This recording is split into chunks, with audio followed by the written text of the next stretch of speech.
no gravity on the hive at all. The hivers preferred 0G at home, apparently. Even the minimal natural grav from the hive's mass had been cancelled out by its gravitic engines. It would have to be magnetic boots and thrusters if the human and Hanny visitors wanted to get anywhere. Except for Ollie, whose new assemblage of limbs was more than equal to the task. They brought Trine out, and a handful of frames descended instantly. They fitted grav handles to Trine's abused torso, and then the hive systems took over and flew the patient into the dark recesses of the hive. Soon after, they received a comms call from the local assembly itself, wanting to speak to a representative. Some wrangling resulted in Havea, Chris, Solis and Idris being appointed joint delegate, but he reckoned the hivers couldn't exactly complain about multiples.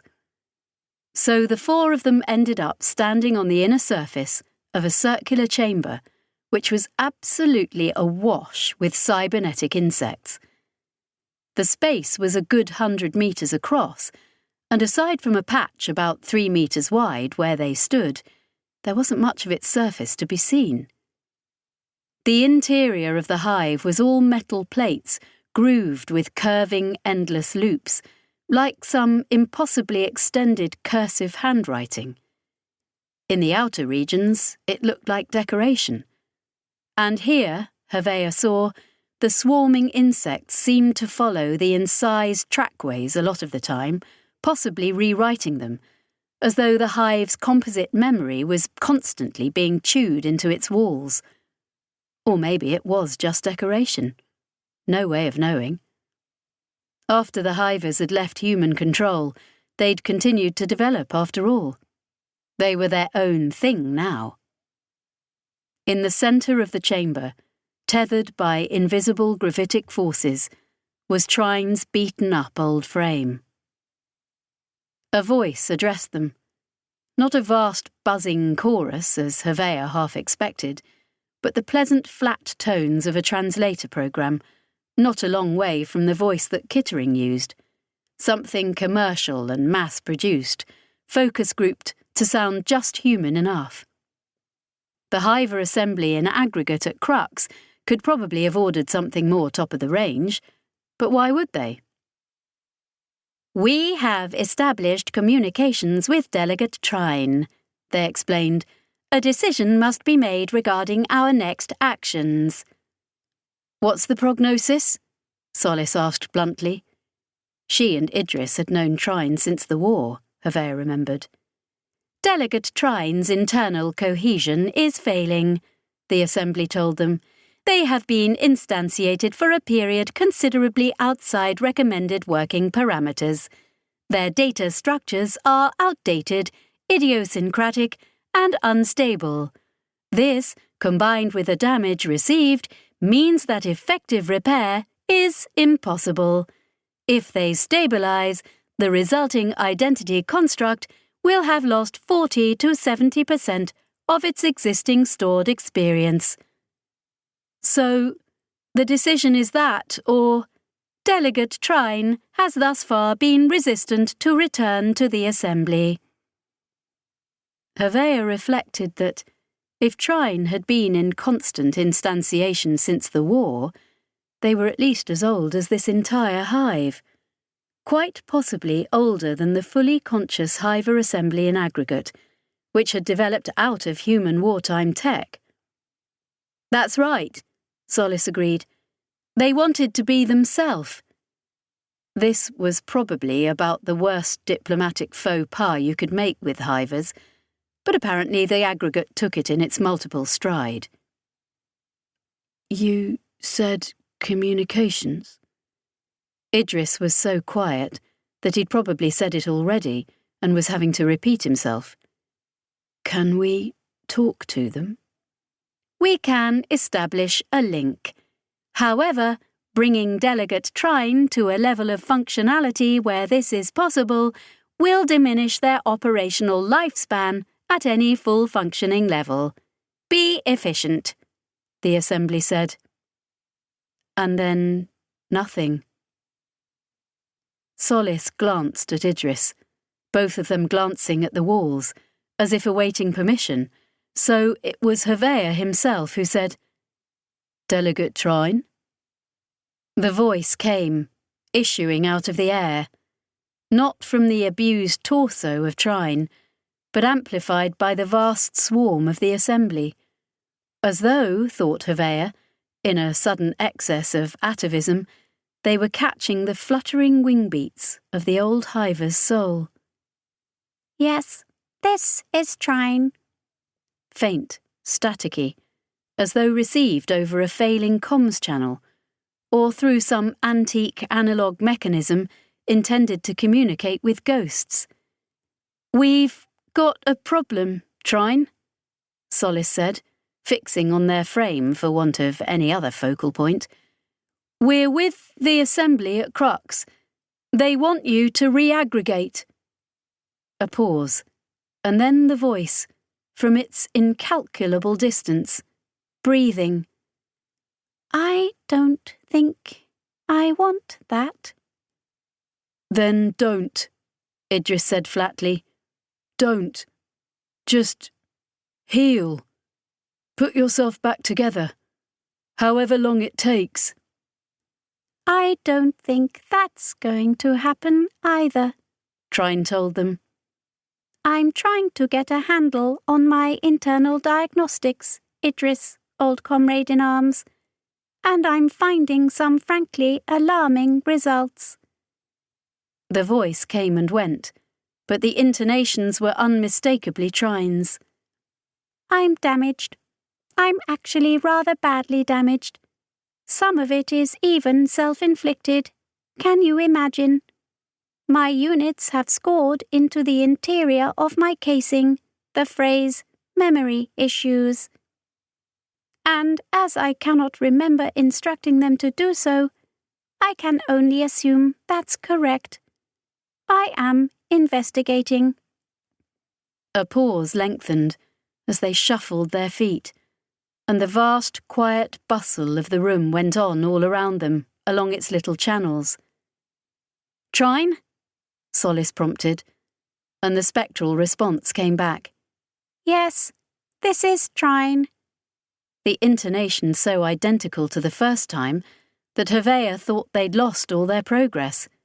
But then they went on. "Or most of Trine. You almost lost me. Please keep me talking. Short-term recollection is the only thing I have, it seems. I am not able to set down further experience for permanent record. My memory functions are entirely adrift." "Is that going to get better?" Solis asked. "Well, I can't tell you that, my solicitous friend," Trine echoed to them, from the far spaces they'd receded to. "Primarily because I must have looked up exactly that previously. And now the knowledge is gone. Much like the human mind, to access my memory is to replace it with a memory of the moment of access. And unfortunately, given my current state, any memory I access is being replaced with nothing." Another pause, and, just as Solis opened her mouth to speak, "It is rather appalling. It is as though my mind is eating itself. I can feel my memories, everything I ever learned, like a tree full of fruit, each to be picked once and never replaced. I don't like it." And then, "I don't know what to do." "Wait," Idris said. "Heal! You'll heal!" Looking about him at the wider swarm. "They'll heal, won't they?" "We cannot know," came their voice, so much stronger than Trine's whispery rattle. "All things are possible. They have been separate for a very long time. We cannot know their capabilities."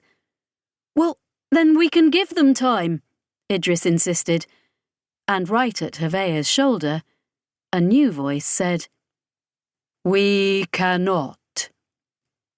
They all jumped, and if Hervea had brought a gun, it would have been in his hand right then. Standing behind him was the robed figure of Harbinger Ash, keeping up its long tradition of always turning up where it wasn't looked for.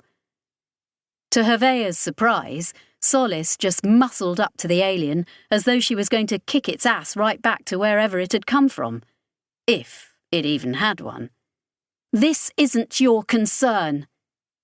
Ash loomed over her without threat, without even registering the challenge.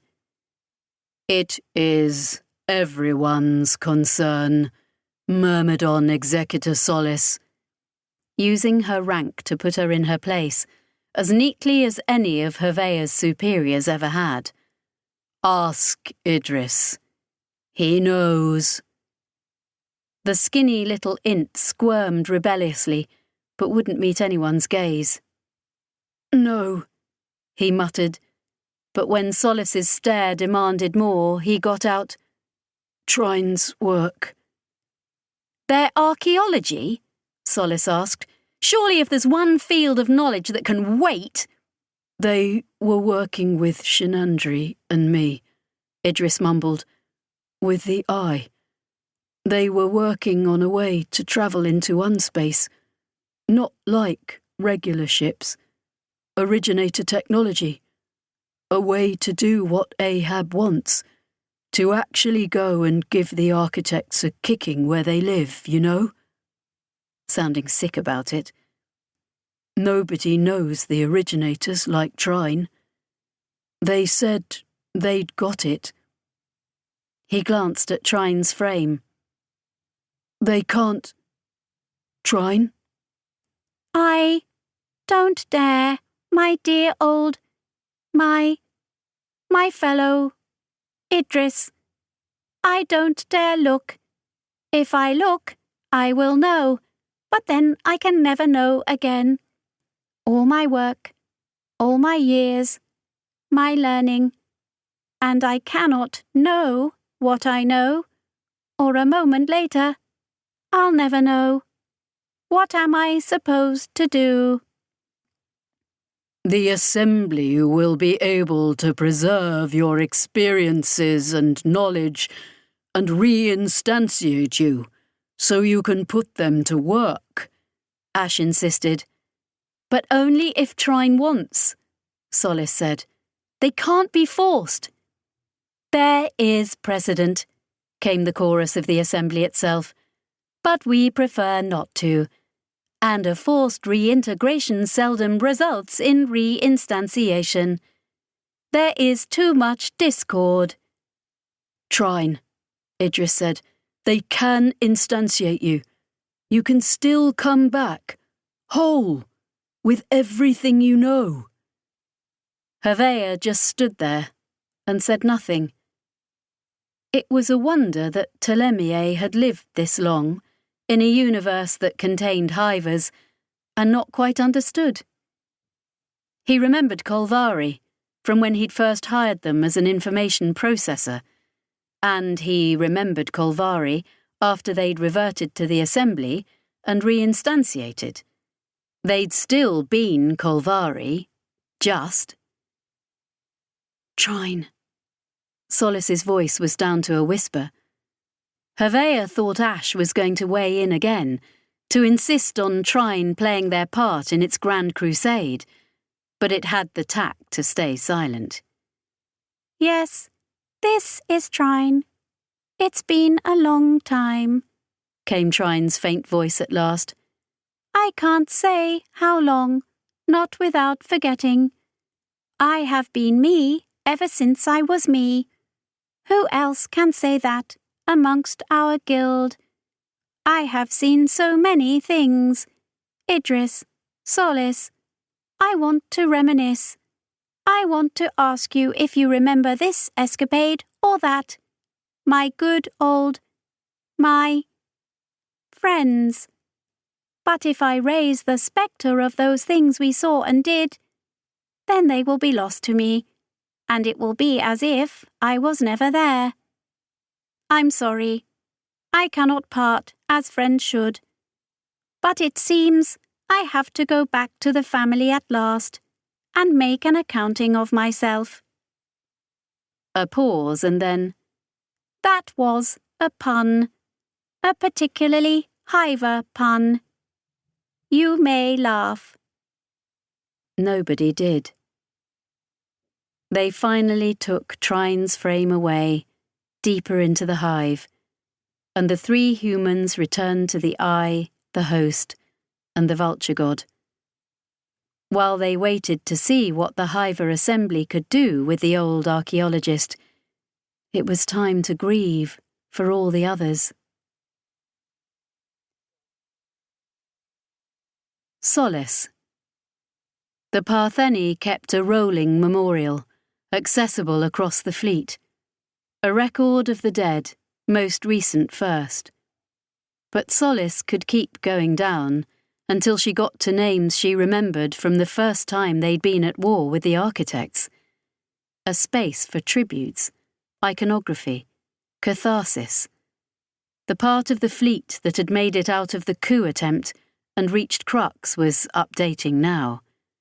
The names of those who had died bringing down Mercy's coup, those who had sacrificed themselves to consign the dissidents to oblivion. Mercy's name did not appear there, nor did any of her loyalists.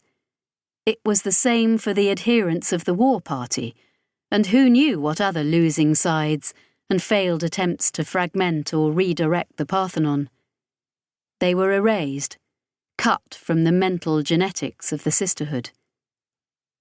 Tact, Solace noted there, lost with all honours, defending what she believed was right, one particular vision for the Parthenon. The same vision Solace believed in, but she was uncomfortably aware that, had she been Mercy's protégée instead, she'd likely have believed differently. Not an evil end, just one incompatible with the goal that Tact had set out, and one conducted by unconscionable means. A murky business. And was wiping it from the record really the best way? Nonetheless, it was what they did. And more than tact, of course. Grave and a handful of precious ints, with over 40 of Solace's loyal sisters, all gone the same way. But not me. Was I not loyal enough? Or did she just need me to handle the Vulture God crew and the misfits from the Eye? The Colonials were holding their own memorial within the stone confines of the originator facility. It was hard for them because most of the people they wanted to commemorate lacked the proper details. Aklu the unspeakable, the razor and the hook, Ollie declaimed. She was at the bedside of Tokamak Jane, whose torso was currently partly disassembled as two hiver frames worked on it. She'd overclocked her body during the fight, to the extent that without the maintenance, she'd likely have shut down and died. Or exploded, given her nickname. Born fuck knows when and fuck knows where, Ollie went on doggedly.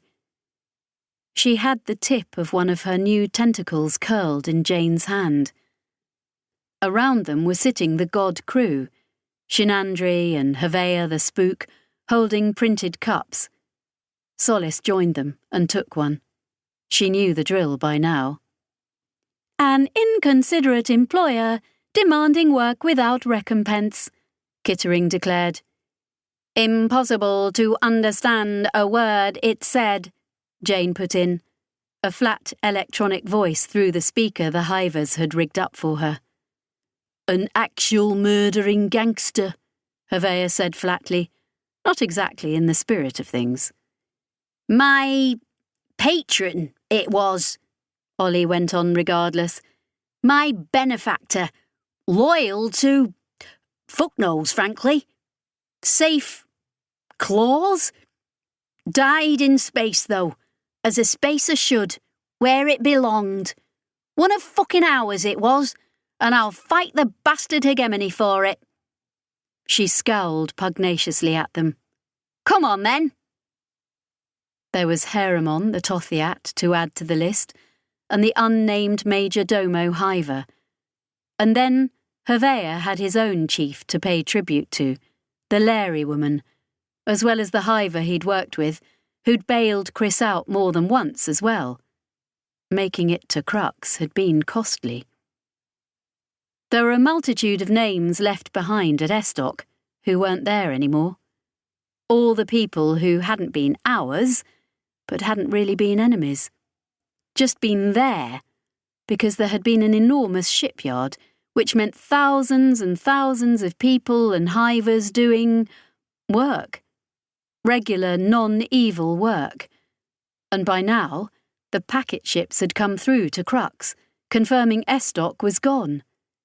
Nothing but the star remained, and that had been stripped of quite a lot of its mass.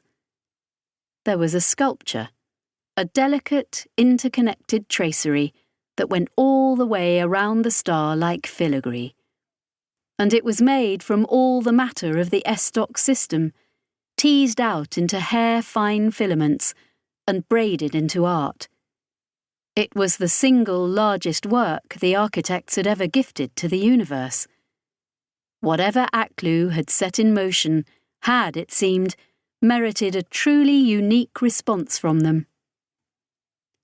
Solis listened to the piecemeal orations, the best that anybody there could give the dead, and then checked back with her own people. There would be wheels in motion, she knew. The fact that the packet trade had reached Crux meant news was travelling in the other direction too. She realised that Hevea would have filed a report with someone, because that was who he was and how he operated. More than that, there would be plenty of ears pricking up in hue when word came to them of what had just pitched up at Crux. A response would be on its way, and she wasn't sure how the weakened Partheni fleet element she was with was going to respond.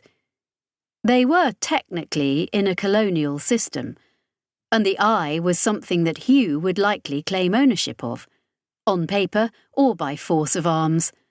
After all, the only thing that had broken up the Partheni colonial war was the rise of the cartel, and that little conspiracy was yesterday's news. Idris had slunk from the group before they got to Magdalen, and shortly before Hevea himself went off, doubtless to talk to Hiver intelligencers, or the overall Hiver intelligence, she supposed. Idris probably imagined his departure went unnoticed, but Solis caught up with him soon after. He was in with the machines, a room away from where Ahab was doing something mechanical and intermittently noisy. Ahab didn't do funerals, she gathered. Its culture was, after all, just the fugitive scraps left over from when the architects had gutted whatever the Neramathi had once been. Even more than humans, if Ahab had started eulogizing the dead, it wouldn't ever have stopped. Idris was sitting on the edge of the machine he got slotted into so often. Just on the edge, legs dangling, shoulders hunched in. That quintessential Idris pose that said he was gamely wrestling with those inner demons who were so much bigger and stronger than he was. "I don't want to do it," he told her as she entered. "I don't want to do any of it." She sat beside him, or as best as she could, given the machine's uneven topography, then let him lean into her. Found that she needed him as much as the other way around. "I don't know where we are," she said. "The fleet, the Parthenon. We've crippled ourselves because the alternative was becoming something else, abandoning you all. We can't fight the colonies, and we can't fight the architects, or not as well as we should. I don't know what happens next."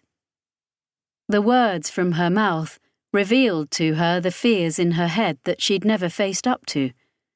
All the certainties she'd lived with, when she'd just been Tact's agent. That the wider Parthenon would always be there for her, like a stern mother. "We can fight the architects," Idris told her. "That's what they want me to do. Me and the other ints. All of us. fight them and destroy them. But it won't solve the problem.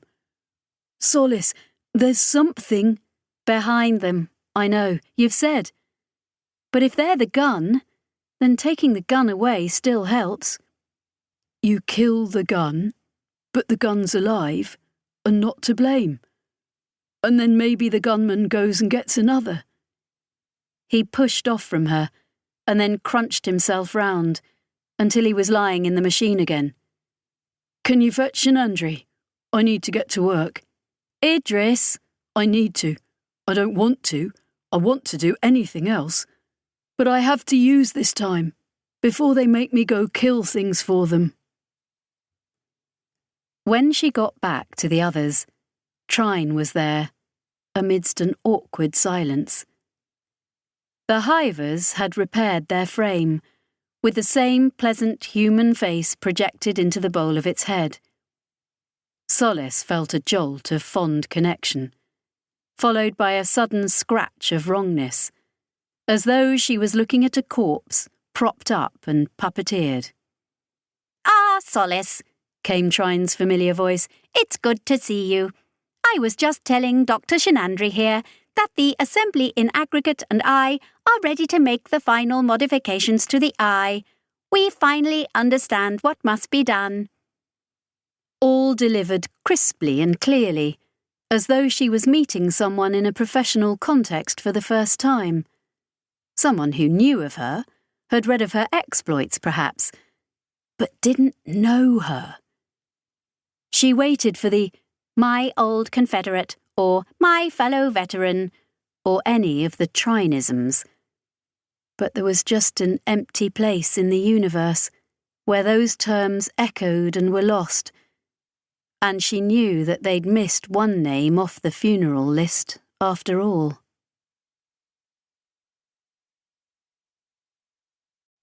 Chapter 20. Idris. He understood Ahab now. Perhaps he even understood Ash. Their monomaniacal drive. Because there had been a Partheni civil war, and the Ascaros had attacked, and the Estoc system had fallen to the architects, during which plenty of people had died. But it had all primarily been an interruption to his work. It had kept him from the machines, the eye, and unspace, and there was literally nothing more important, not in the universe. When Shenandri had first put him in the machine, he'd fought every step of the way. Perhaps it was because some part of him had known even then that, once he'd had that kind of access to unspace, he wouldn't ever be able to let go of it. He felt as though it offered him the next stage of an Int's life cycle, with all that navigating, first contact and fighting wars, just having been the caterpillar part, a necessary grind. And he'd had his revelation, hadn't he? Before they'd dragged him out to deal with that tedious round of politics and violence, he'd crept to the very edge of the presence and seen something in its shadow. The sunken city, lightless and eternal, or at least something that his mind had translated in those terms. It was unspace and unreal, so nothing there was anything the mind could grasp firsthand. He had only his subconscious to mediate for him, the intermediary's intermediary. On the slab, Idris plunged into unspace, alone. No other Ints to distract him. No voices in his ear telling him what he had to do. On his own recognizance at last, his mind in the abyss. Beneath him, he felt the presence stir. The first irritated flick of its ear as it registered his arrival. It was almost comforting. When there's a nameless terror that's literally too appalling to face, it's good to know it's behaving itself. Beneath him. In a realm without dimensions, the mind plays tricks. But some part of him, the int part of him, understood. It had a migrating animal's crude grasp of exactly what was going on the wrong side of the real, unreal boundary. It didn't need the maths or the equations. Just knowing was the intermediary's stock in trade in unspace. Beneath, because there was one cardinal direction, and that was down. He could picture the boundary to the real, like the silvery shimmer of sunlight on water, seen from below. And he let himself fall away from it, descending into the crushing cold, the lightless depths, the place where the presence laired. Out there, in the mid-range of the waters at the light's faintest reach, there was the constellation of structure that was where the architects came from, and beyond that were greater depths. Except finite. He had seen the sea floor. The lamps of his mind had found a furthest extent. So what kind of infinite dimension was it then? Unspace was unmappably vast, everyone knew. There wasn't an end to it. There was only a beginning, the skin over the top of it that was the entire universe and everything in it. This was the received wisdom. A layer of real, and then the vast chasms beneath, with the throughways, the network of connective tissue that linked star to star, suturing through space just beneath that boundary. And all the traffic of every sentient race took place within that tissue-thin layer. Except Idris had delved deep and seen an end, and that meant everything everyone thought about the structure of unspace was wrong. If there was a hard end to it, what was there beyond? So he dived deeper, sensing the presence rising lazily towards him, inquisitive as a shark. He felt the fear response, which owed nothing to the body he was only loosely connected to. An existential fear of an entity whose very nature was abhorrence personified, feeling it closing, reaching slowly towards him.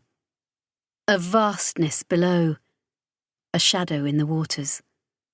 Eyes like blood-red beads, a drifting net of hair-fine tendrils to snare him, dead hands groping through dark water. Idris's eyes were already closed, but inside his head, he closed them again and again, creating layers of calm, layers of mental distance, even as he fell into the shadow of the thing.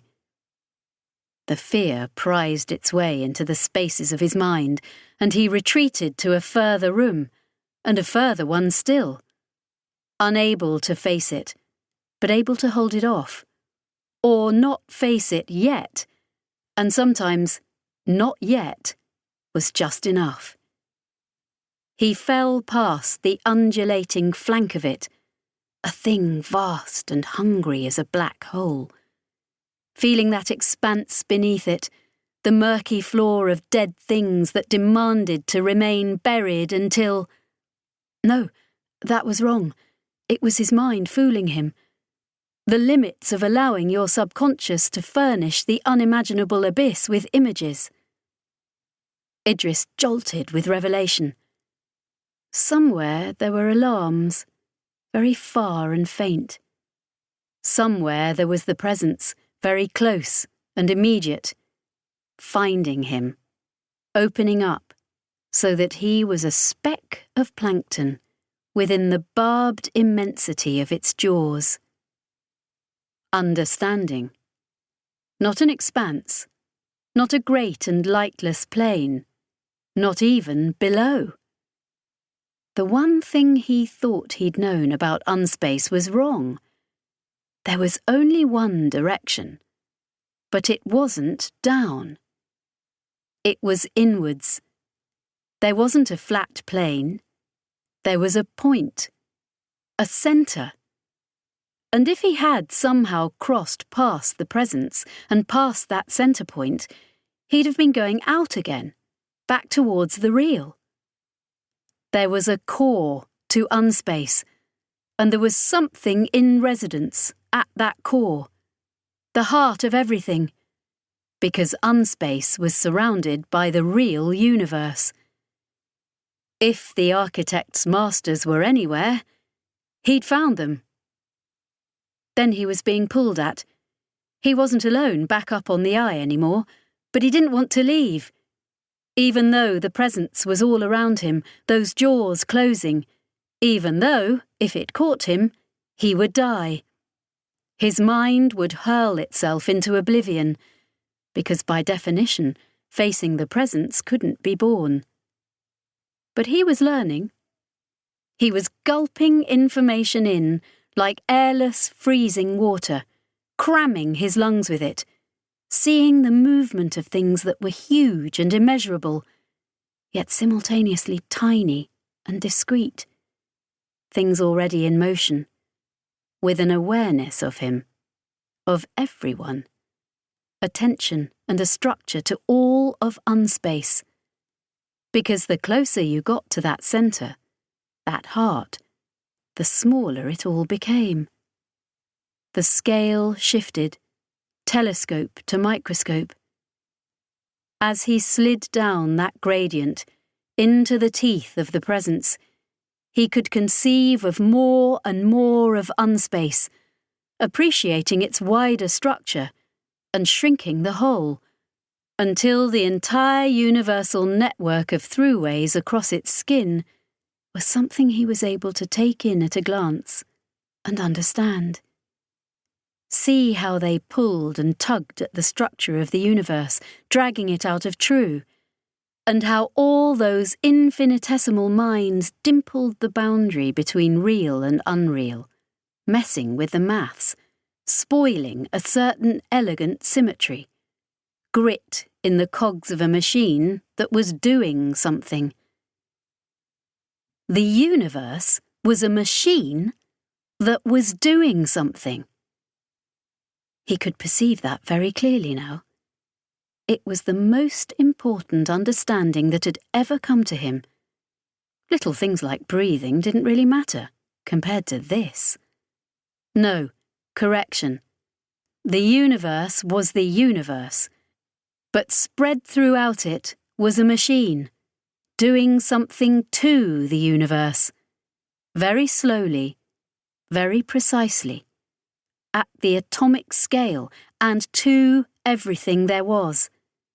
That insane precision was necessary, and if he'd stood at the very heart of unspace, like they were doing, then he could have viewed this absurdly exacting complexity with complete comprehension, understanding just what it was trying to do, and how all these little grains of thinking dust were throwing off the calculations, and they hauled him out, actually dragged him from the machine without his permission. For a moment he'd been, not emperor of the universe exactly, but pretender to the throne, potential usurper, because only he and they even understood there was a throne, a centre to the universe, past the presence's watchful patrol. "Give me a lever and a place to stand," the wise man had said. Idris was that lever, and he'd found where he could plant himself to move the universe. But mostly died, of course. The alarms had sounded when his vitals went off the wrong end of critical. They'd got to him before his brain died, and the 3 Hiver units Trine had gifted him had kept his heart going, however gamely it had been trying just to stop. They'd not let him die, and he could be distantly grateful for that. Then, after the absolute minimum of time to ascertain he wasn't going to drop dead, they dragged him into a meeting. He didn't want to be in a meeting. He wanted to be in the machine again. Except, it turned out this was one meeting he genuinely did need to be at. Because Trine, or rather a hiver that looked like Trine but wasn't really, was talking about what they were doing to the eye, and what the eye would be able to do, which touched neatly on Idris's own plans. The chief difficulty in any operation within unspace, Shinandri said, is that we cannot under normal circumstances work together there. That is, one might say, the defining characteristic of physically entering unspace. The chief difficulty is nothing's real and you can't do anything there except go nuts, Ollie broke in. Idris felt that the whole business was going to be difficult enough without heckling, but he didn't feel up to asking her not to. Details, Shinandri said dismissively, to which we shall attend in due course. The operations of linked terminals, utilizing the originator technology within the eye, have allowed limited interaction within unspace between the intermediaries, but that will not suffice. We cannot just throw naked ints against the conglomeration of structure that we have detected there. That would, I am very much afraid, not achieve anything worth writing home about. His giggle, which he had plainly been fighting against for a while, finally escaped. My esteemed colleague? He gestured at the hiver which was wearing Trine's body and face. They had Trine's voice too, and knew everything Trine knew. Yet they weren't Trine, and the discontinuity just ratcheted up the stress inside Idris. He was back in the real now. Things were supposed to behave in predictably real ways. He couldn't take too many shocks this side of the border. We still know far too little about the originators, Trine's voice said. However, study of the eye facility has provided a framework for a great deal of isolated knowledge fragments that I have collected over my career. The originators were not simply observers of unspace, they were engineers. I can demonstrate, using the intact systems left on the eye, that the throughways we rely on for non-intermediary travel between star systems were indeed constructed by the originators, or at least they had the capability to do it. Unspace, as a realm, works to a set of mathematical constants, and even if they are different to those of the material universe, they are nonetheless predictable, and the eye gives us the means to gain mathematical purchase on unspace. You saying we can build new throughways now? Ollie asked. No, Trine said. Or rather, not yet, although this discovery does provide the theoretical basis for such construction. However, the sheer power expenditure necessary to effect such changes in any practical sense seems entirely beyond our capabilities. We lack leverage, Idris thought. The twitch that went through his body felt so grotesque, he was amazed everyone wasn't staring at him. Chris, sitting beside him, gave him a quizzical look. That was all. A meagre reaction to someone who now understood the whole universe, and how it worked. Levers, the simplest machines in the world. You just need to know where to put the pressure on. A lever magnifies force, and if you were at the very centre, you could do so much with so little. You've heard this facility on the eye referred to as the wellhead, Trine continued, on the basis that those in its machines are going down a notional well. Having made my personal archives available to the Assembly in aggregate, we conclude that it is possible to send more down this well than the minds of the intermediaries involved. Doctor? Indeed, yes, Shinandri agreed. With the assistance of Delegate Trine and the Assembly, certain matters on the eye's functioning have been clarified. a bubble, if you will. The eye projects a bubble of the real into unspace. This is how its observational facility has worked, and it is within this bubble that the minds of the intermediaries have been able to liaise, even though they are immersed in unspace. By drawing further on the resources of the eye, it will be possible to project a far more significant bubble of the real into unspace, one that contains the eye itself and its housing, the vessel known as the host. Suitably guided by intermediaries, we will be able to persist physically and operate in unspace as real entities, together. There was a long pause. Idris sat and jittered, feeling the yawning incredulity in the room, then was almost pathetically grateful when Ollie finally broke in with, "That sounds fucking insane! What about the thing they all talk about? And what about, you're doing real stuff, being real things, in a place where real stuff isn't supposed to go? Won't it be constantly trying to spit you out or stomp you flat?" Shinandri's giggle was half an octave higher than its usual squeak. "Oh my, yes," he agreed.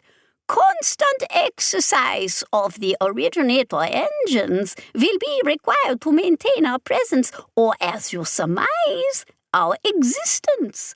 Nobody, you see, is suggesting that this will be safe. However, it will permit us to approach our target, our destination, the architect site, and once we are operating in the same frame of reference as it, we can begin to work upon it, to destroy them. We can fight back." "Yes!" boomed Ahab from the back, and something of its fervour was certainly in the air. Idris shrank from it all. No, he thought, but he was definitely outvoted. "In order to maintain our connection to the real," Shinandri went on, "we will need an ongoing wellhead presence, while we are, so to speak, down the well." Another titter. "This will be provided by a vessel in the real, our anchor point, to switch metaphors. So long as the anchor remains intact, the bubble, forgive me so many metaphors, but we are talking about a realm that has no properly conceivable contents, so vague figures of speech are all we have. So long as the anchor remains, the well shaft remains, and we, down within it, similarly remain, and can even return safely when our work is done." He grinned brilliantly at them. "We can win," he said simply. "Once Jane, Ahab, and the hivers have finished modifying the eye for the voyage, we can take the war to the architects, and we can win." Idris shrugged off the jubilant mood that had gripped everyone else, hunching away from Chris and Solace, focusing inwards. He thought Trine and Shinandri were probably right, and he could go up there and give his own little speech now if he wanted, perfect their understanding. He'd probably have to tell them at some point. But first of all, he needed to think through the implications. What was serving as a weapon for them against the architects was also an opportunity for him to delve deeper. If he could just get past the presence again and reach the heart of all things, he could stand before whatever dwelt there, the things which must be the architect's masters, and ask them, why? Tell them, stop killing us. We're here. Just as he had when he first faced the architects all those years ago. He could end the war, the universal threat, without anybody needing to commit genocide on anybody.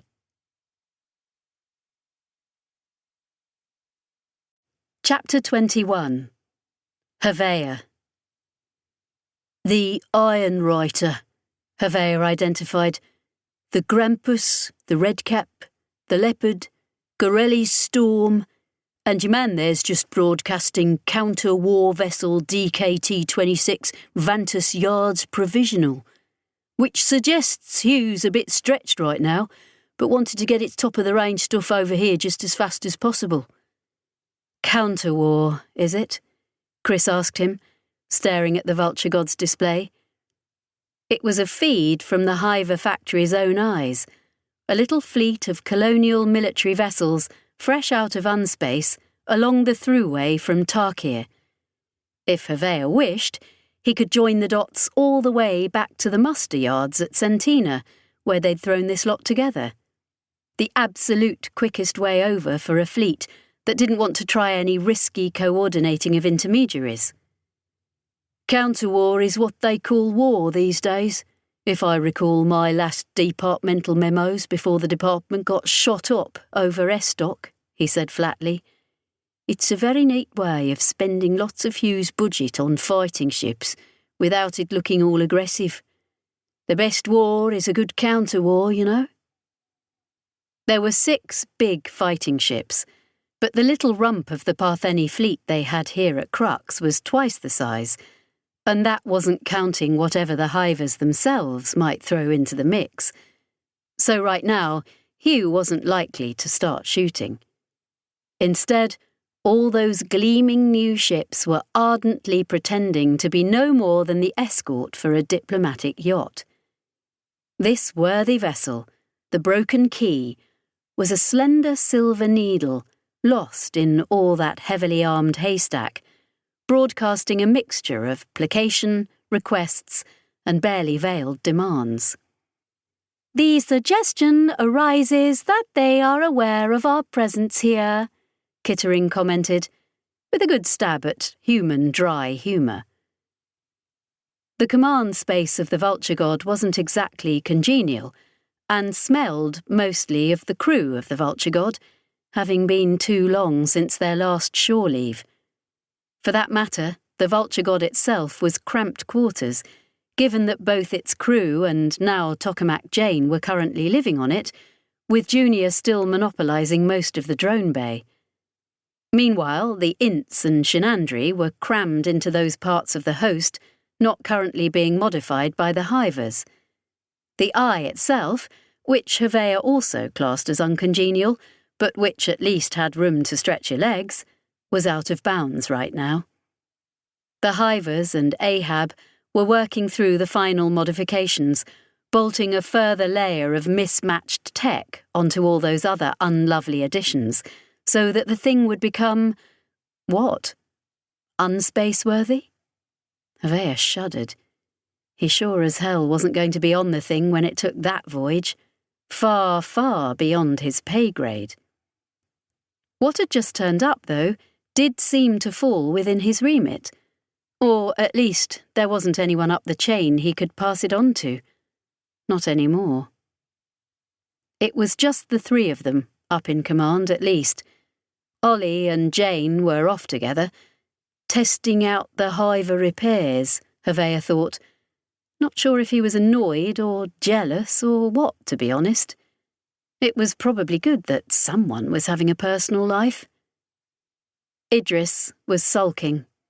That was Hevea's considered opinion. They'd said he had to stay out of the machines while they did work on those self-same machines, and if you were Idris Telemier, that was a grand imposition. So he was moping in his room like a small child, which, given he was older than any living relative Hevea could claim, was frankly a bit much.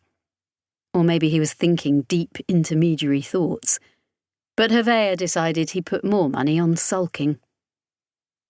The Hivers were taking their sweet time about how to answer Hugh's diplomatic hail, too, and they hadn't converted any of their factory space for human living while they worked on the Eye.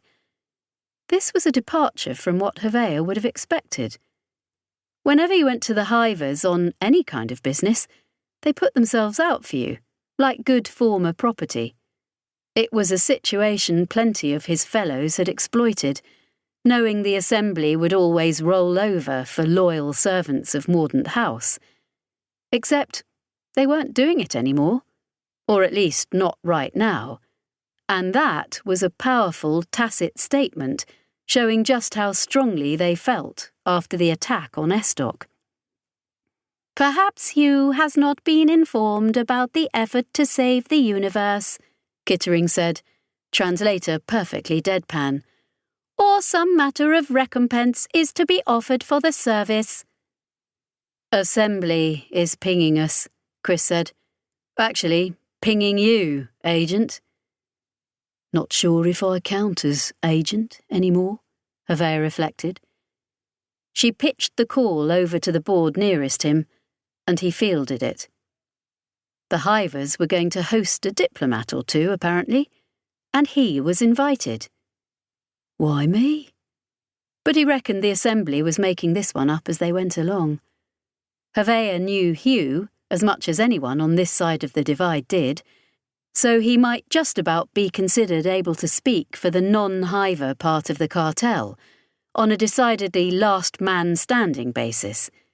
He apparently brought some nebulous authority to the table. Appropriate adornments must be donned, Kittering announced. Hevea was about to say that the gods' printers probably couldn't run him up anything suitable, but then realised the Hanny had been invited along too, as the gods' representative, and so Hevea probably wasn't that special, after all.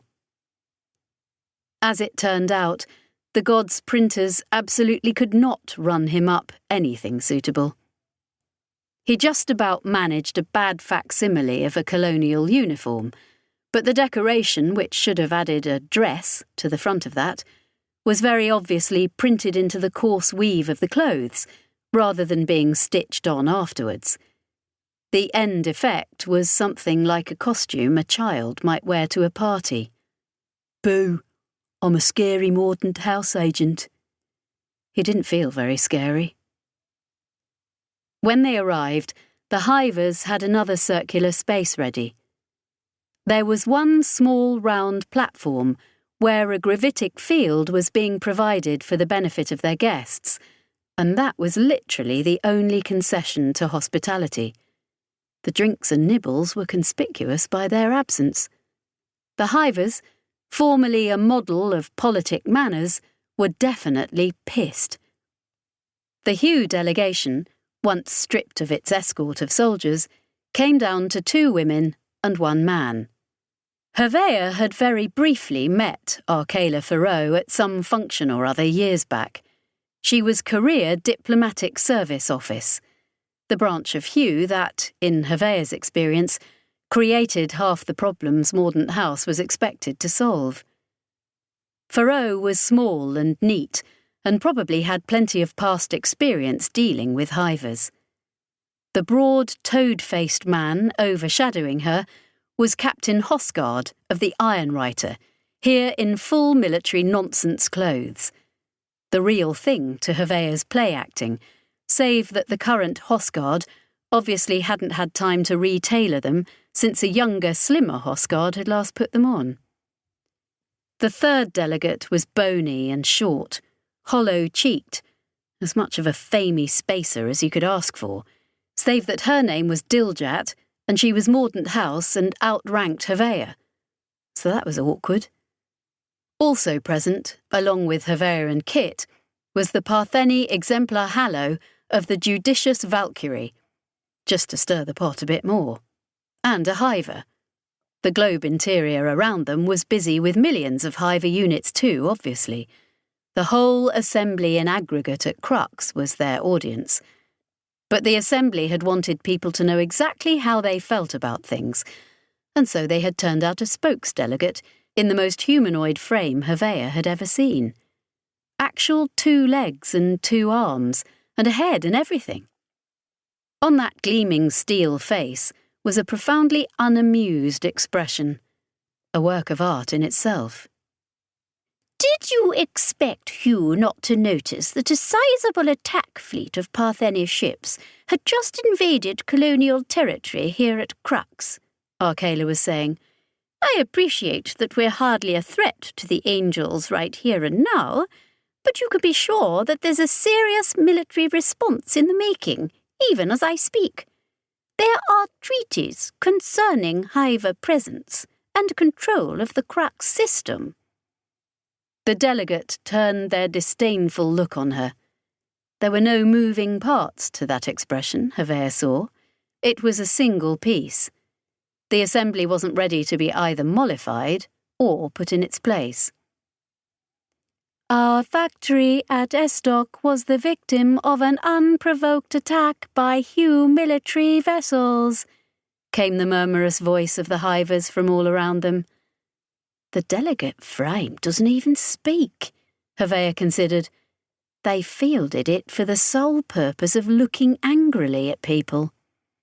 The situation at Estoc is complicated, Arcala said, obviously ready for this line of debate.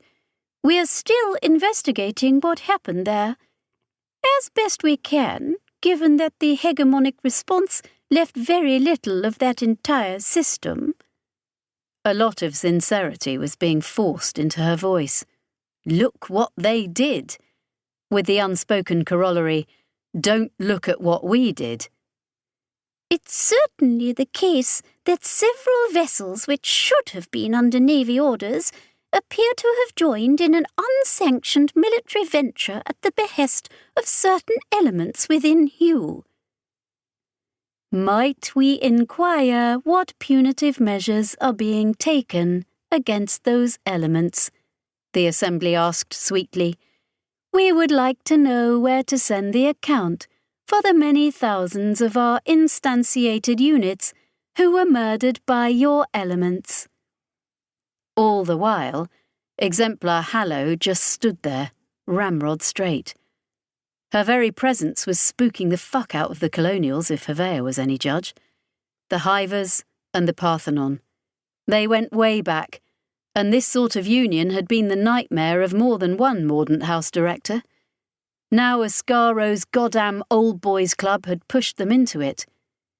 That's me thinking like a Hugh agent again, he considered. Right at that point, he received a private comms request. Very private. Enough that they'd end run around all the Hiver's own surveillance tech, at least for the moment. Needless to say, Diljat wasn't even looking at him, her eyes intent on the actual negotiation.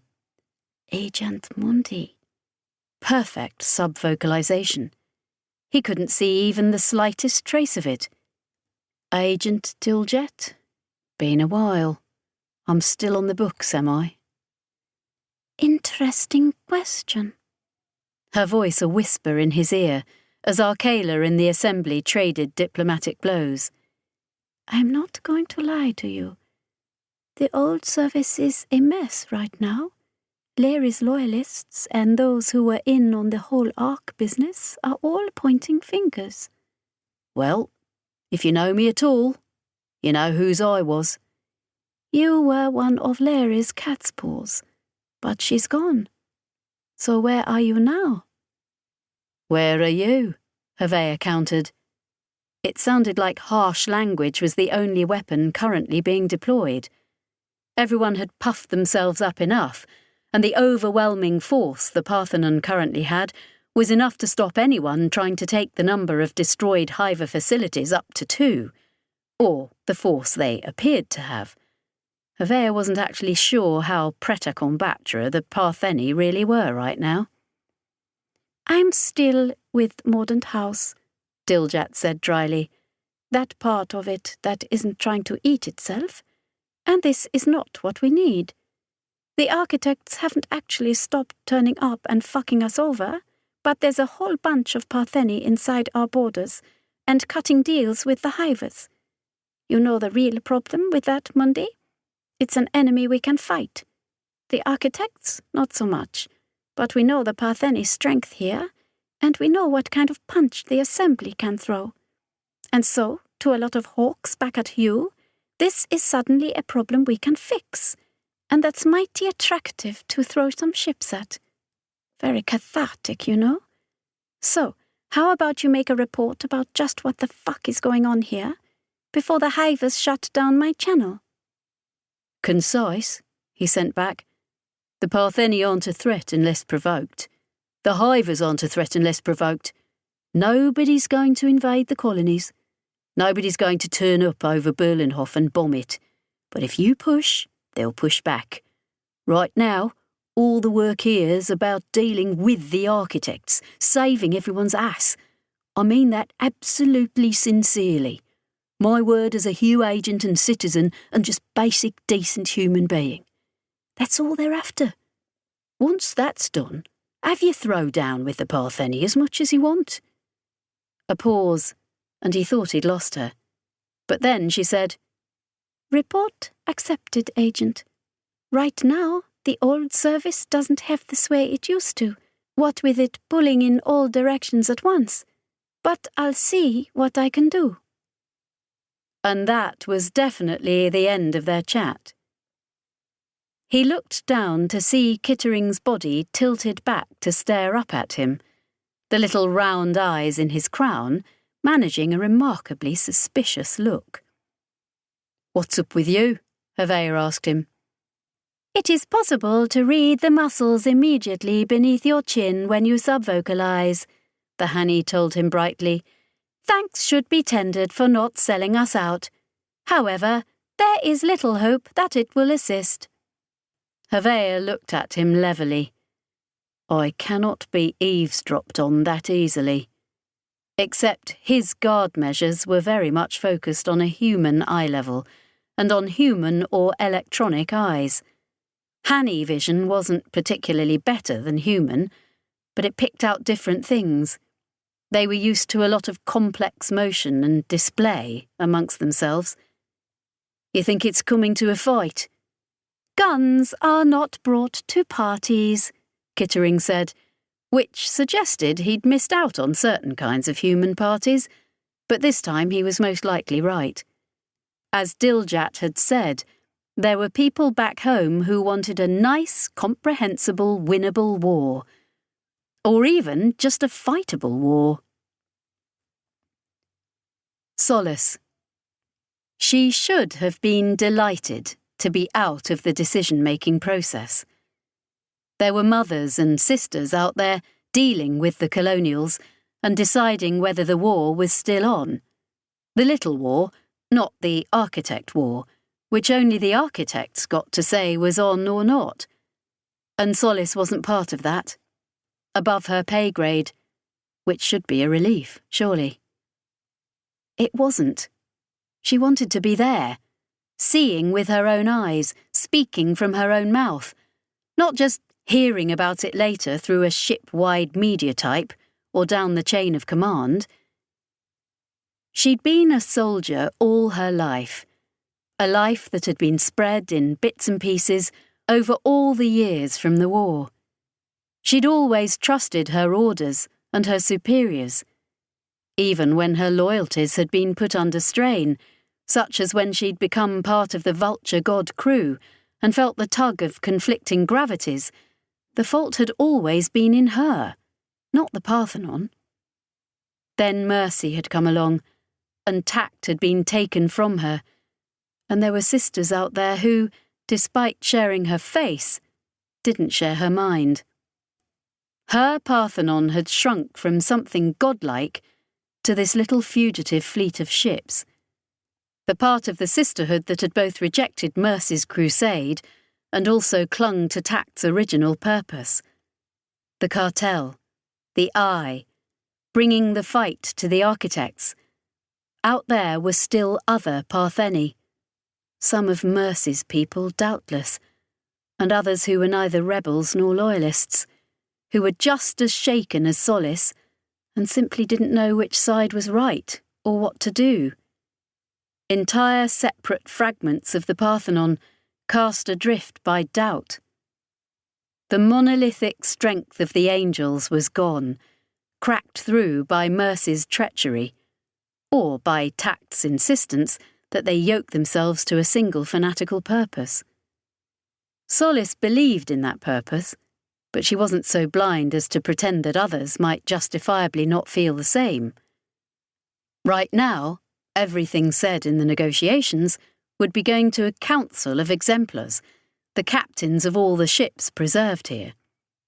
Some of those were the original officers. Others would only just have usurped command from Mercy's favourites, and those women would need to make decisions that this branch of the Parthenon could live or die by. Solace didn't trust them to get it right. Not in her heart. She didn't think she'd have trusted tact either now. Or anyone. She felt like someone suddenly orphaned. There was a break in talks, her comms told her.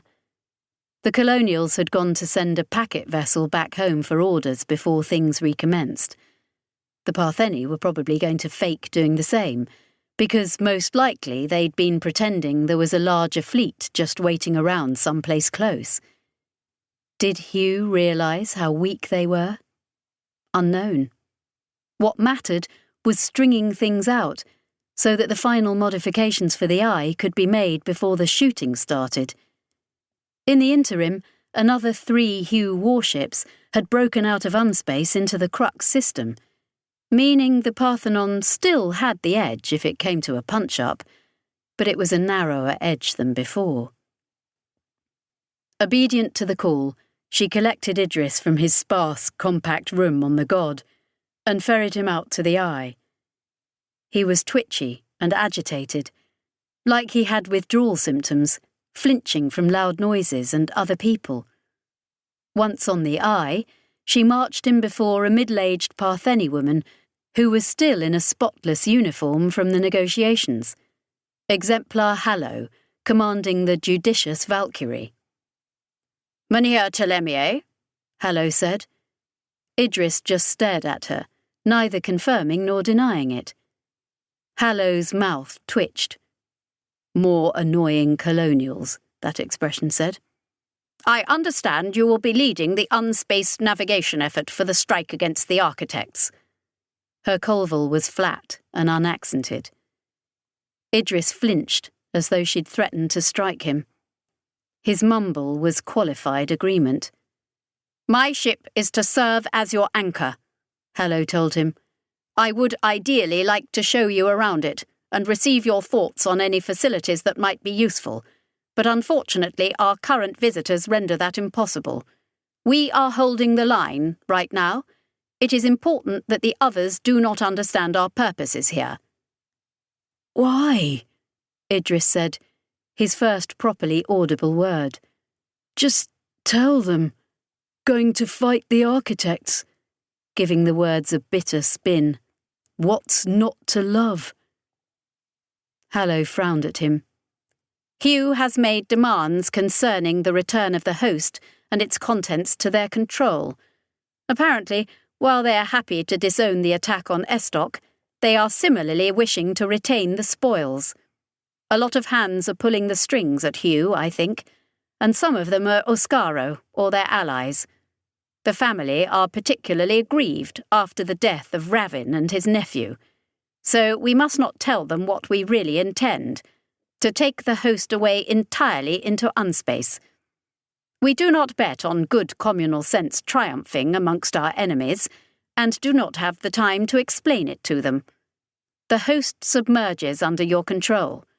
My judicious Valkyrie loses itself across the universe, fleeing any entanglements from the colonies, while my sisters here continue to hold the line, if that is necessary." "You mean fight?" "If necessary," she confirmed, expressionless. "It's never necessary," said Idris, still weak and vulnerable, spineless as jelly, and yet not stopping, as though his vulnerability was somehow his secret weapon. "Idris!" A new voice, one Solace had come to dread. Always at your shoulder when you least wanted, bringing doom in its wake. "Idris! It's time." She turned to find Ash right there, far too close to have crept up on them. It seemed more agitated than usual. The veneer of inscrutable calm cracked. Its hood was cast back, the lie of its human shape exposed. Its cluster of reddish eyes and slits regarded her from the twisted leathery column of its tentacle arm. "What do you mean, it's time?" Hallow demanded. Then she was on her comms. "What are the colonials doing?" Obviously, they weren't doing anything. The look Hallow turned on Ash was angry. "Harbinger, I understand that you feel a certain historical prerogative." "Idris," Ash broke in. "Idris, you have to get to the machine." "I know," Idris snapped, every bit as irritated with the creature as Hallow. "But they won't let me. I found them, Ash. They're right down there. I need to—" "No. Listen to me, Idris. You have to get to the machine now. You and the other intermediaries must ready the eye to descend into unspace. There's no more time." Solace and Hallow exchanged uncertain looks, but Idris, for once, completely missed the subtext. "Ash, I can reach them. I can show them who we are, like before.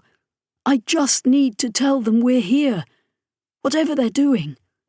Listen, I know you hate the architects. I know. You and Ahab and everyone else. But you know I'm right, that they do it because they're forced. So if I can reach their masters and just tell them—" "They know, Idris," Ash said flatly. "Believe me, they know we're here. Their understanding of the situation is absolutely clear. We are the thing they send the architects to eradicate. Their awareness of us is not something you need to bring about. It has been growing all this time and is now complete. They are moving against us now, Idris. You and your cadre must shift the eye out of the real immediately, because they know it's our only hope, and they are coming for it."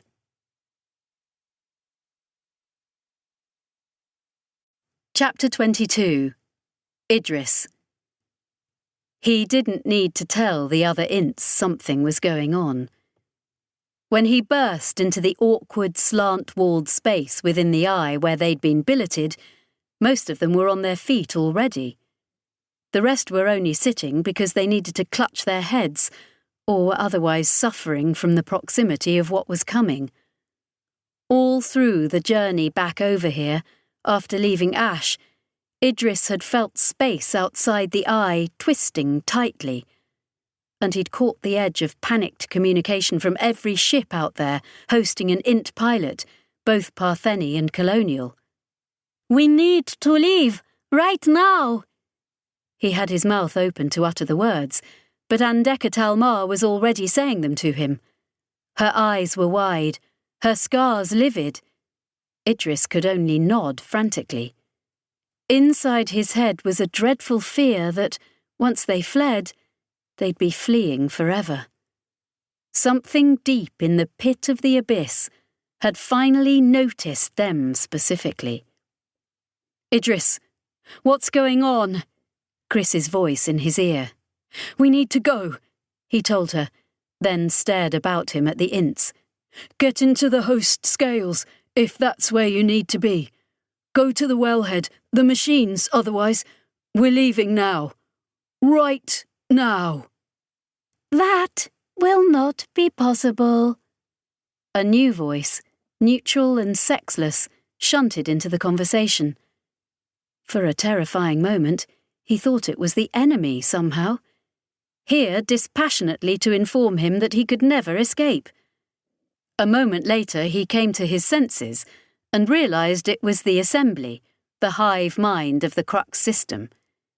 It has to be possible, Idris insisted. Modifications to the eye are still being undertaken. Idris, you can't just leave. And partway through the sentence, it became Trine talking to him. The new Trine. He opened his mouth, reaching for arguments, for the ability to put into words the madness going on in his head. Then, the madness came to the universe outside, and his explanations were no longer necessary. He felt the breach. They all did. The whole room of Ints, just like back in the war.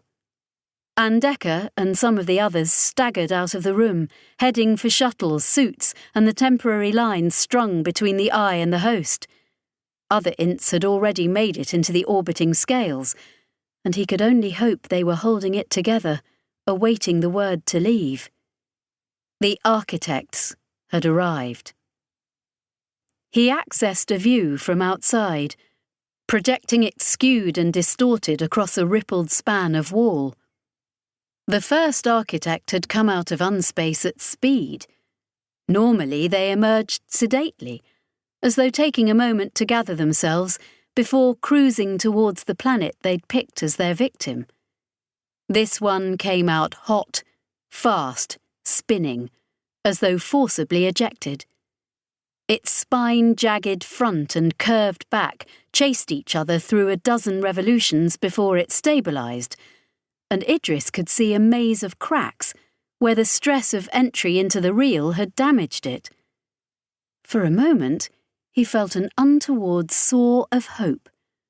One crippled architect could surely be fielded by the Partheni fleet, or... The second architect breached, under greater control, though still closer to them than their usual custom, and already in swift motion, coming in from another quarter entirely. A third followed, further out, flashing with vaporized particles as a whole glacier-sized sheet of its crystal hide sheared off. They were bearing for the eye, and he could hear them in his head. Screaming voices, distant, raging, in pain. The cracks across their faceted surfaces were the welts of their masters' whips. They were being driven, a stampede that could obliterate a star system. By the time he'd registered this, 2 more had spun out of unspace, further out still, moving more slowly, but accelerating. "We have to leave," he told the assembly, the understatement of the millennium. Somehow, despite the hideous torsion space and unspace were going through, he found his mind absolutely clear. Raging with pain and horror, but he could put it all at arm's length. Perhaps tortured space-time was his natural habitat now, something that life as an Int had adapted him for.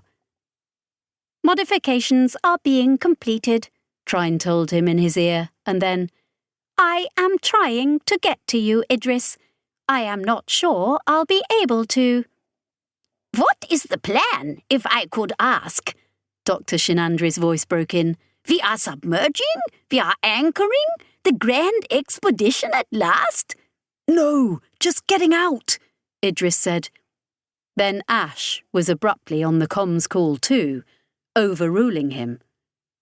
"We must," said the Harbinger. "This is the end game. They understand what we have here now, that at last it's something which can threaten them and their servants. They will never let us rest, and will hound us anywhere in the universe. We are a beacon to them now, and they will tear stars apart to stamp us out. We dive. We anchor ourselves to the Partheni ship, and then we dive.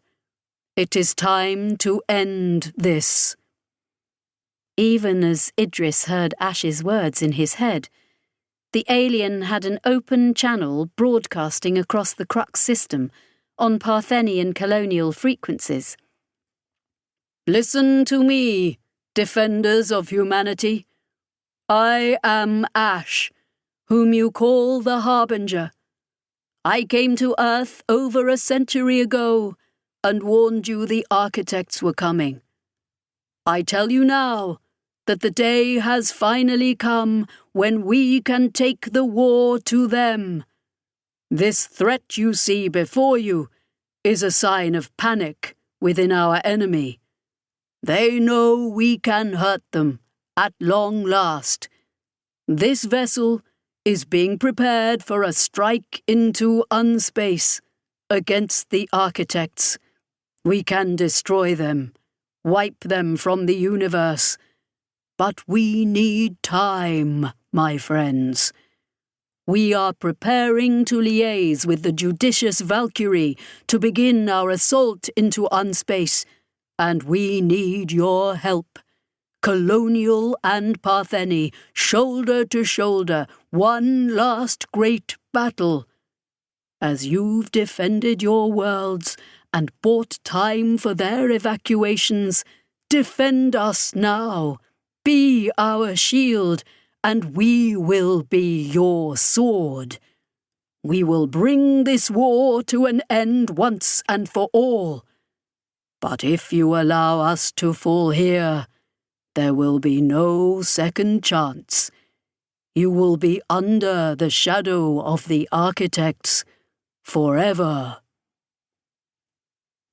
In the echo of that, Idris could only think wildly of old stories about foolish mortals challenging the gods and being cast down. He knew the plan, and it felt like hubris, even to him. Then he heard Exemplar Hallow's tight voice on the comms. "I'm back aboard and bringing the Valkyrie to you. Be ready to establish your anchor cable." "We will be ready," Trine's voice, now the assembly at large once again. On another screen, Idris saw the Hiver factory launching an explosion of glittering motes that were individual frames, plus the great blocks of their larger bodies, the miners and haulers. What are the others doing? He pictured ships slipping away, leaving them to their fate. It's surely what I'd do if I had the option. The Partheni fleet was splitting, heading towards the closest two architects. Solace was at his shoulder, liaising with her sisters. Most of the ships out there had an intermediary installed, and they'd be able to deflect or distract the architects as the mass looms and other conventional weaponry battered away. But there were 5 architects inbound now, far more than they could deal with. Even, for that matter, with the colonial help, which appeared to be sticking around. Solace moved perspectives on their projections, showing Ironwriter and Redcap breaking from the others and moving to intercept one of the further architects. They were liaising with their Partheni opposite numbers, he realised. Actually, talking to the lesser enemy, because here was everyone's enemy. He felt a moment of utter frustration. Why does it always take this to make us remember we're kin? 2 other colonial ships stayed back to defend the little diplomatic vessel Broken Key, while the rest got lumberingly underway, splitting up, and trusting the Partheni not to take advantage of their divided forces. Idris suddenly realised that, of all of them, only the Ironwriter and the Broken Key itself carried an int. He could feel the needlepoint of their minds as they began to reach out towards the oncoming architects. The rest of the Hugh fleet was just going to dash itself against the rocks and hope it made a difference.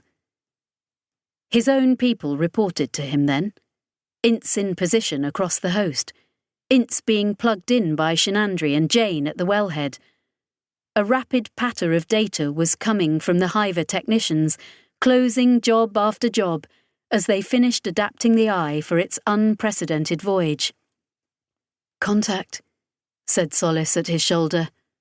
almost a whisper. The first architect to have breached was already disintegrating, swiftly enough that Idris wondered if the wounds were self-inflicted, some gargantuan suicide, as it bucked under the hands of its masters. The hivers were bombarding it, super-accelerating their largest frames and powering them directly at every crack and fracture in the entity's hide. He felt each impact resonate inside him as Unspace shook and shuddered to it. And he felt the Partheni mass looms clench kilometres of space with incredible gravitic forces. He sang along with their ints, nested in their battery of mechanical amplifiers, as they tried to occupy the creature's vast, tormented mind. It was burning. You couldn't burn in space, not like that. But Idris felt it ignite. The architect's mind immolating from within. He gabbled on the comms, trying to get a warning to the ships, unable to form words in any known language. Then, the architect shattered. For a moment, the Crux system had a small extra star. The scything wave of energy and shrapnel turned one of the Partheni vessels into particles and junk, and crippled another. The second architect was already closing in, still spinning after its eruption from Unspace, a wild, careering progress. The Partheni loosed on it, and now the Grampus and the Leopard joined them.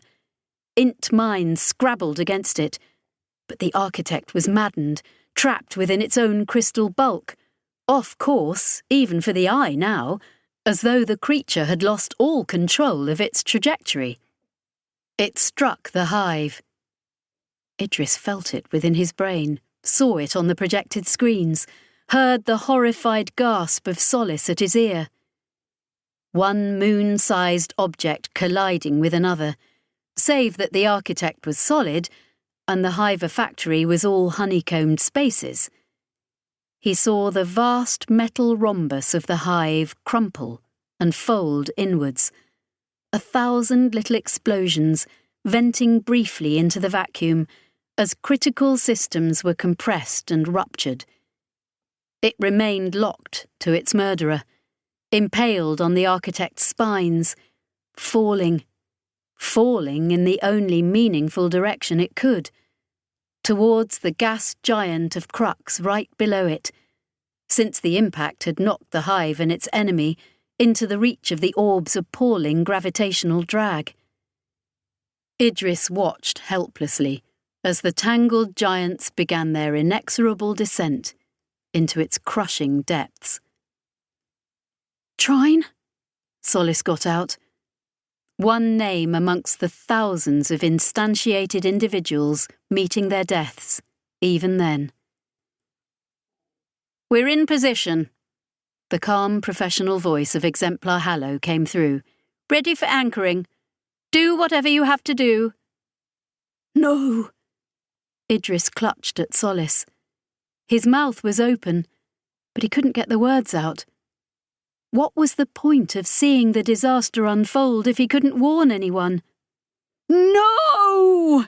he got out, a howl that had Solace jerking away from him in shock. The next architect breached from Unspace, right on top of them. Barely 2,000 kilometres away, closer than the old moon had been to lost Earth. For a moment, the eye, the host, the entire assemblage lost its own gravitic integrity, each shard and scale of it drifting out of place, and atmosphere hissing away through every gap. Then they regained control, with every red light and damaged telltale demanding attention. They lazily skewed towards the immense crystal mountain range bearing down on them, and Hallow's judicious Valkyrie was gone. Already gone. Atoms and streamers of metal, a lacework of fine strands across 100 square clicks of space. Hallow, and all her crew along with it. Their anchor, disintegrated. Everyone was on comms, demanding to know what to do. Every int was in Idris's mind, screaming, all waiting for the crushing might of the architect to reshape the eye into filigree and dreams. But it didn't happen. Idris felt his brain jolt back on track, thinking right, remembering the limits of the enemy. They couldn't just crush or reshape the eye. It was originator tech, and the architects never destroyed originator tech. They had avoided it in the old days. More recently, they'd removed it, excavated it, put it out of the way before going about their deadly business. People had thought the originators scared them back in the day, imagining some godlike entities from the dawn of time that even the architects had been terrified of. Standing there, awaiting the enemy's obvious next move, he understood. He'd been close to the centre after all. The eye had given him that marvellous perspective. There, deep towards the heart of unspace, in the very shadow of the presence, he'd looked back towards the glimmering surface, where the unreal met the real, the shallows of unspace, where the throughways were etched like writing on the inside of the universe, the throughways which were also the work of the originators.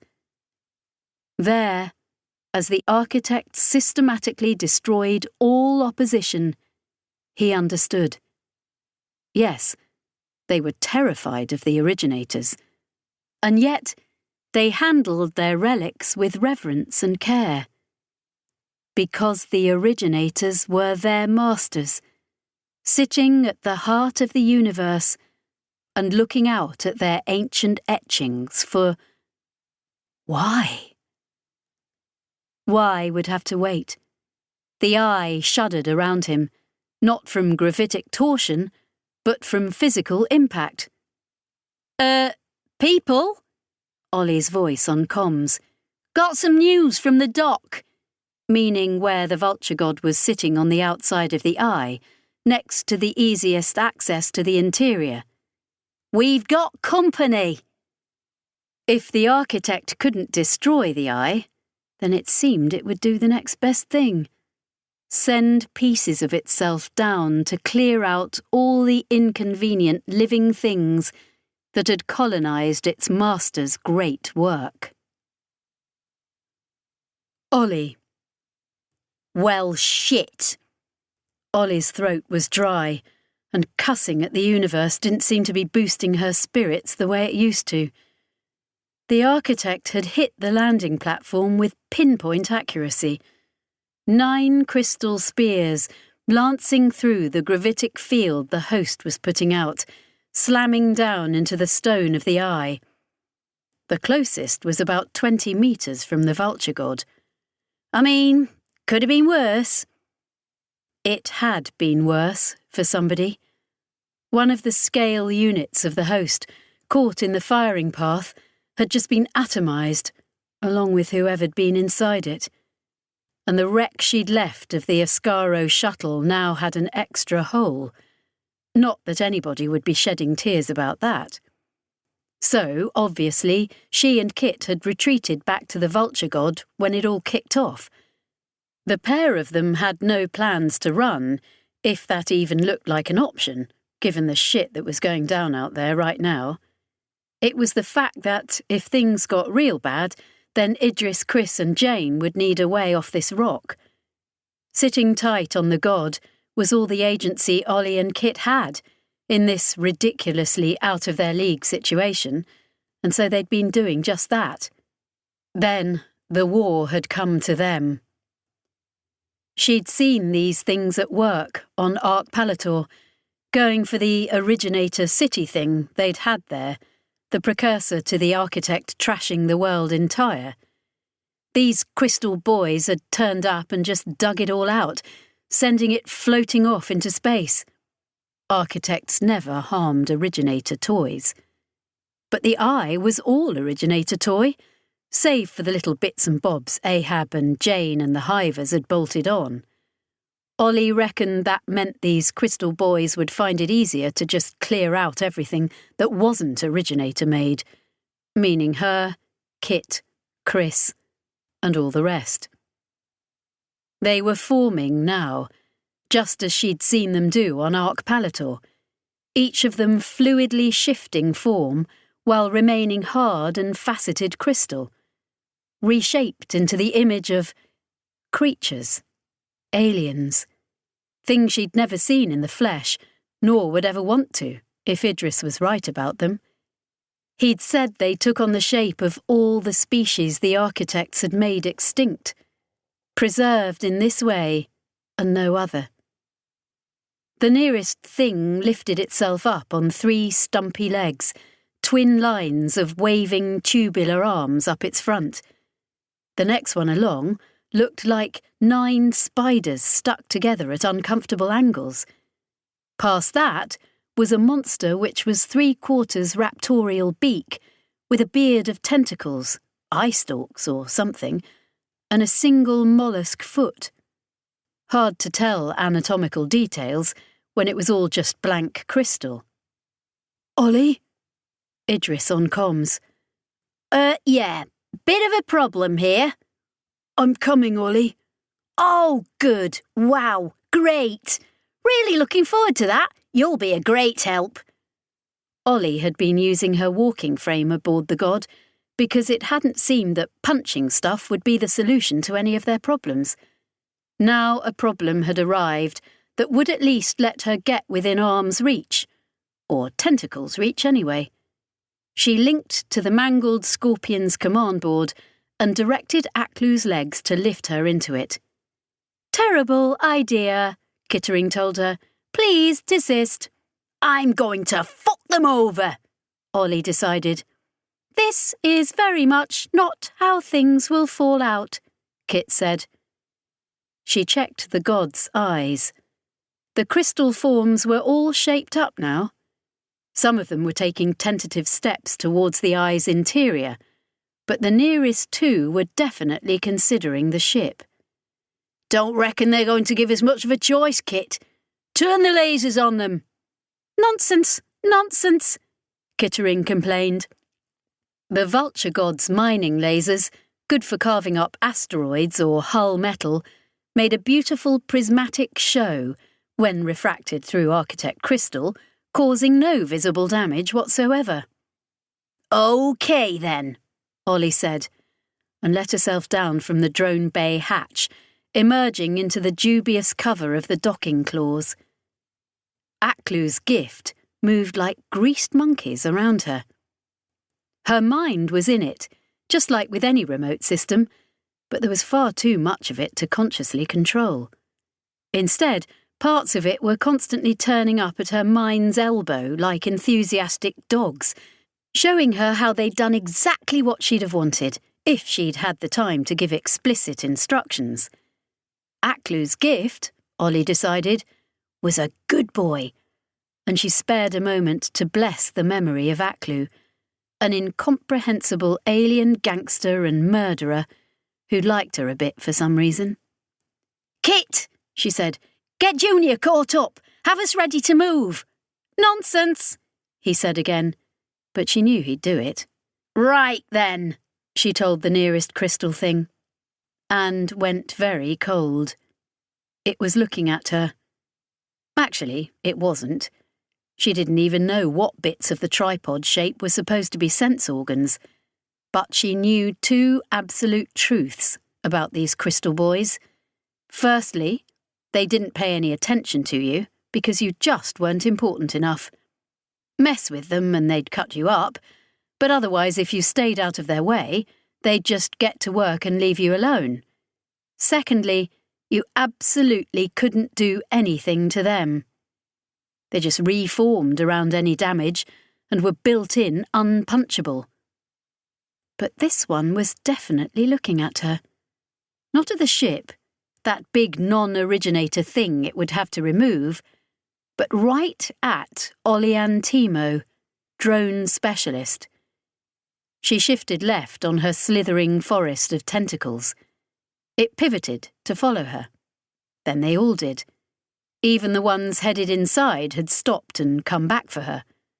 So the first thing she absolutely knew about these things wasn't true, which made the second thing kind of inconvenient, because every one of the fuckers was now coming right for her. And the scariest thing about that was there wasn't any them. Not really. They were just puppets. What moved them was the architect itself, manipulating them with the same gravitic finesse it would use to reshape planets. So right now, it was the actual goddamn architect, paying a close personal interest in her. "Kit!" The god's lasers spoke again, which at least meant she had a pretty light show to be killed in. Ollie had seen that beam melt warship-grade metal and couldn't conceive what the crystal forms were doing with all that energy. "Kit, I think you'd better get the god clear. You can come back for me when I'm done here." "Immediately without is an architect," Kittering told her over comms. "Under no circumstances." The tripod thing started stumping towards her with a comical swagger. She wondered what the original species had been like before the architects erased it from the universe. Probably fun guys. She reckoned she could have had a drink and a laugh with them. "Idris," she said. "Coming." He actually sounded out of breath. She imagined him barreling through the corridors of the Eye, a skinny, jug-eared Famey 100 years old in the body of an unfit 20-something. Natural saviour material, obviously. And maybe he had magic int-woo he could do, but he wasn't going to be here in time, so it didn't matter. She lamped the crystal form with half her tentacles. "Live by the fucking sword." It exploded. Actually shattered into fragments. Some of those fragments tried to come back together, but most of it just went everywhere, spanging off the god's hull and the walls, or just hurtling out into space. Ollie stared. For a moment, the crystal forms were still too, and it was as though she and the architect were sharing one long what the fuck moment about what had just happened. She backed off a little, watching them. The remaining 8 crystal forms fanned out and shifted shape, their various limbs lengthening, growing barbs and spines, weaponizing, adding extra reach. One of them then tilted forwards. It was a vaguely centaur form shape with a half-dozen arms, but she only registered this in retrospect, because the top third of it turned into jagged shrapnel and blasted at her like a rock-salt shotgun. She screamed, closing her eyes, throwing up her arms, or the stumps within the scorpion pod and all those weaving tentacles. Instantly, her head became full of damage markers for half a dozen of her artificial limbs. They all came with self-repair estimates, though. All that liquid hegemonic tech sloshing around, regenerating components. And there was more. Half the shards had just bounced away. "I've got gravitic shielding on this thing." But she didn't. Or at least it was denying she did, and why would it lie to her? Instead, the shards had altered their own course to not hit her, not hit the specific parts of her she was presenting.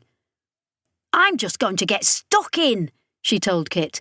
"I have no idea what's going on, but it's on my side, so I'm going to tear them all a crystal new one."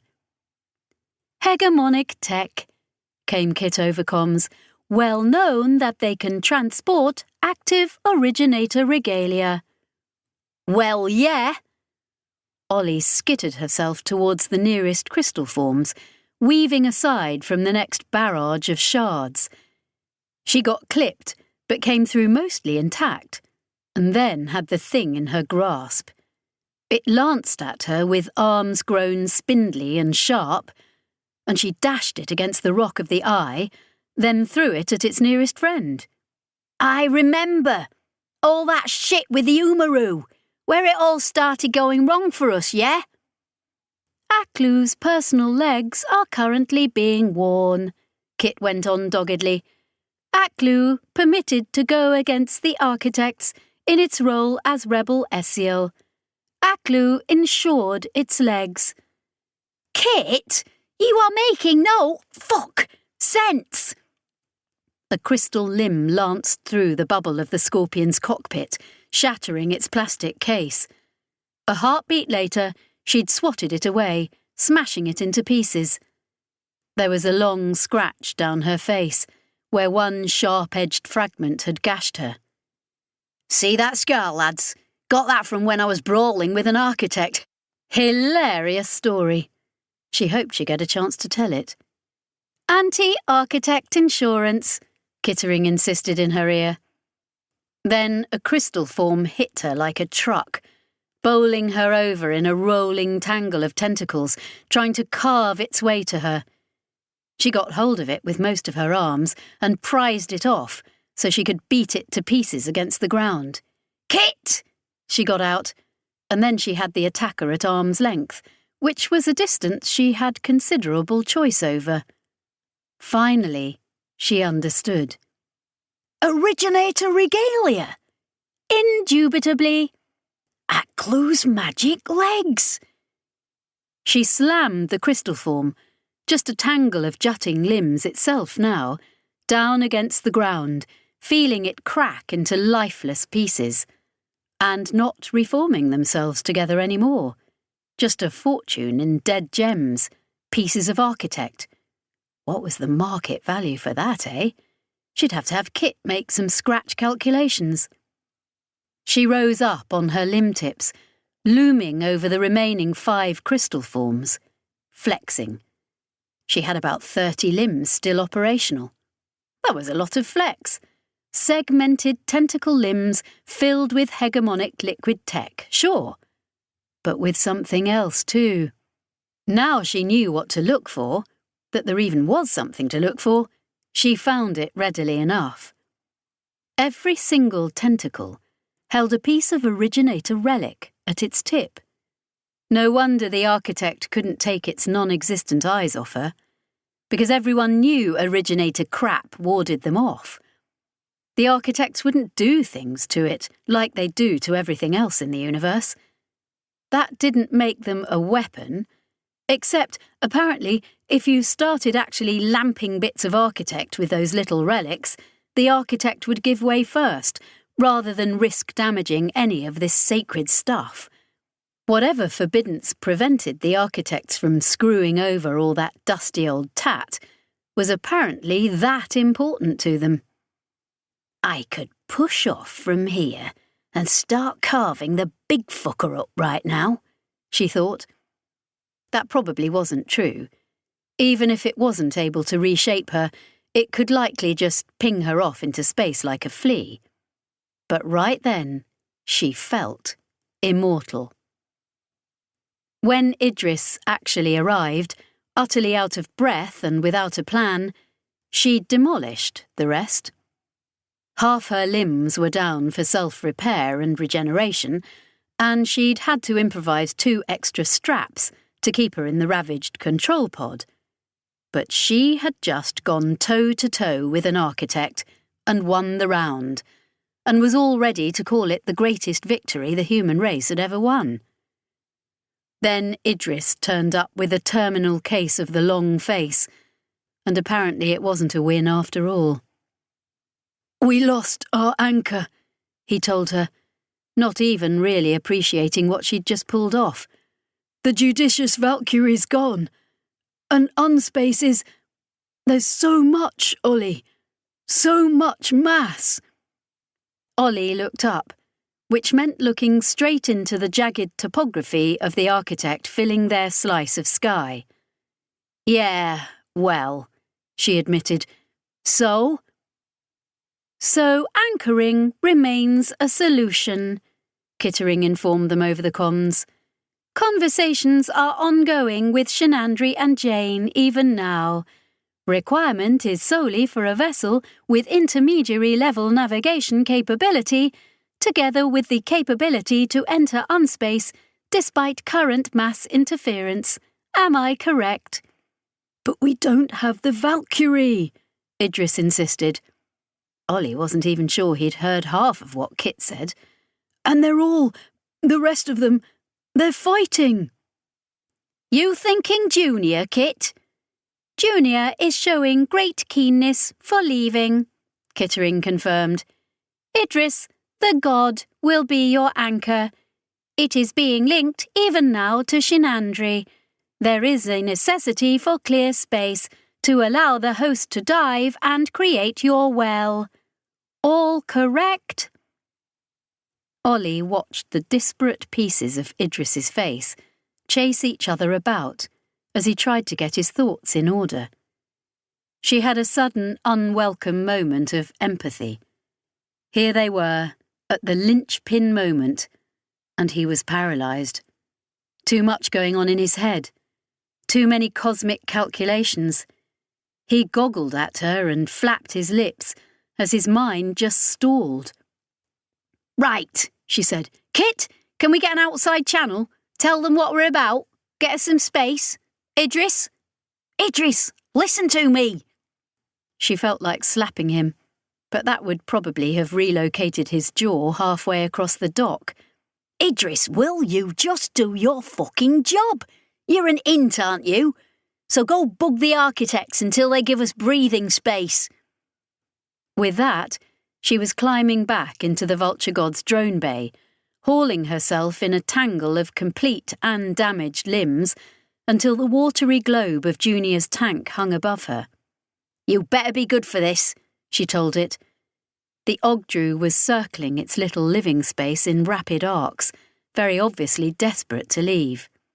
I've got control, she told Kit, and proceeded to lift the god up out of there, right towards the jagged and bristling face of the architect. God damn it, Idris, just for once! She linked to the eyes Jane had installed at the dock, seeing that skinny little figure still standing there, like the world's most inconsequential man. Like a core world caricature of inferior spacer genetics and health. Then she saw him lift his hands towards the architect above, fingers crooked into feeble little claws. It shuddered. Even as the god was lifting off, she saw it jolt, as though that whole crystal sky had flinched. Architect, meet Idris. Your problem now. Kit! But even as she asked, he was broadcasting. Transmission from the Vulture God. Anchor duties for the Eye have been assumed, and we are offering an open contract to all comers. Give us space to work, enlisting all willing ships to engage selected architect currently distracted by our intermediaries. Premium remuneration up to and including salvation of sentient life in the universe. In return, all efforts will be engaged in ridding the universe of the architects. Do we have any takers? It was probably just as well that Kit's comms weren't picking up Ollie killing herself laughing over in the drone bay. Except it maybe wasn't so funny. Most likely she and Kit had just asked a lot of people to get themselves killed on their account. So not funny at all, in fact. Doc Shin? She asked. Jane, you there?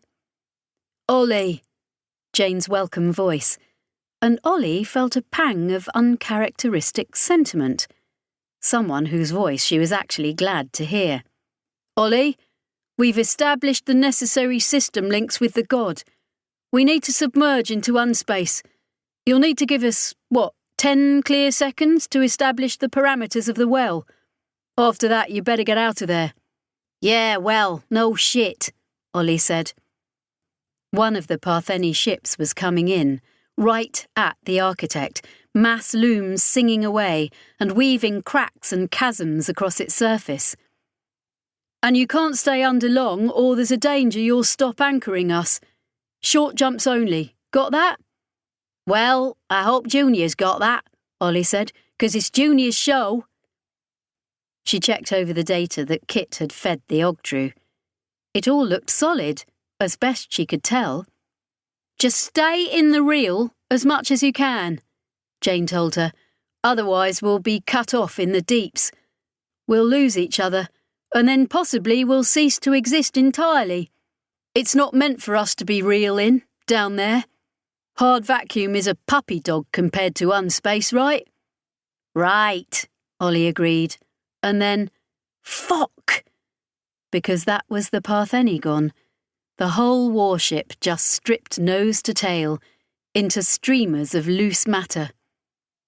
And the vulture god was next. Maybe Idris was pulling out all the stops, or the other ints on the host were, but for a long, yawning moment, the architect just hung there, like all the sky there was, and it didn't fall on them. They were coursing across the upside-down mountain ranges of its face, closer than any living beings had any right to be to such an engine of destruction. Yet they lived. They lasted. Ollie held her breath. "Good luck," from Jane. And then the eye was submerging. She saw the sudden flare of its gravitic field as the host units worked together, taking that segregated piece of the physical universe and plunging it down into unspace, fighting the resistance of physics, the integral separation between the place where things exist and the place where they can't. Her eyes twisted, trying to follow it. Light bled away from the leading edge of the eye, shifting through the spectrum, past red and into shades she shouldn't have been able to see. She had the sense of all space as a tortured membrane, trying to eject the eye right back out again. And then it was gone, with a twisting movement that made her feel sick to her stomach. Something wrong at a fundamental level, a crime committed against universal laws. "Jane? Idris? Talk to me!" A long, fraught moment, and her eyes were drawn to the immensity of the architect. It too was probably wondering what the hell had just happened, but she reckoned it would remember the little vulture god soon enough. "Jane? Ollie?" Not Jane, but Chris. "Ollie, we're off." For a heart-stopping moment, there was nothing but static. Then Chris's voice again. "No, we're back. God, for a moment it was just me here. But we're back. All of us. The bubble's holding. All hands to the pump on the repair side. But we're here. The well up to the reel is intact. We're descending." And distantly behind her, the triumphant bellowing of Ahab sounded. "Ollie, you need to get away, now," Chris said. "Yeah," Ollie whispered, eyes full of that crystal landscape. "Kit, any time now." Above her, Junior's revolutions had become more and more agitated. "Further problems are impeding us." Kit's translated voice was very quiet. Then he was broadcasting again. "Any ships that can assist, this is our last moment of exit. Will any volunteers come forth?" Why hasn't it crushed us? And then Ollie understood why. It's me. It's Aklu's legs. It's the originator relics. But that means... She saw the crystal spines launch, just snapping away from the architect's substrate, and then hanging above, below it, before being bodily thrown at the god. She was jinking already, making it hard for them, fighting the groping gravitational claws of the entity as it tried to pin them down. One spine clipped their bricator drive, sending them into a spin.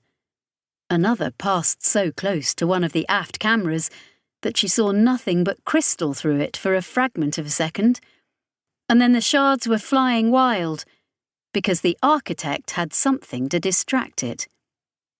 It was the broken key, the little sliver of a diplomatic barge that Hugh had sent. Of course, it would have an int, a good one. Nothing but the best for the important folks in the expensive clothes. It cut across, between the vulture god and the architect, and doubtless the intermediary on board was doing everything up to and including yelling in the monster's ear to keep it busy. Never thought I'd be grateful for the goddamn diplomatic service office, Ollie conceded. And then they were getting signals from Junior. A crack, a mouse hole, the barest space the Ogdru could thread the needle through to take them into unspace past all the gravitic interference of the architects. Ogdru were monstrous predators in their home seas, but this specimen knew bigger fish when it met them, and it wanted to get away. Go, Ollie agreed, and they ducked into unspace. Destination anywhere but here, so long as they were quick enough to preserve the integrity of the well.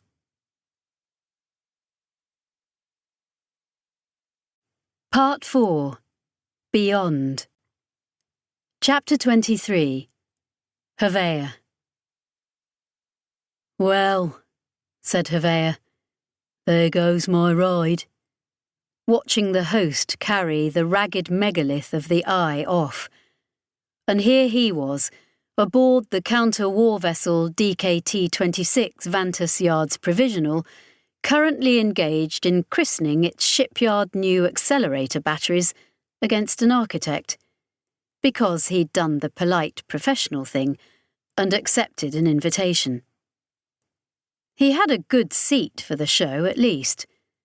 The debriefing room where Diljat had set him up had a good suite of screens. They'd be able to watch all the impending doom he could stomach. That's the ironwriter gone, Diljat said flatly. She was sitting across a metal desk from him, proper Mordaunt house style. This was supposed to be Hevea's last dregs of due diligence, giving a proper report to someone still unequivocally in the service. There should have been café at least. He'd been promised café. Sadly, the architects had arrived before it had. Off to the fore of the DKT-26, the vast lunar bulk of an architect revolved ponderously, its forest of crystal spines dawning like a knife-edged Judgment Day morning. Hevea found himself considering numbly that here was a thing which had destroyed planets for its own mad reasons, reworking matter from atoms up, and it had a front and a back. How weirdly trivial of it. He heard the distant choir of the warship's accelerators, their energy singing through the hull with an eerie voice. The impacts of the barrage of super-fast shot were invisible, though. The architect didn't deign to notice them. Well, this is probably it, he said. The Hani was really telling the truth, do you think? Diljat asked him. Saving the universe. He met her gaze, wondering what reassurance she was looking for. That we, the shadowy agents of misrule, did the right thing at the last. Yes, he told her. Absolutely. She shrugged. Best of luck to them then. The architect slipped sideways and was gone. The hull of the DK-226 screamed in protest at so much mass being suddenly removed from local space, and he could see, down on the gas giant, storms blooming like sudden bruises, red and purple whorls bursting into angry life in the upper atmosphere. They were gone. All of them suddenly gone. Save for the one that had collided with the Hiver factory and taken the pair of them down into the planet's crushing grip, and the other, already damaged, which the Partheni had managed to finish off. 2 more architects on the tally, and how very meaningless that is. Diljat was speaking sub-voc on private comms, probably to one of the bridge crew. Hervea used the screens to take stock. There were a handful of colonial ships, mostly intact. Likewise a handful of Partheni. In a fight with architects, you were mostly quick, or you were dead. It was sometimes possible to escape merely crippled, but you had to work at it. He watched the cautious motion of the ships left out there. Not regrouping, because that wasn't really how space wars worked. Not much use for rigid formations and marching about on a three-dimensional battlefield the size of a solar system. There was a distinct sense of drawing lines nonetheless. The Partheni 0-point fighters formed a loose screen, ready to deploy towards the colonials, everyone lazily adjusting their targeting in an "I'm not touching you" sort of way. And it seemed to Hervea then, as he sat and felt about 1,000,000 years old, that they'd been dancing on the edge of this precipice for a long time. At Arc Palator, yes, and over Cricketh's Hell, and in a lower-key way, for a while before that too. Even supposedly before Earth was destroyed. Natural humanity and Doc Parsifal's artificial angels eyeing each other and easing off the safety catch. But there had always been some other threat. The architects mostly, although even the Essiel had sufficed at Palator. The war had never quite got up to speed. Now here they were. "There are," he told Diljat, "a lot of hivers out there." She regarded him without expression. "Loose frames that made it out of the factory before it went down, or were sent out to fight. They've got nowhere to go back to. We should start picking them up. It's our duty in a time of emergency. As opposed to turning our guns on our sometime enemies out there." She nodded, a single bird-like twitch. "I'll send ahead. Come with me to the bridge. The captain will want to see you anyway. You can tell him what the hell those clowns were really playing at before they went wherever they went." "Exactly what they said they were playing at." "Well then, you can tell him that." The bridge of the DKT was incomplete. Half the wall panels were missing, and there was so much dangerous-looking exposed wiring, Hervea almost thought he was back on the Vulture God. The captain turned out to be shorter and younger than Hervea, and very obviously not someone who'd been intended to take the vessel into an actual fight, as opposed to a test run to see if all its bits were working. Apparently the bits had worked out fine, and so had the captain. Soon after that, they began taking on stranded hivers, as Hervea had suggested, sending out the ship's remotes to round up those who lacked power and chasing after any whose momentum was sending them far off into the void. And once it became clear this was what they were doing, the Partheni cautiously joined in, coordinating without communicating, matching the colonial ships rescue for rescue. Hervea felt Diljat's eyes on him and told her, "They don't want to fight. They didn't come here for that. This part of the Parthenon basically hung itself on making sure the Eye would get to where it's gone now. So those ships out there are full of women who aren't sure what their next move should be. Likely they'll want to go and find their friends, other detachments of their fleet. But if we keep pointing guns, that'll give them other ideas. And it'd be a really easy next move when you're basically a society of soldiers who live all your days on warships. But there's literally no reason it needs to be that way, unless we decide to go poke them with a stick to see what they'll do about it." Diljat stared at him for a long time, and then addressed the captain. "I need a launch. Whatever you've got in the hangars that I can fly single-handed and has a good gravitic drive. I need to get this man to Berlenhof for a proper debrief. In the interim, I'm placing you in command of our surviving ships here.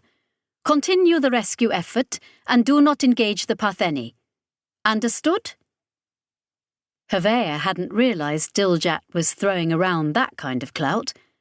Likely a more experienced captain would have bristled, but the master of the DKT was obviously happy to have someone tell him what to do next. He'd just survived a clash with the architects. That was more command responsibility in his recent past than he'd perhaps looked for in his entire career. "What am I, then?" Havea asked Diljat, as she hustled him towards the hangars. "Prisoner? They'll paint me as a Partheni turncoat, or call Larry a traitor." "Nobody knows what the hell you or she are," she told him. "Or rather, yes, all those things, depending on who you ask. And some of the fingers pointing at you over following Larry will be from inside the board, you can be sure. Still plenty of people around who were pushing that ARC business, and they've got their feet under half the important desks back home. At the same time, it's all come out now, and it stinks to high heaven, the way they were going about it. Not exactly popular, the whole leaving almost everyone behind to die thing. Even the Magden voting blocks split over it, and you know how seldom that happens."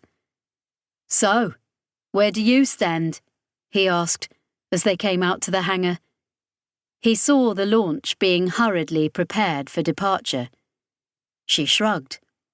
"That depends on who gets their orders to me first, Agent Mundy. I am just hoping it'll be someone who wants to hear what you've got to say, rather than put your head on a spike." Idris. He felt the moment when reality wavered, testing the boundaries of all the theories Trine and Shinandri had dreamt up. They'd started without him, even as he rushed back towards the machine room.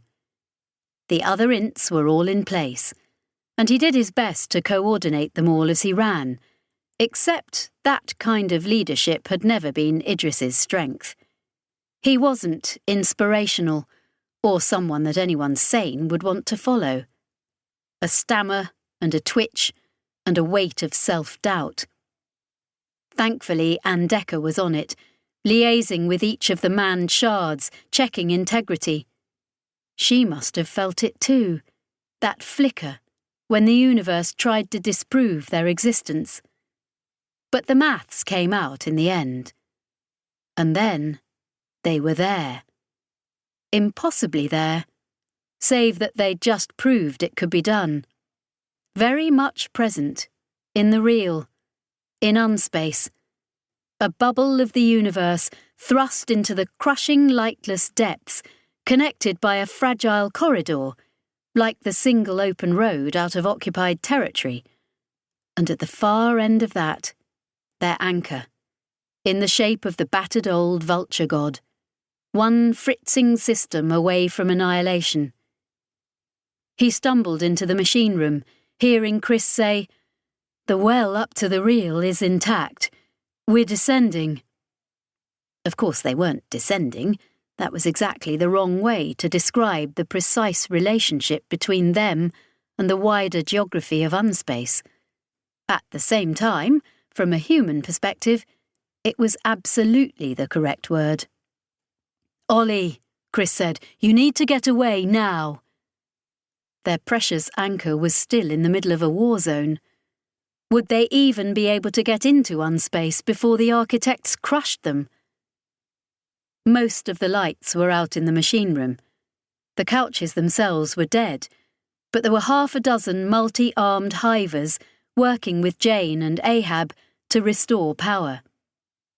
In the staccato flicker of the remaining lamps, an encounter-suited Dr. Shinandri strode towards Idris with his arms wide, trailing hoses. "A complete, entire, and remarkable success!"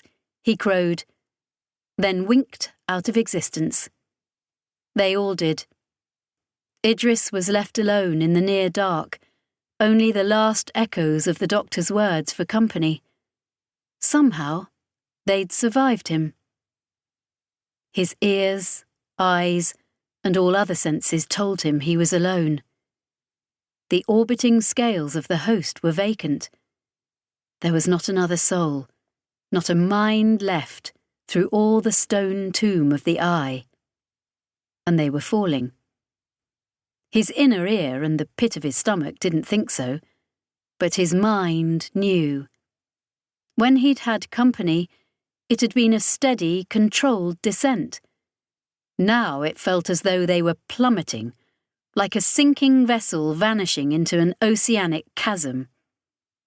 He imagined the trail of bubbles, the last despairing sign that they had ever been there. And below, the kraken was waking. Idris found himself smiling. There you are. The terror of the unreal void, the illusion of the other, which the absence of unspace bred in any thinking mind. So said the psychs over at the liaison board. Perhaps even they knew they were lying, a falsehood more palatable than the truth. It's there. It lives in unspace. It cannot abide sharing its domain. It hunts. Or perhaps it loved company. Perhaps it was just desperate to meet new friends. Such a shame, then, that its mere existence was so searingly intolerable that people murdered themselves and their ships rather than face it. People, humans, Hani, Castigar, Hivers. Sentience, that common brotherhood with such a bizarre and integral relationship to unspace. He felt the first lazy motions of the presence, detecting them. Imagined tentacles, barbels, reaching out and tasting the water. A great round eye, goggling up through the dark expanse towards them. The presence, his old companion, rising slowly from its sunken lair just out from the centre of all things. Like the watching many-headed hound of ancient stories that sat before the door to hell. Their guardian, then. He felt it grow interested in them, grow closer. Except he didn't think this was right, and examined his intuition as a way of staving off his growing awareness of the presence. Not right as in not a guardian? Or not theirs? He tried to imagine facing it down, reaching out to it, as he had with the architects. His mind meeting that unbearable apposite nature, and somehow shaking hands across the divide. No. Even he, the unspace veteran, shrank from that. I couldn't. It was utter negation of thought and being, existential dread given form and purpose. And then Shinandri cannoned into him, having been crossing the intervening space all this time. The Hivers were back, Chris was back. The well was there again, extending all the way back to the real. The bubble was intact. He felt the presence recoil from them, but not forget them, or sink back to its lair. They were still an irritant it had to answer, and different. He had the distinct sense of it, as a living thing, flurrying back in confusion. Or else it was a dark tide of oblivion, and the re-establishing of the well had lit a lamp against the blackness. For now. Sound off, Jane called. Everyone confirm they're still with us. And Decker, roll call the ints. The sound of each hiver responding came through. Chris gripped his hand. Solace lurched over to hug him fiercely. That yawning moment of solitude had written new lines on both their faces. We're here, the Partheni kept saying. We made it. We're here. and who knew how many of her sisters had survived back in the reel. But she was right. They had made it, done what nobody had ever achieved before. A group mission into unspace, all of them together. Ollie? Kit? Chris was trying to get their comms up the well. The fact they existed for each other again meant they had not only got the god into unspace, but managed to come out again too. The god was somewhere, just a short hop from Crux, for the ship could only be their anchor when it existed in the reel. Whenever it dipped into unspace, everything collapsed. Idris had seen the calculations, though he hadn't understood them fully. Doc Shin had sincerely believed that, on their anchor re-entering the reel, the bubble and all the rest of it would re-establish itself. But then Doc Shin seemed able to sincerely believe a lot of things. Idris was just glad he'd apparently been right this time. He felt the presence move, far below them. He didn't know if it had any conscious sense of its own existence, or whether its devouring attraction to thinking travellers was as mindless as a chemical reaction. But, bubble or not, they remained an irritant to it. It was slow, for now, but was rising towards them even as they descended. Re-establishment of contact, Kittering's voice issued from one of the wall speakers. Where we are is described by Madame Timo as the arse end of nowhere. Deep void, no star, no system. Vulture god status, more or less intact. Repairs ongoing. Your voice is a pleasant thing to hear, Chris. God, yours too, Chris replied. What are we doing now exactly? She and Solace were standing almost shoulder to shoulder, Idris noticed, and he understood how very alien all this business must be to them. They weren't even the engineers working on the nuts and bolts of the project, like Jane and the various hivers. Neither of them the high science minds who knew the theories. And they weren't ints, familiars of the unreal abyss. A scintilla lawyer and a Partheni myrmidon down here where the madness lived. Our intermediaries will require some manner of rota, I think we might call it, Shinandri declared, as their continued intervention and guidance is required to maintain our rather, unnatural state here. Perhaps Mynheer Telemier— I'll do it, broke in Andeka's voice, transmitted from whichever scale she was in. Don't worry, Idris. I'll sort it. We'll have my people on the scales. I'll rotate them on and off service. We'll have our Partheni ints on the eye itself, where their mechanical support is. They'll have to pull longer shifts, I think, to keep up, but we can do it, for long enough. We'll be ready. Just point us at the enemy. The enemy. Idris felt that familiar old weight of depression settle on him again. Oh yes, we're here to do a genocide. Even as he thought it, the various couches of the machine came back online, the hivers skittering back from each in turn. Ahab was tap-tapping up, its great bulk curving and bludgeoning through the chamber to get to them. We near to hunt, Idris. We bring the burning sword to them, it trumpeted, and he wondered helplessly what Neramathi concept had just been humanized into that. They didn't look the type to have developed swords along their path from lost planet surface to space. I don't want to. But Shinandri was already bringing his suit up, the one that would keep his body going while he was in the machines for longer than was healthy. The scientist's grin was like a crescent-bladed knife. Idris felt the razor edges of it against his brain. He lacked the strength to fight the man, even to make it difficult to get the suit on him. He couldn't stand before them, after what had happened at Crux, after everything that had happened, from the obliteration of Earth onwards, and say, "I don't want to exterminate the architects."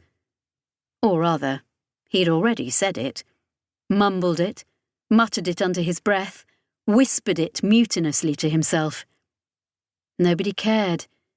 He was just being used in someone else's war, the way it had always been, except this time it was his friends. He had been happier alone with the presence.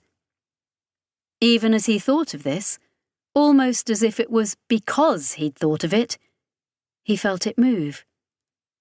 Whatever distance there had been between it and the eye was suddenly being eaten up, as the presence decided to come and give them a proper look, expose them to its terrible existence, until their minds ablated away before the sheer fact of it. He heard a panicked babble from the Ints over comms, the Partheni pilots in the eye calling out shocked reports. The others, those without the double-edged senses, knew something was wrong, but not what. They'd die blind when the presence found them, but they'd still die. Idris wasn't sure which way was best. He reached for it. It was a terrible mistake, and yet, in that moment of hubris, he understood a great deal. As though the tide of the presence's onrushing filled every channel and cave of his mind. And then it went out again, dragging most of that knowledge with it. But there were pools and puddles left behind. The presence, the inhabitant of Unspace, was real, no matter what they said. The intermediary's constant companion as they crossed the solitary spaces between star systems. The monster you'd get if you boiled down the nightmares of every sentient species and gave the resulting protean mass a will and a hunger. Utterly singular, unique and alone in the universe. Evolved or engendered or simply brought into being by the very axioms of Unspace. It was singular for exactly the same reason that every journey in Unspace, until now, always left each traveller alone.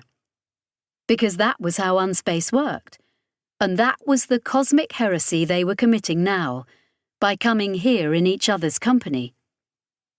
It was coming for them, charging headlong, more purposeful than Idris had ever known it. They were still together, but what did that mean for the presence? Idris had a sudden horrifying idea that if the presence entered their bubble of reality, they'd make it real too. Give it a physical form within the eye that would be so terrible to gaze upon, mere flesh couldn't tolerate it. Their bodies would shrink from it so utterly that they'd have to transform into something else entirely, robust enough to endure it. Turn to stone, pillars of salt. That swift, inexorable lunge towards them. Idris held Chris's hand, pulled solace to him. He could hear someone swearing, others weeping, praying. Ahab roared, little more than static and feedback from its translator. Then, nothing. It had slipped past them. He had a sense of angry bafflement, more human interpretation placed on something that could never truly be penned in by human ideas. But it had found them, been about to make its presence very known, and then it was far off their trail, casting for a scent suddenly gone stale and, "Hurry, please," a voice Idris was frankly growing sick of. Harbinger Ash, standing there as if it had been with them all along, which it most definitely hadn't. "It will return, and most likely won't be evaded so readily. We are something new, and it doesn't know how to locate us within the unreal. But it will learn.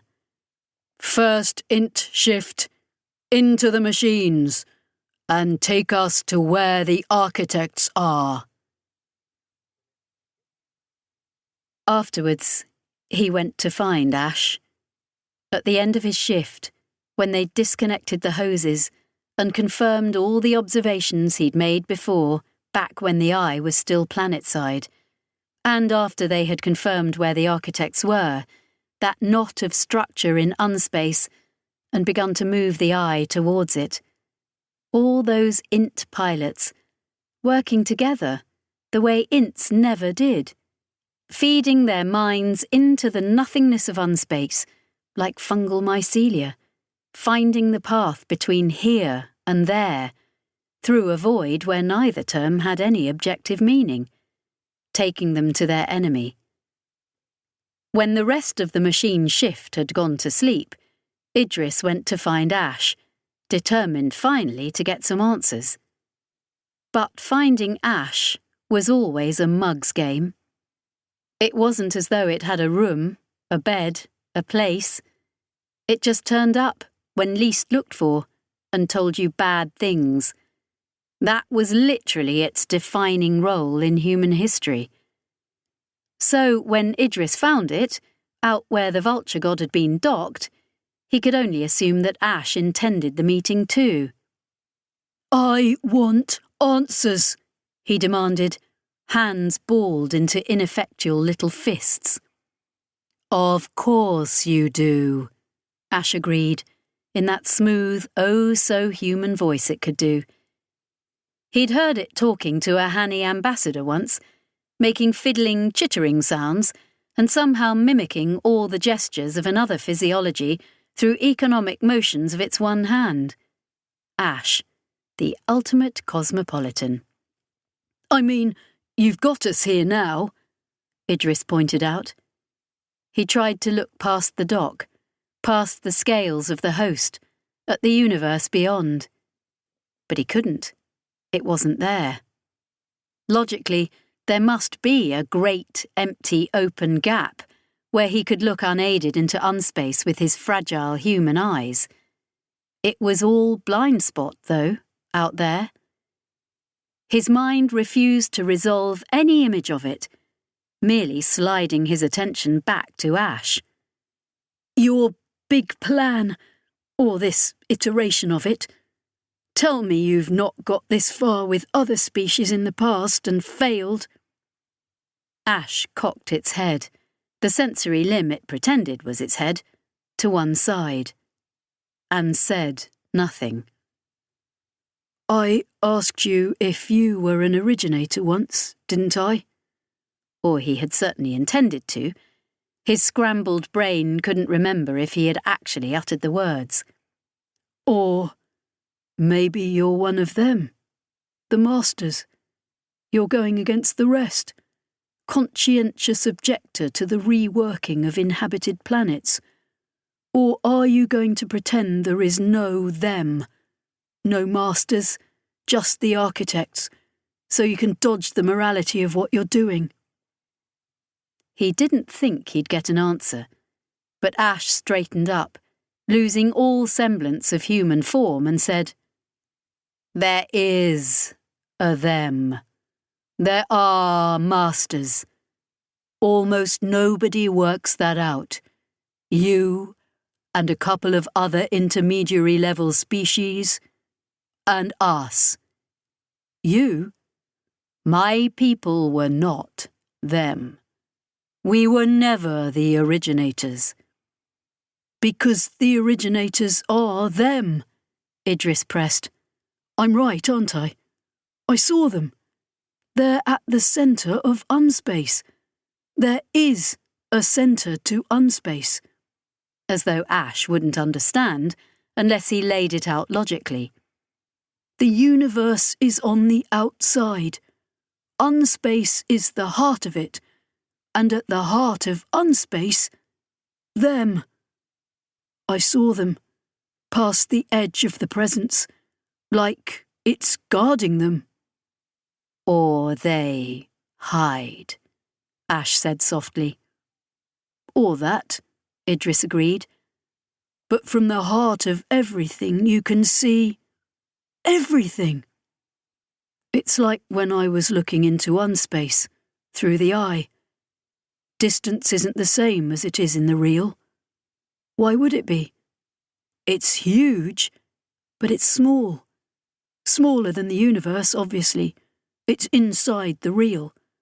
And if it wasn't smaller, then you couldn't travel faster through it. Stands to reason. From the centre, you can see all of it, if your eyes are good enough. You can perceive everything. All the way to the boundary with the real, where the throughways are. Like stitching. Pulling the universe into shape. Not even roads to travel on, really. Except when someone puts that line of stitches in, it makes a path to follow. Just incidentally. And we thought they'd been made for us, for people like us to move from place to place faster. So, why did they make them, Ash? Ash spread its hand like a shrug. I don't know, Idris. Seriously? Some childish part of him had assumed Ash had all the answers. Then what? Where do you even fit? I thought that the creature knew it all, but was just being inscrutable, because it seemed in character. Ash didn't join the dots for you. It never had. We were the greatest of the intermediaries, Ash told him. My people, of whom I am the last. That you know of. The last in the universe. Because I would know. We always knew. We were constantly amongst ourselves. We could speak across the whole of creation, with unspace as our sounding board. And we could travel. Our bodies are our brains, and our brains interact with space and unspace in ways no others ever could. You and St. Xavier, the Ogdru, the Castigar savants, none of you can imagine. We could go anywhere in the universe, just by willing it. So we went inwards, and we found them. And they were already set on their crusade. They had the architects as their tools, and they were watching for any sign of sentience deforming the firmament above them, so they could unleash their pets and obliterate it.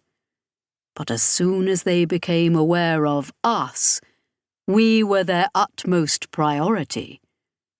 Whatever it is that they cannot abide in life and mind, we were the purest example.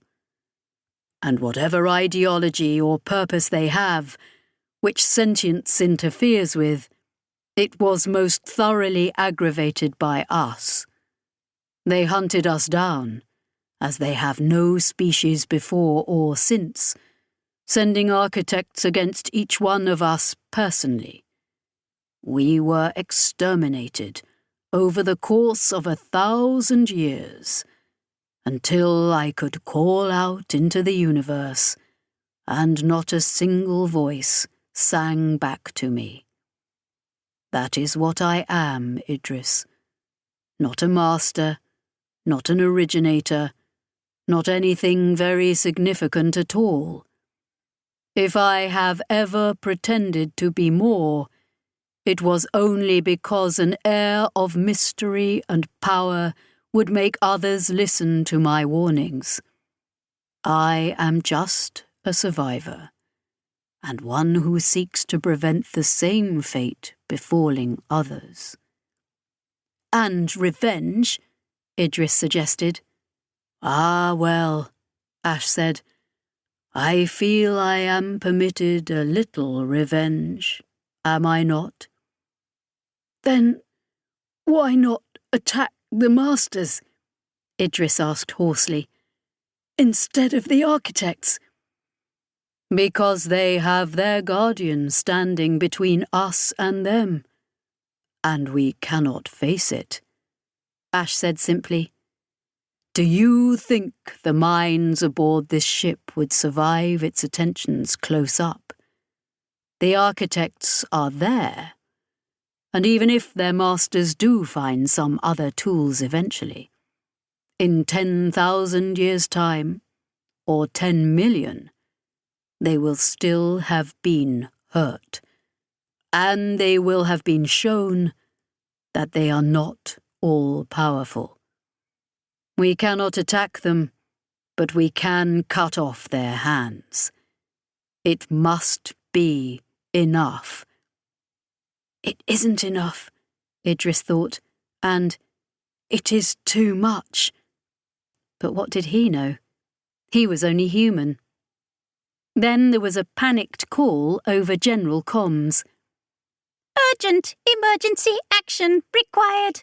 Kittering's voice, reed-thin and staticky from all the way up the well. Unspace entry imminent. No, why? Idris demanded. You need to stay in the reel. That's the point. You're our anchor there. Architects, Kittering insisted. Emergence of architects approaching even now. Ollie is making calculations for unspace entry. Idris, they are after us. They followed us from Crux. Chapter 24. Ollie. It wasn't as though the god had taken a direct hit over Crux after all, which was just as well because you didn't tend to walk away from a full-on architecting. But when the monster had breached right up close to the eye, the resulting gravitic turmoil had popped a number of the ship's seams and systems out of joint. Ollie had been in too much of a hurry to get clear after the eye had gone, and had just given Junior its head, letting the Ogdru drag them away. When they'd emerged out of unspace after a fleeting nightmarish journey, the boards had been lit up with more red lights than carnival time in hell. She'd just sat there in the Scorpion's command pod, a cold sweat suddenly all over her, thinking about all the wrecks she'd seen where someone had tried an unspace insertion with a damaged ship. Well, fuck, she said, caught on the twin prongs of relief and horror about the sheer state of things. Where have you taken us, Junior? The Ogdru floated serenely in its tank. She let some food out for it, some of those unpleasant-looking chunks it liked. They were short of that, and she'd need to find somewhere with a kybernet where she could look up what else they could feed it. It wasn't as though they'd be going grocery shopping in the hegemony any time soon. By then, the god's abused navigation board was talking to her, and she answered her own question with, "Arse end of nowhere." They were in deep space, not a star for 50 light-years and change. Junior had run for the wilderness, and she couldn't blame it. Kittering was talking down the well. Ollie tapped into comms and heard Chris's voice come to them like the woman's own ghost, distant and echoing, with a lot of creepy-ass distortion. Sounded like a chorus of damned souls complaining in the background every time Chris spoke. Jolly thought. But they were good, at least. Alive and still in existence, and so could get on and do the thing. Ollie let herself relax, just a little. Meanwhile, they had things to get on with too. Space life, that state of being she was used to. It had been quite enough for her before the architect showed up again, and this crappy little salvager had somehow become the linchpin for saving the universe. Fucking Partheni. They had dicked her over one last time by having the appallingly bad judgment to get themselves atomised by an emerging architect. thereby meaning they couldn't take up the place of honour as anchor for this dumbass expedition. Ollie, on her way to her tool locker, paused for a moment, thinking about the way the judicious Valkyrie had become loose threads, just spools of wire and lace. Fuck, she tried to say, but even that so familiar word wouldn't come out. She was shivering, she suddenly realised. The tentacles, Aklu's magic legs, twined, and their tips screeched against the drone bay walls like fingernails. Her breathing abruptly became too hard, too fast, and the medical telltales in the scorpion pod started to shout at her, trying to give her a calming shot, except she hadn't kept the drug reservoirs filled since forever. "Oh," she said. The architect tearing into the reel right on top of them, the ship coming apart. Nobody should have to witness something like that. But she was Ollie Antimo. She wasn't Idris, flying into pieces so fast he should have some sort of warning sticker slapped on his forehead. She'd gone through life without most of the standard complement of limbs, and she'd adjusted, which meant she was a tough son of a bitch and didn't get like this. Her haptics registered a touch on her pod. Just a small one. It was Kit, clinging to the wall to keep out of the restless writhing of her tentacles. He'd tapped her with one extended mouth part.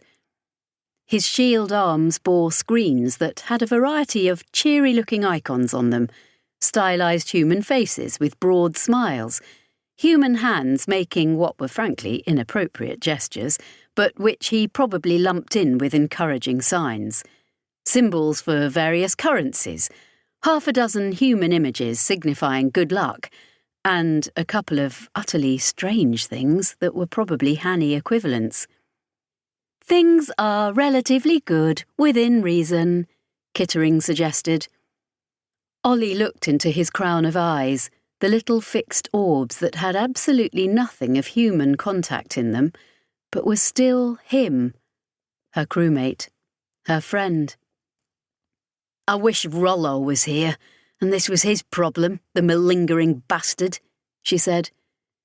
"The swish is heartily to be concurred with," Kit agreed. "You going to help me fix things?" "Likewise that." "Right then," said Ollie, feeling the shaking subside, the horror of it sink back down, just like that bastard feeling you got in Unspace. Not gone, but not too close for now. She ran up a triage list with the ease of long practice, knowing her ship and what parts of it would patiently wait for her, and which were the demanding bastards who would get shouty and possibly explosive if they weren't sorted out sharpish. Then she and Kit picked out all the serious toys from the tool locker and set to work, mending where they could mend, making do where they couldn't, rerouting around systems that would require actual miracles to resurrect, shrinking the ship's world, doubling up, straining the bits that were still labouring on because of all the bits that weren't. "This ship," she said to Kit when they took a break to chow down on their diminishing stores, "is not a two-hander. Not even with goddamn technical geniuses like you and me."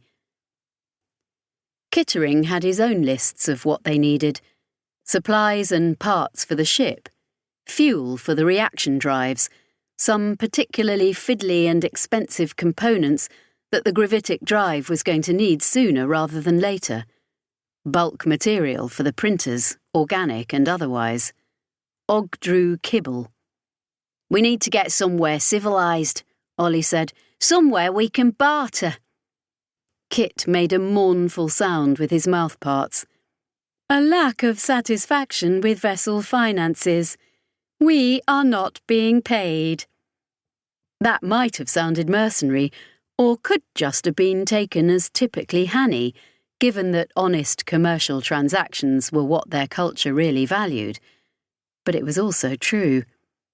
Nobody had offered them a remunerative contract to save the universe, and nobody had magically stopped a leaky old ship from costing way too much. "Junior, we're going to need to jump sometime soon," Ollie said. Of course, the Ogdru couldn't hear her, but she was simultaneously working with the cobbled-together interface that linked her to the tank. And Junior was raring to go, apparently. It was corkscrewing and diving within the sphere of water, increasingly agitated. Just like before, when... She felt the lurch. She was no int, and would never have those brain-gouging senses Idris had been saddled with. Something in her clenched, though, when the architect breached. It wasn't even close to them. When she dropped her focal point into the vulture god's sensor suite, she saw it way out, only its mass shadow betraying it was out here, where there wasn't even a star to reflect off its crystal hide. And just sitting there. Maybe architects did this all the time. Came out to where nobody ever was, just to get some peace and quiet. Except there was a lot of empty universe, and here it was, within 1,000 million clicks of the vulture god. It was here, for them.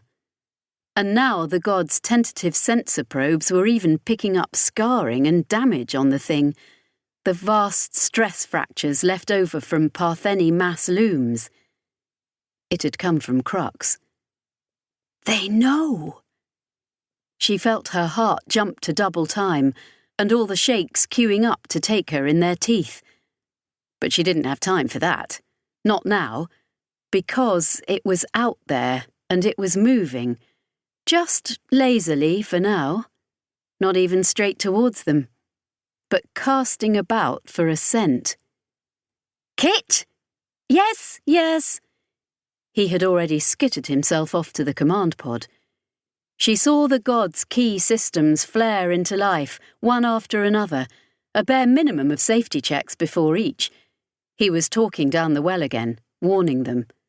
Ollie was already negotiating with Junior, but right now the Ogdru was absolutely on message, very keen to get the hell away. And then they were into unspace. And Kit was gone, and Junior was gone. Just the great vacant water sphere of its tank hanging above her. Ollie held on, mentally and via Aklu's magic legs, physically. She waited, feeling the aloneness creeping in on her, and beyond it, the infinitely worse not aloneness. Even though she'd done this before, when there wasn't time to get snug into suspension, it never got easier. Her breathing started to become more and more rapid, and claustrophobia clutched at her. For someone living in the close confines of the Scorpion pod, that was really going to be a problem. The universe was crunching in on her. She was the centre of its attention, cupped within its fist, and its fingers were closing, and they were out. Just a short hop. She was embarrassed to find herself crying, actually sobbing on open comms. What Kit made of that, she had no idea. But she got herself in hand. She was Olian Timo.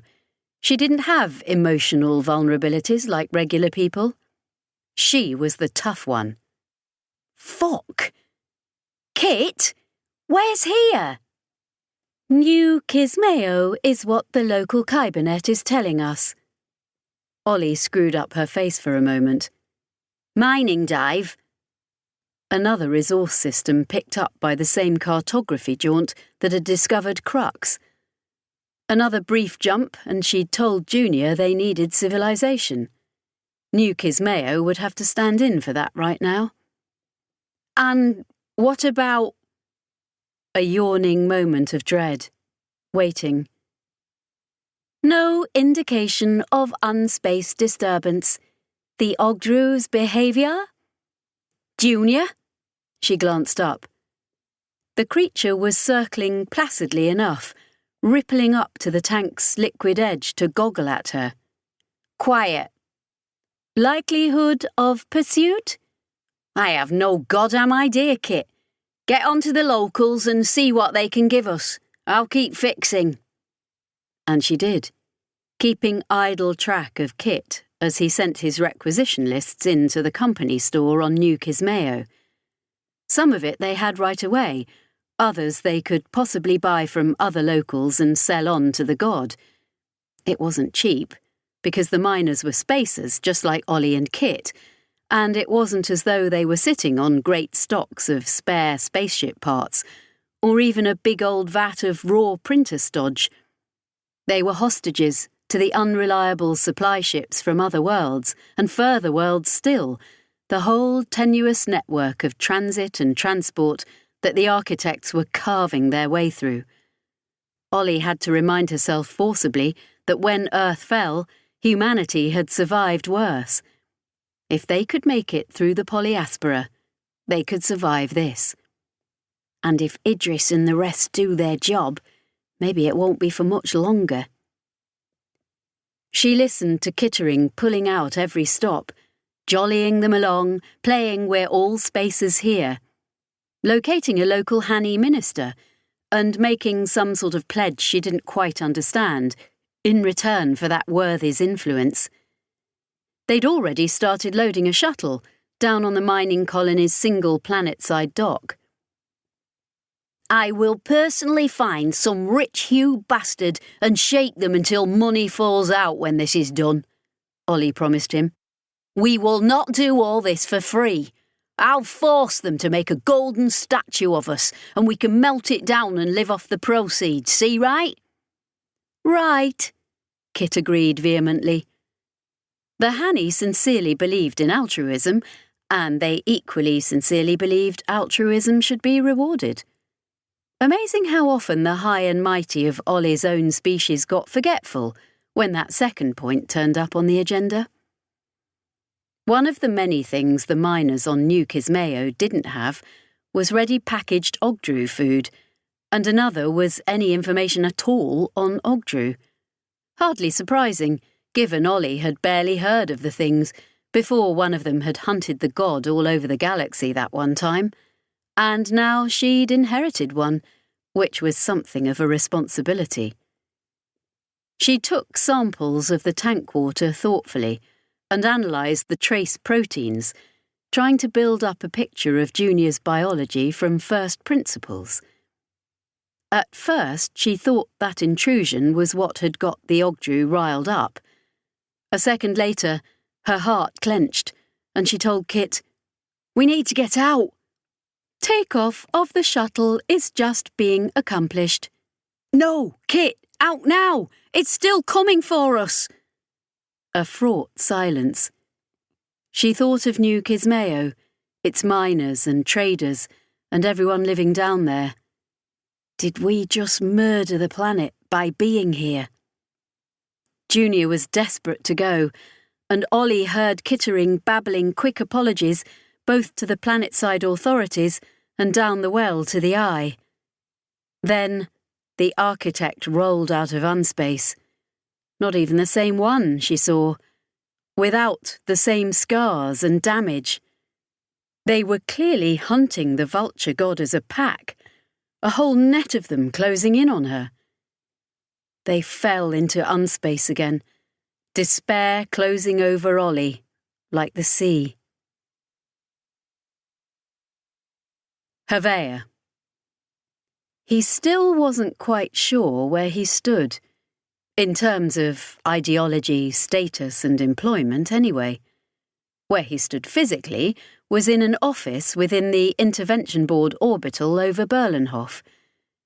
One of the offices for peripatetic staff, a central workspace hub with compact little living cubbies radiating off it. 3 other Mordant House staff were there at the moment, sitting with slates held close, doing non-secure admin and filing, but still not trusting to use projected displays that someone might eyeball too closely.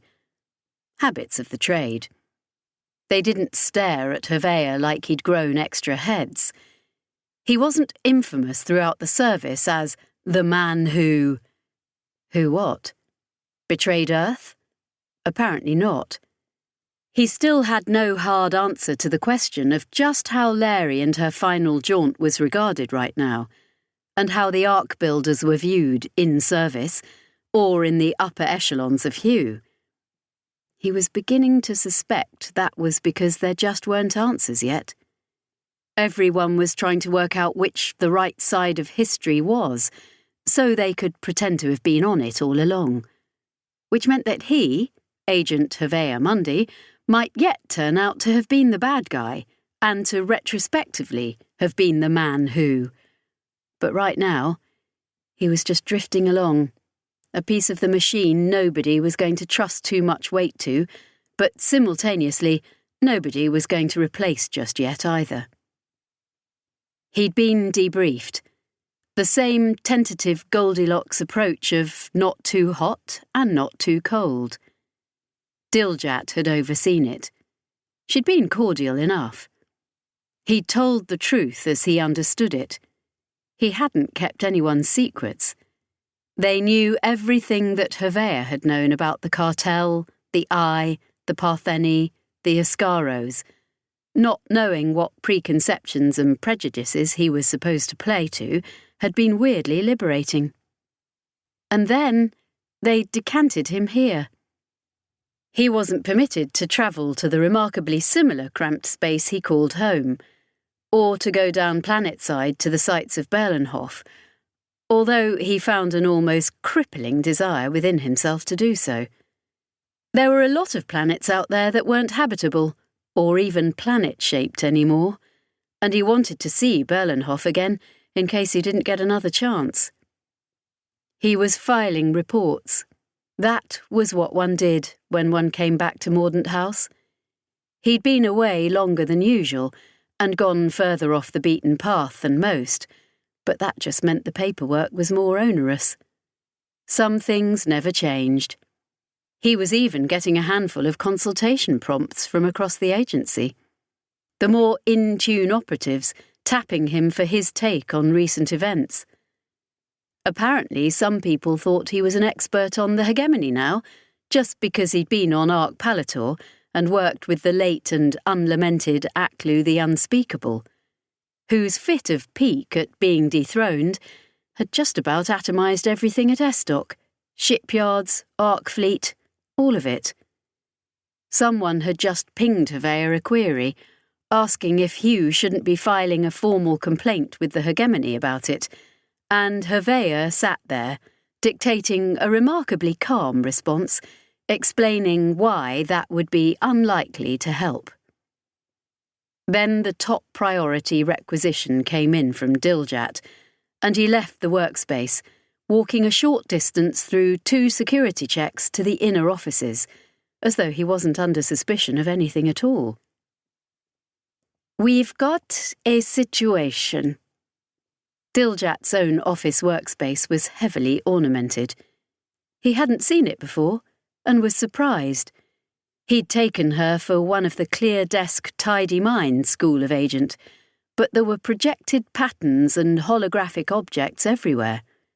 Nothing physical, which she'd have to shove in a box if there was a departmental reorganisation, but a lot of colour and design, following a distinct Baroque aesthetic. "What's up?" She was sitting on a cushion with a low table in front of her, already displaying the standard stylised throughway projection everyone used. He took a seat opposite her, at her invitation. "Characterise your relations with the crew of the salvage ship—" "Vulture God," he finished for her. "Seems like all anyone wants from me is my friends these days." "You'd say friends, then?" "Actually, no, not really. They probably don't think of me as an enemy. Anymore," he considered. "All right, Ollie Antimo probably still does. I got on all right with Almier, the lawyer. What have they done now?" "Report from New Kismayo, hot off the packet ship." She opened it up on his side of the little table, and he ran through it with professional efficiency.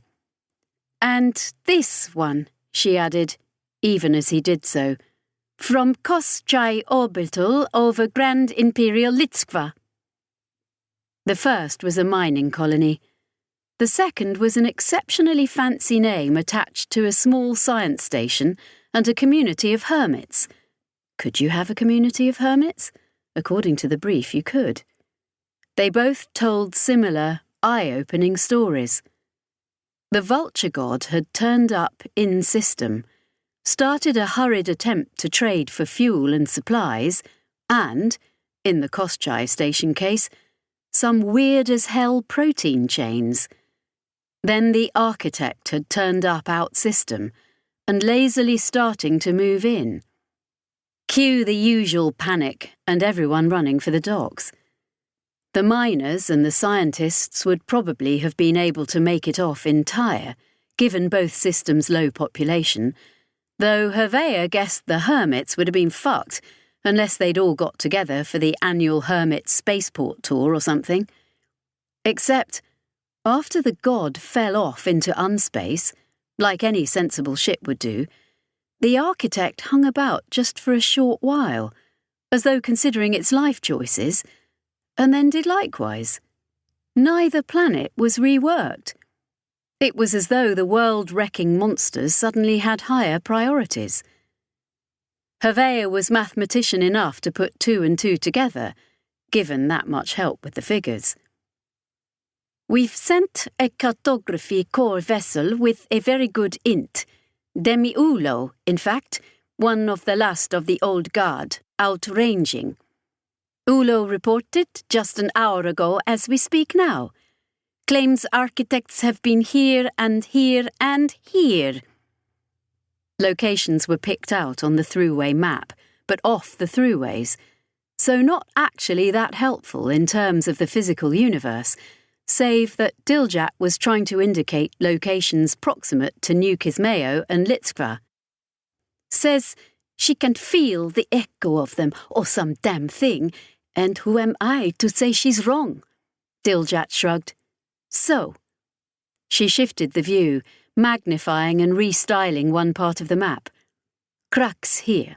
Kismayo, Litskva, Ulo's other data points. And we've had our best data analysts, as well as a handful of contracted Hiva number jugglers, making predictions that basically give us a limited set of points. A predictable course, you think? I wouldn't have thought there was enough information. Diljat laughed bleakly. If it was just the vulture god, no. But it's not. Here's the rest of the puzzle. A scatter of additional points, time-stamped. A progression. A steadily closing horizon moving towards possible destinations. Architect sightings in populated systems, coming out of unspace, panic, screaming. You know how it is? Then just gone. While we prefer that to the whole planet destruction, it's got everyone spooked. But now we know. They're closing a net, Agent Mundy. That one ship has got them chasing all over for it. It's Typhoid Mary, is what it is. A plague ship. And they're obviously desperate to dock somewhere and resupply. But we can't have them anywhere near us, not with the baggage they're bringing. Who knows when one of those architects will decide it can spare the time for a little redecoration, Maybe the only reason they haven't yet is because the ships only turned up at peasant small places. A selection of highlighted throughway junctions. Here are the major population centres within a short unspaced jaunt of where they're gadding about. And they're not even working via the throughways. They've got that int pilot of theirs. Oh, the hegemonic critter, Hervea agreed. At her look, he said, Telemier was on the eye. He'll be doing the other thing. She shrugged. Our unspace maths boys and the liaison board people don't think there is another thing. They believe this neuromathy and the whole idea is just so much poppy dust. Something must have shown on his face, because she managed a sympathetic smile. I know it's what your chief died for. I also know that we piss about through unspace all the time, have done for over a century, and our theoretical understanding of it isn't anywhere near complete. You can bet they're all going over everything this Shenandoah character ever had published back when he was a respectable academic, and I reckon he's gone a way further since he went rogue, after partnering up with the Neuromath at the originator base. So who knows? I'm just saying that our brain boys don't believe it. I believe it, Hevea said firmly, to his own surprise.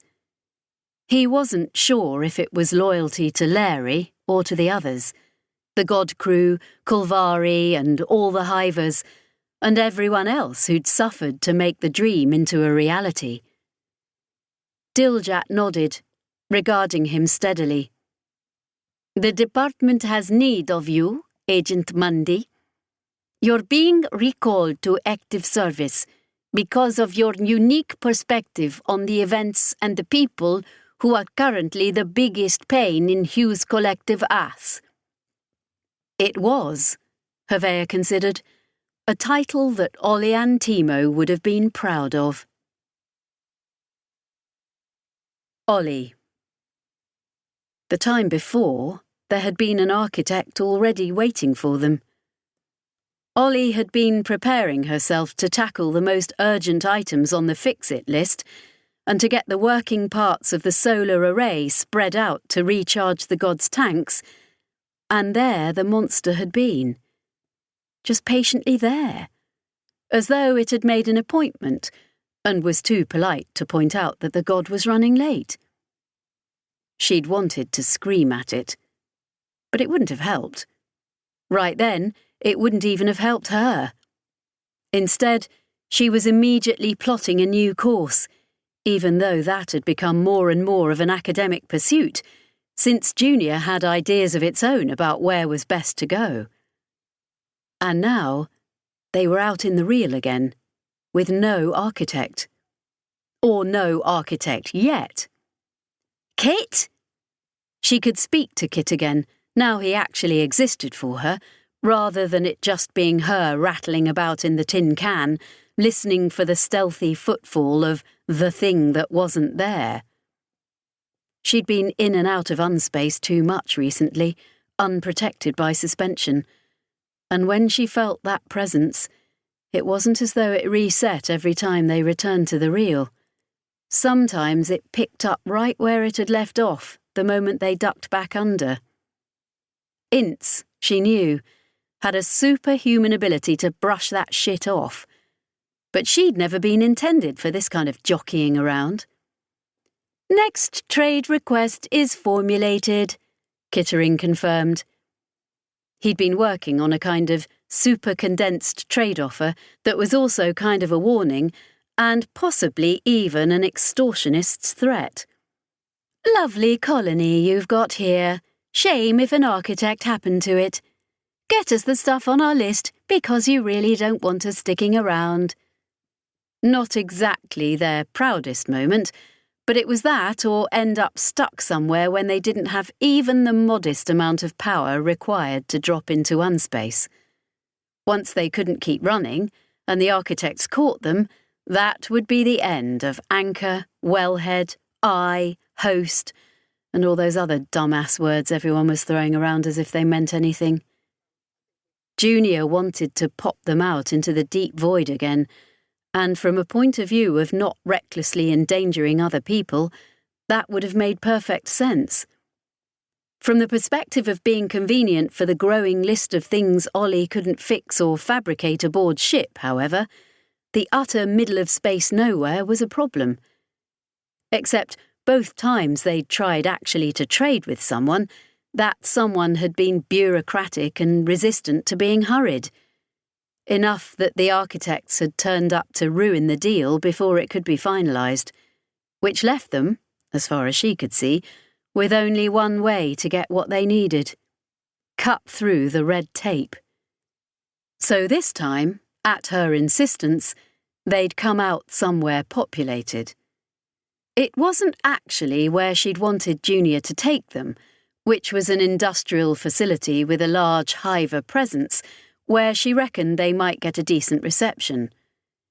Junior had grasped the idea about going where the people were, though, and taken them to Oskit Niarikan, Kittering told her, as she fought over the pronunciation.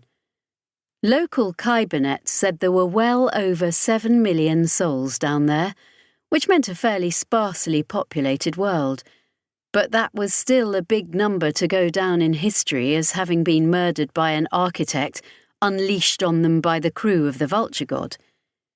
They were mostly Hanny, too, despite being within colonial space.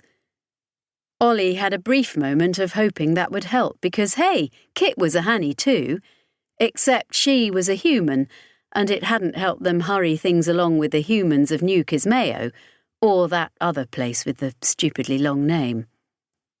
"Send them the thing," she told Kit. "No time to fuck around. Send it to them, and then just keep telling them how everything's going to crap unless we get what we want. If it helps to make us the bad guys, make us the bad guys. We are absolutely intergalactic terrorists holding them to ransom. Just tell them to be quick." He wasn't happy about it. She wasn't happy about it. Oskit Niarikan was green and blue, with nice tufty clouds. There were enormous aquaculture farms down there, the Kybernet told her happily, locations of extraordinary natural beauty, which probably meant something different to Hanny. There was also some sort of live entertainment enterprise renowned across Hanalambra culture, although she didn't quite get what it was or how it worked. It looked like competitive melodrama from the brief media type that turned up. As Kittering continued haranguing the Kybernet, she tried the well. "Don't know how long we'll be here," she told whoever might be listening. "Not long, I'm sorry. The fuckers are after us. I have to keep running." "Ollie!" The distant, distorted voice belonged to Chris. "We're here." "Yeah, I hear you. You're there." "No!" For a moment, Chris was gone, and Ollie braced for a sudden and unwelcome guest in system. But there was no architect, and Chris came back. "No, we're here, if here is even the word. We're in the same frame of reference as the architect nursery." Ollie choked. "That mean we're done? Blow the joint and we all go home?" "Ahab and Ash are working with the Ints to do whatever they're doing. Don't understand it myself. It's like higher maths crossed with planetary bombardment over here. But they're working on it, whenever you're in the real and they can actually talk to each other." "And Idris?" A sigh so achingly familiar that Ollie felt it like physical pain. "Oh, you know Idris. Could use him up here if you don't need him. Sick of me and Junior having to do his job between us." "Oh, we need him. But he—" A shrug Ollie couldn't see but definitely imagined. "Not happy." "Miserable fucker never is. OK, you sit tight and do your very hard sums. We'll give you all the time we can. Kit?" she prompted, keeping a wary eye on Junior. The Ogdru was sulking at the moment, rolling around in the upper reaches of its tank. "Planetside and orbital authorities are not being cooperative," Kittering lamented. "Tell them they are told," he snapped at her, his translator sounding genuinely human-comprehensible angry. "In all possible ways, a telling of them has been accomplished. They are raising numerous trees of branching objections questioning our veracity." Junior twitched. Ollie gritted her teeth, the roil of tentacles below her beginning to coil and twist in sympathy. "Tell them to have it ready to send up, because company's coming." Then a message turned up. out of the blue. Not from the world or its orbitals, not on the standard Hanny domestic channels. A recorded message using Hugh government protocols. A familiar name. This is Agent Havea Mundi of the Intervention Board. This message is intended for the crew of the Vulture God, wherever you should turn up. I understand you are in need of resupply. I am sending you coordinates. And old-fashioned galactic references. No mere chain of throughways to get there. Meet me there, ran Mundy's message. We'll have at least some of what you need, in exchange for answers.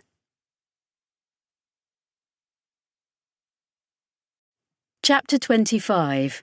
Idris. 2 of the Ints had died getting here. Both of them were colonial. The new class rushed out by the liaison board after it was clear their regular stock in trade were ineffective in finding common ground with architects. One of their on-duty pilots had suffered a colossal brain embolism, and the other's autonomic systems had just stopped doing all the many things a human metabolism needed them to do. In both cases, the consequences had been sudden and severe enough that the substantial medical technology on hand was left flat-footed and useless. Plenty of others had suffered serious biofeedback that they had survived. What had been a well-planned rota to give every Int a chance to rest, except Idris who couldn't, had collapsed into slinging out each healthy Int the moment they were ready because there were so many recuperating at any one time. All in all, the fact they'd lost only 2 to comprehensible medical emergencies was probably a victory over the forces of death and entropy. And it wasn't the most disturbing part. That would be the 3 Ints who had simply not come back when everything else had, as the Vulture God had re-entered the reel after one of its scurrying evasions back up on the surface. They had been plugged in and navigating unspace, 2 of them from the scales of the host, the other in the Eye's big machines. And it had happened during the god's first unplanned evasion, after the architect had followed it from Crux. They had been within unspace, protected by the wellhead bubble, and projecting themselves beyond it to grope their way towards the architect nursery. But then the god had dropped into unspace itself, collapsing the bubble, and they had found themselves in unspace while projecting themselves further into it too, suddenly completely exposed. And they hadn't come back from it, as though the iterated layers of unreality had been piled too high, toppling over and crushing them. The really problematic thing, Idris considered, was that they hadn't been the only ones actively navigating when the god had dived, and everyone had ended up alone in the vacant spaces. It wasn't as though those nested layers of unreality automatically led to extinction. Others had come through fine, which meant that those who had vanished had been taken, not just fallen out of the universe. Their exposure had opened them up to the thing that was outside, and it had come for them.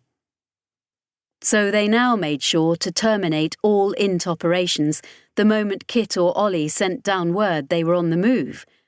Nobody wanted to join the list of the disappeared. It had been hard, too, navigating in fits and starts, trying to pick up where they'd left off against the incomprehensible non-structure of unspace, trying to calculate their passage across the curvature of unreality. Idris had attempted so many metaphors as he fought to explain to Chris and Solace what they were doing. It was easier just to imagine it as travelling, as though there was an actual place they were trying to reach, and the Ints were just drawing maps and consulting compasses. In which case, they'd arrived. He'd made sure he was in the machine to get the best view. Even just with his bare brain, he could feel it out there, a sensation like the pull of stitched wounds or burn-tautened skin inside his mind. Distantly, he could hear the voices of the others, Chris and Solace asking what was out there, trying to get the eyes cobbled together systems to model it in a way they could understand. Shenandri reading off gibberish data in his quick, uneven voice. More closely, a handful of the other ints were making observations, trying to understand what was snarling unspace in front of them. Hesitant, broken sentences strung together by a cartilage of ellipses and question marks. And Ahab. In its own machine. Ahab, who wasn't an int, but had a dozen conduits feeding its implants with data, probing the twisted fabric of unspace like a blind man, a vengeful blind man who finally feels the throat of his enemy beneath his fingers. Idris opened himself to the outside and understood. A moment of utter clarity, seeing how it all fitted together and functioned, recognizing the differences between this and the throughways, those other structured parts of unspace. There was plenty of complexity up at the very surface of the unreal, adjacent to regular space. Mass shadows, and the weird distorting stipple of all the thinking minds in the universe, and the connective tissue tying it all together like a mad theorist's string. The throughways that the originators had built, that tugged the universe into or out of shape. Artificial. The work of a thinking mind, even if the scale was beyond anything humans or Hani or even the hegemony could conceive of. A piece of civic engineering the size of the universe, and for purposes utterly unknown. The architect nursery wasn't like this. He understood that now too. He had wondered if the architects were the hivers of unspace, slaves by creation rather than subjugation, not that there was much moral distance between the two. After all, he was damn sure that the originators, the throughway builders, and the masters of the architects were all one and the same, crouching there at the centre of unspace and doing whatever the hell they did. Now he saw it close up, or at least the eye's focus had been brought entirely to bear on it, he decided this was something natural. A persistent complexity within unspace's structure, like the red-eye storm persisting amidst a gas giant's turbulence. They'd observed plenty of walls, currents, and momentary landmarks already. Unspace threw up patterns, but it usually took them down just as quickly, the spawn and prey of chaos mathematics. Except, he thought, sometimes, vanishingly rare, a pattern of energy, information, and force arose that by its very nature perpetuated itself. Perhaps for a minute, perhaps for a decade, perhaps forever. It was a twist in the underlying structure of unspace, a distorted point that had copied itself until there was a whole close-knit constellation of aberrant, unreal landscape generated there, and the complex topography of that landscape interacted with unspace in a way that produced life, minds, whatever an architect was. The vast crystal monoliths of the real were just thought and complex distortion here, because that was all anything was in unspace. Step off a throughway, and you needed a mind just to keep yourself this side of not existing at all. And mind had arisen in the depths of unspace. Then, because mind was also the tool you needed to start manipulating unspace, that arisen mind had begun working on its native environment, building, spreading more of itself. Possibly the nexus that had generated the first architect would have snapped back into the background nothingness long ago, had the architects themselves not worked to perpetuate and expand it. He could not imagine what it was like. It wasn't as though baby architects were born, little formless knots of intent, and then slowly grew into their colossal, murderous adult selves. He could see the process in real time, the convolutions of unspace, and he understood that they were architects in negative. Then, over time, the architects themselves would accrete within them, building up complexity and structure until a threshold was crossed and a full architect would come into being, where a moment before there had just been dust and the distortion of unreal space. Like a spider's web in reverse, pulled tight purely by the competing demands of its own structure, strung with cocoons, but instead of dead prey, these would each unravel, so that the insect could push its way out. They pulled everyone out of the machines then. Ollie and Kit were giving them a decent span of time right now, and Shinandri, Ahab and Ash had all their data. About half their ints also needed medical treatment, for old traumas or new. Idris stared at his arm, the one he was missing, remembering it being there in unspace, and not immediately recalling why it was absent now. He sat at the back. All the medically fit ints were either physically there in the machine room of the eye, or listening in from the scales. And Dekatal Ma was taking the lead, as she often did now, and she'd defer to Idris if he opened his mouth. He knew that. She looked over at him for his nod or frown, but he gave her nothing. He couldn't make himself actively consent to what they were doing, and at the same time, he couldn't fault the logic. Who was he to stand before Ash or Ahab and tell them they had no right? He watched Andeka and 3 other selected ints get into the machines under Dr. Shinandri's direction. A hand came down on his shoulder. He looked back and saw Solace, flinched, expecting her to ask why it wasn't him, why he wasn't doing his duty like a good soldier. But she said nothing, just kept her hand on the thin fabric of his tunic, until a little comfort began to leach in with the warmth. "I'm sorry," she said. "Not enough to do anything." "We do terrible things," Solace told him. "That's what people do to survive. It's like during the war, people having to work out how best to evacuate a world, having to decide who's allowed to go and who stays to die. Human history in space is a series of terrible moments." "That logic," he said, "leads to the Ascaro Ark Fleet. It leads to your exemplar Mercy and her coup.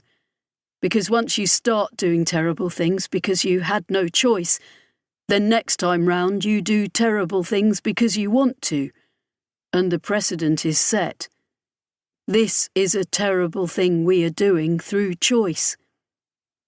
"Whole worlds, Idris. Inhabited worlds every time. Even now there could be a planet being reshaped.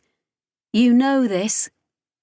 "I know," hissing through his teeth, fighting hard to stop himself shouting it at all of them. They hadn't been there, none of them.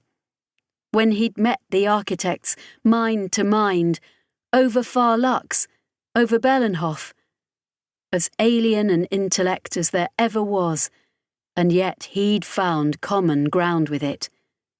At his plea, it had bucked under the hand of its masters. In the situation of Far Lux, he'd made them realise the cost of what they were doing, and the architects had valued those infinitesimal grains of mind and life enough that they'd gone away for half a century, until the whip hand had found them again and driven them back to their bloody work. At Berlenhof he'd begged, and the planet's executioner had refused to do its duty. They were not wicked. They were not cruel. They were victims the victims of the originators. And now ours. He owed it to them to at least stand up and shout out his disagreement. But everyone had heard it all before. And what would it achieve? So he sat at the back and watched it all happen, knowing it made him an accomplice. Sat and hoped for the voice of Kit to come down the well and tell them the god needed to get out of town again, so they'd have to call the whole experiment off. It didn't happen, though, and he felt the grotesque wrongness as Andeka and the others plucked at the fabric of unspace. He felt them take Shinandri and Ahab's equations, which they'd been adjusting and reworking furiously since the eye came down the well, and apply them, like knives, to the taut strings of the architect colony. And if this maths gets out, it will be used elsewhere. He could see exactly how one could dismantle a throughway in the same way. We could sever the universe from itself, exile a system so that only Ints could find it. Closing his eyes, he noticed Solace's hand clench on his shoulder. He understood that, just as the architects didn't explode planets, or hurl them into stars, or tear them bodily apart, this wasn't violence either. The architects painstakingly remodelled planets into precise configurations. It was almost the opposite of violence, so gentle, so careful. If 5 billion people died, well, it was the price of art, wasn't it? And here, what they'd planned out, the maths, the careful application of thought like scalpel blades, making use of the fundamental desire of unspace just to snap back to its baseline level of entropy. Any kind of structure was unnatural to it. Snarls and vortices arose all the time, but dissipated just as rapidly. Except, as thought was the common currency of unspace, these storms generated life, sentience, sapience. Perhaps there were thinking beings here who howled into existence for mere fractions of a second before being scattered to the winds. But in this place, thinking life had taken root, grown itself a colony, nurtured more of itself. All those scattered points pulling at one another, the whole held under tension, held in shape. The shape itself was the thing that generated architects. A cry of triumph came from Shinandri. Idris felt the first thread part. The nearest cluster of points, the dense convolution of information, like a protein's folded structure, sprang apart. No, sprang out of existence, cut away from the rest, releasing its energy in a shock wave that had half the Ints clutching at their heads. Idris just clenched his jaw against it, seeing the damage they'd done, a little fraction of the architect colony that now wasn't there anymore. They'd struck their blow. The first of many. Shinandri was then talking excitedly about where to cut next, the surgery that would carve this cancer out of the universe. Each cut required the most meticulous planning, or else the blade would find no purchase. The next shift of Ints were proposed to carry that killing maths to the enemy. Idris walked over to one of the machines, even as Jane helped Andeka out of it. He heard Solace call after him, but he just lay down in it and let its hungry interface clutch his mind, wanting to see with the augmented sight the eye could give him, to witness what they'd done. It wasn't sight, and he didn't use his eyes, but his brain made images to account for the probability gradients and the dynamic forces and the sheer unreality of it. He envisaged the architect nursery like a web hanging over him, and tried to make it as unpleasant as possible. A great dusty expanse of spiderweb against the dark cellar ceiling of some abandoned house. He attempted to make it a bad thing, so that it was a good thing they were destroying it.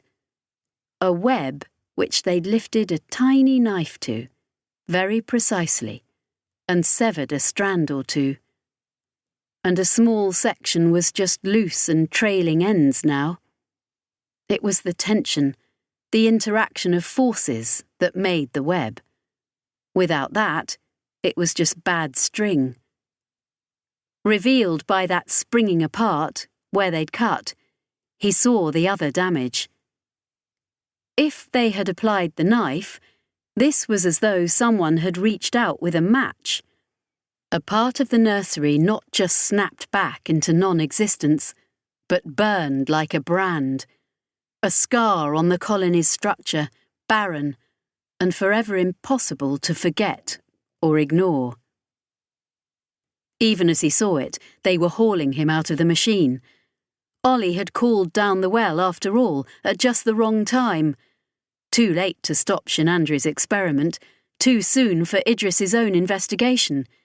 He'd discovered something new, except now everyone was too busy to talk about it, and soon they'd just be gone. Unspace the old-fashioned way, where everyone went alone. Unspace without the eye's protections to stand between him and the presence that still prowled out there. Solace saw it in his face.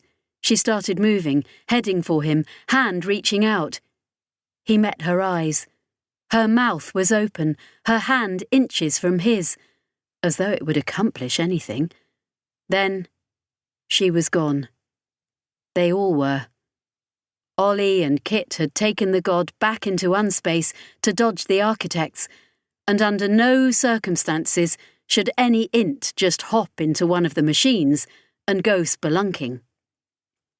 But Idris returned to the coffin seat of the machine and connected to it again, feeling the blissful quiet of solitude, and beyond it, the first slow uncoiling of the other. He fell beyond the stone sanctum of the eye, and beyond the gravitic bubble generated by the scales of the distributed alien vessel, out beyond. At the same time, he was still present, locked away in the prison of his physical body, that increasingly unreliable and piecemeal shell. Visualizing himself descending, like a diver with a weighted belt, into the crepuscular depths of unspace, as if the heart of everything, all the way down there, was shrouded in night and cold and crushing pressure. But that was where he had to go. It was where they dwelt, the ones he needed to find and confront, make them acknowledge his species and the destruction they were doing, make them understand so they'd not do it anymore, no matter what Ash said. End the war, and a more final end than simply robbing them of their weapons. A kinder end than murdering their slaves. The presence heaved down there, amorphous, reaching. Their guardian, the many-headed dog at the gates of the abyss. A terror. The concept of it made flesh. Because thought was strength here in unspace, so why shouldn't abstract concepts be given form and mass and reaching tentacles? Up it rose, the kraken woken, baleful in its fury. Ollie and Kit would know it too, if they'd had no chance to get to the suspension couches. As the pair of them trusted to their Ogdru navigator to hustle them through the surface waters of unspace. Each of them alone, and each of them hunted. But they all of them had so much more clear water between them and the presence than Idris did. Idris, in the machines, and active in unspace, while the bubble was gone. He swam in the thing's very shadow, and it knew him. It felt him more acutely than all the other myriad intrusions, than it felt every individual vessel across the universe that dared break the surface tension and dart into its domain. It reached for all of them simultaneously. A singular beast, with an attention that could divide and subdivide, hydra heads multiplying, and yet all leading back to the same monster. All these things were just convenient masks the human imagination fabricated because the presence was the unthinkable, the thing nobody could face and remain sane and whole.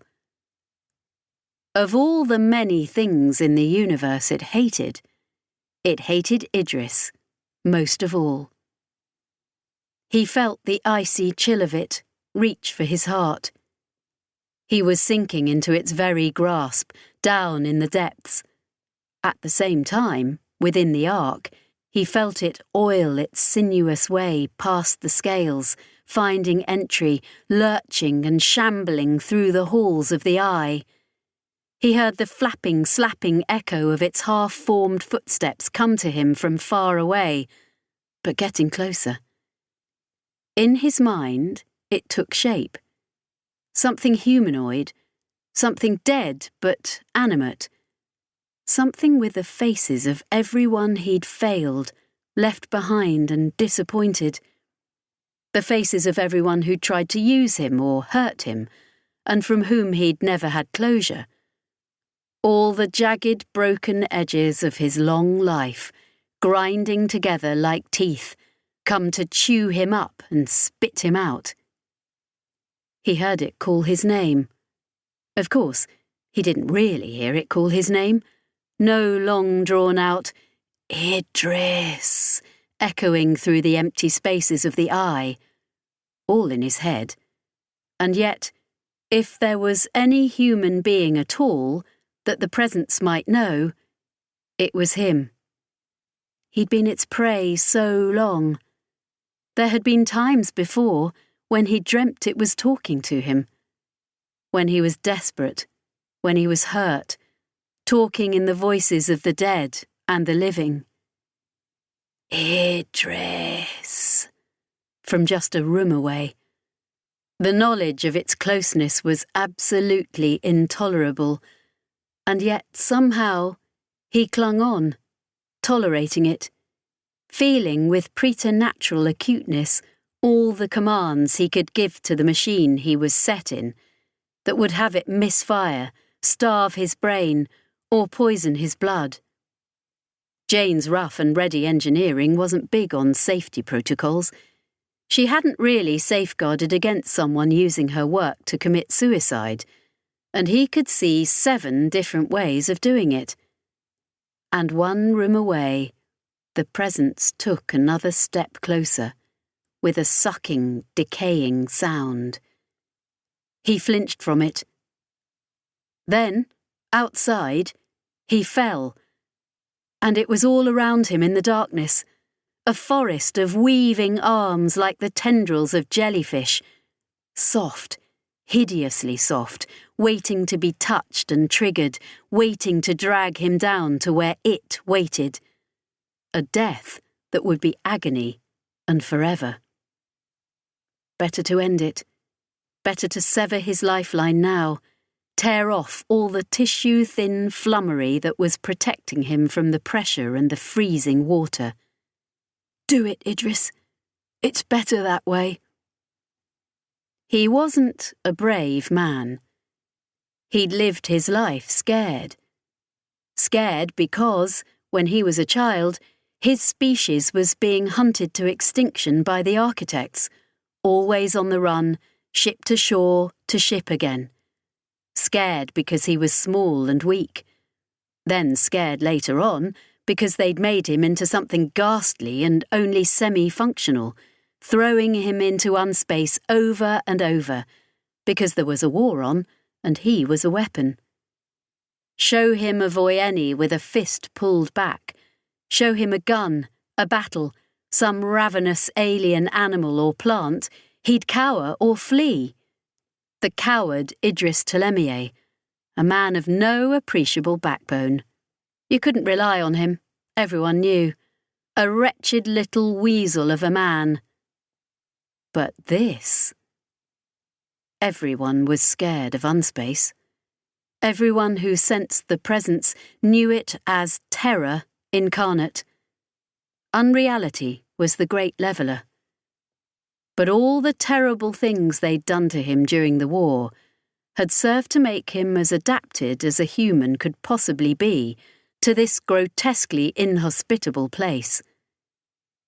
The presence groped blindly for him in the dark. Its malformed bulk loomed in the doorway of the machine room, unseen but impossible to ignore. Idris let the water carry him aside, and the force of his mind drag him down past those arms. Let the fact of that unwelcome company slide off the surface of his mind. Idris, it said, and he knew his own name. It was his, one of the last remaining parts of the person he'd once been, before all the surgery and the drugs. It grew nearer, lurching across the machine room, moaning his name, appalling, closer and closer, turning the screw of his revulsion and horror until literally anything would be preferable to having it there.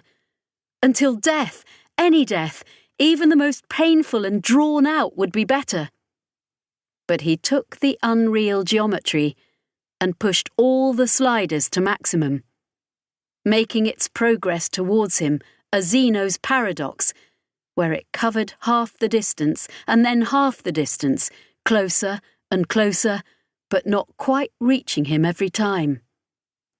He fell past it, picturing the scarred flank of some beast so vast that, if he'd had a light and been so foolish as to turn it on, he'd only have seen an unrelieved plane of flesh, like a cliff face, falling past, even as it twisted and tried to find him, even as he hid from the monster in its own shadow. He screwed his eyes shut, his real eyes.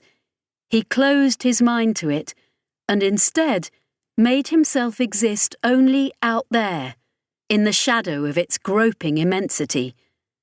And beyond it, there was only room for a single point. The presence was everywhere around the centre of all things, but it was not at the centre. There was a cyst there, a bubble, a frozen moment. The thing he'd glimpsed, the thing that stared back at him and knew him. Chapter 26. Hevea. This, said Hevea. I never knew this even existed. Diljat nodded. Old cases, Agent Mundy, real old. Wartime. That meant a fairly narrow window for someone in threat analysis to conceive of this exigency and put it into motion, sometime between the first ints coming out of the intermediary programme and the war's end. This was where they'd sent for the vulture god to steer to. The orbital claimed the world was known as Harbourage. It was a lie. The world wasn't known at all. It wasn't on anyone's charts. If you didn't know it was there, you'd never have found it. There were no throughways joining it to the universe. Early Void Explorer ran across it before they were even the cartography corps, Diljat explained. The orbital they were aboard was tiny, mostly just a crosspiece of 4 docks and 8 modest compartments inside. The real work, what there was of it, was on the planet below. Happens more than you'd think, I'm told. The ints sense the mess and come out to find just this. A star, some planets. They note it down, but if there aren't any throughways, it's not much use to anyone. Except here, Hevea noted, and she nodded. The world below was Earth-size, which was probably what had caught someone's attention back on Berlenhof or wherever. There was a microbial ecosystem that fell into that narrow band where the chemistry wasn't inimical enough to kill you or Earth-like enough to infect you. Something somebody had been able to work with. And right now, over half a century on, there was an automated base down there cracking rocks and generating an oxygenated atmosphere, as well as a science station where they'd been working on adapting the local life for human use. Havea couldn't imagine how you found qualified bioscientists who'd be willing to take the job. There had been 3 of them, and they must have been equal parts rugged and antisocial. It was only past tense because they'd been evacuated for the duration of this little stunt of Mordaunt House. "Home away from home," he said, pausing at a panel and idly calling up planetary data. He gave a wry smile at the wartime tech and interfaces that had never been updated or replaced, because this had been someone's desperation move back before the war turned. They had reckoned that maybe architects only hit worlds on the throughways. On what basis, Havea couldn't guess, given that data on worlds off the network was essentially non-existent. Someone, therefore, had decided to turn Harbourage into humanity's last worst homeworld. It hadn't been needed, and the war had ended, but Mordaunt House had chosen to keep the project live, keep up the old-fashioned terraforming like nobody really did anymore, just in case. Now they'd found another use for the place, the most clandestine of meeting points, where they could make the exchange without putting anyone else in danger. "Agent Diljat," came the voice of their pilot, because of course they'd needed their own int to even get out here. No other way to reach Harbourage. "They're here." "Back to the ship," Diljat said. They ran, even though it wasn't far. It couldn't have been, given the cramped confines of the Harbourage orbital. They ran because they didn't know how long they'd have before the Vulture God brought friends to the party. "You understand your brief?" Diljat quizzed him as they hit the airlock to their ship. "I'm not a rookie," Havea complained.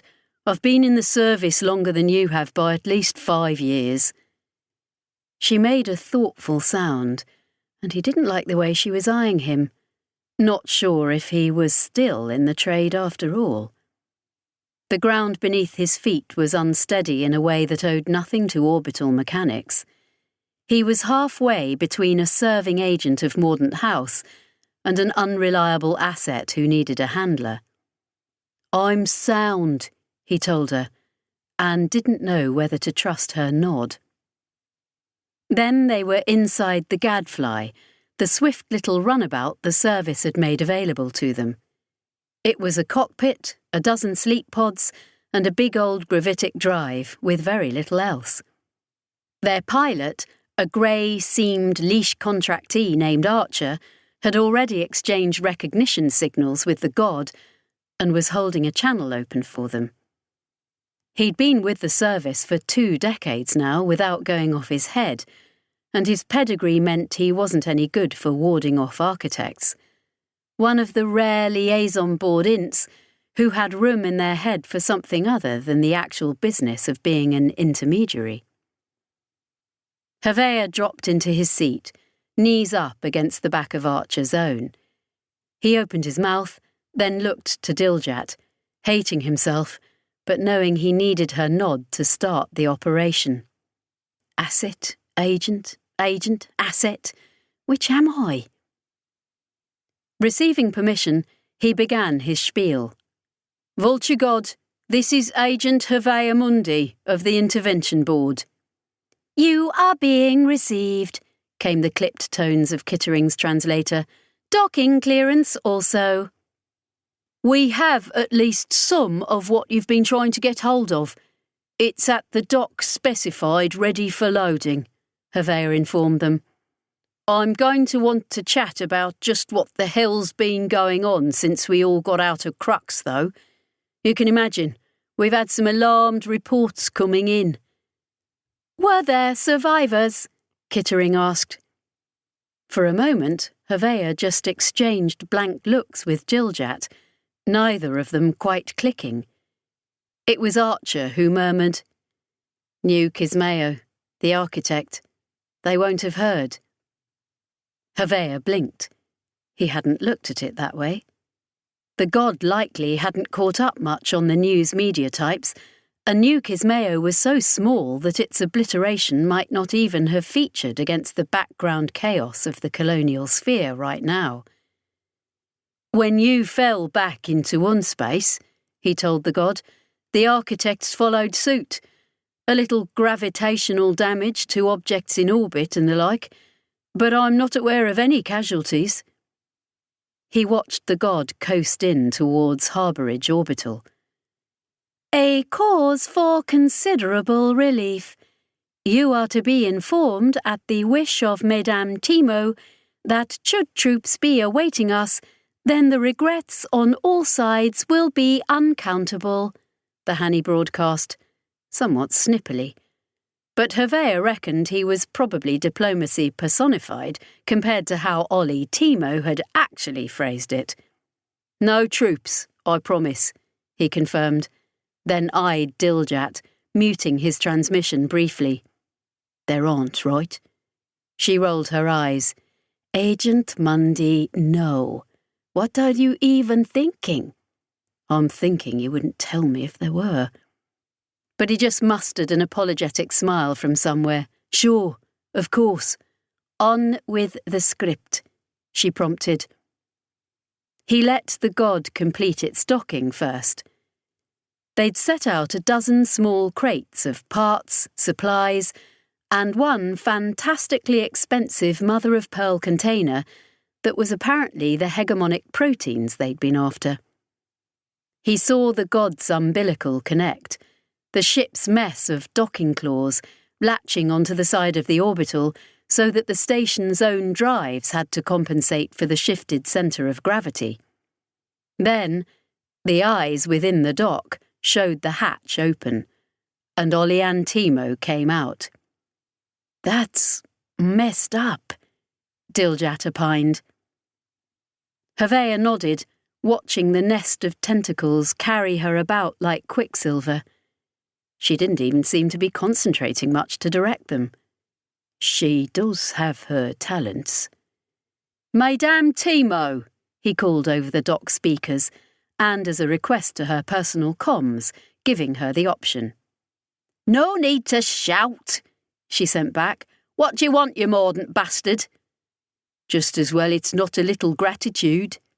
He could see Jiljat mugging at him to get on with it, but he reckoned he knew Ollie. You had to crack her shell first. "That it is," she agreed gruffly. "You've got Almier in there, maybe?" he tried, mostly because he knew it would needle her. "You're fuck out of luck on that one. She's down the well, same as all of them, save me and Kit.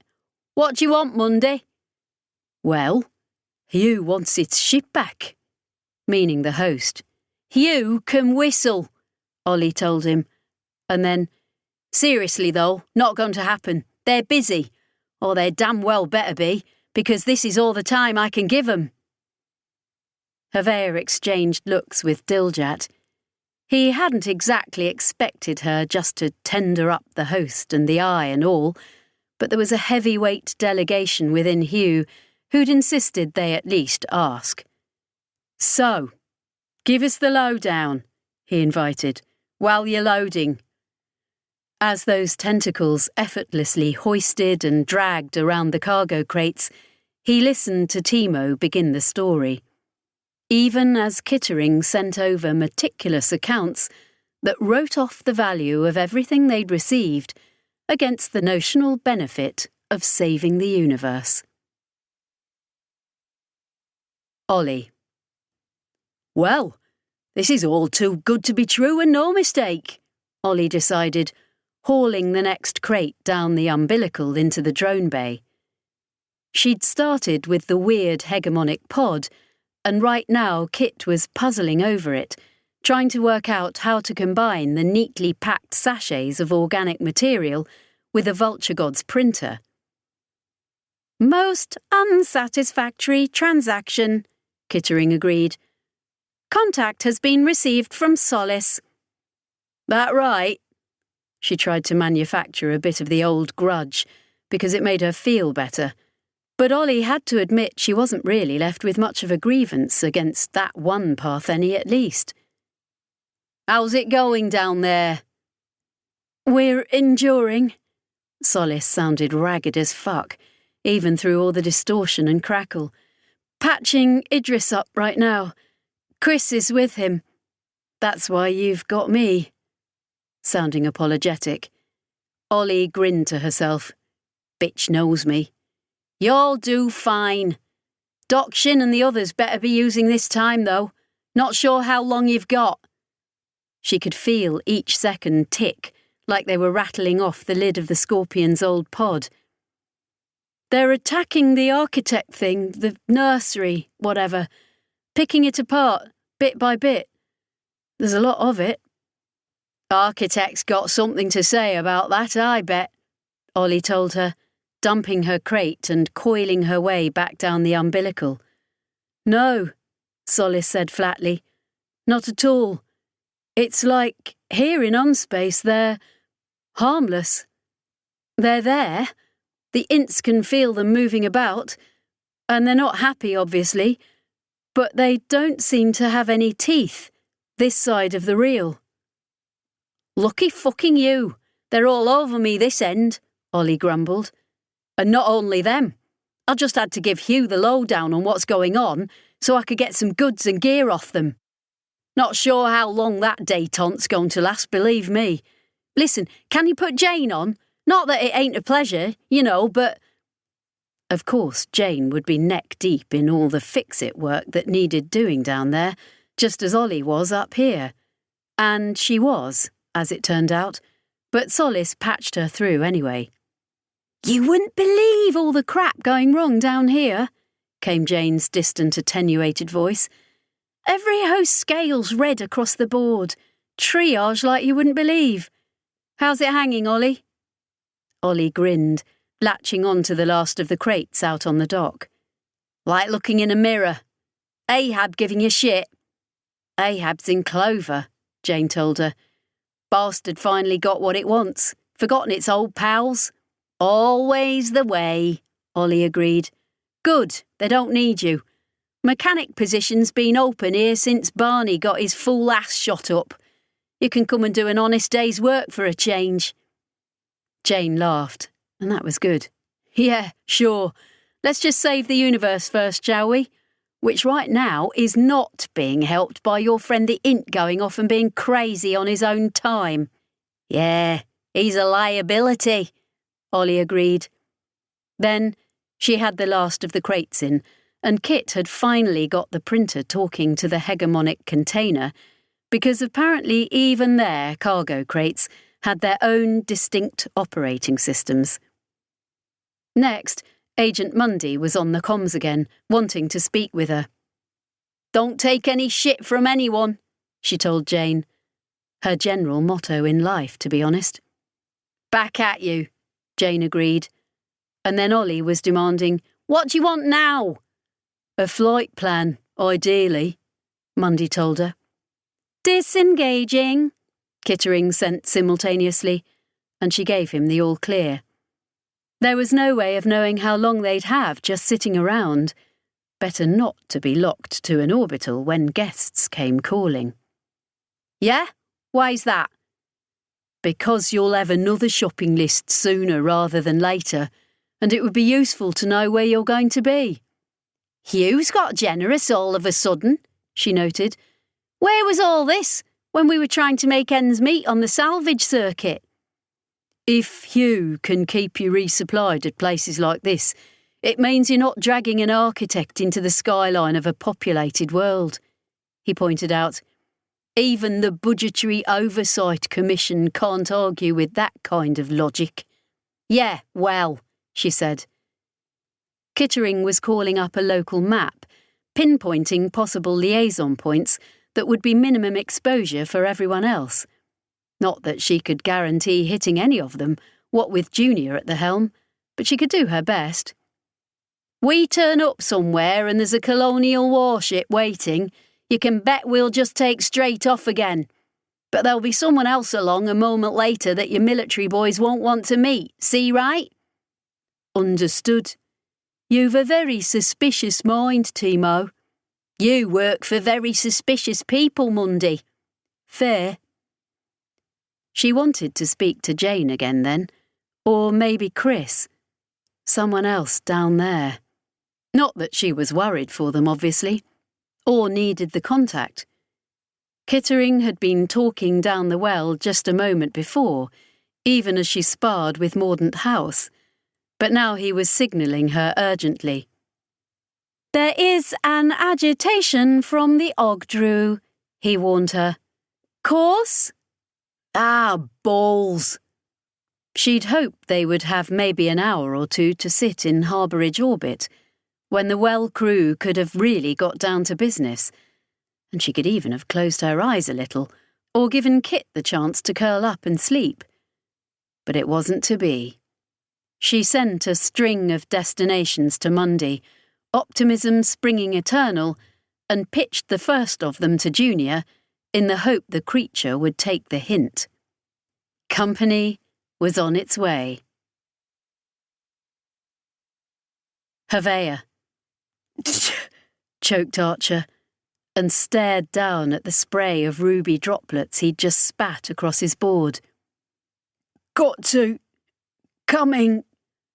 Disengage, Havea told him. Out of here, now. Countermand, hold, Diljat snapped. What? Hold just a minute, she insisted. Archer? The Int wiped blood from his lips. Confirmed, he said thickly around his bitten tongue.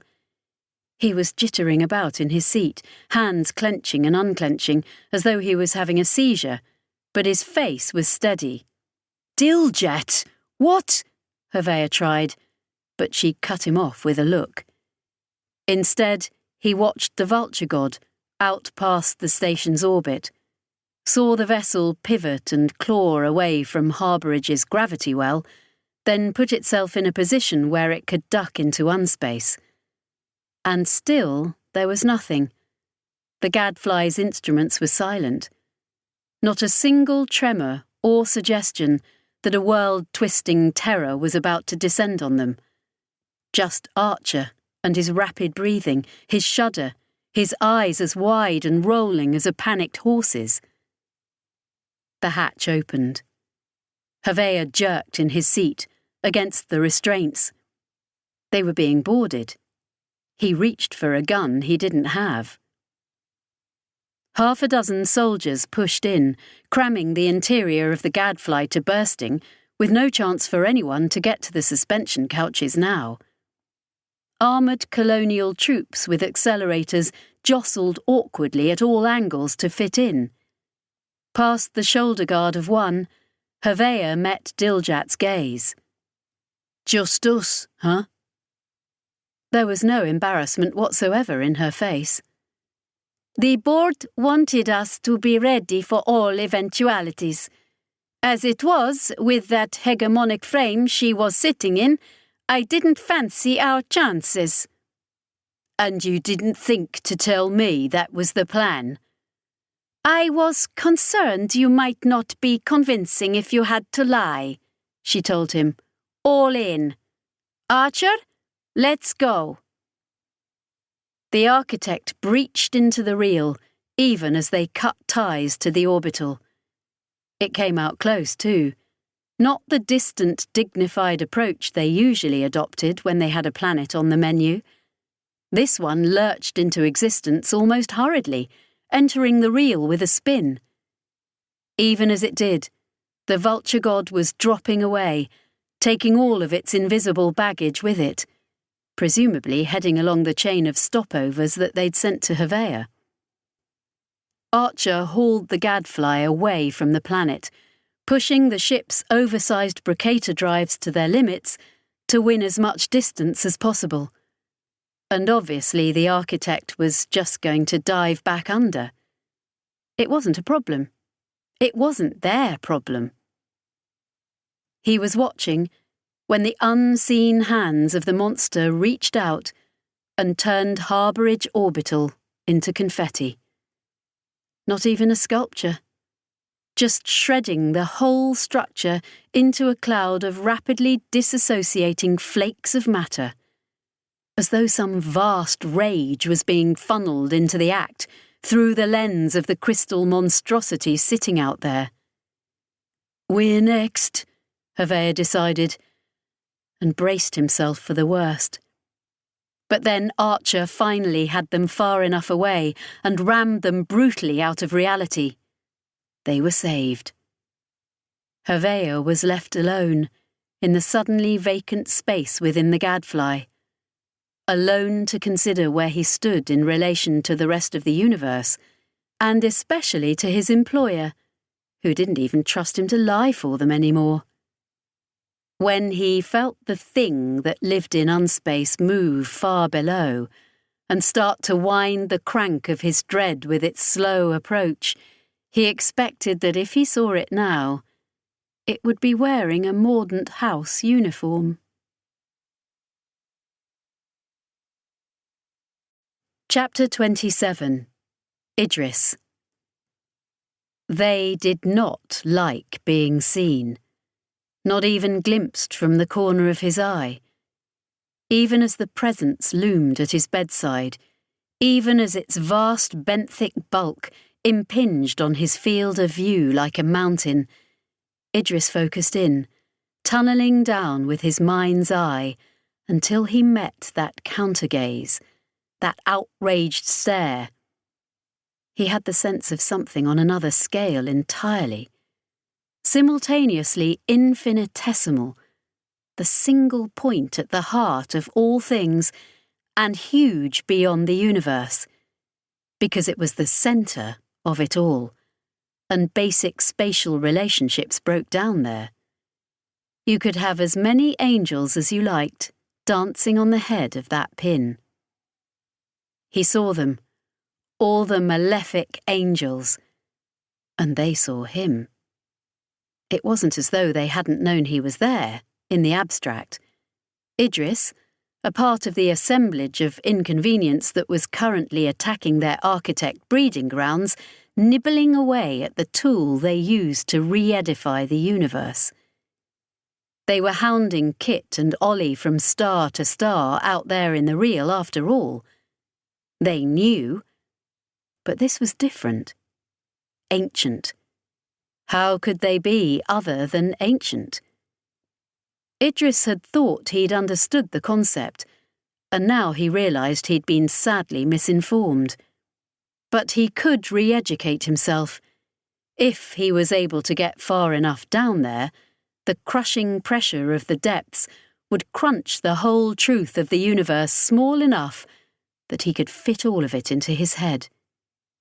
He was ready to receive it, as though in carving up his brain to turn him into the intermediary he was, those colonial butcher scientists had been unwittingly fashioning a key.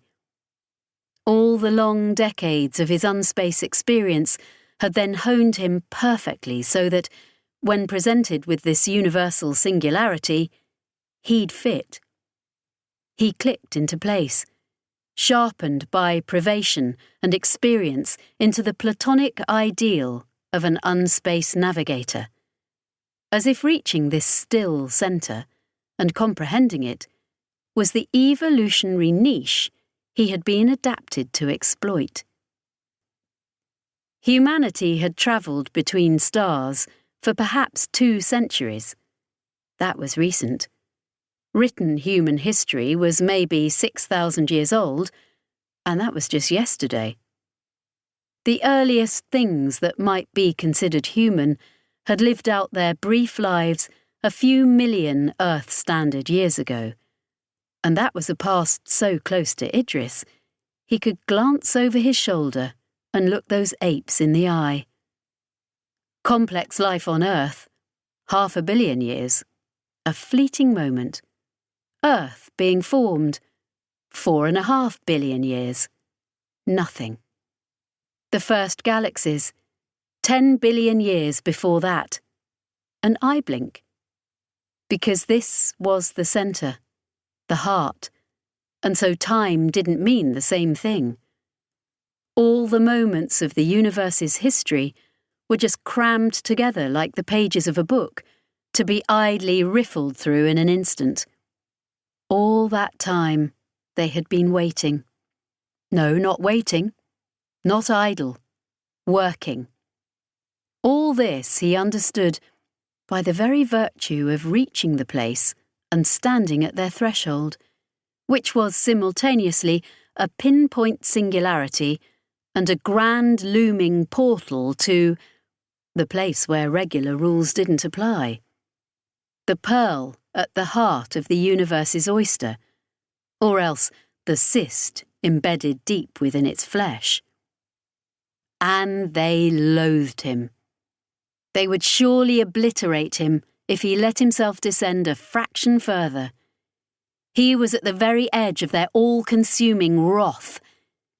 They were coldly furious at the temerity of Ahab, Ash, and the others too. He sensed their distant, clinical bitterness about all the bustling life walking around up there in its insect way on the surface of the real, and he almost understood why.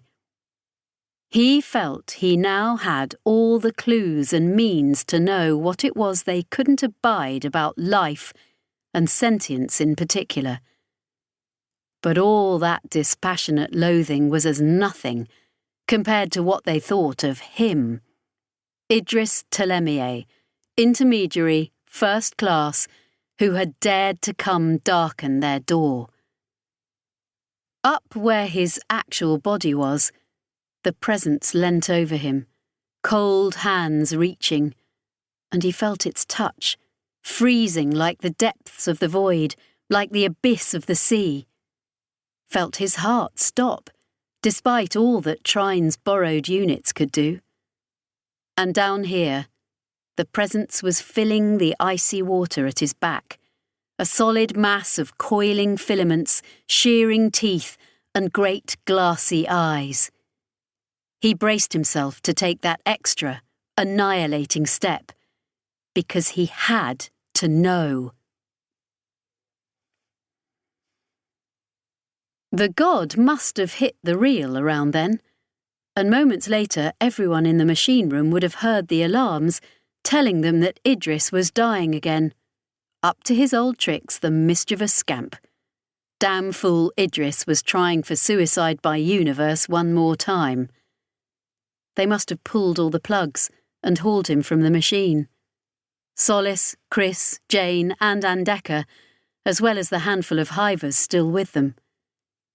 They'd have put him through the ringer to get his essential organs working again, which had just packed it in and handed in their notice, effective immediately. Re-inflating his lungs, manually working the musculature of his heart, and the brain. All they could do was wait, really. Wait over that vacant lump of greasy grey, until suddenly all his electrical activity came back. Because that was how it sometimes went with ints. The complex patterns of information in flux that were the moment-to-moment existence of the human mind just got copied out elsewhere and then came back. Went to take tea with an architect, or, in this case, deep diving in the imaginary sea trenches of unspace. It must have all happened that way, but Idris, functionally dead for the duration, didn't remember any of it. He only knew when he snapped back into his body, that lump of meat with one arm too few and 1,000 aches too many. Opening crusted eyes against the harsh light, he realised he'd been on the very brink. He also knew, even as he tried to rant weakly at them, and gave up because it hurt his throat, that the brink he'd been on had been oblivion. If they hadn't acted so promptly, he wouldn't have had anything to come back to. the electrical pattern of his mind would have dissipated like a shorting circuit, or otherwise— Were there ghosts in unspace? Was that where the ints went, when they never came back?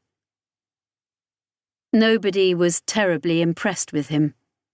Normally, in that non-unfamiliar circumstance, he didn't blame people. He had never found himself overly impressive either.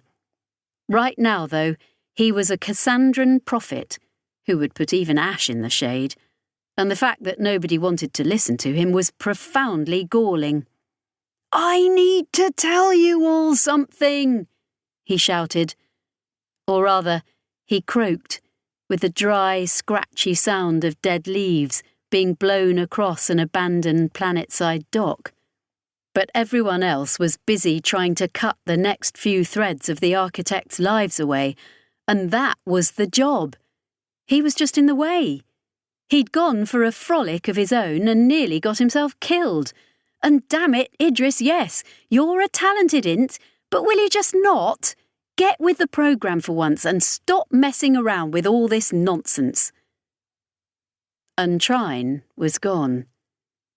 Trine had been gone before anyway, he knew that. But the units Trine had donated to Idris, back when he'd killed himself the first time, were burned out.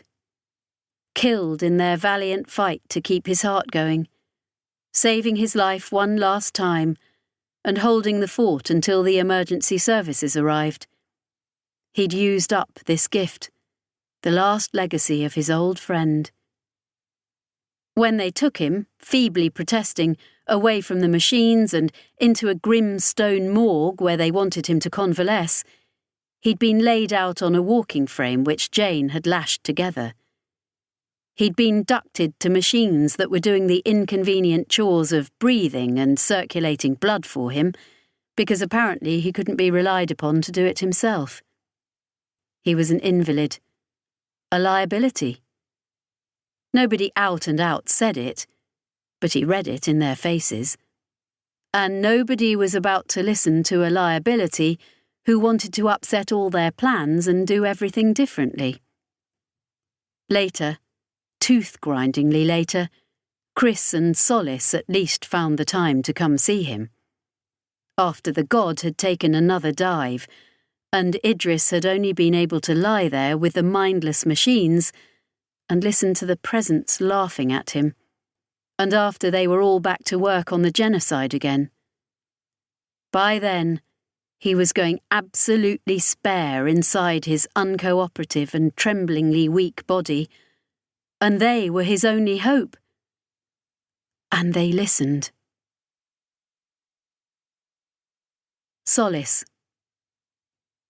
The almost unbearable thing was that he should have looked old. He was old after all. Yes, Solace was old too, but she'd been on ice for a lot of that, stored up with the other surplus soldiers until the Parthenon needed her again. She wondered how many of those surplus soldiers had been woken for the current civil crisis, a gun thrust into their hands and a doctored ideology into their heads. She hoped tact sacrifice had now killed off the division amongst her sisters, because otherwise she couldn't bring herself to consider the outcome. The sororicide, the self-murder of her people and way of life. Being down the well was easier. Here the threats were existential, over her pay grade. The problems were past her ability to think about. Up in the real, the situation was just unthinkable. And here was Idris, her old friend, the only man she'd ever slept with, back after the war when everything had seemed possible. And again more recently, once or twice, for old time's sake, as it were. There was a gap in Idris's life where human contact should be, and a gap in hers where all those frozen decades had passed, so they fitted together well enough sometimes. He'd never looked strong, but he appeared particularly weak now. Faded, as though he might just vanish, the way those other ints had done, doing exactly what he'd decided to go do. She wanted to shout at him, "You might have been killed!" But what would that have added? She'd come to remonstrate with him, her and Chris. Dr. Shinandri had asked them to do it, because they still wanted Idris on the team, wielding the scalpel against the architects. Doc Shin wanted him talked round, brought back into line. No more extracurricular jaunts into the unreal. Be a team player, just this once. Solis could have told the good doctor exactly how useless that line of reasoning would be with Idris. He wasn't a team player. She'd learned that herself when trying to recruit him for the Parthenon. When he had finally come over, it had been in his own time and for his own reasons.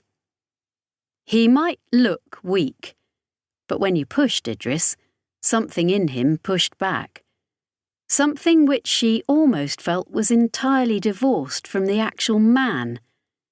The int in him resisted you, and it was the int in him that people actually wanted. The Idris of him was generally considered inconvenient baggage that had to come along. She liked the Idris of him, more than the int, to be honest. She'd happily have cut the int away and let it go do int things for all the people who needed it, except it was like a parasite that had grown within him, until it was more than half the man. Idris without the int would have been like a cast snakeskin. "You have to stop doing things like this," Chris was saying. Solis knew the tone. The lawyer Kerestina Almier reciting legal precedent to a client who wasn't going to take her advice, because at least then she'd have done her professional duty.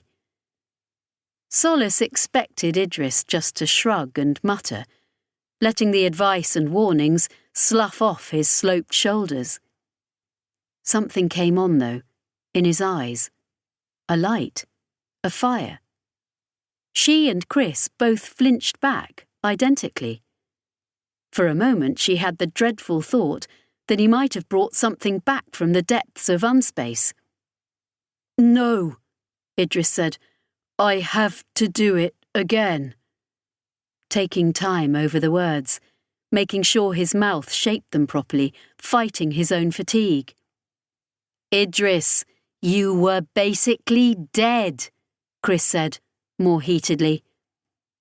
She'd been pawling around with the man for a few years solid now, not just ghosting back into his life after decades. She'd had to live with him being difficult, even the little difficulties thrown up by a life on the vulture god, shielding him from the sharp edges of the universe, and vice versa. And Solis saw the affection nakedly on display there. How much Chris loved her friend Idris, and how it all came out as frustration because Idris seemed to have absolutely no care for himself or anyone else. Solis waited for the tantrum, the rant, Idris's own exasperation at how little traction he could get on the universe to make it do the things he wanted. That wasn't the Idris they got, though. This was a laser-focused Idris. The man who'd flown the Dark Joan against the Broken Harvest to recapture the vulture god, or gone out to face the architect over Berlenhof. "I need your help," he told them. "This has gone on too long." Solis exchanged what felt like a familiar look with Chris. "Killing the architects," she filled in, and at his nod said, "Idris, I don't think you'll find any takers. We've all heard what you've got to say." His mechanical arm slammed down on the walking frame, the only part of him he could get a good slam from. "Listen," he insisted, losing breath halfway through the word, using his frailty as a bludgeon to make them cede him the floor. "Fine. Nobody cares about the architects. I get that. They haven't endeared themselves to us. Nobody cares they don't have a choice. trying to grind his teeth as he wheezed through the words, except he couldn't even do that properly. But listen, let me bring it to your worlds. Chris, you remember that shipyard baron on Upsandi? Tried to claim ownership of the god. Got us impounded and all that. You beat her in court 2, 3 times. And that worked, did it? That got her off our backs? Solace had no idea what he was talking about, but Chris nodded, then shook her head. No, Rollo had to cash in all those favours with the racketeer to go put the frighteners on her, I remember. Because it wasn't about the legalities. That was just the weapon she was using. Each time we won, she just came back another way. And Solace, you've got an enemy. You're going to find some patronising soldier metaphor, right? She asked dryly. How if I take someone's gun away but don't deal with them, they'll just go and get another gun? Except it still helps to take the gun away, or to shoot the soldiers they send after you if you can't get to the leader. That's what tact did, is it? He asked, and she went cold. He did not have the right to throw that at her. He saw he'd hurt her, and for a moment was about to back down, as Idris always did when it came to the clutch, apologise and not resolve anything ever. But this time, even though he didn't actually have any strength left in him, he still pushed on. We will never be safe, he said. Destroy the architects and they'll find another way. I felt it. Their purpose. They hate us so much because we're in the way of something they're trying to do. Something huge. Except when you're where they are, nothing's huge. The whole universe is in sight, all at once, in arm's reach almost. We drive the architects to extinction. It won't help. If you need a better reason than avoiding genocide, try that. It won't actually buy us anything more than time. So help me. Go to the others and advocate for me. They sent us to you to advocate for them, Chris pointed out. Idris looked from her to Solace and back. Well then, you have to decide who you're with, don't you?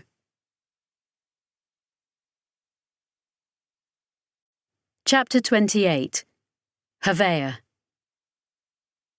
It's just a select committee, Diljat told him. It looks, Havea said with feeling, like it's going to be a court-martial.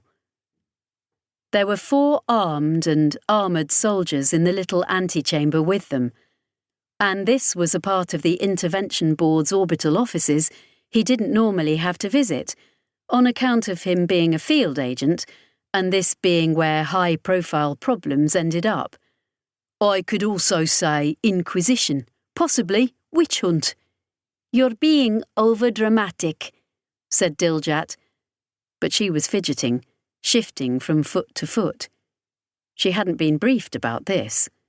She'd been expecting to turn up as a witness, as a prosecuting counsel, perhaps. Entirely possibly she'd been expecting to hang Havea out to dry and take the expected pat on the head for her good work.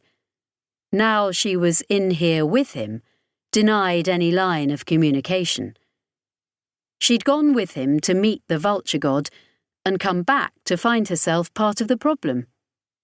They'd been marched into isolated quarters the moment they'd docked, and then they'd sat and been denied any answers, after which they'd ended up here.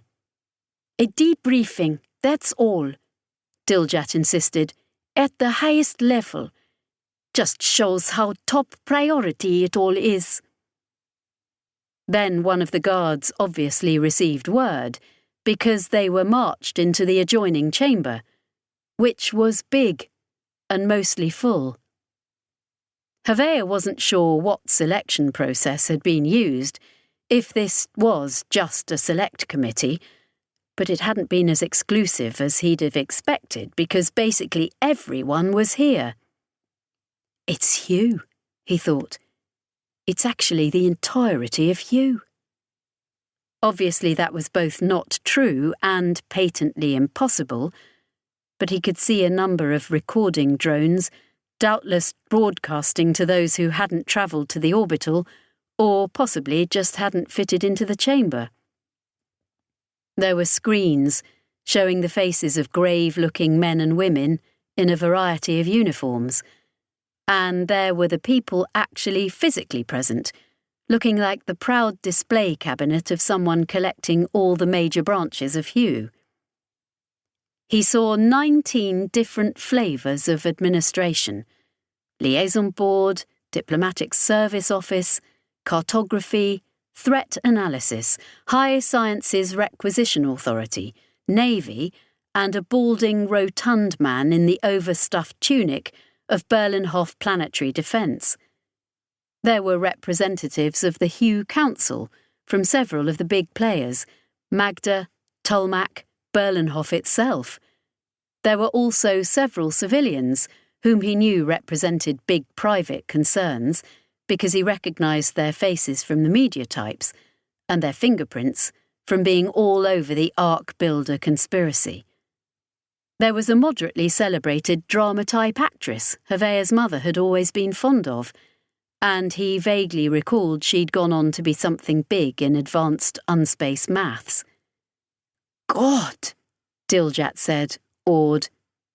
It was entirely possible that God was standing somewhere at the back too, and Havea just couldn't see him through the crowd. There were Partheni as well, a very small knot of them standing shoulder to shoulder, no armoured myrmidons but just grey-uniformed women pressed in against each other to keep clear of the swarming baseline humans thronging all around them. He looked at them and could only think, how the mighty have fallen.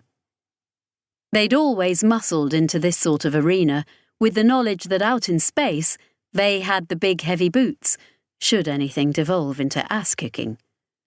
Right now, with their internal differences, those boots were definitely on the back foot. They had just enough clout to get a seat at the table. That was all. And all this for us. Except what it was for was the poor old vulture god, currently leaving a trail of architects across the colonial sphere. Agent Diljat. Agent Havea Mundi. The speaker was the person Havea had actually expected to be up in front of, back from the days when select committee meant half a dozen people at most, and all of them very much from within the service. He didn't know this impassive woman, stern-faced, and looking a couple of years his junior. She wasn't one of Larry's people, which was no surprise. She wasn't anyone who'd moved in after Larry cleared her desk either, so therefore had probably not been part of the Ark Builders Club, which was a relief at least. Mordaunt House's new chief was also a new broom, for good or ill. He straightened his back, and his internal dispenser shot him a stiff dose of meds, because his heart was all over the place. Everyone there had read his report, and Diljat's, and probably Archer's as well. Not that the poor liaison board schmuck got to show up in person, leashed as he was. And everyone had questions. So for the next 2 solid hours, the pair of them fielded every query under the sun, from broad to misinformed to hair-splittingly specific to profoundly self-interested. The Ark-building faction wanted to know why, despite there being literally no means for Havea to have forced the issue, they couldn't have their precious ship back. Science types asked him why he hadn't made inquiries on issues he hadn't been briefed for in the first place, or taken readings with equipment nobody had provided him with. A liaison board doctor wanted his utterly uninformed opinion of the capabilities of the god's unspace navigator. The Navy wanted to know the defensive capabilities of the vulture god, as though its shabby salvager exterior hid some kind of hegemonic superweapon. I mean, maybe it does. Would I even know? Wait, he said, speaking out of turn, and earning enough officious glares that if retrospective demotion was a thing, he'd have been mopping floors since he first signed up. Back up! Finding that Navy man in the ranks of faces. Defensive capabilities? Is that what this is about now? A big, awkward quiet. Sidelong looks. Amongst people who obviously didn't know what this was about. And people, the more important, those closer to the cogs which drove Hugh policy, who did. Tell me you're not going to attack the vulture god, Hervea begged. If it had been just him, then he'd have been put in his place sharply enough, but at least half the room hadn't been let in on the plan, and he suddenly had 50 allies also demanding clarification on exactly the same issue.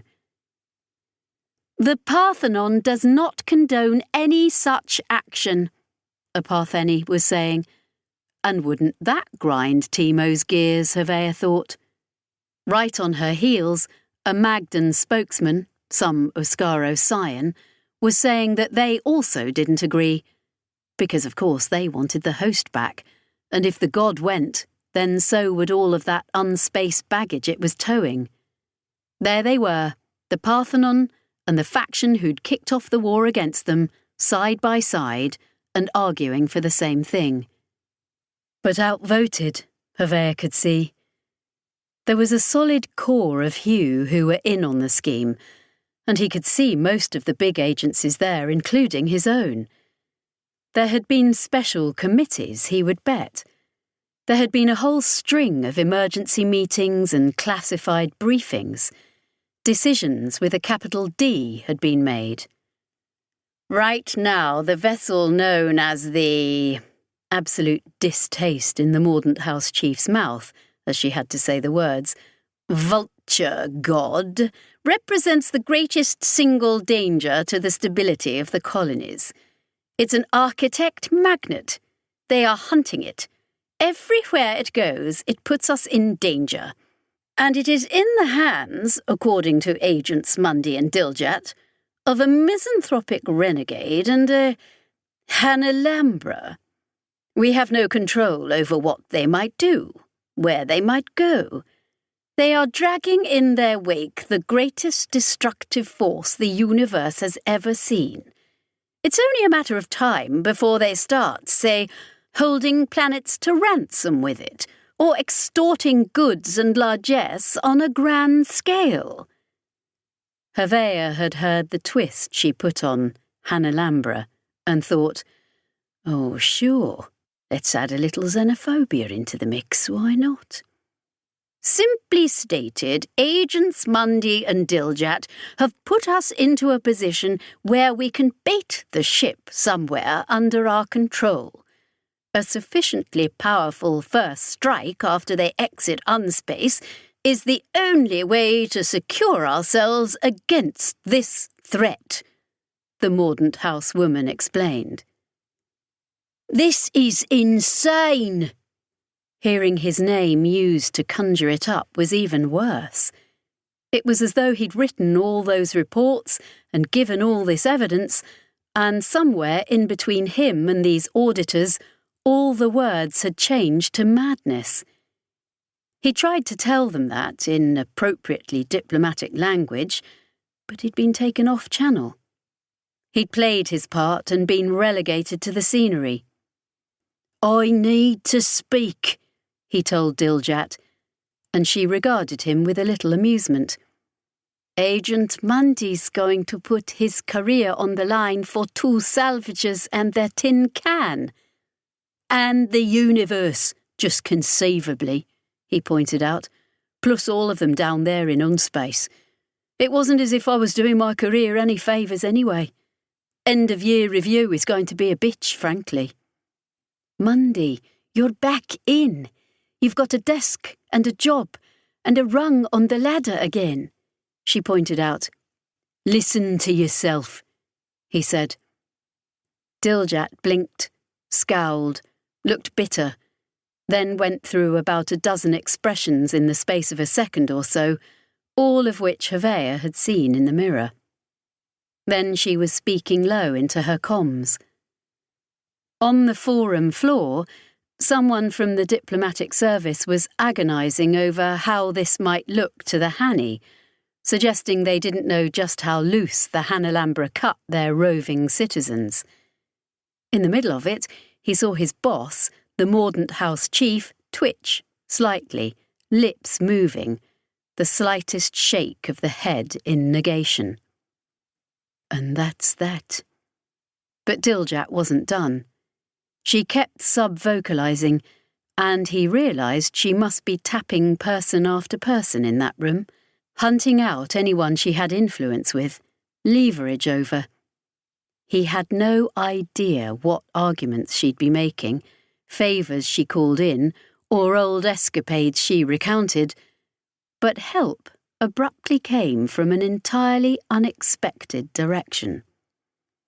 An old woman, wearing the Hugh Council clothing with all the flapping sleeves and excess cloth, on top of which rows of medals and badges overlapped like dragon scales, and there was most definitely something of the dragon to her as she took the floor. Chief Emerson, she pronounced, her Magdan accent heavy. It was the first time Havea had heard the name of his new boss. My family has suffered considerably in the build-up to this matter. My own son died at Estoc when the hegemonics did what they did. Havea realised she must be the elder Oscaro, Ravin's mother, a woman who'd led the clan through the war half a century ago and was still stomping on through life, with all the genetic surgery and artificial implants wealth could procure. I feel, therefore, I have some standing in this matter. The miscreants aboard this revolting vessel have committed a variety of offences against us, and were doubtless a key part of the final tragedy that we have endured. Emerson was nodding, letting her speak because she thought she'd found an ally. And then the elder Oscaro pivoted, a conversational gambit as adroit as a ballet dancer, to say, And I would like to hear now from Agent Mundy, who has been personally present for so much of what happened. I believe he has something to say.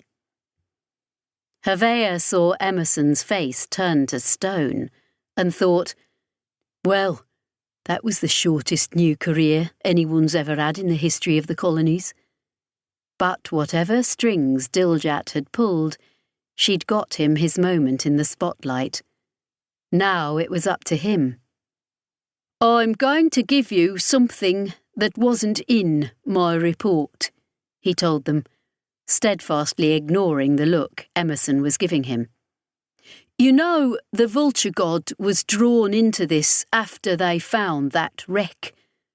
The one which turned out not to have been architected after all. The one that had the regalia on it. You've all read back that far. Probably half the room hadn't actually delved into the why of how this pack of itinerant spacers had ended up so deep in the shit, but that was their problem, not his. That was how I got involved in all this too. I went after them. I even had them at one point. interrogated them all, and yes, I let them go after we had a visit from the unspeakable Aklu, but they came to Berlenhof anyway, as I'd asked them to do. They brought the regalia, and they brought Ptolemy, and he turned away the architect that came here. You all remember how that turned out. And I want you to think about that. A pack of mercenary tinkers making ends meet, just like spacers always do. Tugging on the heartstrings for all those wealthy core world types who could romanticise the roving spacer life because they didn't have to suffer its privations. Who had been released by me, and you can bet I got chewed up over that judgment call, yet they came here anyway, because they knew what they had was big, and in our hour of need, they did the decent thing. Didn't keep it or sell it to the highest bidder, but turned up and handed it over. He was damn sure what had really been going on with the Vulture God crew at the time hadn't been anywhere near this altruistic, but it was all about narrative. And that landed them into trouble, which they never got out of. Ptolemy made the choices he did for the reasons he did. A look to the Partheni, to whom the Int had basically defected, and his crew was dragged along with him. Then my former chief and her allies did what they did, and still there was the Vulture God, rattling along like a can on the end of a string. They were never the ones making the decisions, or profiting from them. I was at crux, Diljat and I both were, when it all went down. I saw the ship get shredded, which was supposed to be the real space anchor for this unspaced diving trip. It was intense. You've all read that report too. But the God stepped up, because someone had a plan to go punch the architects in the eye, down where they live, and there was nobody else who could do it. So they did. You know how we can tell now that it was the right thing to do? Because the architects are hunting the God across the reel, even as we speak. They can't ever stop long enough to catch their breath. If whatever Ptolemy and the others were doing down there wasn't hurting the enemy, why would that enemy be throwing itself at the God this way? Sure, they are a galactic-sized loose cannon right now. They could turn up here, or Magda, or any damn place, and be the terror of the universe. This is a stick-up. Give us your money or the planet gets it, right? Because they're dirty spacers who'll do anything for a fistful of largesse. That's where we were going with that line of argument. Ollie and Timo and Kittering the Hanny are notorious planet-scale bandits, so you have to decoy them into an ambush and destroy the God once and for all, because you can't take the risk they won't do it. But listen to me, just for a moment. Emerson didn't want to listen to him, but he had enough of the room that she was momentarily outvoted. What if we just didn't? What if we instead look at how these exact people have acted under the hammer before? Which way they've jumped? They're not saints. I don't believe anyone is. Not me, not anyone in this hearing, and damn me, most certainly not Timo and Kittering, pair of mercenary bastards that they are. But when it's last call, and all the money's down on the table, they do the right thing. So what if, stay with me, we did the right thing too?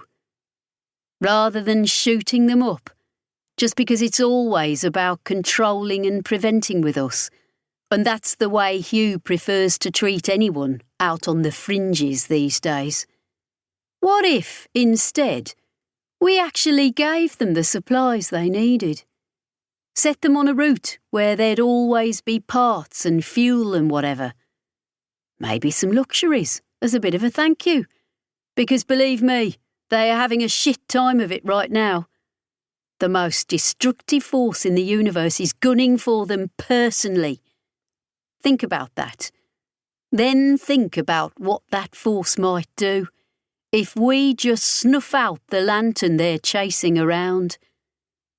I've checked the news types, and there hasn't been an architect attack anywhere since this circus started.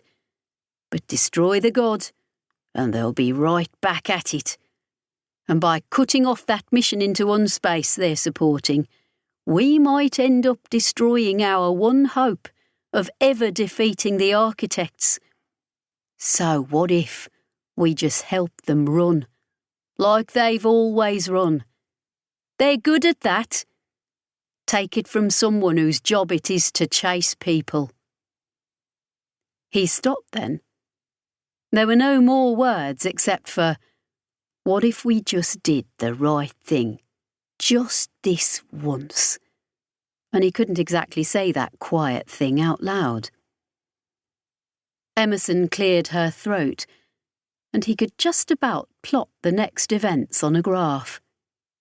She'd take control of the meeting, dismantle all his rhetoric, and not give everyone the chance to discuss amongst themselves. I tried. But that was a lousy epitaph for the tombstone of his career. A bitter revelation, too, that sometimes the only way to be a good cop was not to be a cop at all. All the alarms went off. There were suddenly security people bustling in, grabbing delegates. For a mad moment, Havea thought he was witnessing a full-scale coup, and all these grandees were being arrested. But these were the delegates' own staff, and they were getting their wards out because something was kicking off. Architects. He couldn't imagine anything else. Fuck, did Tamo and Kit actually just turn up? That would make him look the biggest fool in the universe, albeit probably only briefly. It wasn't an architect, though, or their unwilling herald, the vulture god. But he didn't understand what it was until later. Right then, it was just him being hustled out of the room by his own guards, the whole meeting unceremoniously adjourned. Diljat had been trying to work out what was going on for several hours, but they were mostly incommunicado, and nobody was talking. The best she could glean, from a couple of unguarded sensor nets, was that something had just turned up in system and everything was now on a war footing. The reunified Partheni fleet with INT navigators, Havea considered. It was just about the only thing he could think of that would cause this level of panic. And yet the station remained undestroyed.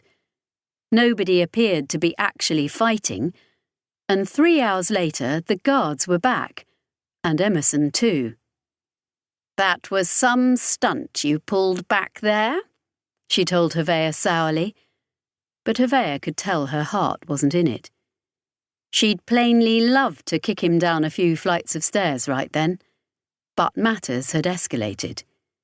Your expertise is required, however. It is the god? Havea blurted out. They came? They did not. Or not yet, Emerson told him. However, someone else just turned up on our doorstep, and they want to tell us what's what, apparently. Somewhere in all that what, they're talking about the goddamn vulture god. Apparently, one pisspot little salvager has got everyone's backs up right now. Even goddamn clams that don't have backs. Oh, Havea understood, with a lurching feeling in his gut. The Essiel. They'd just dropped straight out of unspace over Berlenhof, an Essiel vessel that looked like a geometrical lotus flower, twice the size of Mordaunt House's orbital headquarters, plus an encircling ring of smaller ships. Possibly it was a war fleet. Hard to tell when hegemonic tech was so infinitely reconfigurable. Except, apparently, this was Emerson hurriedly briefing him on the shuttle out to the big diplomatic service office station, a quarter of the way around the planet. It was a diplomatic junket. But the Essiel didn't do this. It wasn't their style, according to all the well-paid theorists whose job it was to scrute the inscrutable. You went to the Essiel. They didn't come to you. Except now, apparently, they had. An actual Essiel, one of the god clams themselves, and its retinue of a dozen different species, a couple of whom had previously been completely unknown to Hugh xenoanthropologists, and some humans, and one human in particular, of unfond previous acquaintance. His wisdom, the bearer Sathiel, had always looked like everyone's favourite grandfather, with a big white beard and twinkling eyes. He wore the hegemonic cult outfit well. The purple, red and gold robes, the overarching collar, and all those mystic-looking sigils and symbols. He was also a villain, Havea knew damn well. Oh, he'd claim he was acting for the best of all humanity, because in his book, becoming obedient subjects of the mighty Essiel was for the best of all humanity. He hadn't scrupled to murder a ship's crew and fake an architect attack, and if a real architect attack hadn't followed right on the heels of that, he'd probably have been a lot more notorious than he was. The scum always floated to the top of the barrel, and here was Sathiel, human mouthpiece for something calling itself the resplendent Utir, the prophet and the judge. Or rather, that was what Sathiel called it. What it called itself was basically a lot of arm-waving and basso profundo blarting noises, which were then picked up by something like a cuttlefish made of warty leather. This communicated entirely in mime to a cluster of little armoured weasel timery, which in turn buzzed and chittered to a sad feathery sack of a creature wearing a smock of interleaved metal chains, which then carefully spoke to Sathiel in a language of short fluting syllables with a lot of hand-wavy qualifiers from its four arms. And then Sathiel faced the assembled dignitaries of the colonies, plus the same knot of Partheni, and a Castigar ambassador who'd apparently got caught up in the excitement, and did his best, was the only way Havea could characterise it. His only experience with the Essiel had been with Aklu, who'd been a bit more direct. There had been that gold hiver it had spoken through, but he'd at least got the sense that he was receiving 2/3 of what the unspeakable had intended. This was full-on Essiel diplomacy, meaning it was anybody's guess whether what Sathiel was coming out with bore any relation to what the Essiel had said. The cultists would tell you to your face that the Essiel, being ineffable and the closest to divinity that any living thing could be, would always communicate what needed to be said perfectly. Watching Sathiel now, Havea knew the man had never actually had that level of faith, and was groping in the dark every time he opened his mouth. The prophet and the judge has come to bring dire warnings and chastise those who, through action and inaction, have encroached upon the sacred dominion of the divine Essiel, Sathiel interpreted. Havea saw the man swallow, eyes swivelling to his alien master up the chain of translation. A ripple went through his listeners. Havea saw people bending to hear their aides and advisers, or half close their eyes as they concentrated on comms feeds. Every hegemony expert on Berlenhof was probably earning their keep right now. "This is because of Ark Palator, right?" he suggested to Diljat, "about what kicked off over there." He'd been present for it, on the ship that had got away, rather than the science vessel Beagle, which the hegemonics had smote? Was that the word? trashed pretty damn thoroughly, certainly, all because people had tried to evacuate some of the human cultists before the architects mangled the planet, and the Essiel gave zero allowance when it came to what was theirs. That had been the first actual armed conflict between official representatives of the colonies and the Essiel hegemony, and it had seemed to be war. Except then, nothing had happened. The Essiel had not declared the matter closed, and had in fact made it clear they remained mortally offended, via their cult mouthpieces. But there'd been no attack, no seizing of ships, not even demands for reparation. Until this. "Let it be known," Sathiel broke out, after listening intently to the feathery sack thing, "that your transgressions have not gone unnoticed.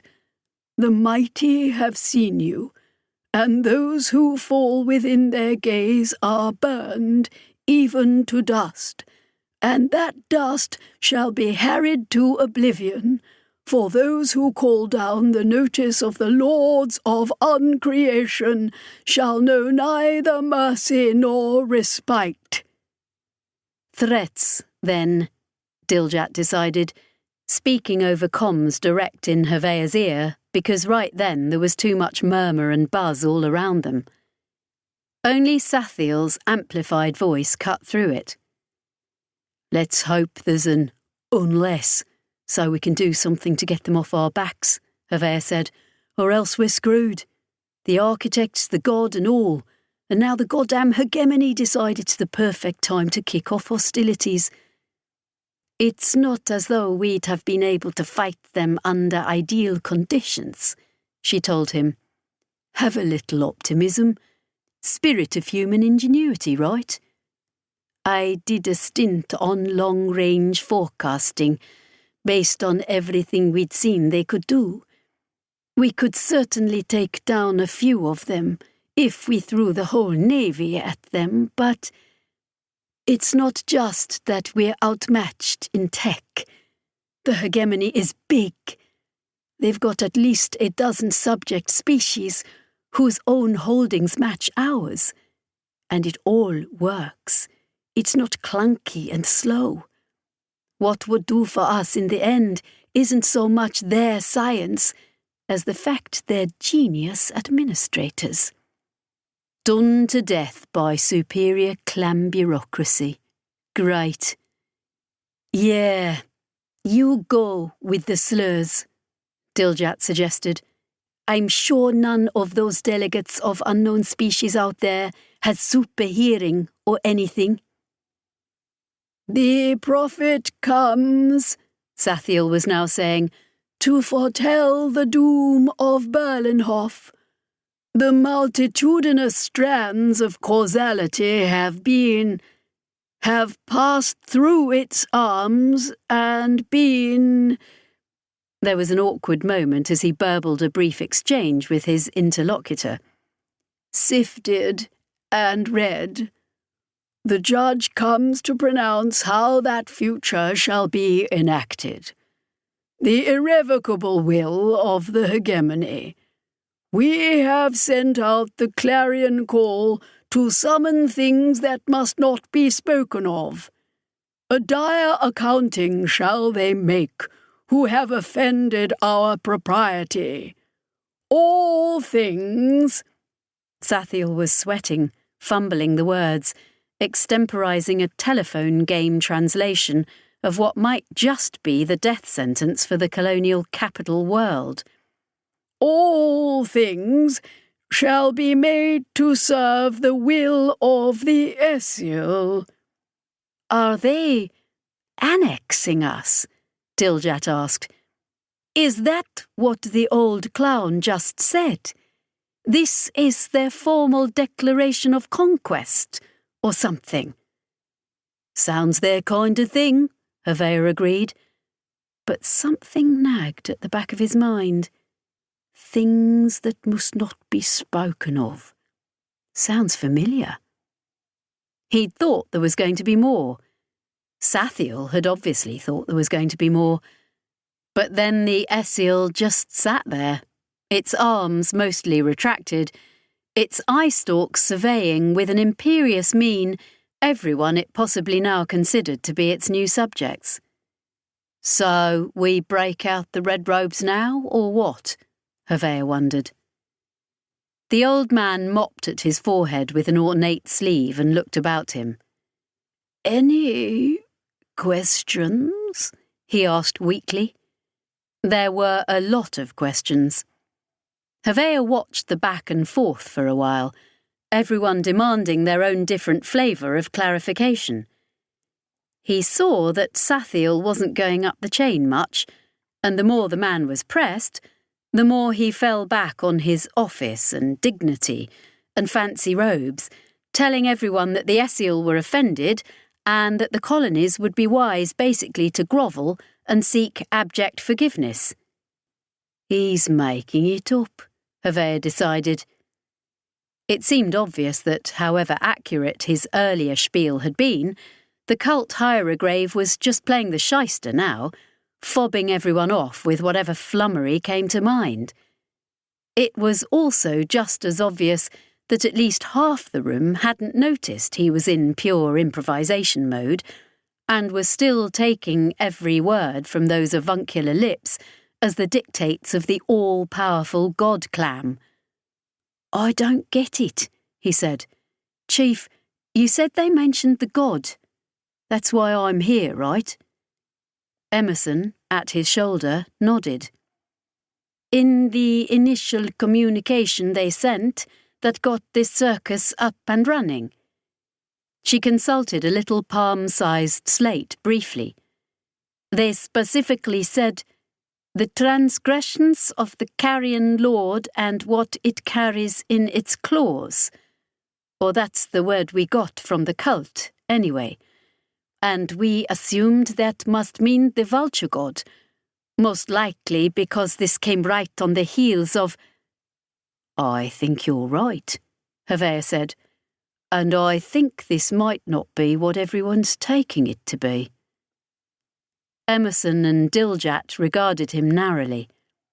It was depressing to see Diljat very obviously taking a stand on the far side of that dividing line, but he couldn't blame her for wanting to cut ties with the sinking ship that was Hevea Mundi. When this nonsense is done, there are going to be a lot of people wanting private chats with his wisdom there, Emerson said, staring hard at Hevea. I can get you maybe 2 minutes with him, before the diplomats start offering him planets. It wasn't the sort of 2 minutes Hevea would have preferred, where he could have hoisted his wisdom the bearer by his collar and shaken him until the truth fell out. There were hegemonic attendants of various sizes and shapes, and the little armoured timery most definitely had weapons built into their suits. They were never still, trotting around the room on their 6 legs, and occasionally investigating Hevea's sandals like possibly incontinent dogs. Sathiel looked exhausted, actually, doing his best to hide it, but the signs were all there. He hadn't been briefed before the conference, Hevea would bet, just hauled up and expected to translate extempore. It wasn't as if the resplendent outir had ever stopped to repeat itself more slowly. Everything an Essiel said was infallible divine pronouncement, spoken once and for the ages. I remember you, Mynheer Mundi. Sathiel didn't sound enthusiastic. Over Hwe Kavor. You were a news typist. Good memory you have, Hierogryph. Hevea was there alone, though everything was being transmitted back to Emerson, of course. He was just himself, lean, angular, wearing dark Berlenhof office casual that never quite fitted right. I remember how you faked the wreck of the Umaru that time, so we'd all run panicky into the arms of your divine masters. This is phase 2, is it? Sathiel gave him a sour look. Hugh reaps what it sows, Mynheer. Where does the god fit in, Hyregrave? Havea would have loved to sweat the man more, break him down, but there was an orderly queue of diplomats forming, and he didn't have the time. You left that out of your speechifying. Carrying lords and what they're carrying, right? Sathiel licked his lips. An oblique reference.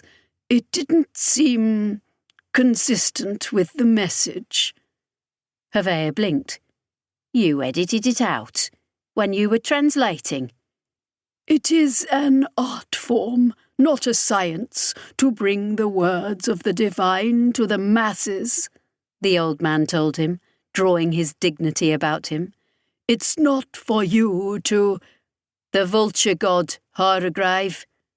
Havea took a step towards him, and the Timery rattled their armour angrily. What do they say about it? An accounting, Sathiel said.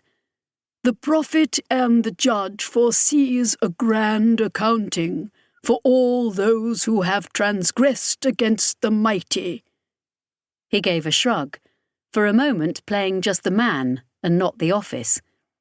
If it is Arch Palator that has prompted the Essiel to hand down judgment against humanity, well, the god was there too. They took away a couple of shuttles, if I recall. Perhaps the resplendent Outier merely wants all the defendants present before the trial begins. Then it was time for the diplomatic dog and pony show, and Havea backed away, presenting himself before his chief, just as if he still had a job.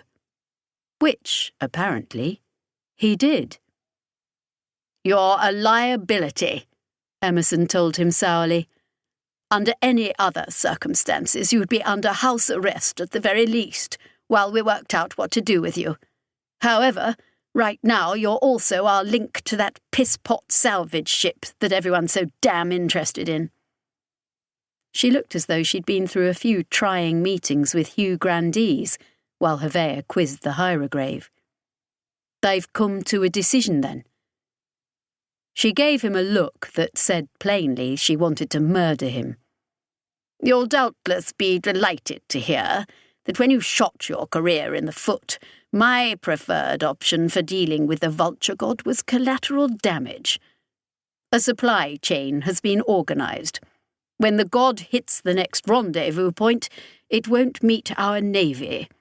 Instead, it'll meet you. You're now special envoy to Timo and Kittering for your sins, Agent Mundy. Keep them moving. Keep them away from everyone. And I do now mean everyone, because if we can't have them, then we sure as hell don't want the hegemonics getting hold of them either. Chapter 29. Chris. They weren't going to just drop everything for her. It wasn't as though the complement of the eye was quite that wedded to due legal process. However, by dint of extreme arm-twisting and her most winning smiles, she was able to get the crew rota arranged so that, while some of the ints kept on chewing away at the strands of the architect nursery, all the movers and shakers gathered together to hear her speak. Idris sat at the back, in the medical frame that Jane had cobbled together, the 6-legged walking bed festooned with monitors and drug printers. He still looked weirdly young, consumptive, almost translucent. He was watching her intently, and he had a comms line direct to her ear if he needed to steer her. She had digested her brief, though, and prepared her materials. Not exactly the usual forum for her to exercise her skills in, but she was a spacer now. You took whatever jobs you could get. I could start with a big old, as you know, she told her impatient audience, but Ollie might drop back into unspace any time, so I'll assume you read what I've submitted, and you know what Idris wants.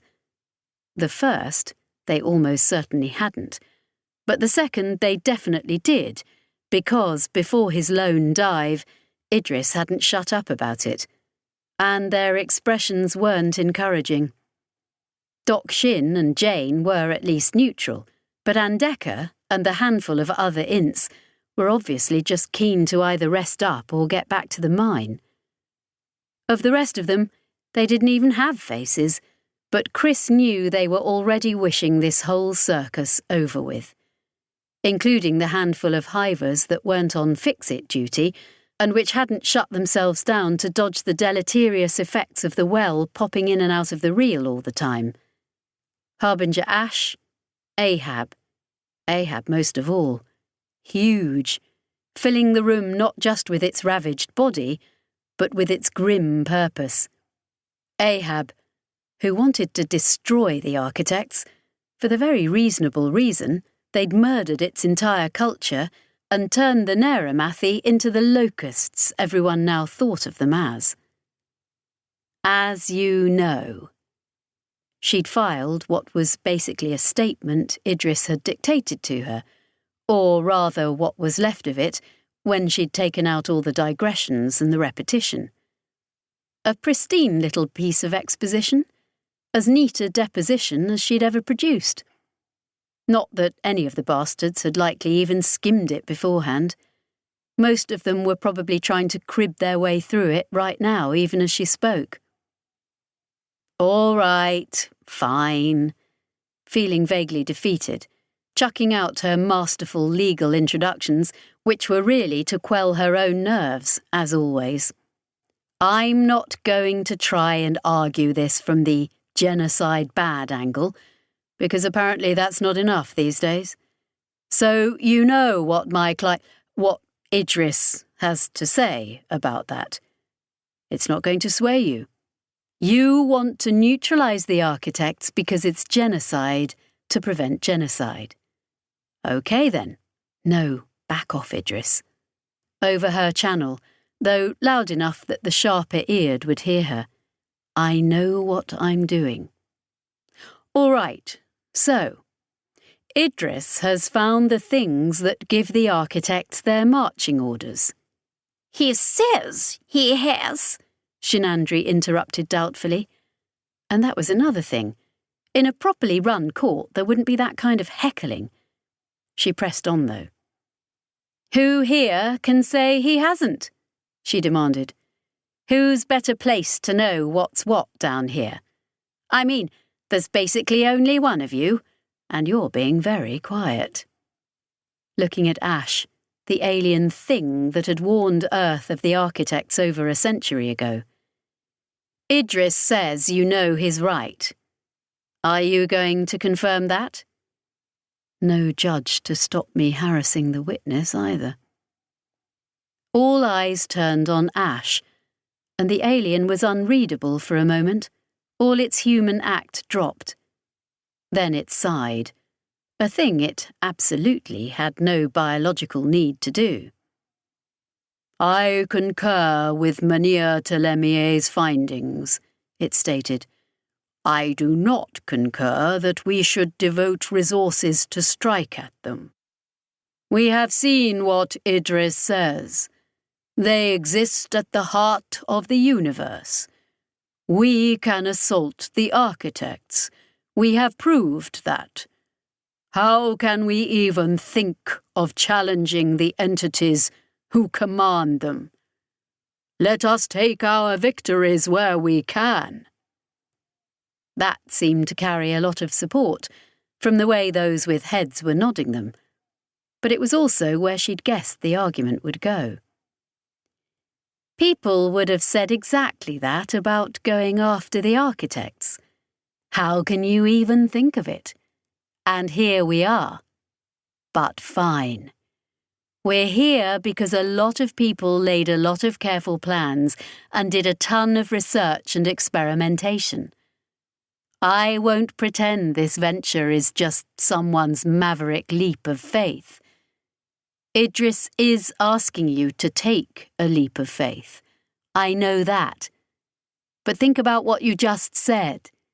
The entities that command the architects at the heart of the universe. Idris says they made the throughways. They made this actual place we're standing in, and all the other originator places that are just ruins now. At a time before any species we know had records, they were doing something to the universe, stitching it together so that it developed a certain way, some damn thing. She couldn't really understand what Idris was talking about here, and it probably wasn't important for her purposes. They have a plan, and it's incredibly important to them. But we screw it up by living on these worlds and thinking. That's what Idris says. Thought impacts on unspace. It has to, or else ints couldn't do what they do. And even the regular thoughts of us non-int people out there deform things enough that it throws the calculations of these architect masters out of alignment. They need everything to be as precise as that, and us humans, Hani, Neramathi and all the rest, just lying about in the real, using our minds, is something they can't abide.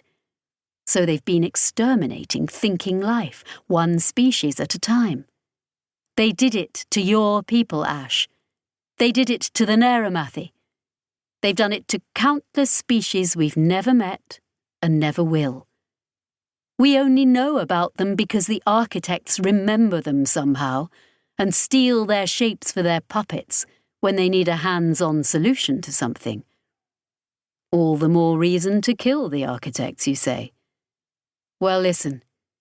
You've seen the lengths these masters have gone to wipe us out. And it's not as though the architects are running around like some SEL cult, desperate to do their will. They describe themselves as slaves. That's what Idris brought back from Berlenhof. And you've all seen there are parts of the nursery already destroyed, in a way we can't even replicate.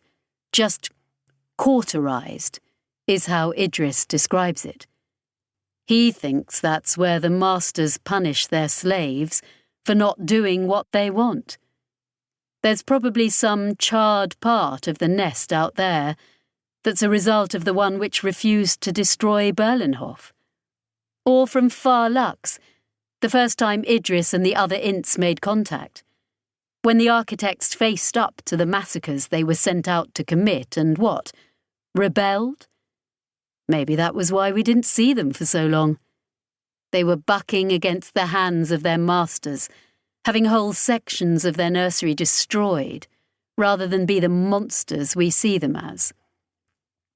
Or maybe they were off cheerfully murdering some other species that didn't have ints to prick their conscience, but no sense doing the other side's work for them. So, she told them, fine. We can take the master's toys away from them. But it's not about that for them. It's about us. We're the problem. Whatever they actually want from the universe, we're the grit in their gears. How about that? Idris has seen through to the centre of the universe, and it turns out we do actually matter. Not individually, not any one of us, maybe not any one sapient species, but us, all together, thinking life. We matter because we are in their way. Burn out the architects, and it doesn't change that. It just means they have to go about it by some other means, to find some method of rebalancing the universe and putting us in our place, and maybe in a way that's more costly to them or needs more cleaning up afterwards. It's like ants, right? Lots of worlds have problems with ants, the Earth colony insect. She suddenly became aware the hivers might find the comparison offensive, but she was committed now. Eventually, if the ants are all over your orbital or your ship or whatever, you have to take some pretty drastic measures that you'd rather not.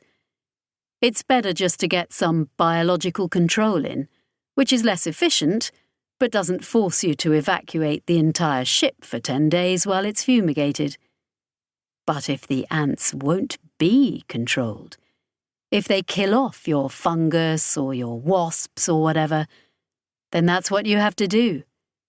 And these masters, you're betting a whole hell of a lot on the architects being the only tool in their belt, right? Looking at them, she could see where she'd hit and where she still had work to do. Most of all with Ash and Ahab, the big dogs in this pack, whom she couldn't read at all. And it's more than that, right? She went on, down to the last tool on her particular belt. I think some of you aren't after justice, or even saving lives.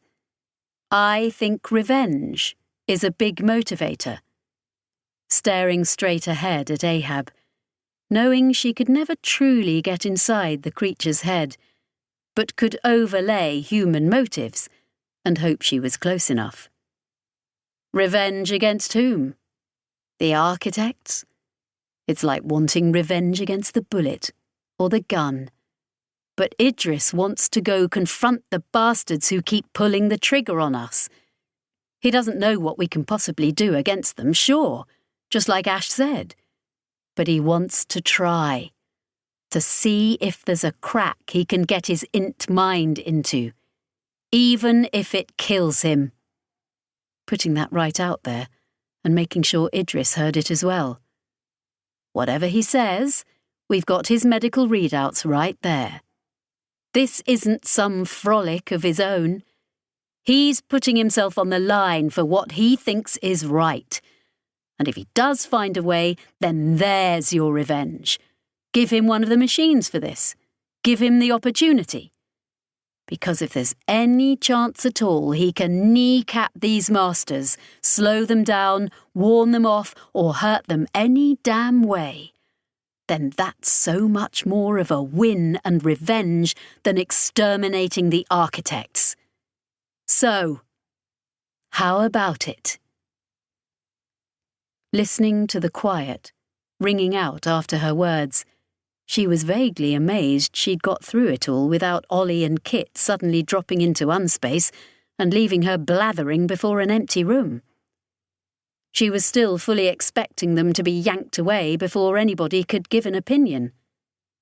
Watching Ahab, specifically. Ahab, whose relentless will had turned the eye upon the architects in the first place and made all this happen.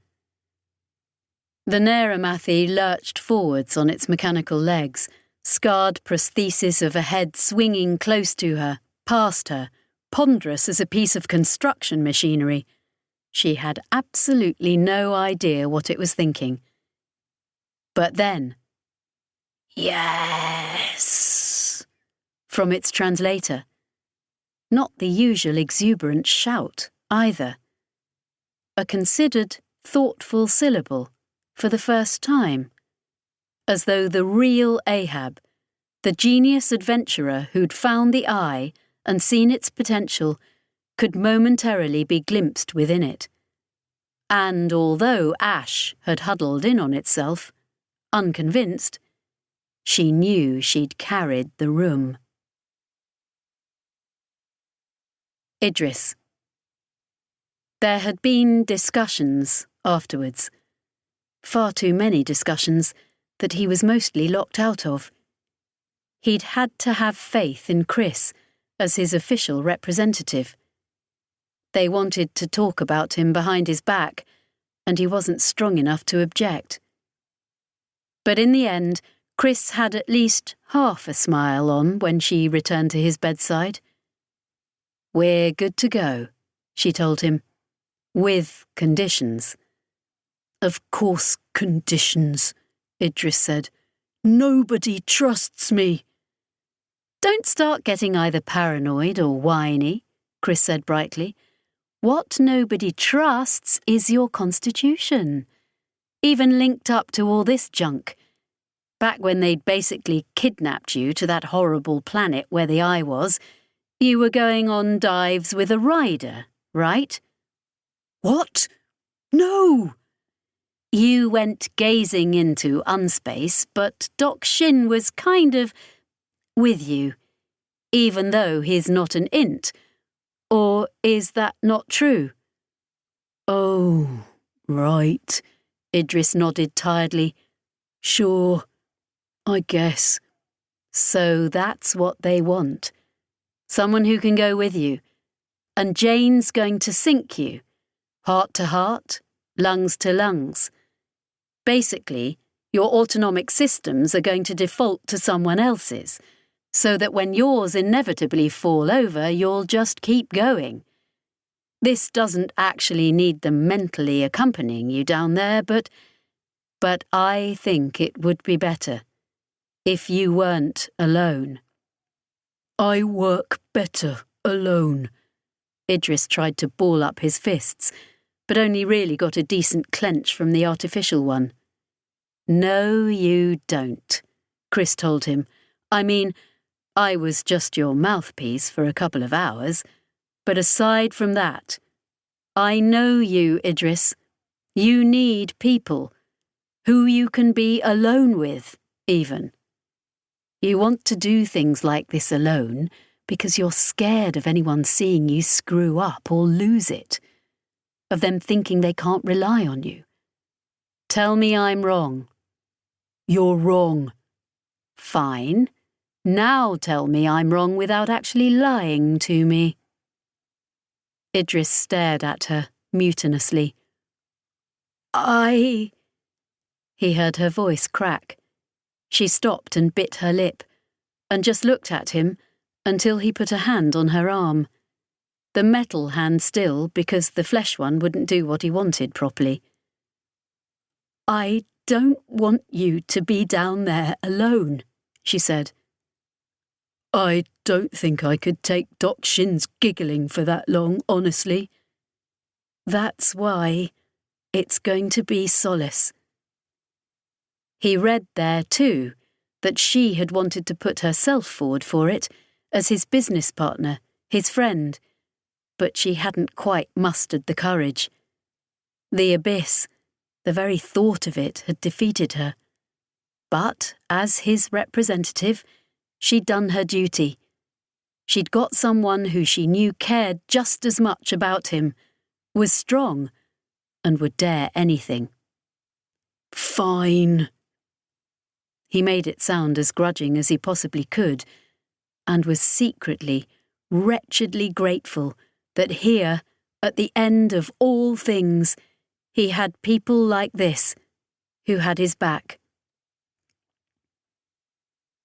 Myrmidon Executor Solace, Heaven's Sword Sorority, Basilisk Division, she said, when his bed skittered him into the machine room. Reporting for duty. She wasn't, as he'd half expected, in full Partheni armour, Mr. Punch cradled in her arms. Instead, it was her under-armour body sleeve, with a colonial shipwear tunic over it, and both cuffs peeled back to the upper arm, ready for all the medical telltales to be slapped on. Dr. Shinandri was bustling over, and he and Jane transferred Idris to his designated machine with a minimum of fuss. There were 2 other ints already under and attacking the nursery, because he and Chris hadn't got anybody actually to stop, just to give him these resources to give it a shot. Time was of the essence.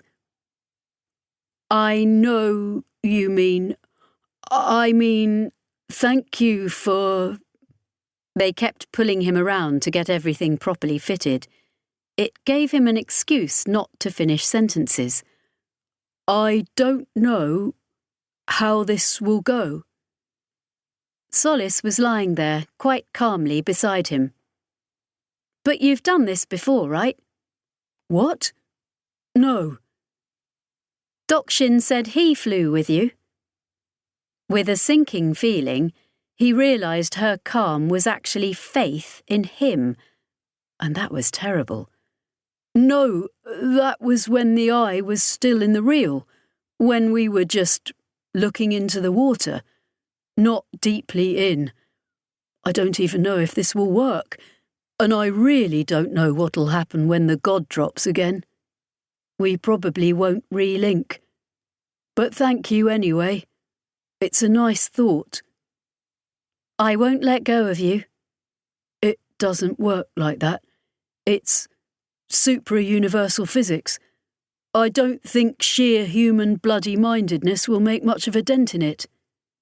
Well, about that. Solace was staring stoically up at the slanted black stone of the ceiling. These architect lords, right?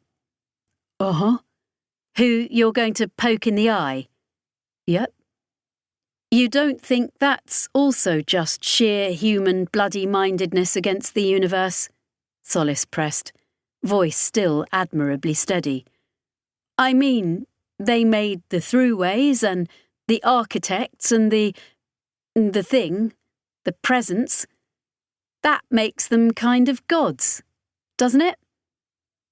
Idris closed his eyes, feeling a medley of ducts and needles go in, to replace the purely medical ones they'd just taken out.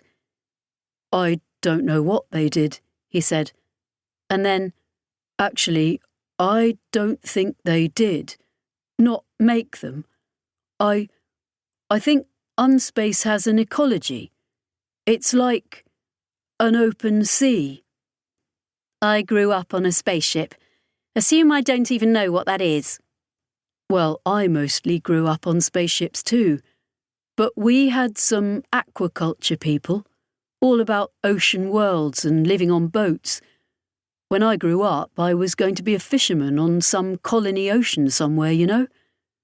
Oceans are deserts. There's life, but it's far and thinly spread. Architects are unspace life, with their own little coral reef. Maybe there are even other architect sites, though I only ever found the one when I was using the eye back then. And I do think there's other life here too. Little life, thinly spread, that doesn't interact with us at all, and so we haven't even registered it. Unspace is alive. A cheering thought. She was being sarcastic, but he wasn't when he continued. It is. Life. Precious life. And I don't think they made it. I don't think they made the presents either. They just used what they found. They turned the architects into their hands in the wider universe, in the real. The present's their guard dog, and set up their little house in its shadow. And I'll bet they didn't get their hands dirty with the throughways or the originator sites in the real. The architects built them, or some other slaves we've never even met, that perhaps don't exist anymore.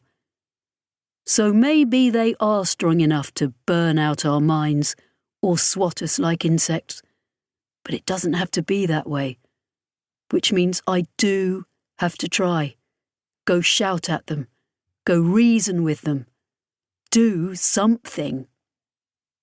Except Chris's whole point is that they really, really hate what we're doing to the place and need us to stop thinking, she observed. Doesn't suggest that shouting and reasoning will get you anywhere. It's not a good plan. It's just the only one I have. She reached out for him, past the lip of her machine bed, reaching for the metal hand given how they were set side by side. But they dropped out of the bubble and fully into unspace before she could connect. For a moment, it hadn't worked, and he wondered why they'd ever thought it would. No Solace, just Idris, falling into that familiar abyss. And although nothing was real out here, he didn't even have the illusion of another body beside him. Jane was in his ear, his real ear back on the eye, and he heard himself calmly reporting that he'd lost Solace, and they should bring her back. It had been a nice thought, but he'd go on alone. Then he felt the clasp of her hand. It was in the hand he didn't actually have anymore, the one that had been burned away over Cricketh's hell. One solid squeeze. I'm here. Contact, he reported, even as he fell, accelerating into the depths below. Can you give me direct comms to her? There was still no sense of another person with him, save for that phantom touch. Then Solis's voice came in his ear, faint and static scratchy, as though she was half a solar system away from him, signal fritzed by solar radiation and poorly maintained equipment. Idris? How are you? But that wasn't the question he needed to ask her. What is it like?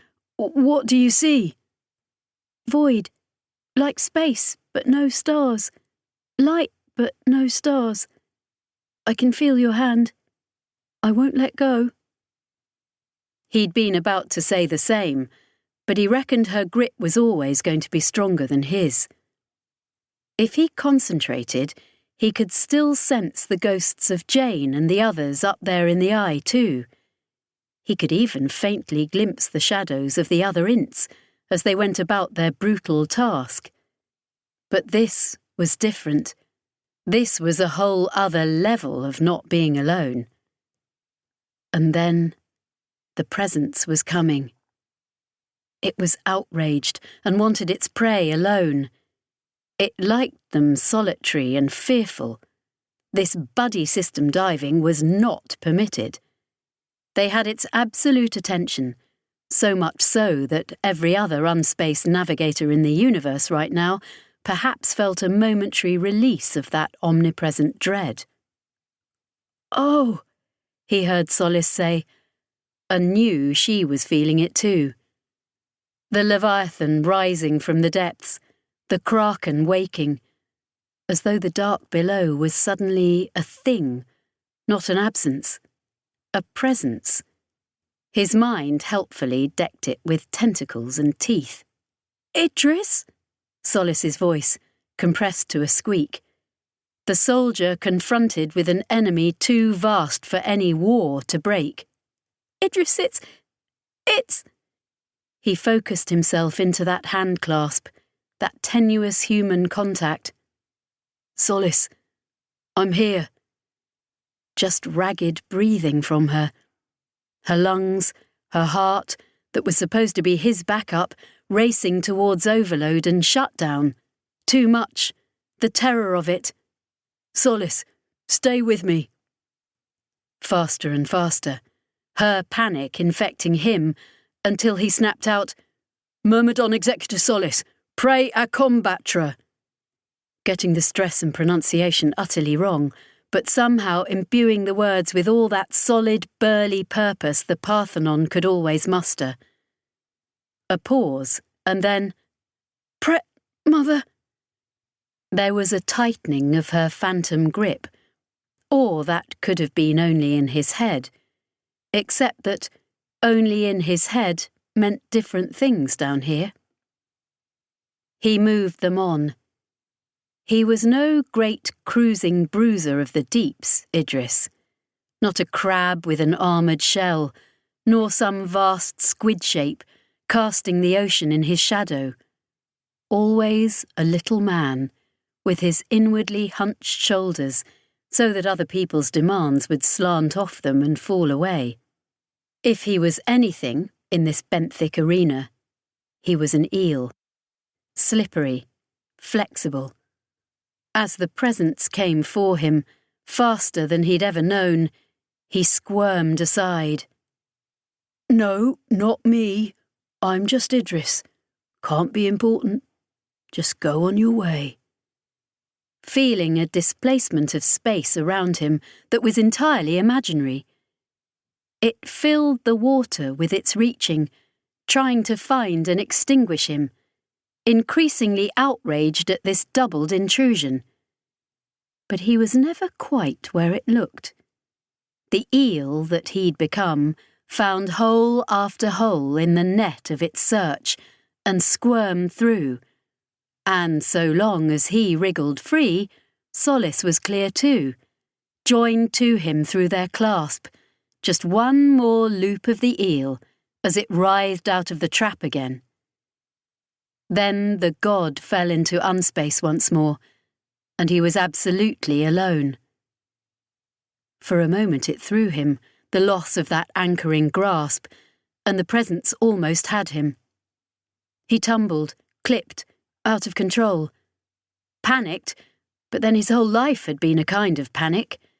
From his childhood on ship after ship, fleeing the architects, learning about planet-side lives such as being a fisherman, which had seemed less realistic than dragons and wizards. Panicking every moment of the intermediary programme at what they were doing to him, what he'd become, seeing all the others who weren't making it through the procedures. Panic during the war, because what was war other than the whole human sphere panicking, faced with an enemy which couldn't be fought? And afterwards, none of it went away. A life in the shadow of what he'd become, running away from all the people who wanted him to become something even worse, to be their slave, to be their collaborator in making more wretched victims.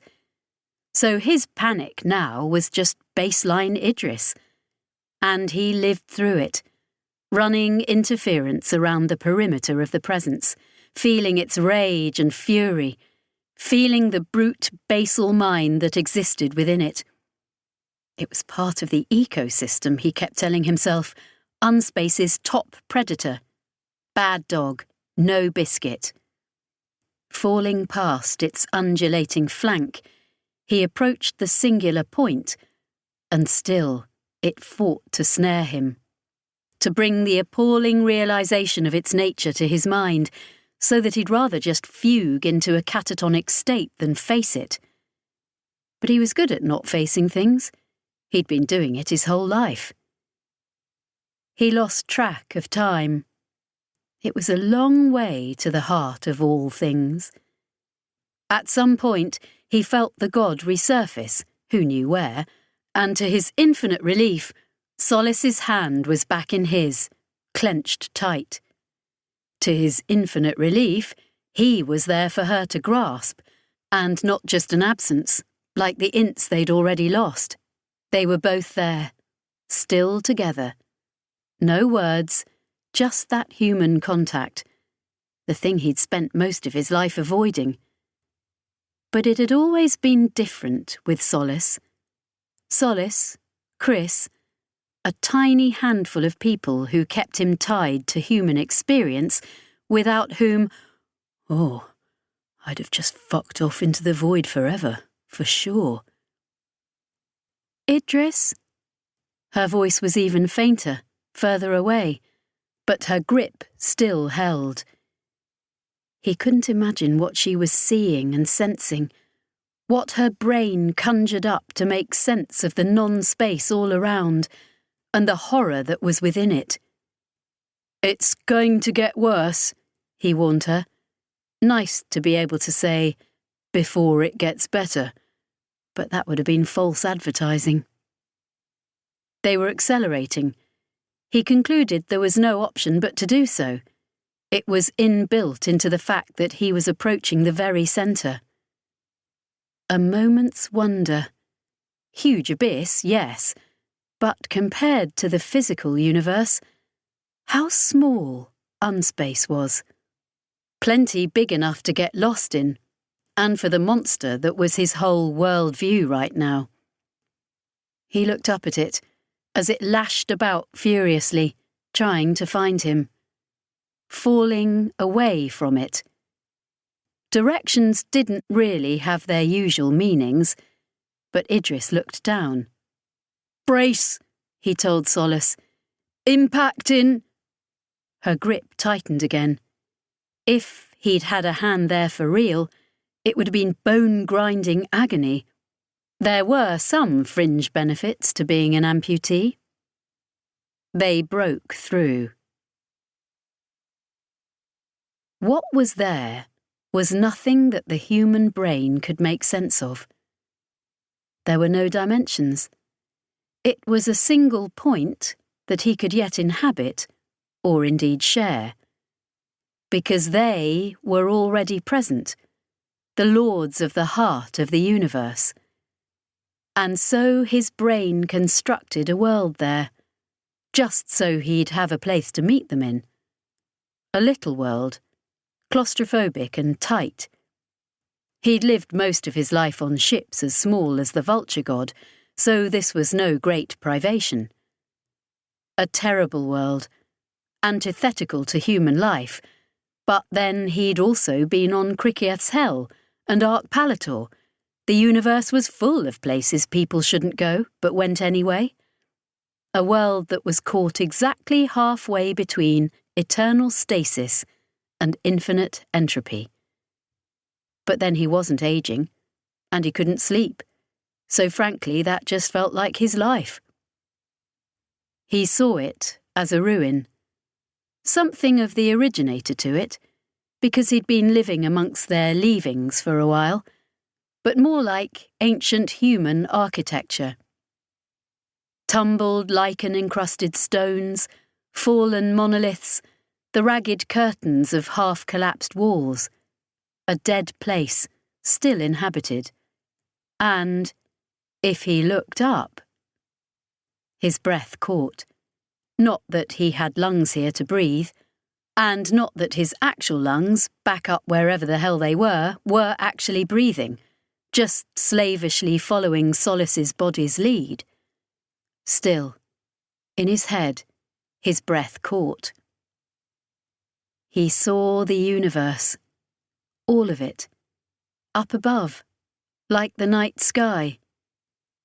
A constellation of ridiculous complexity, and yet, wherever he looked, he could see right up to the granular detail of all the tiny pieces it was made up of.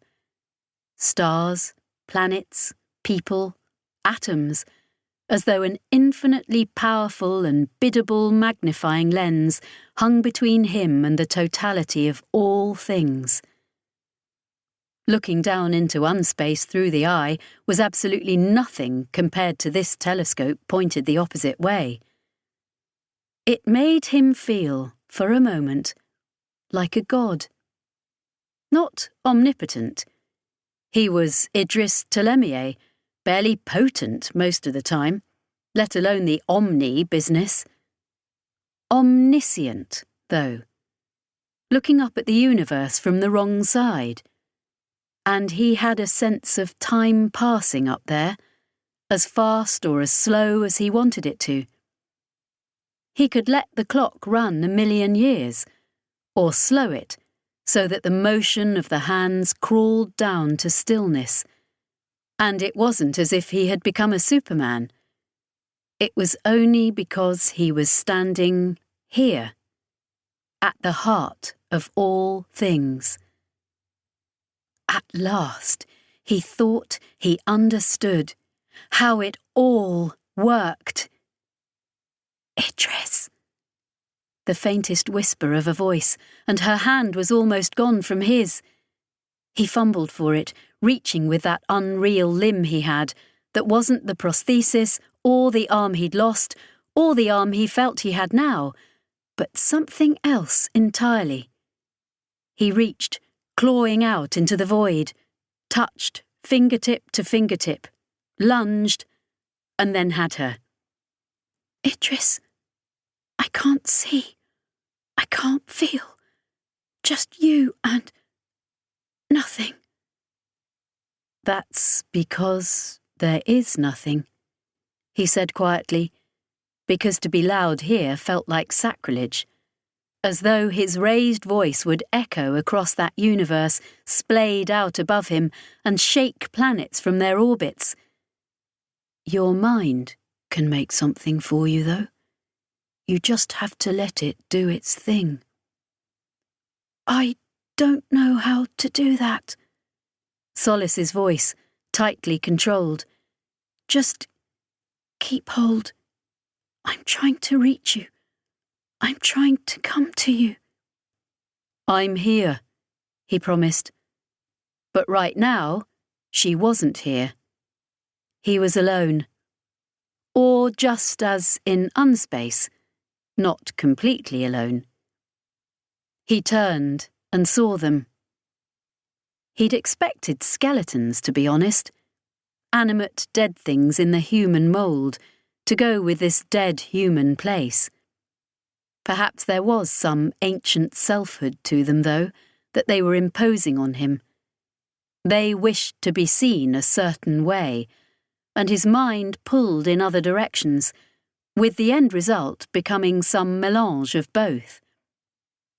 They were hunched on the stones and monuments he'd cluttered the place with, roosting like birds. He saw them in ragged dark robes, trailing away into streamers of night. The glimmer of crowns bedecked their heads with spikes, as they informed him that they were lords here, kings and rulers of a vast empire that encompassed everything there ever was. He had the sense of heads like bird skulls beneath these crowns, vast empty sockets, raptorial beaks, images of imperial power brought to ruin by time, yet still holding fast to their domain and their privilege. They'd made themselves bigger than he was, looming over him, spreading cloaks that were wings, that were great swatches of annihilating night, and that were his imagination. He shrugged. He'd always been a little man, and was used to being loomed over. He clutched at Solace's hand again. She was still in the void, still reaching for any visualization of this place that she could conjure. All he had of her was her voice, her touch. It was enough. "I'm here to plead for us," he told those beaks, those vacant stares. They shifted, and he saw talons carve moss from the stone, brittle ribs appearing ghostly within the dark of them. "You're killing us," he said, "and so we're fighting back. We're murdering the creatures you use to murder us. It's stupid. What do you even want? There's got to be some other way than this. Please." His words raised no echo, falling into the dead air and vanishing away, except he knew they were being heard, and even understood. Because if some unimaginable alien from the furthest reaches of the universe had appeared in this place before him and had spoken in its utterly inimical way, he'd have understood. He and an Essiel could have debated philosophy with common understanding here. There was only room for one truth at the heart of all things. It was the ultimate diplomatic forum, where everyone understood each other and nobody could lie. So he could feel them understand him, as well as a growing response, something kindling within all those dead breasts. Sympathy, was it? Empathy? An understanding of the cost of whatever it was they were trying to achieve. "Just tell us what you're trying to do. There's a way that doesn't involve killing us, surely. We're here. We're alive, all of us. Human, Hanny, Essiel, everyone. You don't have to do this." One of them keened, or his ears turned what it did into a sound. Skull-raking, hideous. They all took it up. A ghastly chorus that went on and became their unified response to him. That thing he'd sensed, rising in them, broke to the surface. He heard stones shifting and falling with the very force of it. Hate, loathing, utter negation of everything he was, an unwillingness to countenance sharing the universe with him, and outrage, because he'd forced them to share this place with him too, their sanctum, their castle at the heart of everything. He felt their disgust and their fury, and then he felt them act. Chapter 30. Havea. The vulture god made the rendezvous practically on time, which Havea reckoned was a first. Limping out of unspace, already tumbling before one or other of its crew spotted him and started to make adjustments to match their ship's angle and motion. It was just Archer, Havea and Diljat out here, plus a barren little world that somehow managed to put together half Earth's gravity and 3 times its atmospheric pressure, along with a cocktail of acidic chemicals that were simultaneously dangerous and common enough to be worthless. They'd called the planet Sherm's World, and as far as Havea was concerned, Sherm could keep it. If it became collateral damage in the god's careering progress through space, then no great loss. "We wish to know if it is the Spook Monday present," came Kittering's translator. "It's Agent Mundi, to be sure," Havea said tiredly. Diljat was smirking. "You ready for docking? Got your snackies and things here?" "Prepare for grabbage," Kit told him. Havea spent precisely 3.5 seconds puzzling over the word before the god changed orientation and began to approach them with its docking claw open, latching onto the launch that he and Diljat were in. It wasn't a pretty or reassuring sight. By name and nature, the vulture god was supposed to come to rest only on things that were already dead. He could tell the exact moment when Ollie took over. Kittering was a lot of things, but a skilled pilot wasn't one of them. The ship's uncomfortably fast approach became merely a hasty one, and the arms of the docking claw flexed, as though the woman actually inhabited them. Her mind making them her body of convenience for that moment, so they folded around the launch like a lover, barely scratching the paintwork. He noticed she'd also done it in such a way that the choice of when to disengage would be entirely down to the god. But then the god was a salvage and retrieval ship, so this was its default mode. Doubtless nothing to worry about. "I'll help them load up," he said. Diljat's gaze was level and untrusting. "They won't do anything to me," he told her.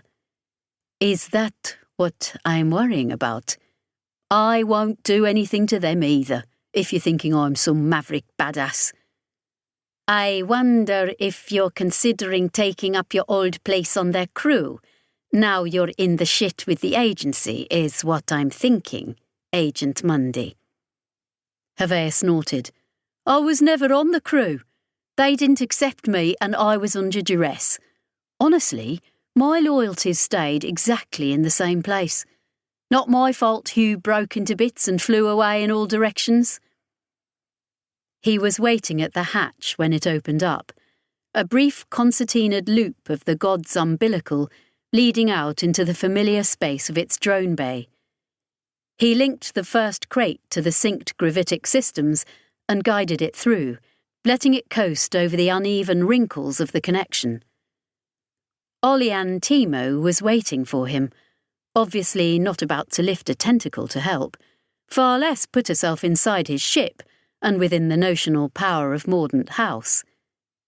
She looked grey, unwell, still in that battered control pod plugged into the Essiel prosthetic, Aklu's nasty toy. There were stimulants in the supply package, part of what she'd requested. He wondered when she'd last slept. Kittering came scuttling in then, taking the crate off him while Ollie watched balefully. "How are you keeping?" Havea asked them. Quietly, genuinely, with none of the forced bonhomie he had expected to come from his mouth.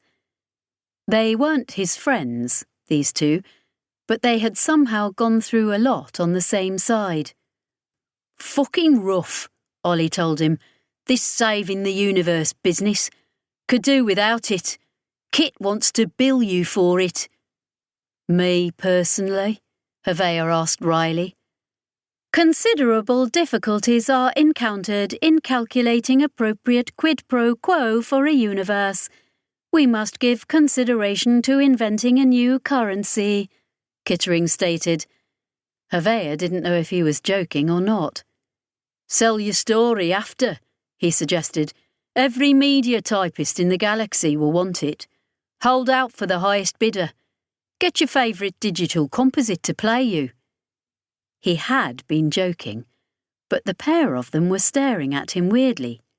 That, Ollie said, is a fuck of a good idea. Seriously? Man, you know only about 1/10 of the shit we've been through, and even that is madder than any damn crazy business they're making in the colonial sphere. Or, Kit, there's a whole Hanny media drama circuit, right? The quality of which is demonstrably superior, Kittering agreed snootily. Ignore him. He wanted the latest season of Boyarin and Brothers on the supply list. A subplot involving an inheritance dispute has cultural resonance, Kittering protested. Also, what is occurring to Junior? Already? Ollie tilted back violently to look at the Ogdru, hanging in its big water bubble top centre of the drone bay. Havea had already bolted back through the hatch.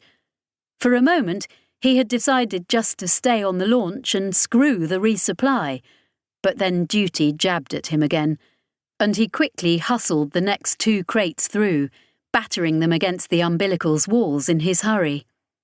How long have we got?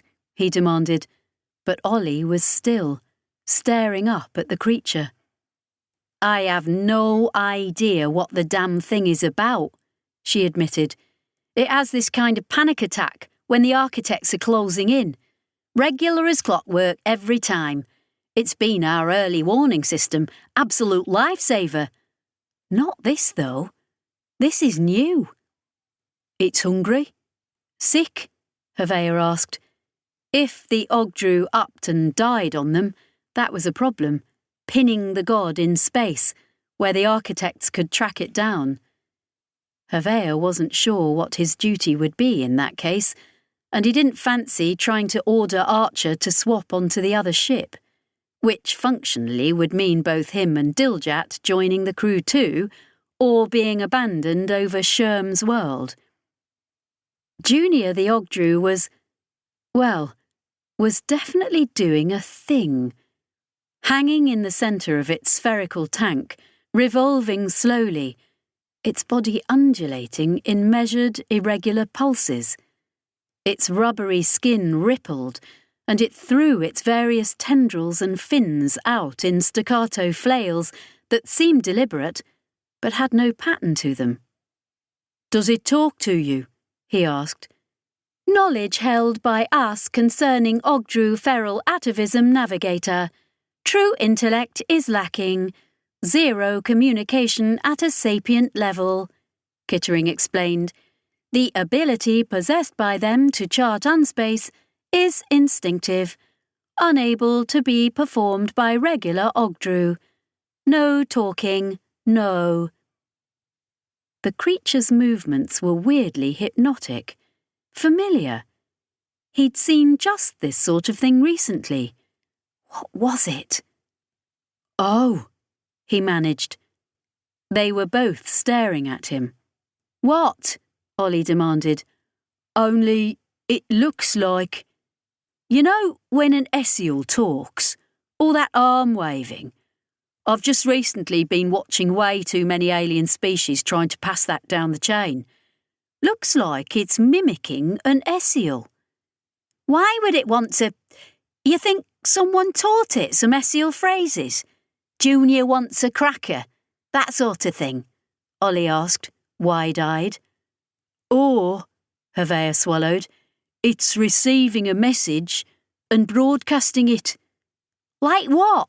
From where? How would that even work? If a thing is sensitive to unspace, so much that it can detect an architect coming in, then who says you can't use it as a receiver? If you could transmit through unspace. You can't transmit through unspace. We can't. The Essiel can do all kinds of shit, we don't know about, Hervea said with feeling. The docking claw disengaged. In fact, it practically flung the launch away from the god, sending it tumbling towards Sherm's world before its own drives could correct its course. Inside the god, the air shook from the lost chunk of atmosphere before its gravitic envelope corrected. Hervea's ears rang, and his vision blurred. "It's activating the drives!" Ollie shouted. "It's dropping us into unspace, the bastard! No, Junior! Junior, will you just—" And then no more words, as she dropped into the system to fight the creature. "No, thank you, no." Kittering pelted off towards the command pod, leaving Hervea staring up at the calmly gesticulating Ogdru. "What?" Unspace claimed them. An entry rough as a forced landing, the cavernous void below dragging them down. Chris. "It's normal," Dr. Shinandri insisted. His eyes were very wide, and his smile even wider, as though there were hooks at the corners of his mouth. Under no circumstances reassuring. "There's no brain activity," Chris stated, not for the first time, and she wasn't sure how that and normal lived in the same orbit. Her sense of normality was scrambled anyway, after Ollie had shunted them through a longer jaunt in unspace than usual, which had left them all reeling and was now not answering anybody's calls. In this teetering state, Chris had then gone to check on Idris, and found his brainwaves conspicuous by their absence. "Precisely! Normal!" Another inch on Shinandri's smile, until it was painful to look at. "It's known. Not normal then, but expected. If not expected, then known. Or there is precedent. When intermediaries act in space and unspace, we see moments when their thoughts fly out of their head.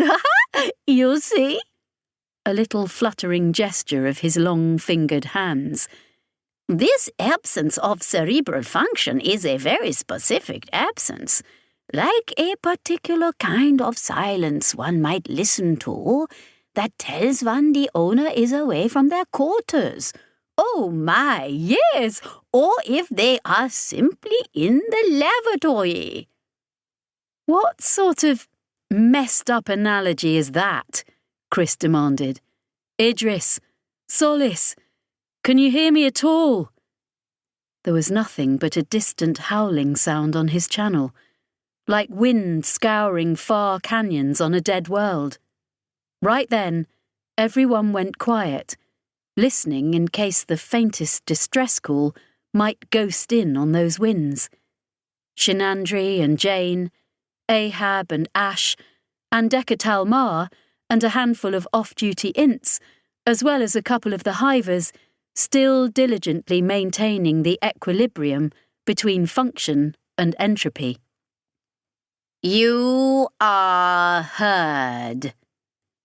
Not Idris. Not over the channel at all.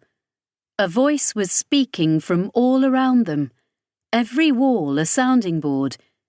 She felt the buzz of it through her sandals. Ash made a sound. She'd only ever heard it speak as a human might, that urbane voice that issued from its torso.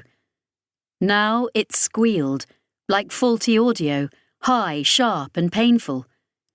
It momentarily lost all pretense at humanity, becoming squatter, wider, splaying its limbs.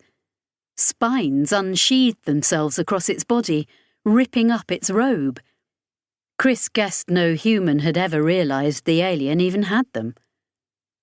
Something was coming to them, or was manifesting there, in the centre of the machine room. Logically, it had to be the latter, that it was coalescing out of thin air, however impossible. To Chris's eyes, though, it seemed to travel to them, extremely fast and from extremely far away, distances the chamber didn't even possess. It was... She let out a whimper. It was two bad memories, merged seamlessly and made animate, a physical thing before her. It was an old-style mining automat from her early years spent out on the Harmaster Belt, where some of the ancient machines were still used. Being old, they malfunctioned, and 7-year-old Chris had been told of an incident when one had got its coordinates wrong and torn up a habitat. She hadn't been a witness to it, and maybe it hadn't even happened, but the thought of it had given her nightmares for a week. It was that. But it was also the thing on the crest over the student's door to the probate halls on Scintilla, which had always creeped her out.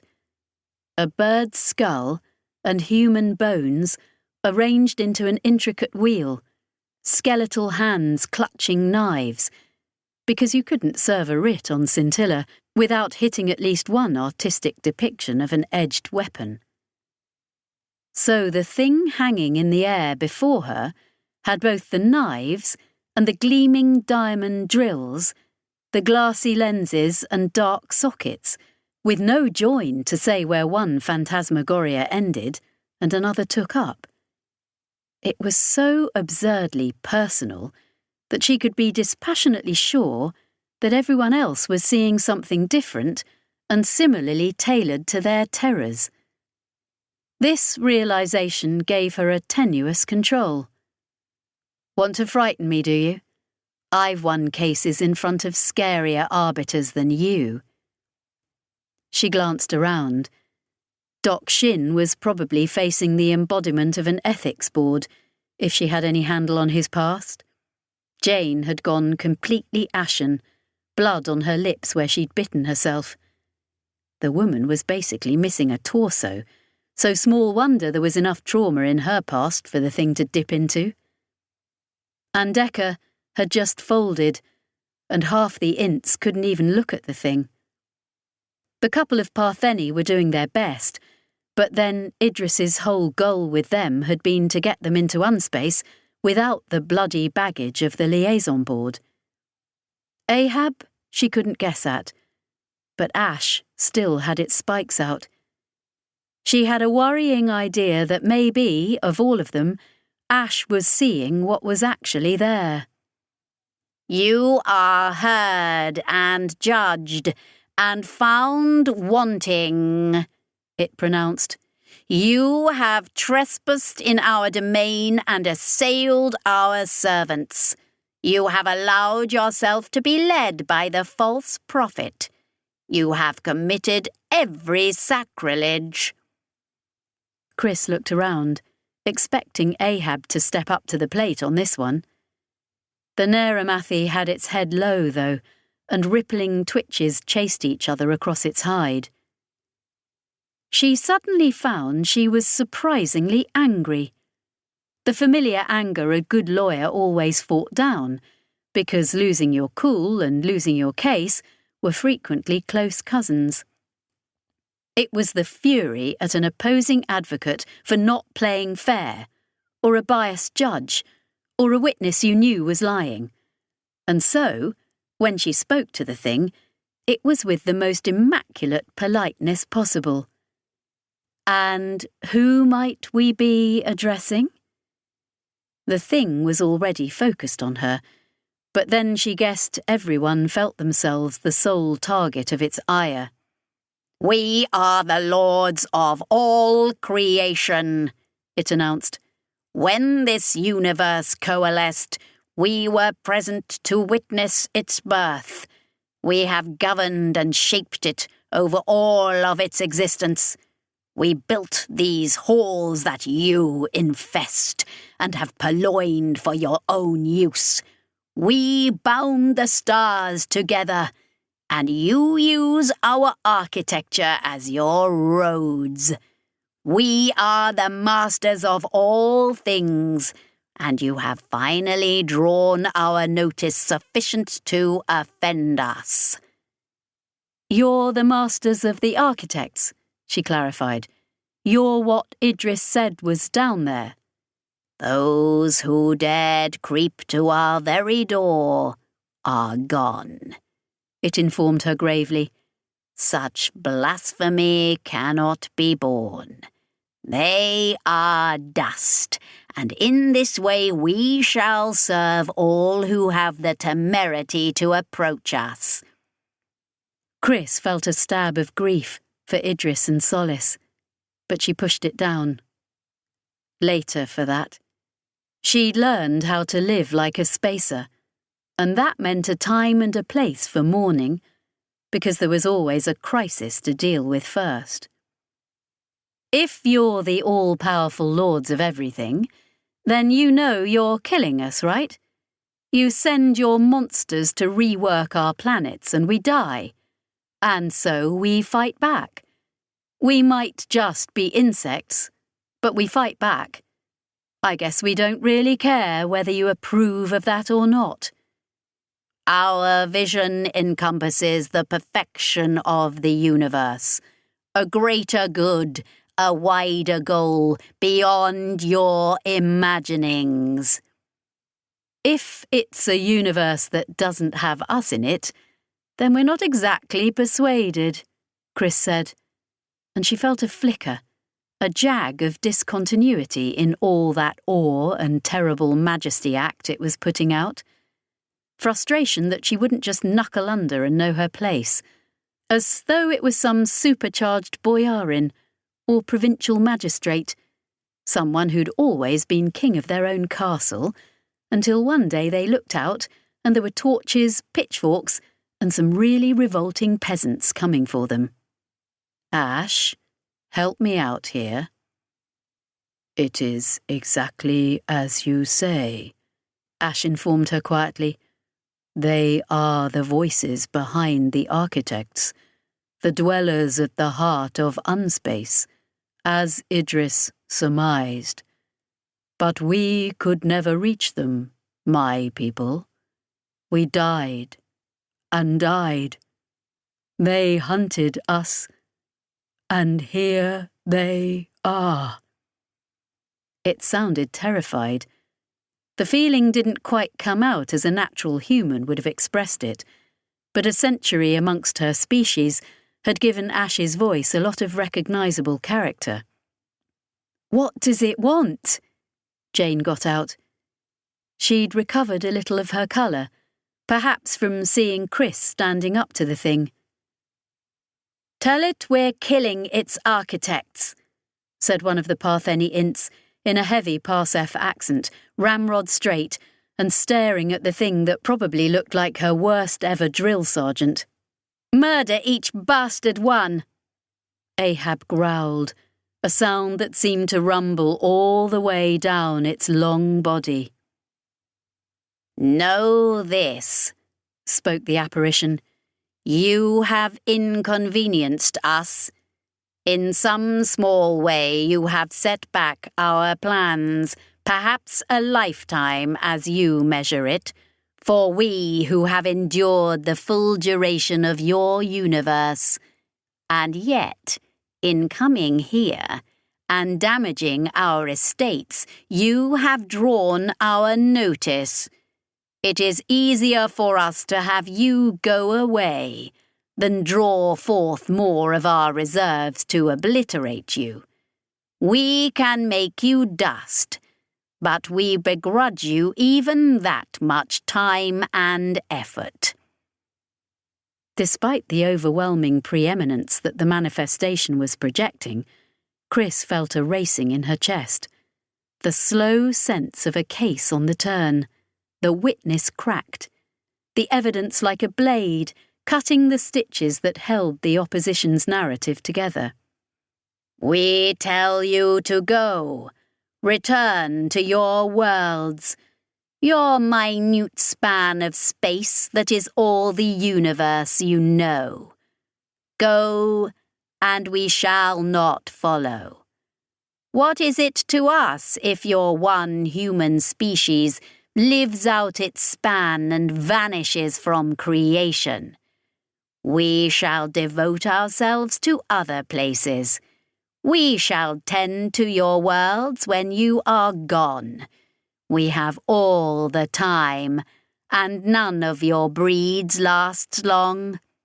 Go now, and weave this into a grand victory for your kind, if you will.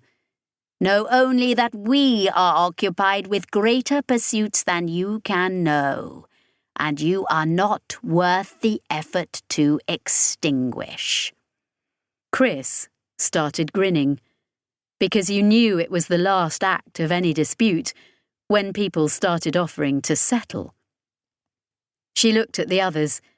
She felt the dire need to go talk privately with her clients, but right now this probably wasn't an option. I mean, Dr. Shenandri advanced, with just the merest spectre of his grin. There are worse options. His eyes flicked left and right. We have come very far. To preserve all of humanity, if just for a while, to reach a détente with God. If we were able to talk to Hugh, Andeka said. She was staring down, still unable to look at whatever personal phantom hung before her. They'd say yes, Chris agreed. Like a shot. Probably Partheni High Command, too. They'd also say the Neramathi are already ruined, but maybe ask us to make a counter-offer to include our trading partners, Hani, Castigar. We could use it as leverage over the Essiel hegemony even. Get them to open up to us, or we'd cut them out of the final treaty. Because that's what this is, isn't it? A treaty. Only it's just us here, negotiating it. So I can basically just shove my own demands in. Maybe they stay clear of 100,000 light years from where Earth is, or 100 throughway points out. That makes more sense. Room to expand. Except we'd always know they were out there. She'd thought there would be more outrage, but Jane's face, the doctor's, most of the ints too, they were thinking it through. They were on the brink, looking into the abyss that, a moment before, they'd been ready to cast themselves into. Except now this thing was giving them an alternative. Ash was shrunken in on itself, quiet and cowed in the face of the force that had murdered its entire species. And Ahab? Ahab stepped forwards, metal legs tapping absurdly lightly on the stone. You remade my worlds, the Neramathi said. Not the expected mad bellow. A sharp, hard utterance, its translator in a new mode. You killed my people. We will never be what we were because of you. Chris felt the gap between the creature and everyone else widen, species interest prizing them apart. The offer on the table wasn't for Ahab. Ahab was just detritus left over from the previous phase of the works. Irrelevant. We have the power to do far worse, said the apparition implacably, and to far more. Your decision, please. Chris said, Do you, though? A frozen moment when all eyes were on her. I mean, putting it together carefully, feeling Ahab's focus most of all. You've not been the model of restraint thus far. Your slaves here go into the real and reshape planets. For some grand purpose we're all too small to appreciate, because we're just insects in your shadow, sure, we get that. But it doesn't feel like you've been holding back. And if I'm wrong, She actually tried to jump on the next words before they came out, but she ended up saying them anyway. I don't believe you. If you could have done worse, you would have. Yes! Ahab roared, and abruptly, the Neramathy was right by her, looming over her, its head actually clipping through the phantom monster. You seek to put us off because you fear us, it shouted into and through the manifestation's face. We have you. We have you. There was a sudden flight of hope in Chris, because it wasn't when they'd started picking at the architects that this deal had hit the table. It was after Idris and Solace had gone down to the centre, which meant, maybe, they weren't just dust on the wind after all. Maybe they were down there, making a nuisance of themselves. I warn you, the apparition began, and Jane shouted, Keep your warnings! And it was as simple as that. No takers, no counter-offers. Chris saw Ash unfold, then resume something approximating a human bearing. She wondered if it had actually been here before, facing this thing directly with some other species, and how that had gone. We are coming for you, Ahab practically howled. Idris was right. Why strike at the slaves when there are the masters? We will come to your home and do what you did to my people. We will do worse. In the echo of that, the thing was suddenly gone, an unfelt pressure abruptly released. We may just have done a very unwise thing, Dr. Shenandri murmured. Everything's moving, Andeka stated. Her eyes were wide, staring into a gulf Chris couldn't see. God protect us! Everything! Then she was gone. Everyone was gone. And Chris was blind to whatever she was seeing, alone once more, because the vulture god had chosen this moment of all times to dive back into unspace. Chris was left only with the sense of an impending doom, so generic as to be useless. A vast, encroaching badness that she was utterly unequipped to comprehend or analyse, yet so insistent that even the stalking sense of the presence was no more than a background irritant against it, and then back, staggering. What's going on? She demanded. There were cries of alarm from all those with working instrumentation, and all of the ints. Those who'd been under, attacking the nursery, were sitting up suddenly, dragging at their connections, gabbling warnings. Chris and Jane ended up elbow to elbow at a screen, looking out at a representation of the nursery as Ahab and Idris had mapped it out. A geometric tangle of interconnections, like a mad spider's weaving, with nodes between where, Idris thought, new architects formed. And stars. Rising stars. She didn't know what she was looking at. 100 little knots of data and information were rising dreamily up from the complex architecture of the nursery, ascending towards the real. What am I seeing? She asked. The architects, said Jane. All the architects that were present down here. They're all going up, converging on a single point in the real. It looked so peaceful, beautiful even, like plant seeds born on the wind, like fireflies. But each one of them was a planet-reshaping monster driven by the will of a mad god. I think they're about to make a point. Shinandri's panicky titter cut the air like glass. About worse things, I think we have made a very unwise decision indeed. Oh, dear me, yes. Humanity just went to the top of the priority queue, Chris decided, and then jabbed a finger at the display. Wait, what about that one? Jane frowned.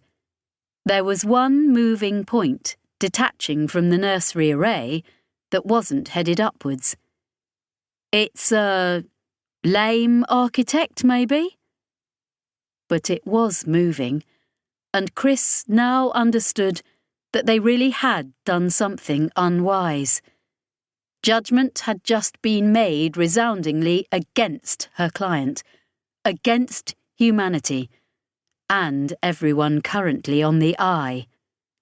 That final architect spark wasn't headed for the real. It was heading for them.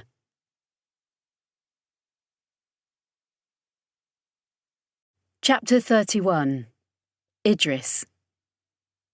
He saw them reach out towards the Eye, which was simultaneously a moat against the immensity of the universe, and something he could focus on and expand until he could count every atom of it.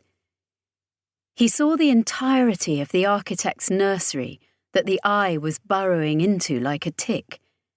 Its elegant complexity, those interconnections that formed life out of the unstuff of unspace by the simple application of natural laws that would have driven Newton into shrieking madness.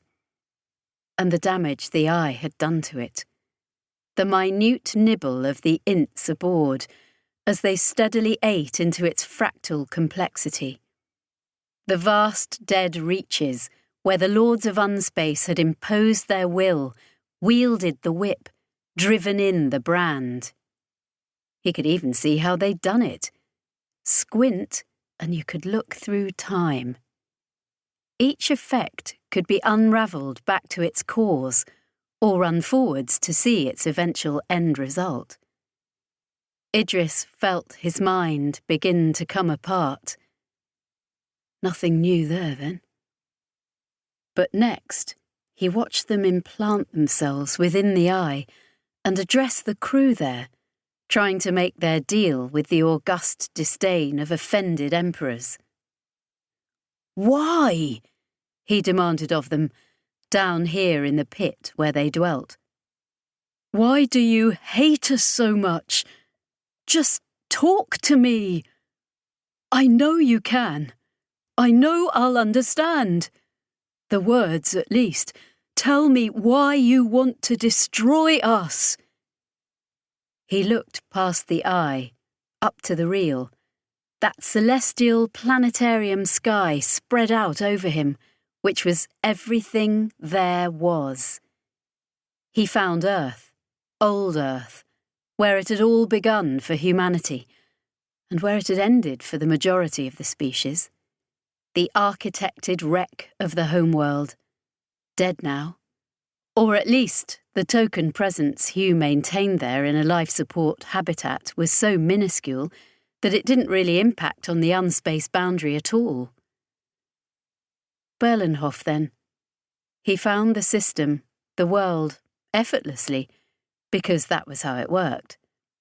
The view from the single point centre of all things, the place of infinite truth and knowledge and understanding. And if you'd asked young Idris about what such a place might be like, he'd have told you it would be heaven, surely, where nobody could be evil or bad. How wrong young Idris would have been. He found Berlenhof, the population of which was only a fraction of old Earth's in its heyday. It was like a many-fingered hand pressing in on the boundary between unspace and the real. As he'd seen before, not the regular and predictable gravity shadow of the planet, but the pressure of all those minds. He changed his focus and looked at all of the universe at once, because you could, if you were standing where he was standing, He would have been able to provide a lot of glib answers to infuriate all the astronomers who'd spent their professional lives debating the questions of where it all began, because he could now see its shape, and that it had been architected. It was the only obvious conclusion, really, to what he'd already worked out. The throughways were scaffolding. If this also meant humans could use these pipes to scurry quickly from one point to another, it was irrelevant to their original purpose. The originator sites, now almost all reduced to faintly resonant rubble, had been construction points where some unimaginable servant of these cold lords had made the necessary modifications to the real. The universe was undergoing a surgical process that had been underway for billions of years, a very careful tugging, pulling and adjusting of its innate structure and organisation based on the distribution of mass and the way it bent space and time around it. The lords had taken the universe's base state and tinkered, stitched and scarred and— "Why?" he demanded, because if this was just art, then it was art beyond his imaginings. And he didn't think it was. He had a sense of practical purpose, of each decision being made from careful calculation and not aesthetics. They had a plan for the universe, but he couldn't quite understand what it was yet. He could see what was going wrong with it, though. The pressure of thought, the way all that complex uncertainty interacted with the boundary of unspace, the spikes of intermediaries or their pan-specific equivalents, the simple mass pressure of complex neural architecture, making decisions, having feelings, and just thinking. It threw everything off. It fouled the calculations. Standing here, with this divine perspective on creation, he could almost sympathise with the creatures around him, that such messy interference was spoiling their grand project. Could almost forgive them for setting out to exterminate thinking life wherever it arose in numbers sufficient to threaten their dream. Then he looked to where the eye hung, like a child's model, suspended with string. He heard the offer the lords made, and he heard the answer that Chris and Ahab gave them. He felt their utter rage at insects which wouldn't be shooed away. All around him they rattled and rustled and hissed, the most ancient of ancients, confronted by the most upstart of upstarts. Humanity had always imagined itself the centre of the universe. Not all sentient species did, but it had been a human trait since they'd been half ape, inventing all-powerful gods just so they could believe the universe cared about them. Right now, the universe did care about them. Humanity was suddenly the absolute focus of the universe, and the universe really, really hated it. He heard the lords. Perhaps he was actually hearing their thoughts, with nothing hidden from him here at the heart of all things. They were going to send a message to this most troubling of species.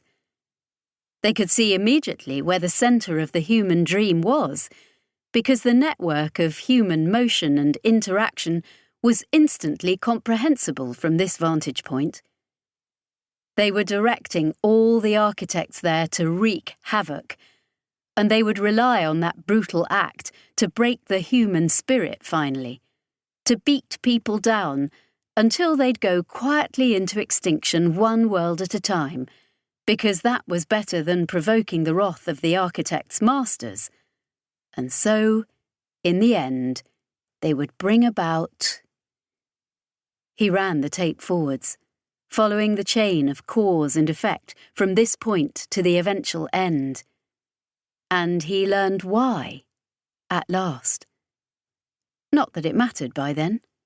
He had other priorities, and the knowledge just lodged in him like one more sharp piece of shrapnel.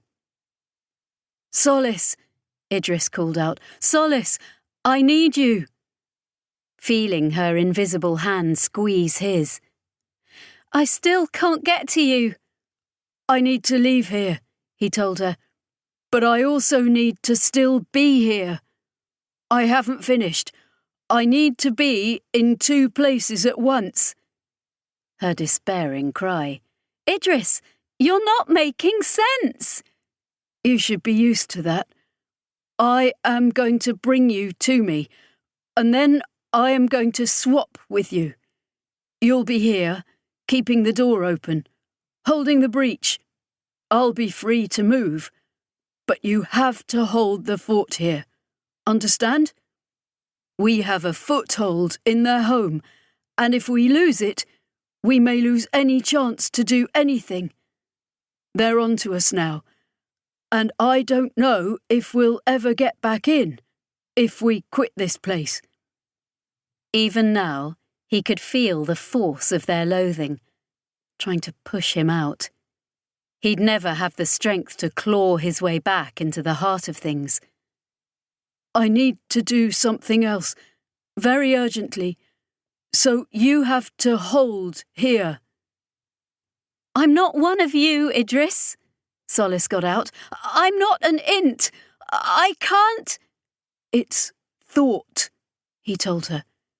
"It took an int to break in here, to navigate to here, but right now it's thought that twists the universe. Thought that makes space for us, you and me.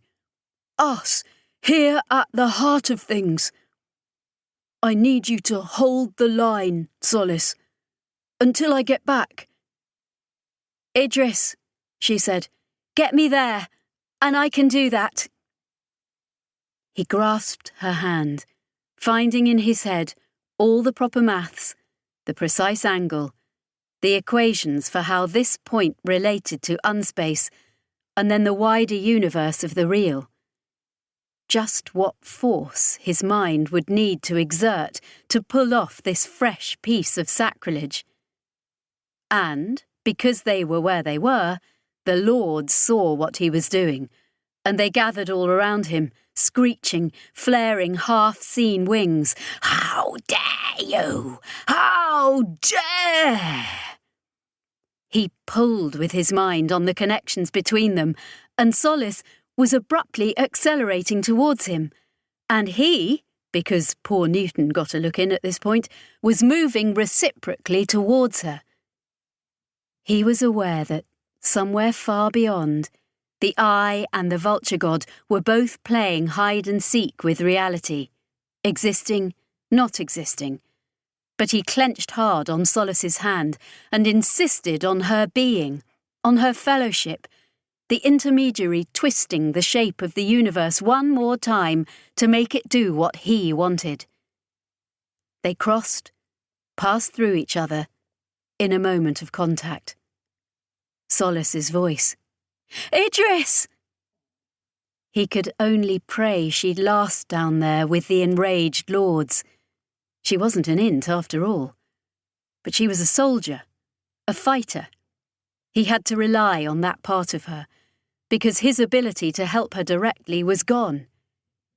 He was hurtling outwards, battering against the underside of the presence that was harmless and inert from this side, then flinging himself up past it, evading its startled reach for him, crying out to them all.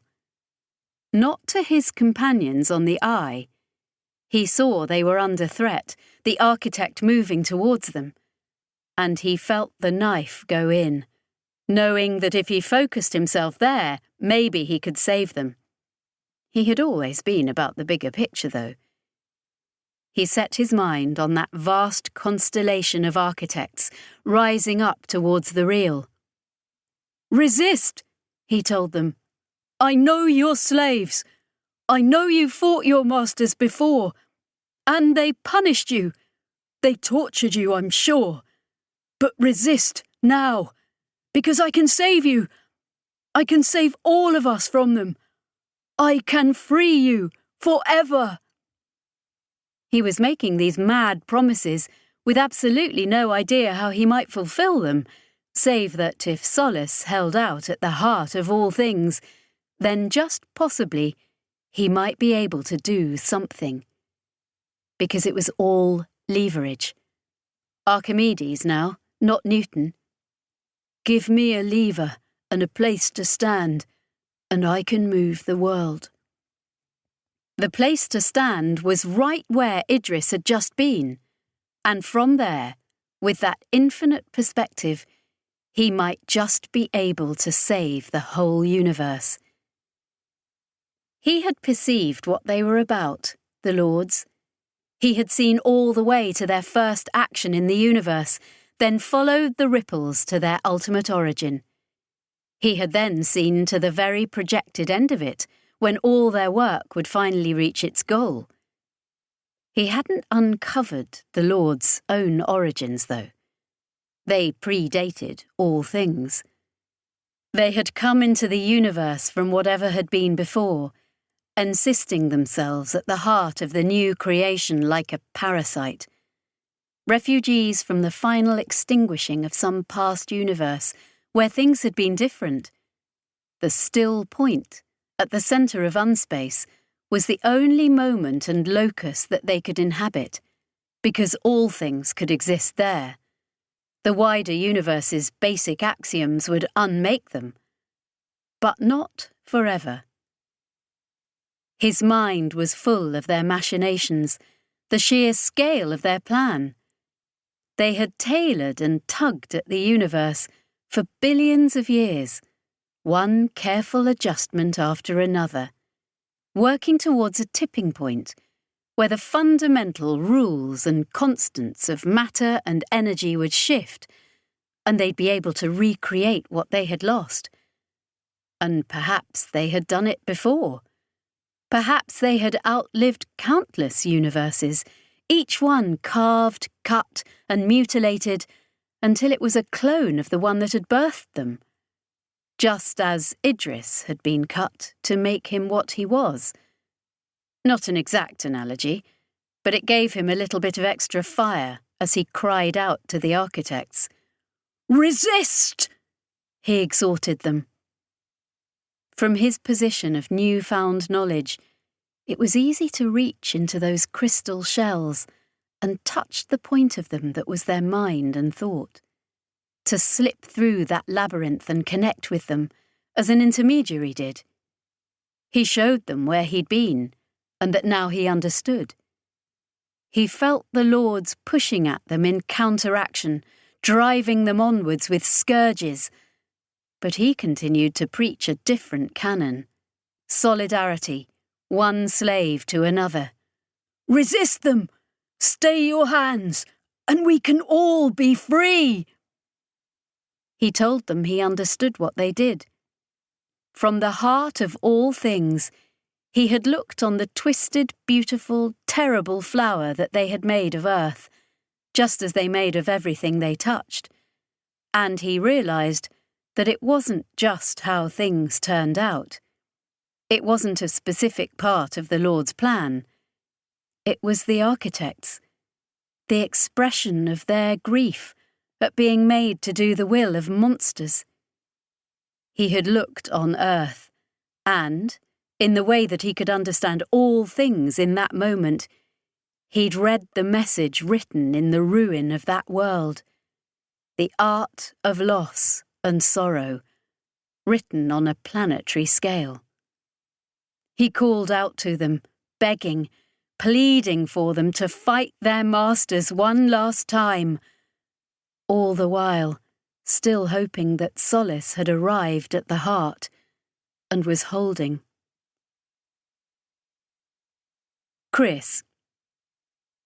Well, this should prove fascinating, Dr. Shenandri decided, staring at the display. I mean, what can it do? Jane asked, uneasy, as the glimmer that was the architect closed in on them. All that mass, that crystal, it's real space stuff, right? They're heavyweights the other side of the boundary line, but down here they're just clusters of informational complexity, aren't they? It's not as though they've been doing anything while we attack them. You make a number of erudite points, Madame Tokamak, Shinandri told her. His grin was back, and horrible, a corpse rictus of a thing. Save for one salient issue. The very condition that allows me to have this conversation with you while we are plunged into unspace means that we are currently inhabiting a bubble of the real projected from our anchor point. Jane's eyes went wide. She stared at the approaching speck, containing all the jagged might of an architect. "Oh," she said. "Ollie!" Chris was already speaking up the well. "Kit, please! We need you to get into unspace!" For a moment, there was just more silence from the vulture god. But then Kit's translator's voice came back to her, echoing and distorted. "Your instructions are not being understood. Repetition, please." "Into unspace," Chris told him. "We need you to go back in. Please, Kit, right now. We have a situation down here." "Situations are also being had here," Kit told her. "We have no control. We have been moved to exactly the worst place by Junior, and the cooperation of the Ogdru has been withdrawn. In short, we are all in the shit." "We're screwed," Chris told the others. Then the architect reached the extreme edge of their bubble, and they all watched in horror as it began to manifest as real. It was like observing crystals growing in a solution, sped up to a terrifying pace. The familiar forest of spikes, reaching, spreading, bristling from the edge of reality, driving towards them like a mass of translucent spears. The immensity of the architect trying to make itself known. For a brief moment, she was alone on the eye, and the architect was gone, wiped from the face of the universe as the bubble collapsed. She'd got halfway into the thought, "Bless you, Ollie and Kit," before the god must have plunged back into the real again. And there the architect still was, even closer, filling her world. It made contact with the first of the scales. A brief, panicked call from the int trapped within it came through before the flake of matter and technology was torn apart. The architect became more, forcing itself into their reality, clawing from nothing into razor-edged actuality. Another scatter of scales were torn apart, and then it was at the eye itself. Originator tech. They don't touch originator tech. But there was a terrible momentum to the thing's approach now. She didn't think it could stop if it wanted to. And what was coming towards them wasn't any suggestion of an architect's usual moon-like shape. It was too large, and they were too small. A vast, rippling surface of murderous spikes was closing on them like jaws. The impact knocked everyone down save Ash and Ahab. Chris scrabbled for instruments that would tell her what was going on, but for a moment, everything went dead. They had no eyes outside. Then Jane called up a screen from some system still diligently trying to show them just how bad things were outside, projecting the corrupted, jumping image in the air. Chris's heart clenched. It was all coming apart. The eye and the unfolding substance of the architect had met, and were trying to occupy the same space. There were cracks all across the eye's exterior now, the invulnerable black stone finally shattered in the slow-motion collision, and the architect was growing into it, filling those gaps with its own crystal substance, digging into them like roots, prizing the cracks wider open, and forcing itself down towards the spaces within, where the live things were. Jane fought to reactivate cameras within the eye itself, trying to track the damage. It wasn't necessary. Chris heard the thunderous grind of tormented stone from beyond the machine room. She ran out, staring down the length of 2 skewed, column-studded halls. There was already a lambent gleam of crystal there, a jagged spine piercing the wall. And growing. Still growing, splitting and shattering. She stared. The end of the architect's spike had broken into pieces. For a moment she thought it was injured, dead. But then the pieces started moving. They were melting and reshaping, throwing out limbs and hunching into new forms, becoming the empty mirrors of the things the architects had exterminated. The puppet foot soldiers it would use to kill them all. For what it was worth, she closed the door. Solace. The clutch of his hand was strong, his pull far stronger than Idris could ever have managed in the real, hauling her out of the formless void where she'd been flailing, waiting for him, dragging her somewhere worse. It was a wreck here, as though some vessel the size of a Partheni garden ship had made a final planetfall it had never been designed for. A midnight scene of torn metal and guttering fires, jagged sprays of conduits and shorn structural beams springing up everywhere like alien plant life. She saw the heat-eroded ghosts of Parsef lettering. The ground beneath her sandaled feet was more tangled wreckage all the way down. If she looked closely enough, some of it was bodies. Charred hands caught mid-reach, the bars of blackened ribs, taut skulls. No Idris. Even though she'd seen herself as coming here to stand at his side, or between him and whatever today's crisis was, because it was amazing Idris had lived so long, honestly. He was a magnet for ending up in places like this. Except here, he wasn't. Hold the fort, he'd said. A foothold, he'd said. Which meant there was an enemy. And yes, she wasn't alone. They were crouching across the shattered landscape, as if they'd been digging for the dead. Except they were the dead, in a way.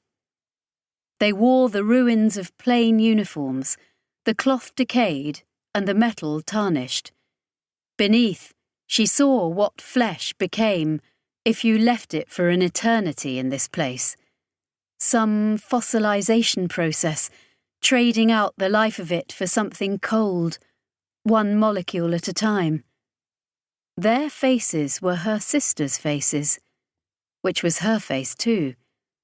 The one Dr. Parsifal had given them all, with minor variations.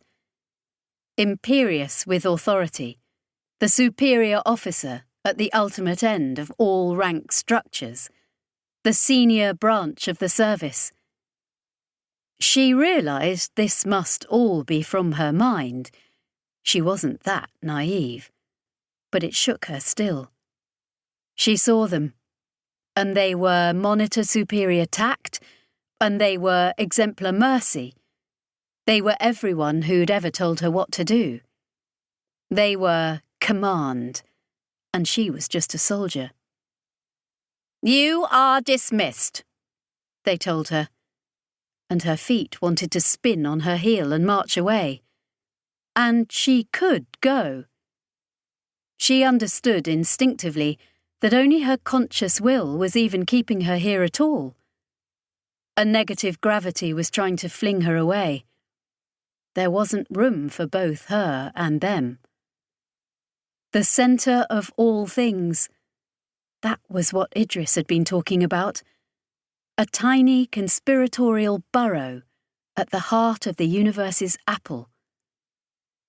"I am Myrmidon Executor Solace," she told them.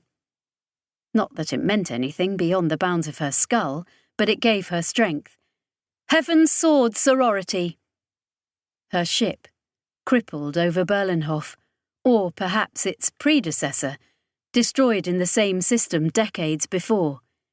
Basilisk Division. The mass loom operators, though it had been an age since they'd given her those brutal, beautiful weapons to unleash. "Go back to your ships, soldier," they told her. "Go fly from star to star like you were meant to. Do not look back. It's always fatal to look back. Your people will live. They are too few and too fleeting to transgress against our plan. Only those who throng the planets must be cleansed."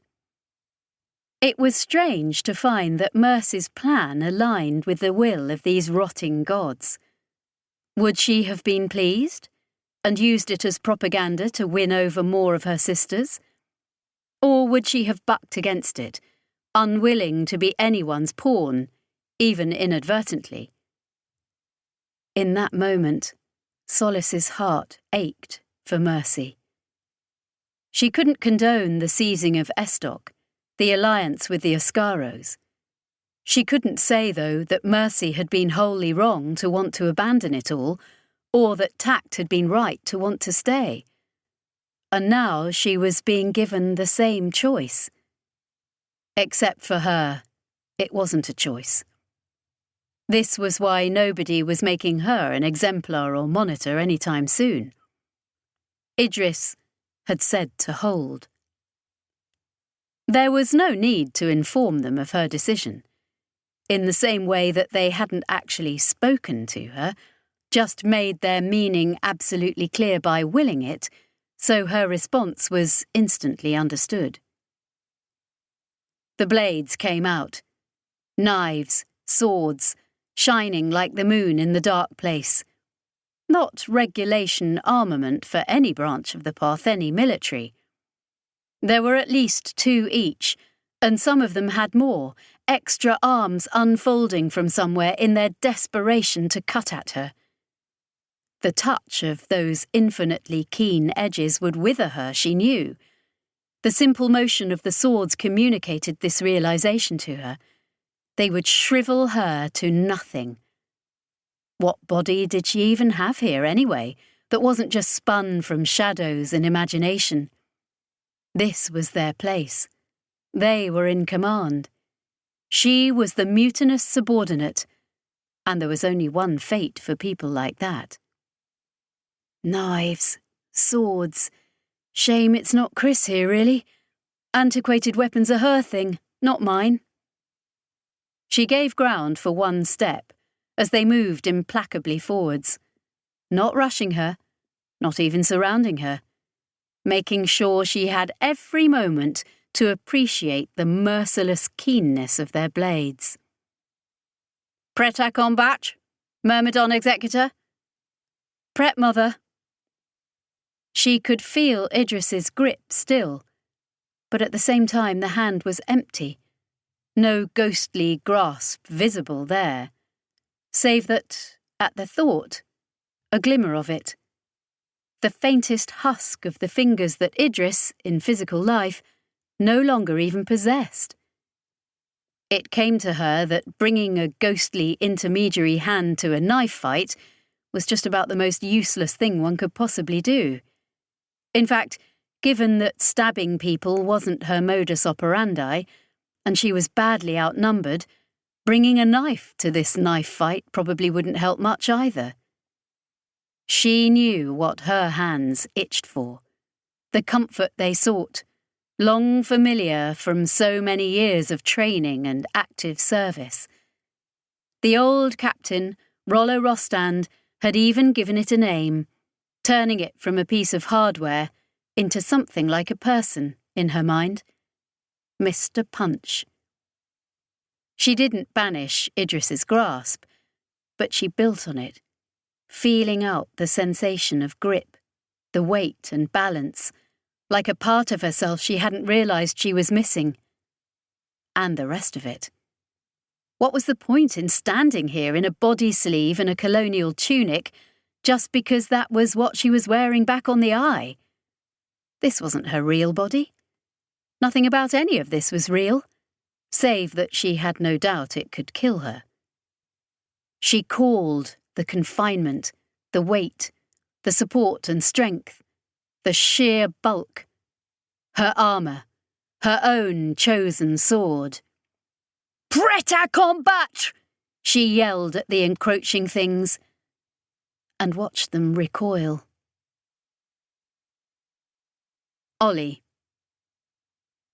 Ollie would be the first to admit that the vulture god wasn't a paragon of grace, but they came out of unspace like a drunk falling through a doorway. For a moment, every board was lit up red, except for the one Kit had configured for his own use. This was a weird kind of pale blue that meant the same thing as red for his cultural reference. She had no data on where they were, and everything seemed about to explode.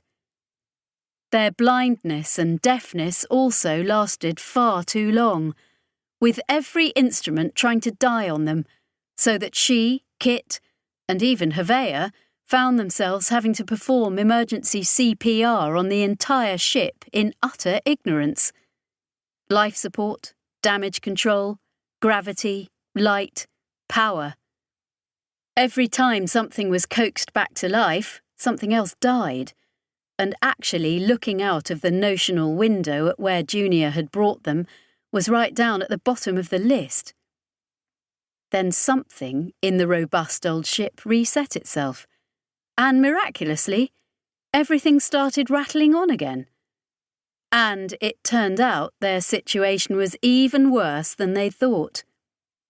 "No!" she shouted at Junior's oblivious bulk above her. "Not here! This is the fucking last place to be!" Havea Mundy, beside her, took one look at the nearest display and just said, "I'm fired." They were midway into the Berlenhof system. She reckoned they probably had a handful of seconds before Hugh's very best early warning systems picked them up. "Get us out of here!" She sent coordinates and orders through to Junior. Absolutely no ambiguity or nonsense. She didn't care how it might rattle the people down the well. She wanted to be gone before the colonial navy decided the universe badly needed to be rid of their ship. Or before the architects followed. Distantly, she heard Kit talking down the well to Chris, who wanted them back in unspace too. But Junior would not be moved, and just sat there mutely, doing its weird flipper and tentacle show for them that Mundy had said looked like Essiel talking. Watching it again, it kind of did, Ollie had to admit. She'd seen more of that than most humans after all, and was peeved Havea had somehow noticed it before she had. "Talk to me, Junior." But of course Junior couldn't talk. It was little more than an animal, a feral throwback of whatever the proper grown-up Ogdru were like. A hunting hound with a hold on unspace. Or perhaps it was trying to talk to her, in an incomprehensible way. "Proposal, flee out system." Kit's translation came over comms. Not that it would make much difference, but it wouldn't register as a hostile act at least when Hugh found them. And Hugh had found them. Havea was flagging up data from the long-range passives. Out there, long minutes of delay away, a whole nest of vessels was mobilising and heading their way. A proper strike force. Hugh had seen and identified them, and this was because the poor vulture god had the one thing spacers never really wanted: official attention. They'd been talked about at the highest level. Anyone could tell you that never meant good things. "A hail is being received," Kit informed her. "I fucking bet it is," Ollie said grimly. "Who's on the other end of it?" A pause. "Kit?" "It is a system-wide broadcast from—" They plunged back into unspace, so she missed the rest of it. For a moment, she was exultant.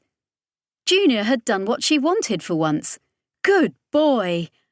Except they were back in the real almost immediately. That sickening gut-lurch stutter jump Idris had introduced her to, and she discovered that actually things could be marginally even worse than they had been. They'd jumped in system and were practically in Berlenhof orbit now. The strike team that had been setting out to go shoot them full of holes were actually having to turn around. Ollie had run out of expletives. All she had for Junior right then was a long, wordless scream. This overwrote the start of whatever Kit was trying to tell her, but the end of it ran, "The glory before night has come." She didn't know if Hanny did poetry or if it would sound like that. "Say again?" "Messages now very insistent are being received from the glory before night has come," Kittering repeated patiently. "All are hearing this. We are identified as the subject of a public proclamation." "What the hell is the—" she started, and Hervea said, "That," and showed her. A vast, angular flower of a ship, large enough that it overshadowed the orbital station closest to it. Ollie blinked. She needed to adjust the scale on her worst meter, because the situation kept running off the wrong end of it. "They're here, huh?" "They are, yes," Hervea confirmed. "You couldn't have told me?" He gave her a look. "Didn't think it was your problem, to be honest." "I don't think there's a problem in the universe that isn't our problem right now," Ollie said, heartfelt. "Are they here for me legs?" Hervea blinked at her. "Did the biggest hegemonic ship anyone ever saw drop uninvited into the heart of the colonies and start laying down the law just because you ended up with Aklu's walking frame?" "No." Ollie wasn't convinced. The Essiel were weird and possessive about their stuff. "Well, send them an acknowledgement kit. Let's see what they got to say." What they had to say was a great deal of farting accompanied by a weird fast flicker of branching characters. A video channel showed them an Essiel gesturing at them and presumably saying the same thing. Ollie exchanged looks with Hervea. "Well," she said, "that clears everything up." "Addendum," Kit sent through, and showed them a bald, beardy man in fancy robes, sweating profusely and trying to loosen his ornate collar as he spoke. "Him," Ollie spat, and Hervea nodded. "The resplendent Utia, the prophet and the judge, lets it be known," said his wisdom Sathiel, the bearer, "that here comes before us the unspeakable wretches, inheritors of a multitude of sins, the outcasts and rootless vagabonds on whom all blame is laid." Ollie mentally adjusted the scale on worst a whole load more notches. Utia was going off on one again, flailing about with its limbs, more agitated than she'd seen any Essiel in her limited experience, and sounding off like a whole brass section. "Let it be known that all the long-foreseen dooms that have been earned by your species find their home in this one vessel," Sathiel proclaimed, eyes flicking nervously left and right, as if he were consulting some human hegemonic Hegemonic Dictionary. Know that this ignominy has never before been earned by one of your kind. This is the first moment that such villainy beyond words has attached to so mean a thing. But so it must be, and so comes the just punishment. Kit had managed to open his own channel by then, and Ollie heard him rattle off a desperate rejoinder. All allegations of villainy are denied by us with great protest. No harm has ever been committed. All accusations are put to strict proof. Wait, Ollie said. Did it call us unspeakable earlier? Maybe, Havere agreed. Sathiel said villainy beyond words too. Kind of the same thing?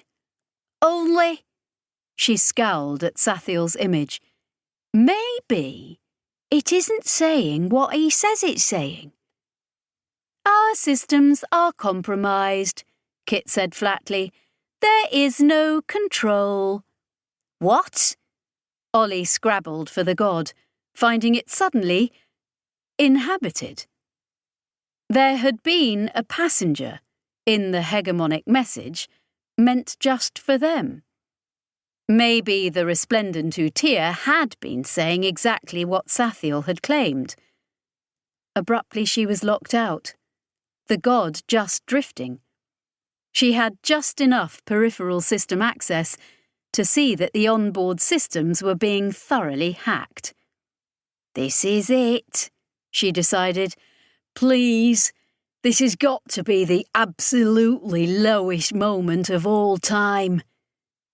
Architect breach, came Kit's flat voice in her ear. Ollie wasn't even surprised. Of course a fucking architect. It's not like they'd stopped hunting us just because the SEAL wanted to have a show trial. She couldn't bring anything up on the main screens, so she had to use the little display in her pod, pulling data from the god's uncooperative cameras. Kit, this isn't... An incomprehensible sound came from Kittering, a rattling shiver of his mouthparts, some extremity of emotion that Hanny had never found a human analogue for. Architects, plural, were plunging out of unspace, breaking into the real. 2, 5, 8, 15. She stopped counting. Just watched, imagining the screaming panic every single sentient being in the Berlenhof system must be going through at that moment. 30, 50. She swore she actually felt the unspace boundary shaking and stretching with all this activity. A whole constellation of architects tearing their way into reality at the heart of the colonies. This, at least, is not just for us. She felt a weird calm. That worst had finally gone so far that it was beyond anything she had ever faced before in her checkered life. This was doomsday. She hadn't brought it about. The addition of the vulture god to this little tableau barely nudged the scales. She almost laughed. Curious behaviour is being observed, Kittering noted. He was flagging up individual architects. Images bounced to them from Berlenhof sources. Some of the vast beings had already begun their inexorable cruise in towards the planet, but others just hung there. A couple were even heading out system, and one of them was spinning round and round, as though it had been in a collision. An outstation science post detected weird vibrations in many of them, as though they were in the grip of opposing forces, pushed in multiple directions. One of them suddenly sheared in half. Ollie stared, wide-eyed, as a vast fault line sprang up across its jagged face, mountains exploding into shards and powder, and then the entire crystal behemoth started shattering, coming apart in 2 pieces and countless fragments. Is something attacking them? And yet, there was still enough coursing inwards. Even if 2/3 of the architect fleet was caught in some trap or fighting some compulsion, more than 30 separate monsters were accelerating in towards Berlenhof. It wasn't as though it ever took more than one anyway.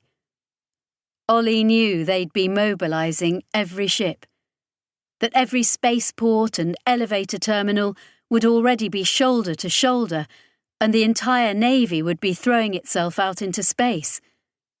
But this was what you did against a single architect, to buy time. It wouldn't earn the world more than a handful of seconds against these. They'd also be getting every intermediary into a ship, surely, to try Idris's trick of bouncing them or delaying them. But she reckoned they wouldn't have enough ints. This was it, the end for Berlenhof, the world that had survived 2 previous attempts by the architects to reshape it. This time the bastards were going to make certain. Then she had full systems control again, and one screen lit up with Sathiel's unwelcome face. "Know this, guilty ones," he told her, just to her now, no full system broadcast anymore. "The legacy of sin has passed to you. Upon you, the prophet and the judge now lays this burden and clasps these chains about you. To such vile service you are bound." "And fuck you too!" Ollie screamed at him. "This isn't the fucking time, you bearded git!" Then the god's systems opened up, like a fractal nightmare, and everything was linking to her at once. She felt her head fly apart in 1,000 directions. Out there, the geometrical perfection of the glory before night has come, fractured along every line, then exploded soundlessly into pieces.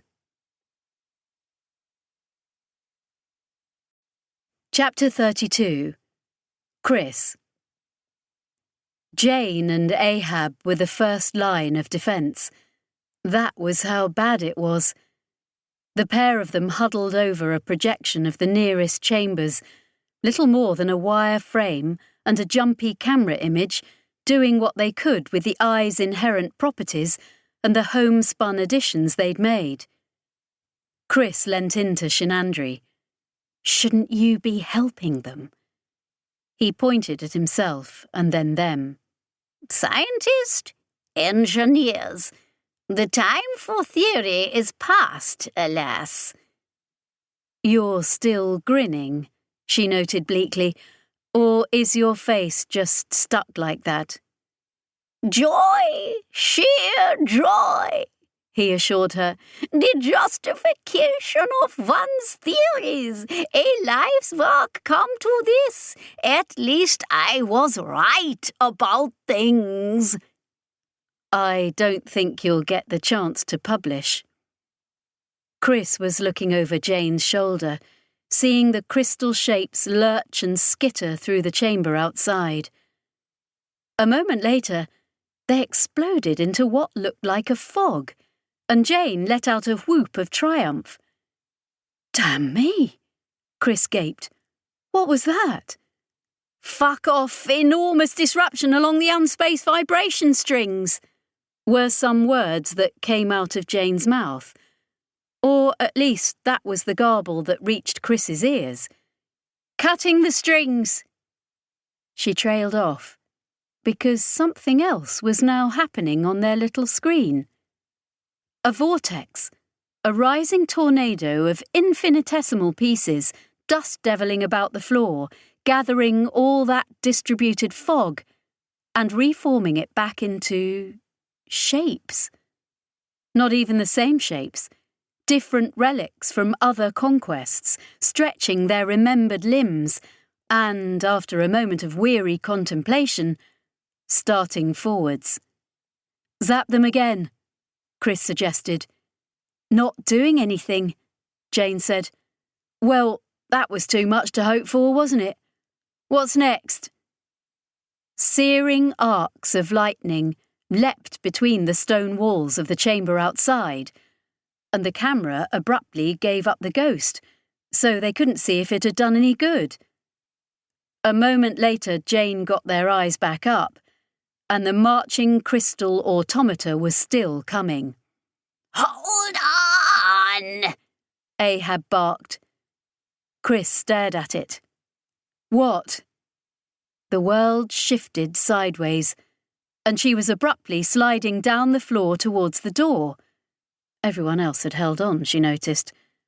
For a moment she was scrabbling, accelerating, as though the whole room had become a mountainside and she was tumbling from it. Then Andeka had her, 3 fingers round Chris's belt, but just enough to slow her. She clung to the int, wide-eyed. They were right up beside the machine that Idris was lying in. His head was tilted to one side by the gravitic shift, eyes open like a dead man's. She wanted to close them, but couldn't risk letting go. A moment later, down returned to its proper place, and she called to Jane, "Did that help?" No, Jane grunted. She was still trying to do something, hands busy with connections and a virtual control panel, but her expression was taut, biting at her lower lip. Then there was a sound like a gunshot. Chris saw a pale spine piercing through the sheet metal of the door. Ahab shook itself, hide slapping like leather, and let its metal legs take it away from Jane and her work. You see us at last, it shouted. For a second, Chris didn't understand what it meant, just some Neramathi alienness. Then she thought she'd got it. They were indeed seen. The enemy, a tyranny that operated at a universal scale, had been forced to give them this bespoke fate. They were not just another civilization to be ground to dust without even registering. They had mattered, even if it ended here. The gleaming claw drew down the length of the door, and then 6 other appendages peeled the portal back with a shriek of abused steel. What came through first was something like a woodlouse, its raised underside all gleaming killer cutlery. Beside it stalked an absurdly delicate thing, on spindly gazelle legs, its head like a flower of teeth. Ahab lowered its head, and a beam of light danced from the cyborg hood that was most of its face. This penetrated the crystal, refracted, then danced out of the architect's puppets like broken rainbows. Where it had touched, they seemed to gain depth and dimensions, as though he were lighting up ever more intricate chambers and structures within them. They slowed, and for a moment it was a crystal logjam in the carved doorway. But then they were moving again, having adjusted to whatever the Neramathi was doing. Ahab growled, deep in its chest, and the beam changed colour and definition 2 or 3 times, but he'd bought them whatever time he could. Now they were through, and into the machine room. Chris stood defensively before the machines that held Idris and Solace. She had her knife out, though she couldn't remember drawing it. It would do absolutely nothing to help, save make her feel a little better. Right now, she'd take that. The woodlouse thing surged forwards, still half reared up, uppermost limbs cocked back to strike. Tooth head stilted after, and behind that was something almost humanoid. 2 legs, 2 arms, but no head, and something like a thorned tumour in the centre of its broad torso. It had probably been perfectly pleasant when it was alive, but in crystal effigy, it was hideous. Ash stood before them. Chris hadn't seen the alien move, but suddenly it was there, within reach of the closest crystal form's claws. These closed like the jaws of a trap, but Ash was already gone, as though it had never been there. It was only a step to the side instead, again just standing there like the spectre of death in its robe. Then gone once more, the moment the gazelle thing stabbed at it. Now to the other side of them, just casually moving from point to point, not having to bother with mundane things like intervening space. For a moment, Ash was literally running rings around them, but then the humanoid thing coming through the door exploded, the thorned wart of its body lancing out in razor shards, and they caught Ash just as it manifested. Chris had a momentary glimpse of torn robe, a mist of black fluid and its branched limbs flailing. Then Ash was gone entirely. To oblivion, or to save itself, she couldn't know. The crystal forms took a second to compose themselves, and then an entity that looked like a collection of hooks and waving feelers was pouring itself through the gap in the door, while the rest of them resumed their steady progress towards the machines and the survivors. "Slaves!" Ahab shouted at them, or perhaps at architects in general.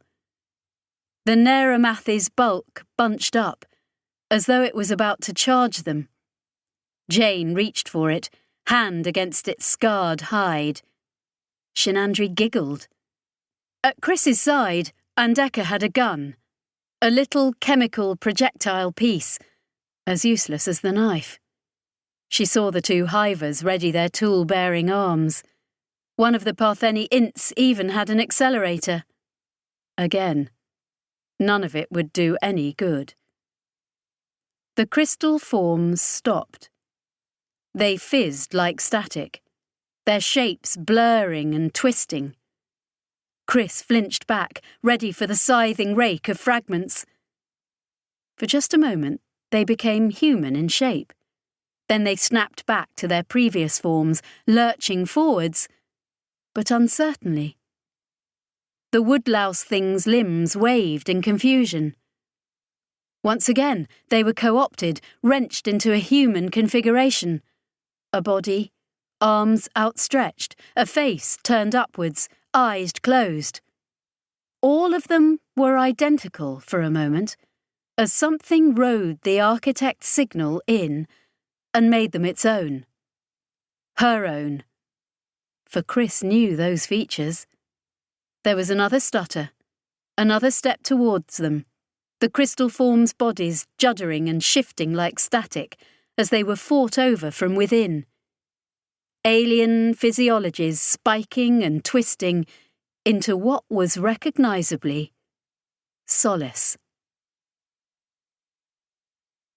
Ollie. It was too much. In that initial moment, the blizzard of incoming information and connections overwhelmed her. 1,000 voices calling her name, and nothing so simple as a colonial hail. They were praising her, cursing her, making her their god, casting her to the pits of damnation. An army of lost souls howled for her, demanding she lead them. The Essiel ship, the too fancy a name to remember or whatever, had just broken up into bits. Not exploded, but cleanly come apart in a vast expanding cloud of fragments. There was a slender spindle left, and that was where Utia was, she understood. This was the core of the vessel, even now retreating from the fray, its work done. And the rest was calling to her, each part of it, connecting to her via the god, via Aklu's magic legs, each piece plugging into her and placing itself at her disposal until her mind was drowned in the eager calls of her new followers. Command us, unspeakable one, lead us where our creators may not go. Aklu had given her its legs, and she'd thought it was as simple as that. Like every damn thing to do with the Essiel, she hadn't fully understood. Aklu had given her its title. She was the heir to the razor and the hook, Ollie the Unspeakable. Apparently, that came with hegemonic duties. Various people had tried to explain exactly what Aklu's status had been, vis-à-vis the wider hegemony. Ollie hadn't understood, and hadn't been paying particular attention either, which was a shame, since apparently it now applied to her, and she'd just been given a weapon? She wasn't sure it was a weapon. That sounded too straightforward for the Essiel. But she did have 1,000 hands right then. A vast, disconnected body spread out across 10,000 cubic kilometres and expanding still. All of it part of her, just as she'd always been able to fit her mind around artificial bodies that owed nothing to the human shape. Her gift, or at that moment, her curse. She fought them, tried to shout down their zealous reports of location, trajectory and readiness. Somewhere, distantly, Havea Mundi was shouting at her, and Kittering was yattering in her ear too. Her mouth tried to explain to them what was going on, but mostly, she just screamed. The architects were still advancing on Berlenhof, and suddenly, while it had never been her fault, it was her responsibility. So ruled Utir, the prophet and the judge. There were other ships out there. A fair chunk of the colonial navy for starters. A couple of Partheni warships to escort whatever diplomat was eating crow at Hugh's table. Some punchy merchantmen. Some big hiver frames. They were moving out to try and combat all those architects. Even with everyone fighting to hold them back from the assault, there were still far too many approaching Berlenhof.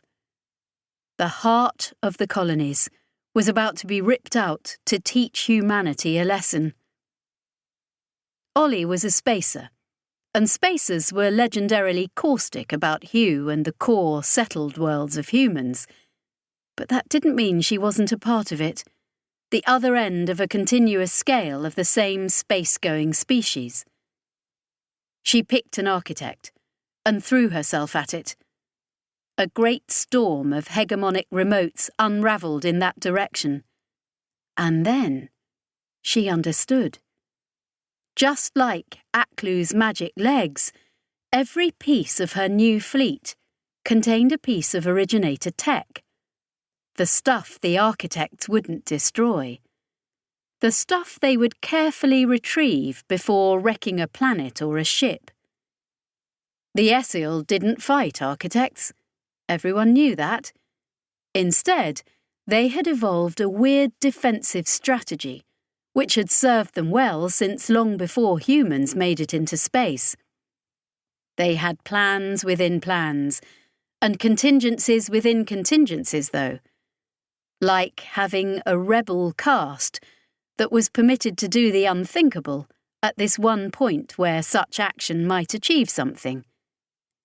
Except it wasn't a weapon. She tried to strike against the architect, and her little shards just buzzed and orbited it. When it had been Aklu's magic legs against the crystal puppets, she'd been able to get punchy with them. With Utir's drones, everything seemed maddeningly more polite. Perhaps it was because she was against the architect proper, and not just cast-off pieces that had forfeited some manner of diplomatic immunity. Or perhaps it was that the hegemony had her on more of a leash this time. She tried to batter at that vast crystal surface, and her myriad of remotes were no more than an ineffectual cloud of gnats. Yet the architect did stop, and rotated ponderously, trying to find a way around, but was blocked every way it turned. Not a weapon, but a shield. The other architects were all cruising in, with more giving up their struggles and joining the assault. It was too much. There were too many, the signals overwhelming her. Her fleet sprang apart, losing cohesion as she tried to bring it against another of the vast crystal behemoths. Even as she did, the one she'd previously stopped was promptly in motion again. She felt as though she was trying to fix 30 leaking ducts at once, fingers on one and then the next, but each one erupting the moment she left it. The first ship died out there. A colonial cruiser that had unleashed its accelerator batteries at the nearest architect and been mauled into wire and lace in return. Ollie felt tears prick her eyes, knowing that she could have stopped it if only she could properly marshal her teeming armies. It's too much to ask of me. She was going to watch Berlenhof die and know she could have prevented it, that it was all on her. More data started to fall into her head. She almost screened it out, just bucking against it from instinct. But then noticed it was something new. Something different. Blocks of numbers, organising the complex swirl of pieces the Essiel had given her, setting them into groups, then dividing them and giving them pathways. A plan. She scrabbled desperately to understand it all. It was a complex plan, but took the roiling chaos she'd been given and simplified, then simplified again. Arranging her loose drones into units, regiments and battalions, clumping them so that the burden of command became manageable. At first, she thought it must be some bright spark over in Hugh who'd weighed in, or else it was some intrinsic part of the Essiel infrastructure. Whichever, it shifted the scale of the problem, still hers to direct, but now balanced in a way she could control, with her legions ordered and subdivided. Seeing the proposed commands her benefactor was suggesting, she moved her troops across the three-dimensional field of battle, throwing a precisely calculated net towards each encroaching architect to slow it, then deflect it away. The plates always spinning, and none of them allowed to fall. This left her with enough spare headspace to see where these instructions were all coming from. And there came the shock. The signal was from inside the ship. "Mundi?" she demanded with her mouth, that distant organ that barely felt a part of her anymore, given where her actual mind was focused. "Here. What's Kit doing?" "He's got a display open. Looks like a big grid board and 1,000 little pieces. Moving them about like mad he is." "Tell him it's not a fucking game!" Ollie yelled at him. "Look, is it helping?" Mundi demanded. "Yes, but—" "Surely if it took it seriously it would help more," she'd been about to say. But Kittering had always taken his games very seriously. And it did help. He had a constant string of suggested moves for her, splitting and recombining the blocks of her forces, bouncing each architect away, buying time. The Ints were out there as well, Colonial and Partheni both, reaching for the architects to try and turn them, and she let Kit work them into the game plan. Sitting at the eye of the storm, her mind spread across thousands of clicks of space, the thin line between Berlenhof and oblivion. Holding, with the ring of architects around the planet tightening slowly. But she was making it slower. She struck and fainted, dancing around them. She almost felt them to be not a murderous enemy, but just another player, as Kit must have too, willing to indulge her stratagems, because it strung the game out longer. But not forever. She knew even then that she was only doing what humans had always done when the architects came, buying time, even as they desperately crammed every ship on Berlenhof full for evacuation. Solace. She clad herself in full heavy engagement armour that bulked her out to twice her width, with strength-boosting servos. It was, after all, entirely imaginary, so not as though she needed to worry about mission budget or negotiate with supply and logistics. Into her gauntleted hands fell the comforting weight of Mr. Punch, her Partheni accelerator, with a full clip and plenty of mass reserves. The uniformed things with their knives paused, staring at her with the ruins of her own face. They built themselves up, adding rank signifiers, as if they were throwing up threat displays. "You are dismissed, soldier," one hissed. "Mutiny," from another, and a third, its humanoid shape bulging and twisting. "This is our place, ours. Put it on trial," hissed another. "Make it relive its failures." Solace reviewed her life, with reference to this particular turn out of the freezer. On the whole, she reckoned she'd done about as well as anyone could have expected. She shot at them. It was probably best to skip the formalities, and she wasn't Chris. Trials weren't her forte. The accelerator pellets shredded the nearest two, and the rest fell back a pace, their shapes misting for a brief moment, and then reforming. She couldn't actually kill them with her imaginary gunfire, but Idris hadn't asked her to clear the area. Idris had asked her to hold. Just being here, second to second, was her win condition. They came at her then. They attacked her with history. And yes, they were also physically running at her with blades in their hands, but she understood they weren't really there, and neither were the blades. All in the head, everything here.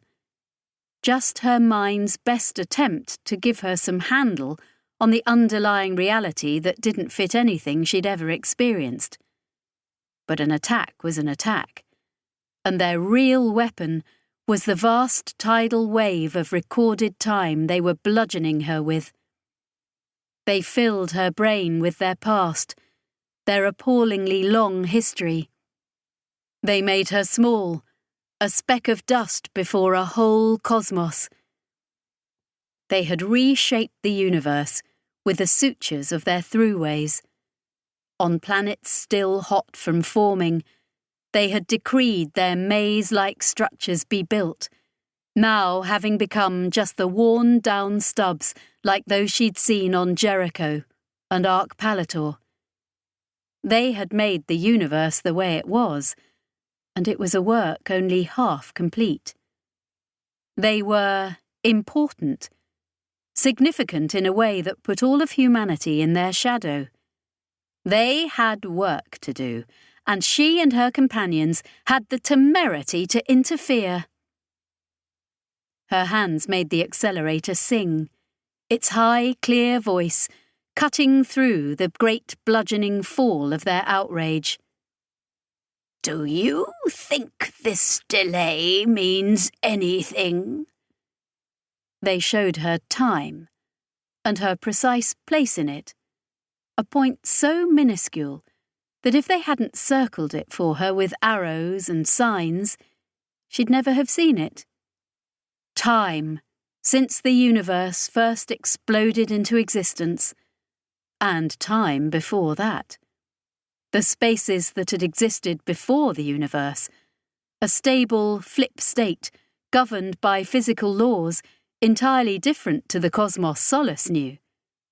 Gravity, light, atomic bonds, all snapping to a different regime entirely, so that there was nothing like matter or energy as she understood them. A better place, a place of majesty and beauty that should have lasted forever. But something had been done, or some vast wheel turned, some hubristic experiment, a terrible war. Because she could not understand the universe they were showing her, nor could she understand the event that had come to end it. This had flipped everything to the set of laws that permitted, and inevitably led to, the universe she even partway understood. "A mistake!" they shrieked at her. "A cosmic error! That is all you are!" They lunged at her, cover to cover, like a good assault team, and the accelerator shook in her hands as she tried to keep them pinned down. She saw herself, as if from high above, a tiny dot in a ravaged landscape, and the enemy closing in from 3 sides. Her tactical position untenable, an orderly retreat the only option before their irresistible advance. They were the lords of creation and uncreation. She realised that now. She was one human with a doctored genome and very limited understanding of where she was. But they were teaching her. They had been working to correct the unwanted change of state the universe had undergone. They would return everything there was to a state of paradise and perfection. They'd been at their task for billions of years, but time wasn't the same here at the centre. You could see forever, forwards, backwards, and up into the real. It was a little like her own life, in and out of the freezer, at the whims of her superiors. You developed a curious relationship with the clock and the calendar. "Retreat!" The word in her ear like an order. And she laughed at them. Monitor Superior Tact was dead, and nobody had managed to forge a new chain of command, which meant that, without chains, she was free. And Idris had said, "Hold." She accepted that she was just one soldier in a war on a scale she couldn't imagine. So she let the avalanche of their revelations thunder past her. It was above her pay grade, hers not to ask questions. She had only ever wanted to be a soldier after all. To be a soldier, and perhaps to be friends with a weird little int refugenik. Because sometimes colonials were all right when you got to know them. Idris, elegant Chris, the dry humour of Kit's translator, Ollie, who was never going to like her much, but that was fine too, Rollo Rostand, who was dead, but who'd christened her gun and been a weird kind of father figure for a brief span, to a woman who neither had nor needed one. Tact, who died for a razor-sharp vision of what her people should be. Mercy, likewise.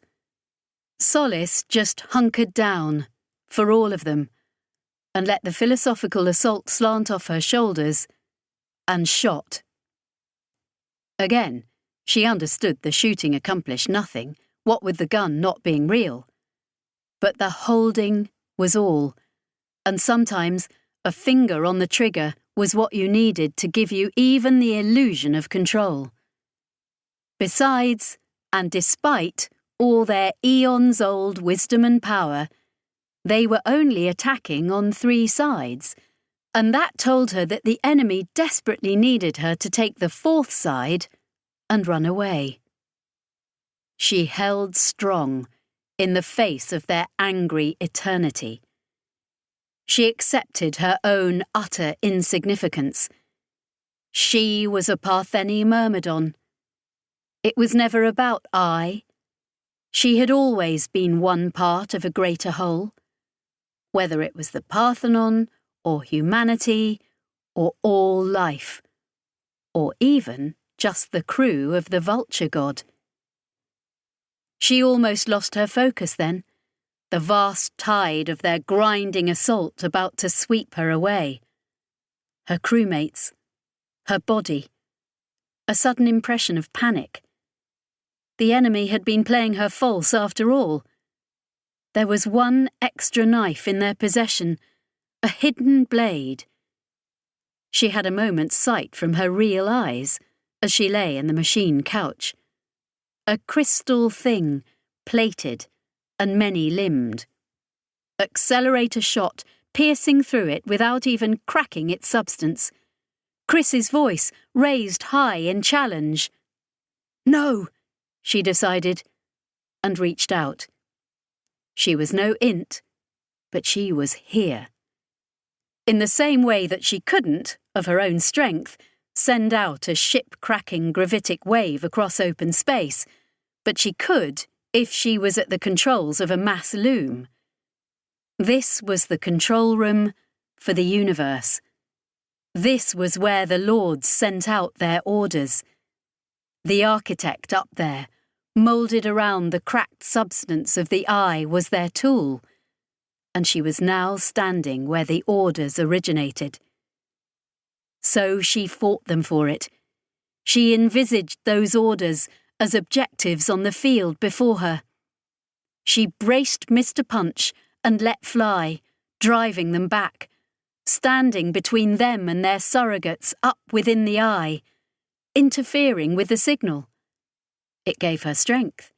Feeling she had friends at her back to protect always gave her strength. She held. Then Idris was returning, his grip suddenly real in her hand, so that she had to stop shooting. Idris pulling, and his voice in her head. I've done what I can up there. Time to trade places. I'll stay with you, she told him. I'll watch your back. There's no room, he said, and it's time for you to go. Go back. I'll see you. She tried to fight him, as fiercely as she'd fought against the enemy here, but his pull was beyond her strength to resist. She was flying upwards, springing back towards her distant body, as if there had been a taut cord between them all this time, and Idris had released the anchor holding her. She had a sense of him passing her, headed the other way to occupy the space she'd kept for him. And then he was gone. Idris. He fell back into the ruined place, the centre, reoccupying the toehold he'd won there, and that Solace had maintained for him. He'd called out to the architects, all of them. At least some of them had heard. At least some of them were trying one last rebellion. He knew they could. Why else would their masters have needed to punish them by scouring their home? Why else had they vanished for so long after he had spoken to them over Far Lux? Slaves, but not automata. All their masters wanted was the extermination of thought, that teeming, bubbling interference that threw all their long calculations out. And so, genocide upon genocide, through the long history of the universe, sending the architects to wipe the slate clean. Ash's people, the Neramathi, countless other species over billions of years. And the architects themselves, knowing only that they were being forced to some terrible task, had written their grief across the cosmos. Idris collected himself, down there in the footprints Solace had kept occupied for him, facing the decayed grandeur that was what his mind had made of the universe's former masters. Could he feel any sympathy for them? Perhaps a little.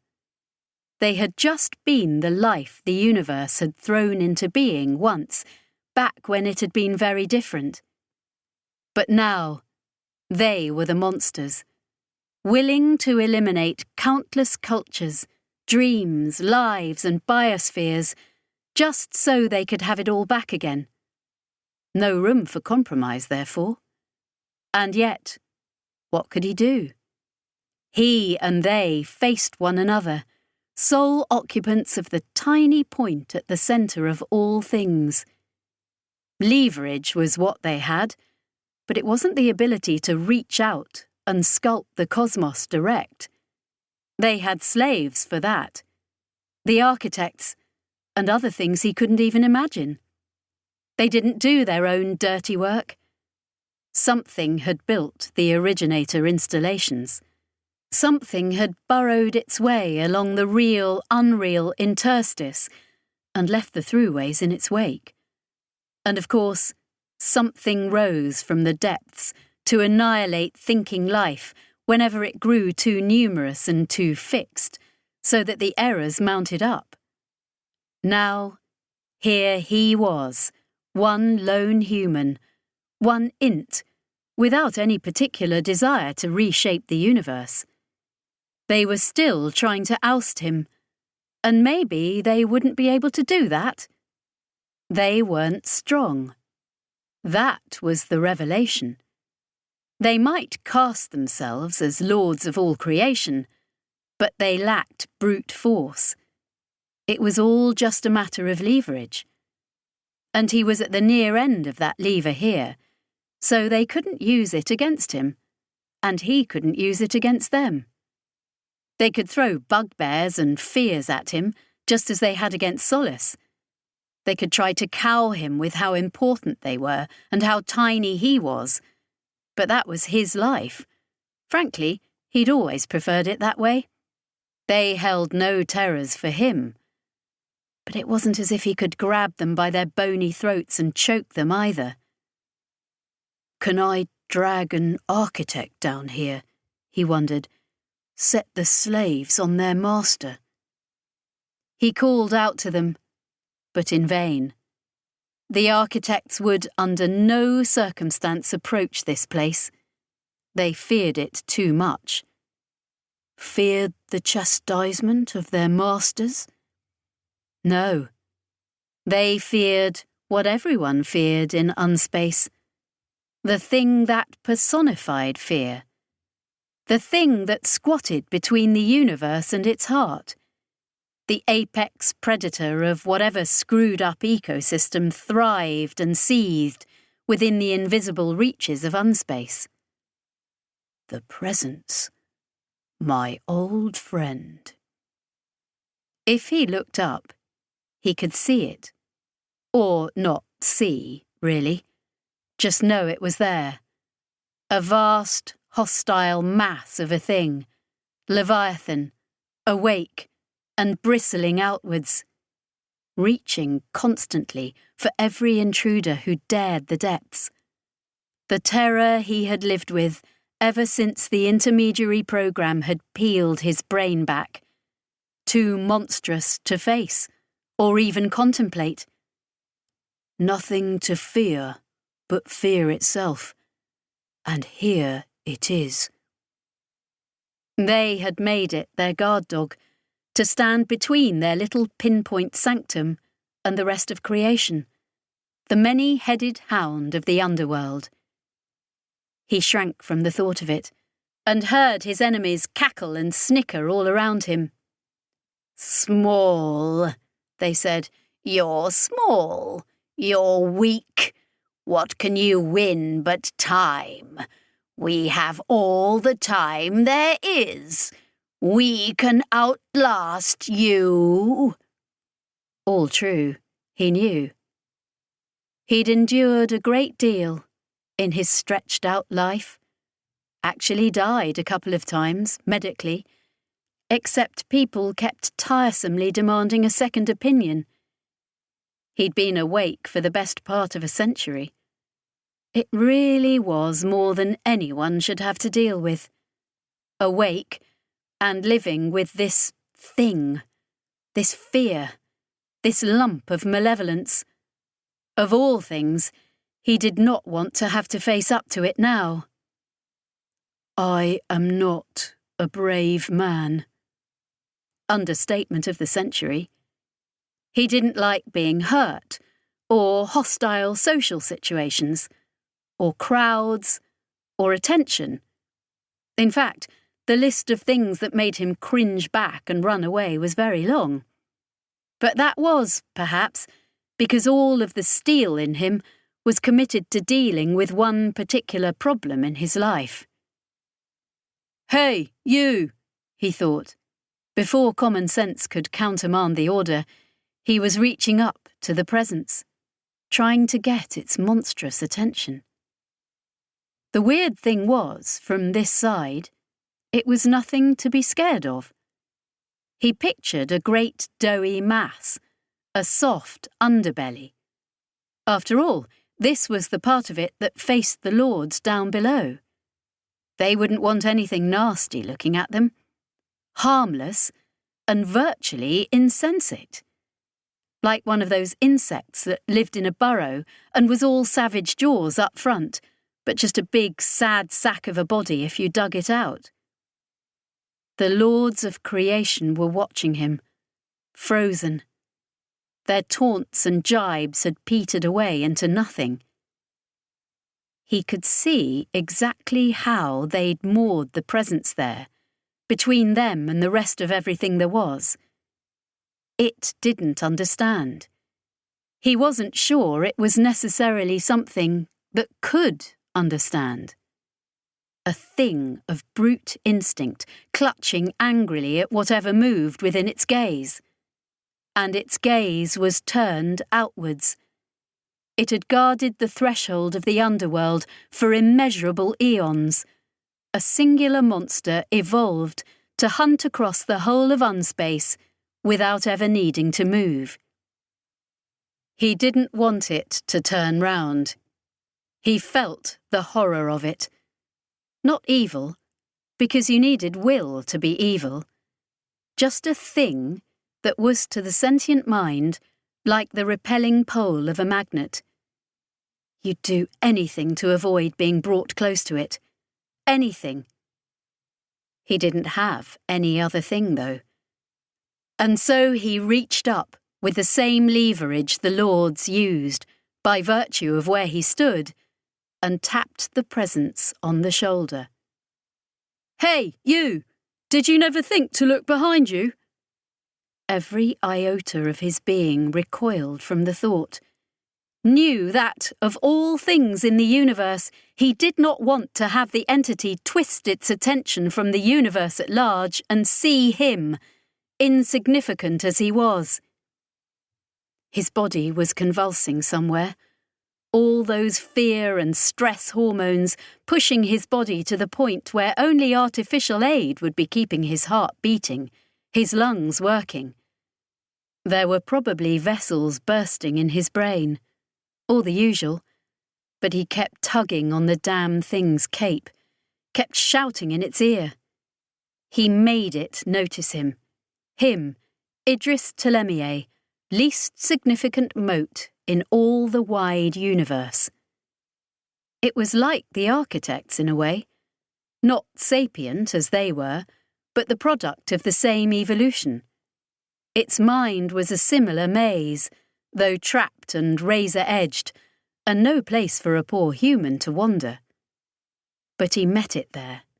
He threw himself into the blades of it. He found the tiny point within it that was self, and introduced himself. Hi, Idris Ptolemy, Int, First Class. Feeling the sheer horror of it erode him away to loose atoms of mind, his arms wide to embrace the blast. It turned. He felt its focus swing round, a brutish and short-tempered beast prone to charge at any irritation. He brought it about until it saw what had been behind it all this time. The parasites in its shadow. "What are you doing?" they called at him. And he found himself looking back at them, seeing them as he had made the presents do. They were ancient and clever, and had pared away everything of themselves except themselves, their drive to have it all back, to own it all again like they once had. They were selfish. They were weak. So weak that they had to get their hooks into the architects, and who knew what other slaves, to do their work for them. Creatures of infinite vision that would never get their hands dirty. He felt a spacer's instinctive derision for something that had never fixed a vacuum seal or salvaged components from a broken drone. Even Idris had done that, and he was barely competent. Weak, save that they were cunning enough to turn other things into their hands, eyes, and teeth. And now he was bleeding away into that brutal, hungry mind which sat behind all those teeth. Weak, but the presence was strong, and until now had never thought to look back at the pale, wretched things it had been guarding. "You'll be lost," they warned him. "You'll be devoured." It seemed to Idris that he'd cheated that fate so many times in his life, it was surely owed a bite of him now. Idris let himself go then. He dissolved into the presence, let himself become it, shed the role of intermediary, no longer standing between two worlds, but abandoning himself entirely to one. He felt the presence lunge, gape wide, bring its crushing tide of fear down on the tiny piece of grit that had encysted itself at the heart of all things, rode the many-headed hound down into hell so it could bite the hand that had chained it. He heard the thin chorus of terrified voices as the lords of all things knew at last the fear he'd lived with for most of his life. Then, his own fear was suddenly gone, and he knew only the animal satisfaction of the presence as it gaped and devoured.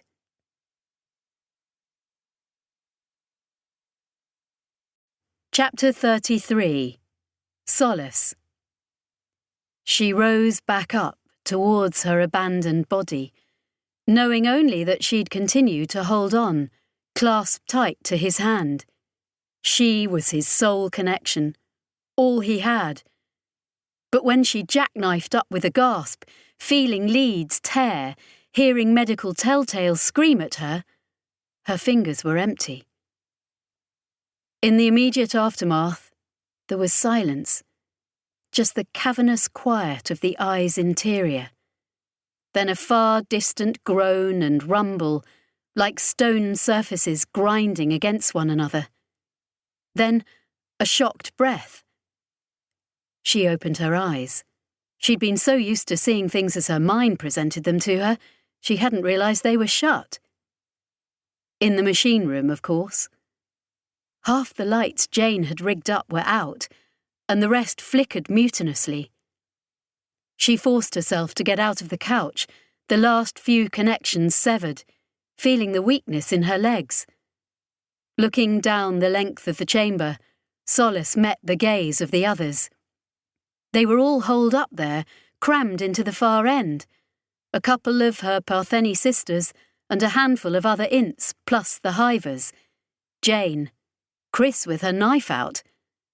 And Eka Talmar was lying on the ground, her arm torn up and being bandaged by Shinandri's nimble fingers. At the back, the overarching bulk of Ahab. They all stared at her, as though she was an apparition risen from the grave. "What?" Solace croaked. Her throat was raw, even though she'd surely not made an actual sound since they put her under. Her mouth tasted of old blood. "What's going on?" They've stopped, Chris said, and Solace registered that they'd had company. A dozen crystal shapes were standing in a scattered progression between the huddle of crew and a door that had been carved open like tinfoil. Identical, as though she was seeing not a crowd, but a recording of an individual's advance, inexorably closing on the little group at the far end of the chamber. Her legs gave way then, and she had to sit back on the edge of the couch, shaking. She had been places nobody was supposed to go, in mind or body, and they were still in unspace after all, despite the bubble. But unspace was like home, compared to where she and Idris had been. And now, this. The forms all had her face, frozen in that moment. Her body. A score of crystal Myrmidon Executor Solaces, Heaven's Sword Sorority, Basilisk Division. She felt sick. Chris moved first, advancing cautiously, knife still directed at the leading crystal shape. They were still, though. Somewhere deep within the eye, stone sheared, and a tremor went through every surface. "What's going on?" Solace demanded. "There's an architect trying to occupy the same space as us," Jane said. "We're all broken up. I think it's dead, or at least it's now got other problems than piloting its puppets around. But we're not going to last much longer with it clinging to us." "Right," Solace nodded once. "Wake Idris up. Get hold of Kit." "Kit's not answering," Chris told her. "Believe me, we've tried." Shinandri had finished with Andeka's arm and sidled over to Idris's couch, looking down. "He should be with us momentarily," he said. "When you awoke, the same procedure was enacted in his own system. He should, I would venture to say, already be with us." He frowned a little, the grin slipping. "In fact, I feel there may be a problem in that regard." Solace felt within herself. No surprise. She'd known it already. He's done something stupid. Again. Done something stupid again, and done it where I can't make him sort it out. "Send me back. I'm going to get him." "Not being an intermediary, I do not believe you would be able to go anywhere," Shinandri observed. "Then link me up with one." "Solace," Jane said gently, "what do you think? That you go and find him just lying unconscious there? He's here. What's out there is his mind. I don't think there's any way of finding that." "We can try," Andeka said. She looked greyish, her injured arm pulled up to her chest. "We can still try." "We need to fix our own problems first," Jane snapped. "We're coming apart. The architect is crushing us." "Shut up, all of you," Chris shouted suddenly. She had a hand to her ear, face screwed up as she tried to hear something. "It's Kit," she said. "Kit's calling us. Something's happened up there." "It can join the queue," Jane decided. "Tell him to get into unspace, even a short hop. Once the bubble goes, the architect goes. Or that's how I think it will work. Now it's dead, it will dissipate, fall away the moment we're out of the reel. And after that, we can assess the damage." Ollie. She had forgotten her own body entirely. Her mind was out in space, marshalling her forces and dispatching them against every monster that was closing in on Berlenhof. It wasn't even her world. She'd never liked it. A hive of bureaucrats and lawmakers whose work revolved around making her life difficult. Should just let the whole place get turned into art. Except here she was, apparently the chosen heel of the entire hegemony, because she'd taken someone else's legs. Odd how things worked out. All these things just flitting through the back end of her brain as the practical part of her consciousness fought the war. The architects lumbered on, those that weren't fighting some weird inner battle of their own in the further reaches of the Berlenhof system. Each one was met by her warding, a storm of little hegemonic remotes like gnats, which each held some piece of originator nonsense at their hearts, some rod or chunk of stone, or even a handful of dust. She presented it to the architect as though it was a holy talisman, and they balked. Slowing and turning aside, they tried to find a way round, save that her myriad hands could move faster than they could. So they then reached for her little toys with invisible hands of gravity. They launched volleys of spines that shifted into the shapes of long dead species to try and recover those scraps. But they couldn't just destroy her fleet, not when it contained the mark of their masters. And so she lost many individual drones, but she kept them busy, all of them, at once, creating a comprehensive defence of the planet below, losing ground a kilometre at a time, but continuing to buy all the time that she could for them. Taking Kit's fast and loose game plans and turning them into reality in the vast cold battlefield beyond the vulture god's hull. Very distantly, she could hear Havea on the comms to his boss, or some other Berlenhof grandee, trying to explain what was happening. He had no idea, though. None of them did. She felt that even she wouldn't really remember or understand after all this was over. But right now, she was at the top of her game. The unspeakable Olian Timo, the razor and the hook. Then Kit stopped feeding her plays, and she checked in with him anxiously, in case he was hurt, hoping some backhanded weapon of the architects or their masters hadn't screwed everything up. But it was, in fact, the opposite. It was victory. Or at least, the architects were going away. Admittedly, the last time they'd done that, it hadn't turned out to be forever. But a lot of escalation had gone under the bridge since then. The architects were winking out, submerging back to unspace, where they'd come from. Ollie let out a long breath, though she didn't relax or let herself inhabit her body again until the last one of them had vanished. "Well, crap," she said. "What now?" "What's going on down the well?" Havea asked. Ollie blinked.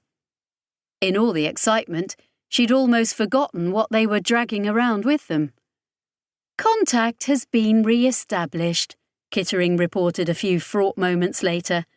"They require us to enter unspace." "Can we even do that?" Ollie glowered up at Junior.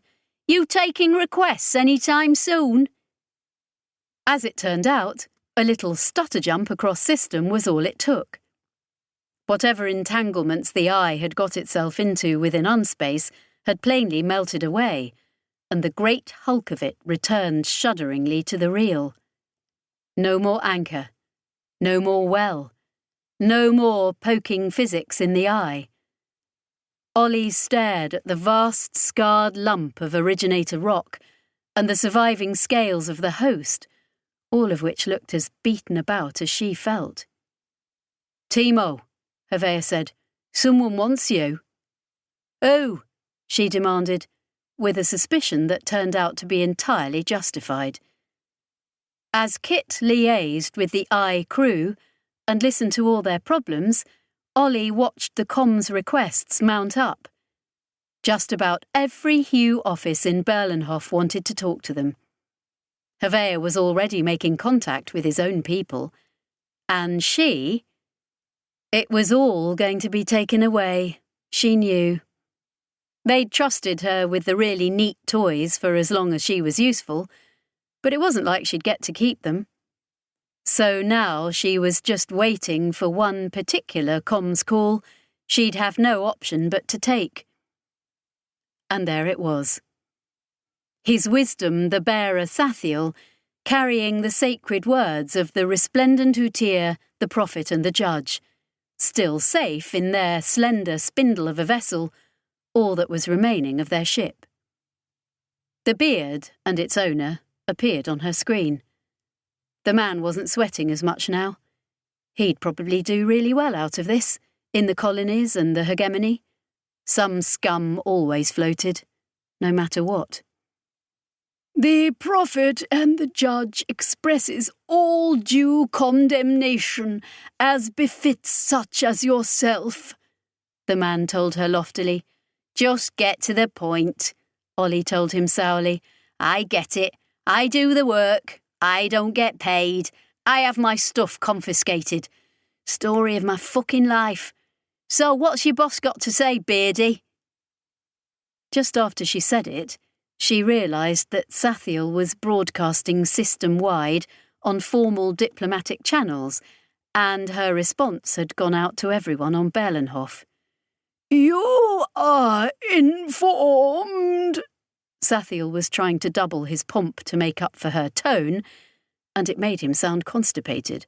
That the wretched mantle may not be so readily doffed. You are the deceiver and the renegade, never to know peace, nor find recognition within the sacred hierarchy.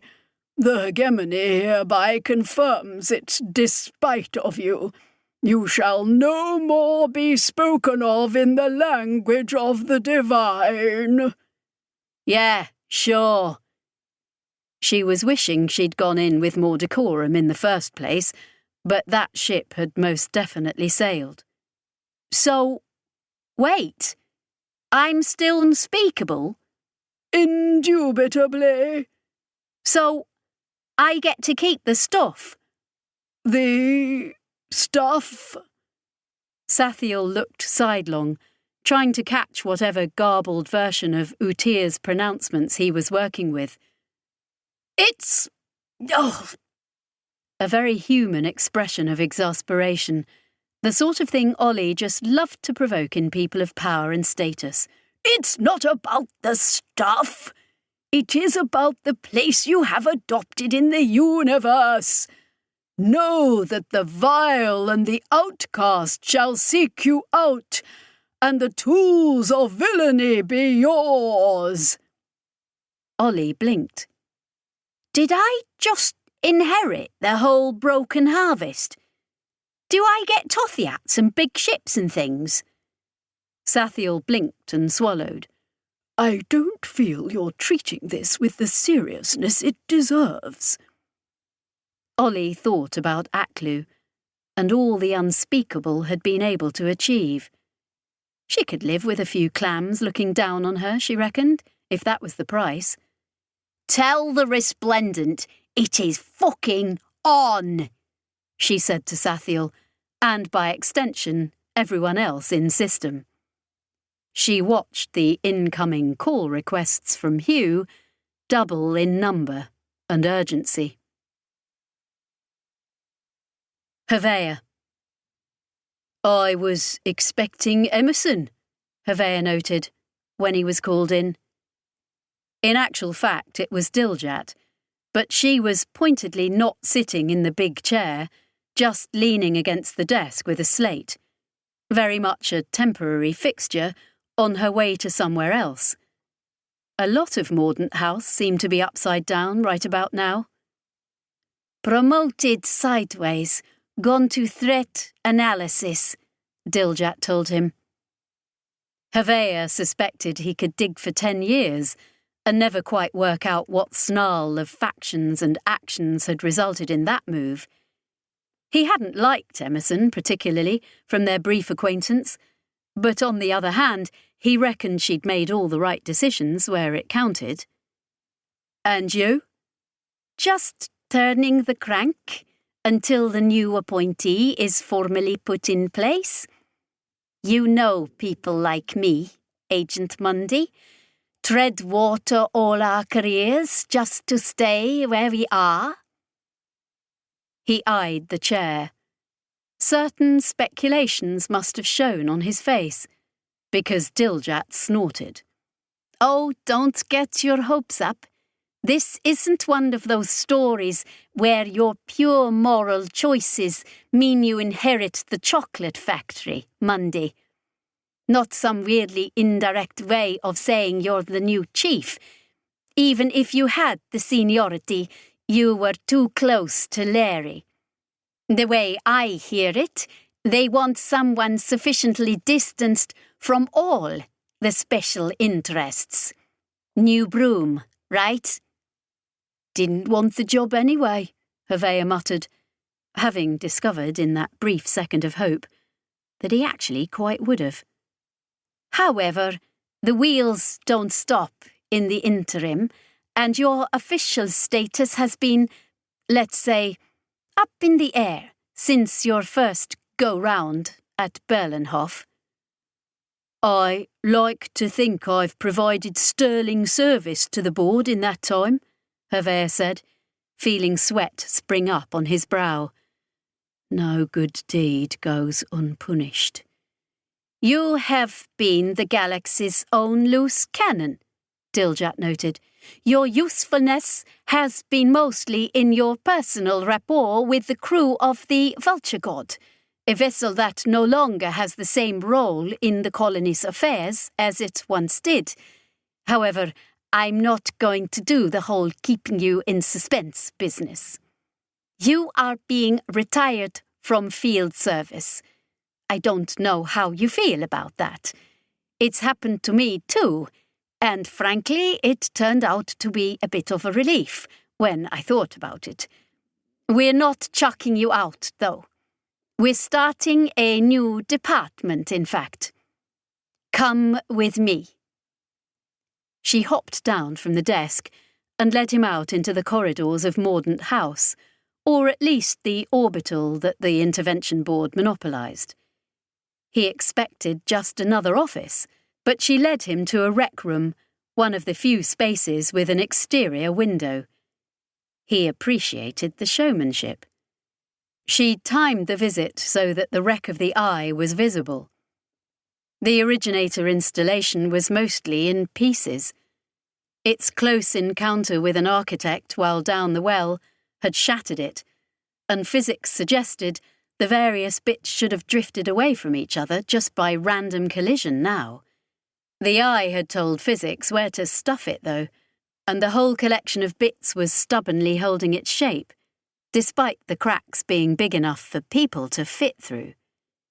This, Hevea said, is not my problem. It's part of it, Diljat said merrily. A new team. Think of it as the Department of Dangerous and Utterly Incomprehensible Science Problems. I'm not a scientist.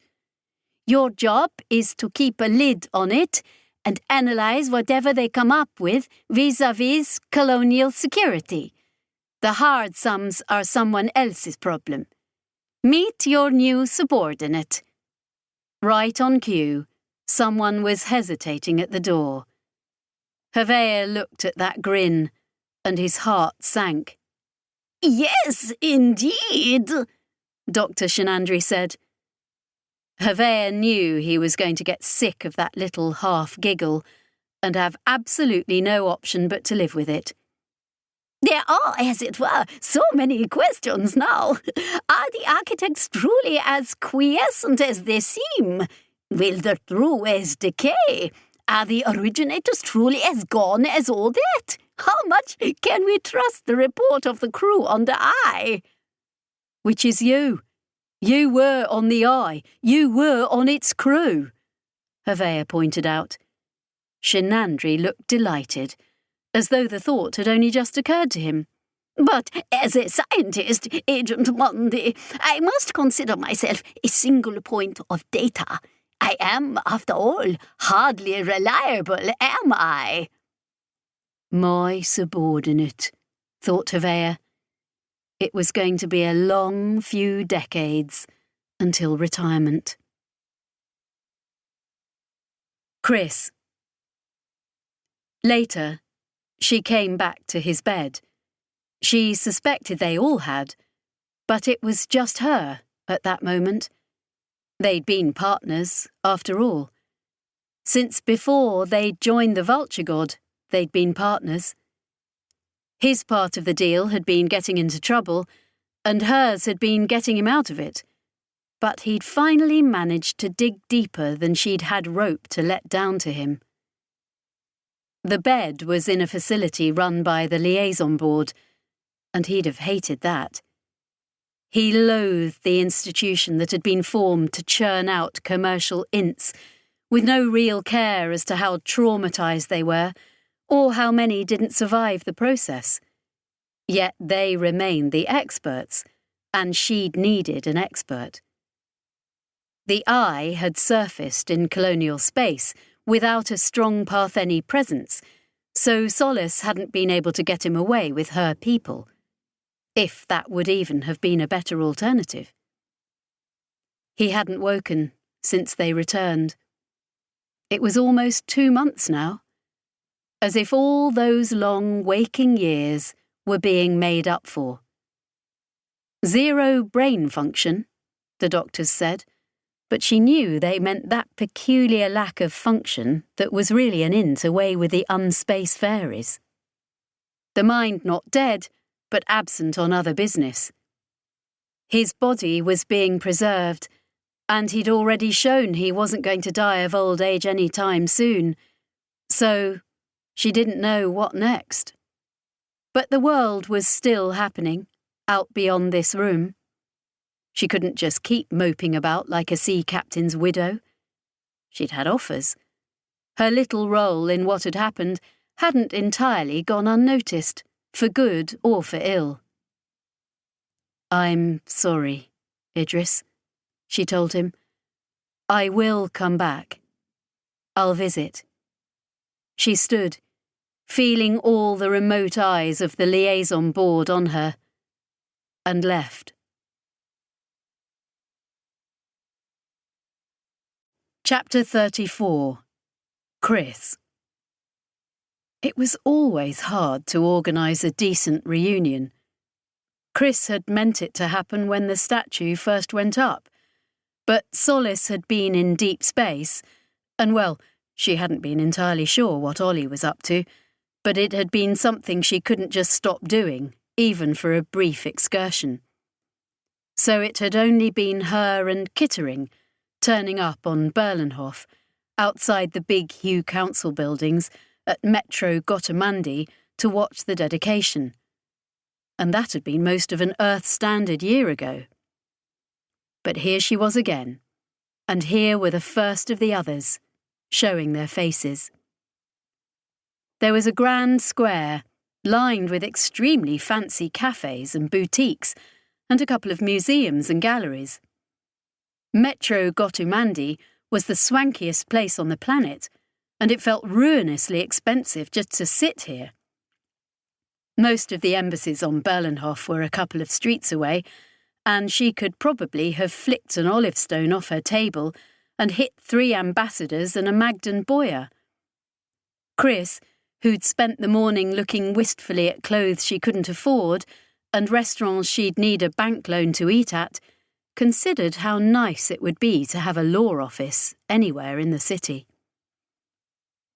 She'd thought about running a book on who would show up first, but as it turned out, Havea and Solace appeared together, which might mean nothing, or it might mean a war, she considered.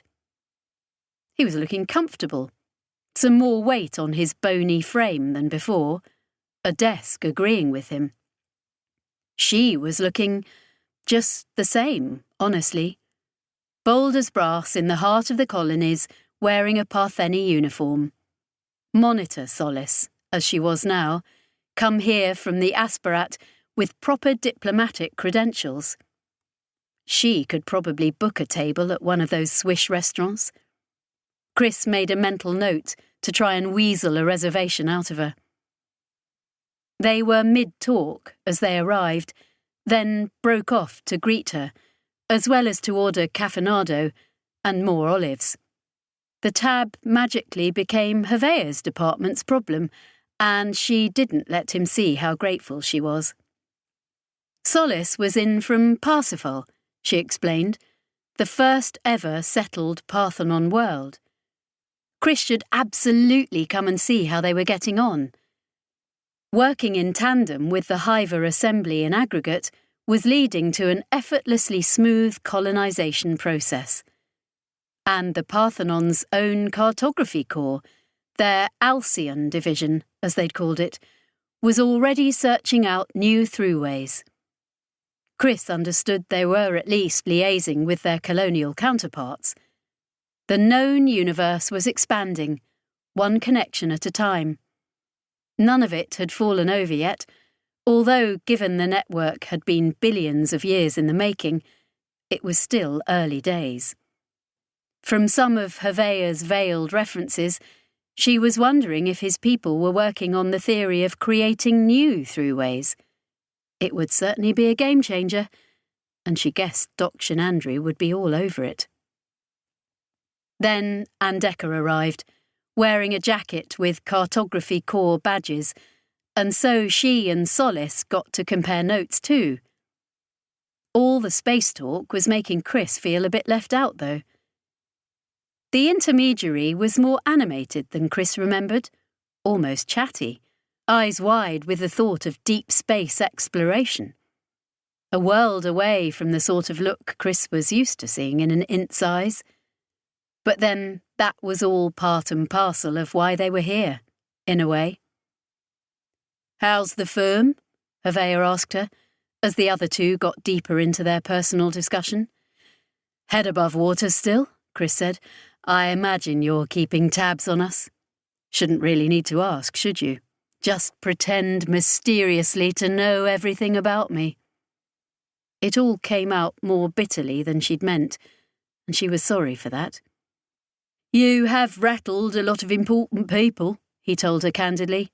"I mean, you're right, not my department per se, but Mordaunt House absolutely has a file on you. And there are people in the service who spit when they say your name." "Shows I'm doing something right then," Chris said flatly. "Yes, it does," Hevey agreed. "You won't particularly believe me, but I do what I can behind the scenes, and I'm not the only one. The liaison board dropped the ball the moment Idris called them out over the architects. The influence of the Magdan nobility took a big knock over the whole Ark project and the Ascaro involvement in it. You've picked your moment and gone after wounded prey at a time when there's just enough public support to make it a viable hunt. Not a foregone conclusion, but you're shifting the window. I know Hugh lawmakers who'll likely be proposing new int rights legislation soon because of people like you winning cases in the courts. And I know some Magdan families who want to overhaul their robot system before people take an interest. It's a good time to be a civil rights lawyer." "Tell that to my accountant," Chris said. Solace and Andeka were talking about the tripartite resettlement project now, which was a whole other legal knife fight Chris was happy not to have any skin in. If the Neramathi had ever had any kind of central government, it was long since forgotten, and so trying to work with them to find a new home was proving practically impossible.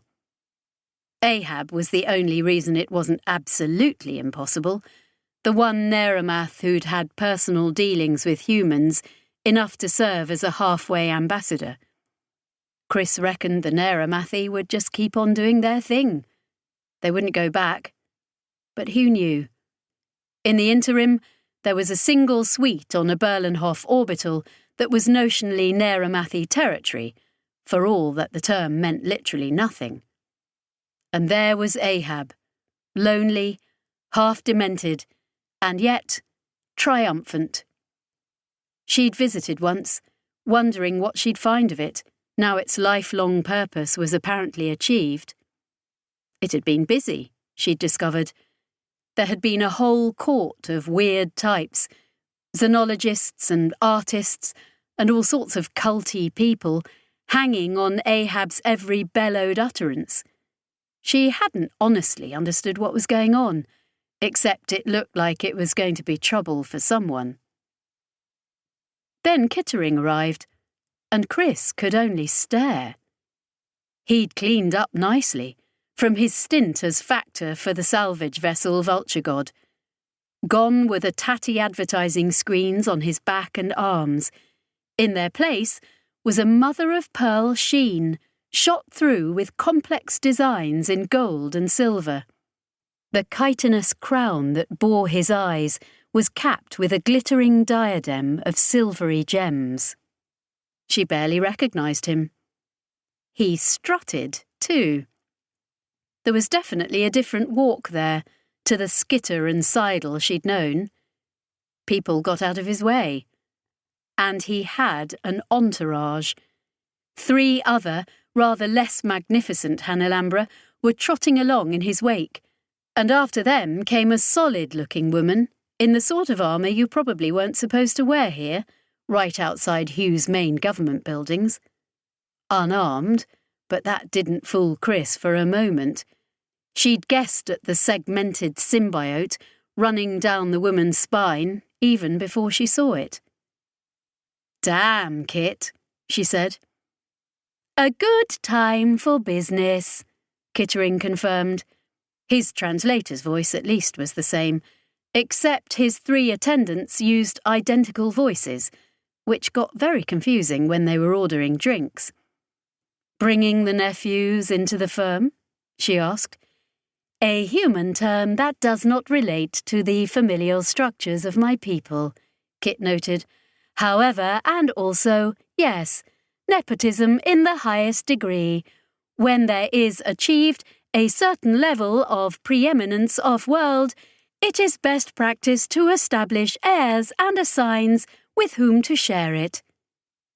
She knew they wouldn't be blood relatives of his, just aspiring Hanny males selected by some criterion she wouldn't understand. She wondered what they felt about getting in on the ground floor of what? Not exactly an interstellar crime syndicate. Or, not only that. "I keep expecting to hear that you've retired," she said carefully. "Thought is continually given to it. In short, I am quite ready," Kit said. And the idea made her bite her lip, because retirement for him was death, basically. He'd go home with his wealth and fertilise some eggs. Then he'd change, lay some eggs, and the she he'd become would die, and her offspring would be abundantly provided for, given the very best start a new Hanny brood could have.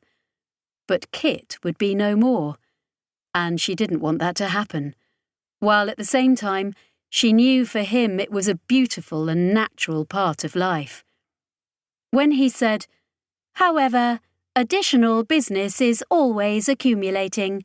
The liberty of retirement shall not be mine any time soon," she was wretchedly grateful to hear it.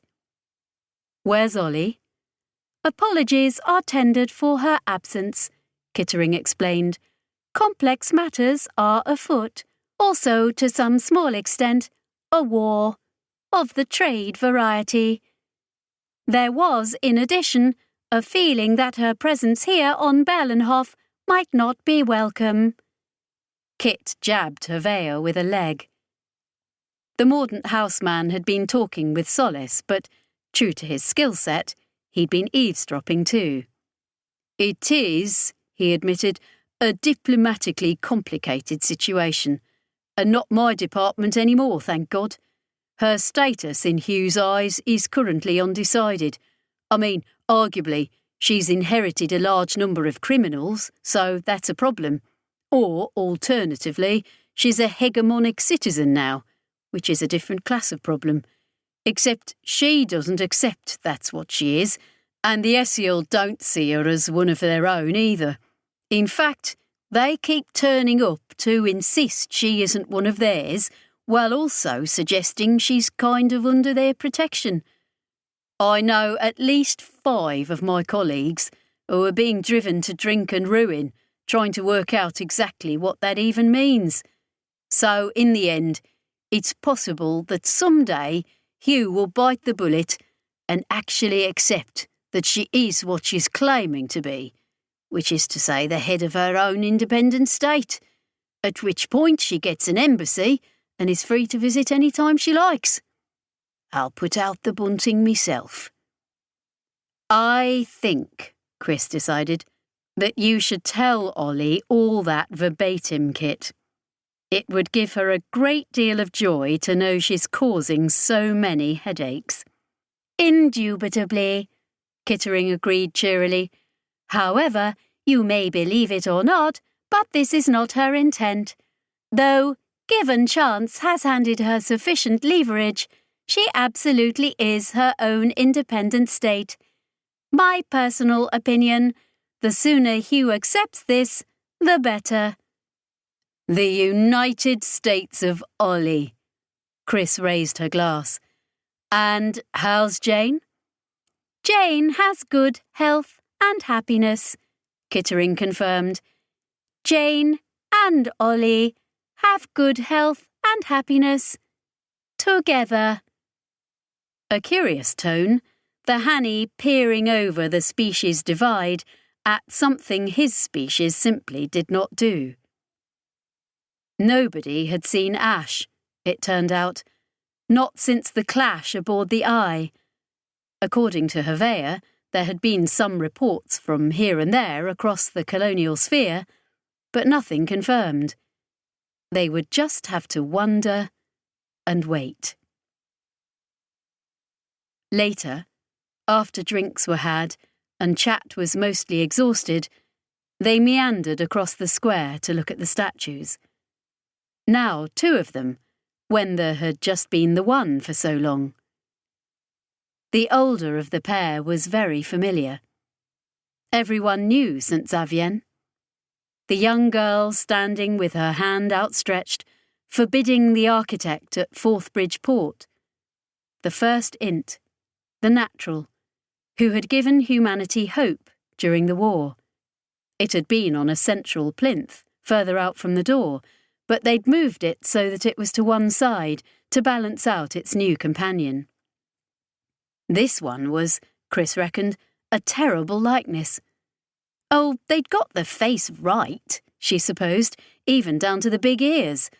But they'd given him a heroic look and a defiant pose, which Idris had never worn in life. She had to remind herself he was still, technically, alive, even if he was still on a bed inside the liaison board building, 0 brain activity, and had never woken up.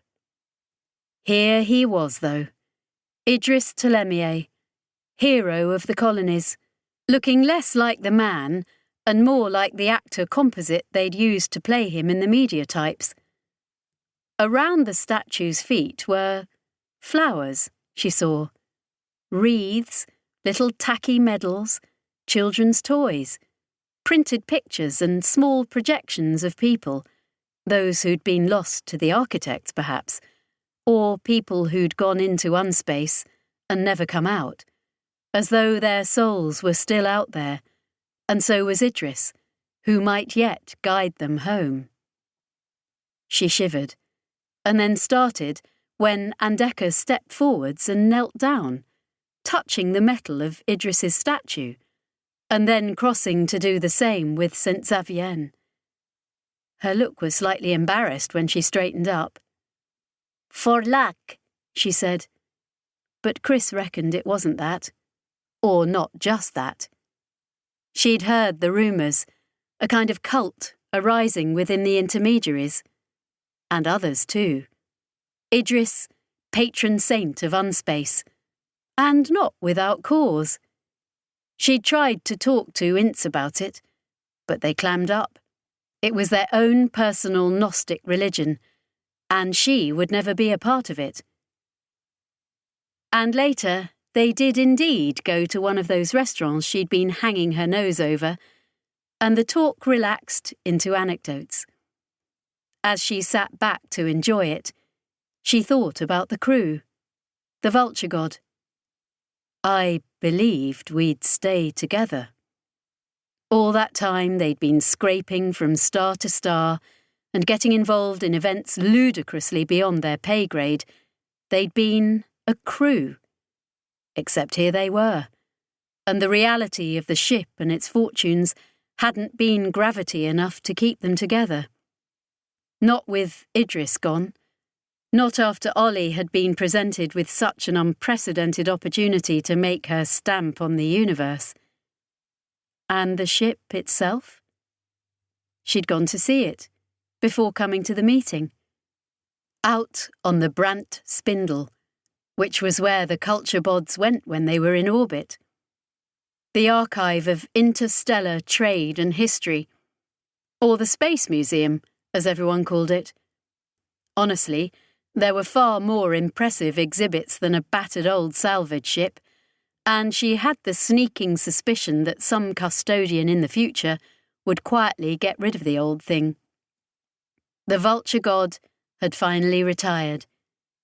Ollie had donated the vessel to Hugh, and Hugh had done the decent thing and put it somewhere its story could be told. Because spacers made do, and spacers mended, but all things came to an end. Andeka. She'd wanted to tell Chris Almier how it was, but the woman wouldn't have understood.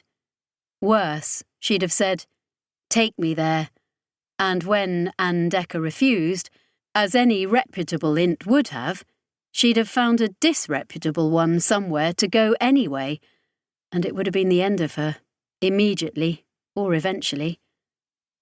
Unspace was for intermediaries. The minds of uninitiated humans didn't do well there, even now. The loneliness, the strangeness, the immensity. You went places, and you couldn't guide yourself back. Andeka had seen it happen.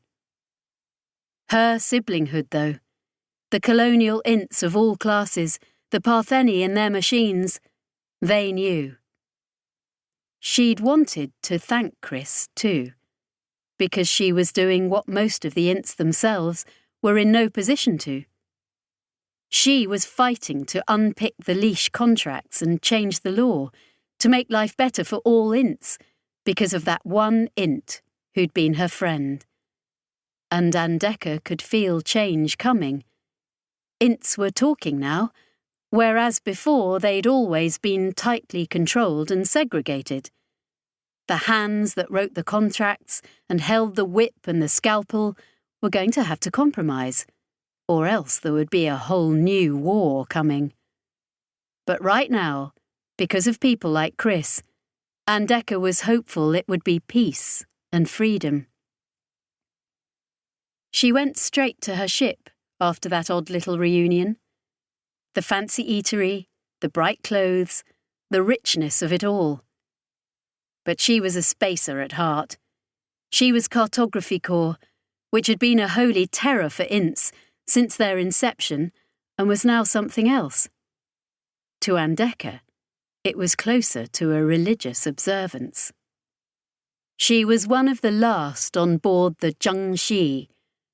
Cartography vessels never had large crews, but as well as the vital int navigator, they had their planetary geologist, their xenobiologist, a handful of other specialists, and the mission captain. She regarded them all proprietarily. Until she'd done her job, they were nothing more than cargo. After the rigmarole of pre-flight checks, they were ready to go. A handful of throughway steps through unspace, and then out into the void. Andeka could have gone into suspension for each step if she'd wanted, saving herself for the real work. However, she tended not to these days. Once they were clear enough of Berlenhoff's mass shadow, and the rest of the crew were showing as asleep, she let the Zhengxi slide into unspace, smooth as butter, not even a gravitic ripple. Her mind expanded out, feeling that great chasming immensity, the world under the world. Her imagination painted it as a vast cathedral space, the boundary to the real, the bright colours of stained glass. And here she was, a sparrow in the hollowness of God, listening for the echo. She knew that echo of old. Back before, it had been the terror of every intermediary. That moment when the abyss gazed back and then began to rise towards her, hungry, appalling. She'd fled it so often. Back before. It rose towards her now, sluggish, waking, sensing the intrusion into its domain, just as it must do 1,000 times a second, all across the universe. All those intermediary analogues, the Castigar and the Ogdru and the unspace-capable species humanity had never met, all navigating the same sub-universal space under the all-seeing eye of that singular monster. Even now she braced for the fear, because years of running in terror conditions you like that. But it wasn't how things went now. She felt the beast, its vast and distant scrutiny, its warning. Do not stay too long in this place. It will erode you. The great fear swelled towards her, broke like a cresting wave, and then, following on its back, she felt it. The love, the kindred feeling, companionship and empathy. The echo of a man who had done what she did, known these terrible spaces, and had blunted their edges for all who came after. Out beyond him, their thoughts bouncing to her from the hide of the Leviathan as though it was a sounding board, were the other Ints. If she strained, she could hear their voices. If she called in just the right way, they could hear hers too. Like whales in Earth's ancient seas, crying each to each across the depths. She made her nod to the man who had put a collar on the presence, or become a part of it, she couldn't be sure, who carried them all from star to star, watched over them, guided them, and united them. Saint Idris, patron guardian of unspace. Because of him, they were none of them alone here anymore. This has been a Hachette audio presentation of Lords of Uncreation, written by Adrian Tchaikovsky, read by Sophie Aldred, directed by Perrin Sledge, post-production by the Strathmore Studios, Clerkenwell, London. Sound editing by Steve Jones. Lords of Uncreation is also available in print and as an ebook from Orbit, an imprint of Hachette Book Group. For more Hachette audio productions, visit us at hachetteaudio.com. Thank you for listening. Text copyright 2023 by Adrian Tchaikovsky. Audio production copyright 2023 by Macmillan Publishers International Limited. All rights reserved. Hachette Book Group supports the right to free expression and the value of copyright. The purpose of copyright is to encourage writers and artists to produce the creative works that enrich our culture. The duplicating, uploading, and distribution of this audiobook without permission is a theft of the author's intellectual property. If you would like permission to use material from the audiobook other than for review purposes, please contact permissions@hbgusa.com. Thank you for your support of the author's rights. This audiobook is a work of fiction. Names, characters, places, and incidents are either the product of the author's imagination or are used fictitiously, and any resemblance to actual persons, living or dead, events, or locales is entirely coincidental.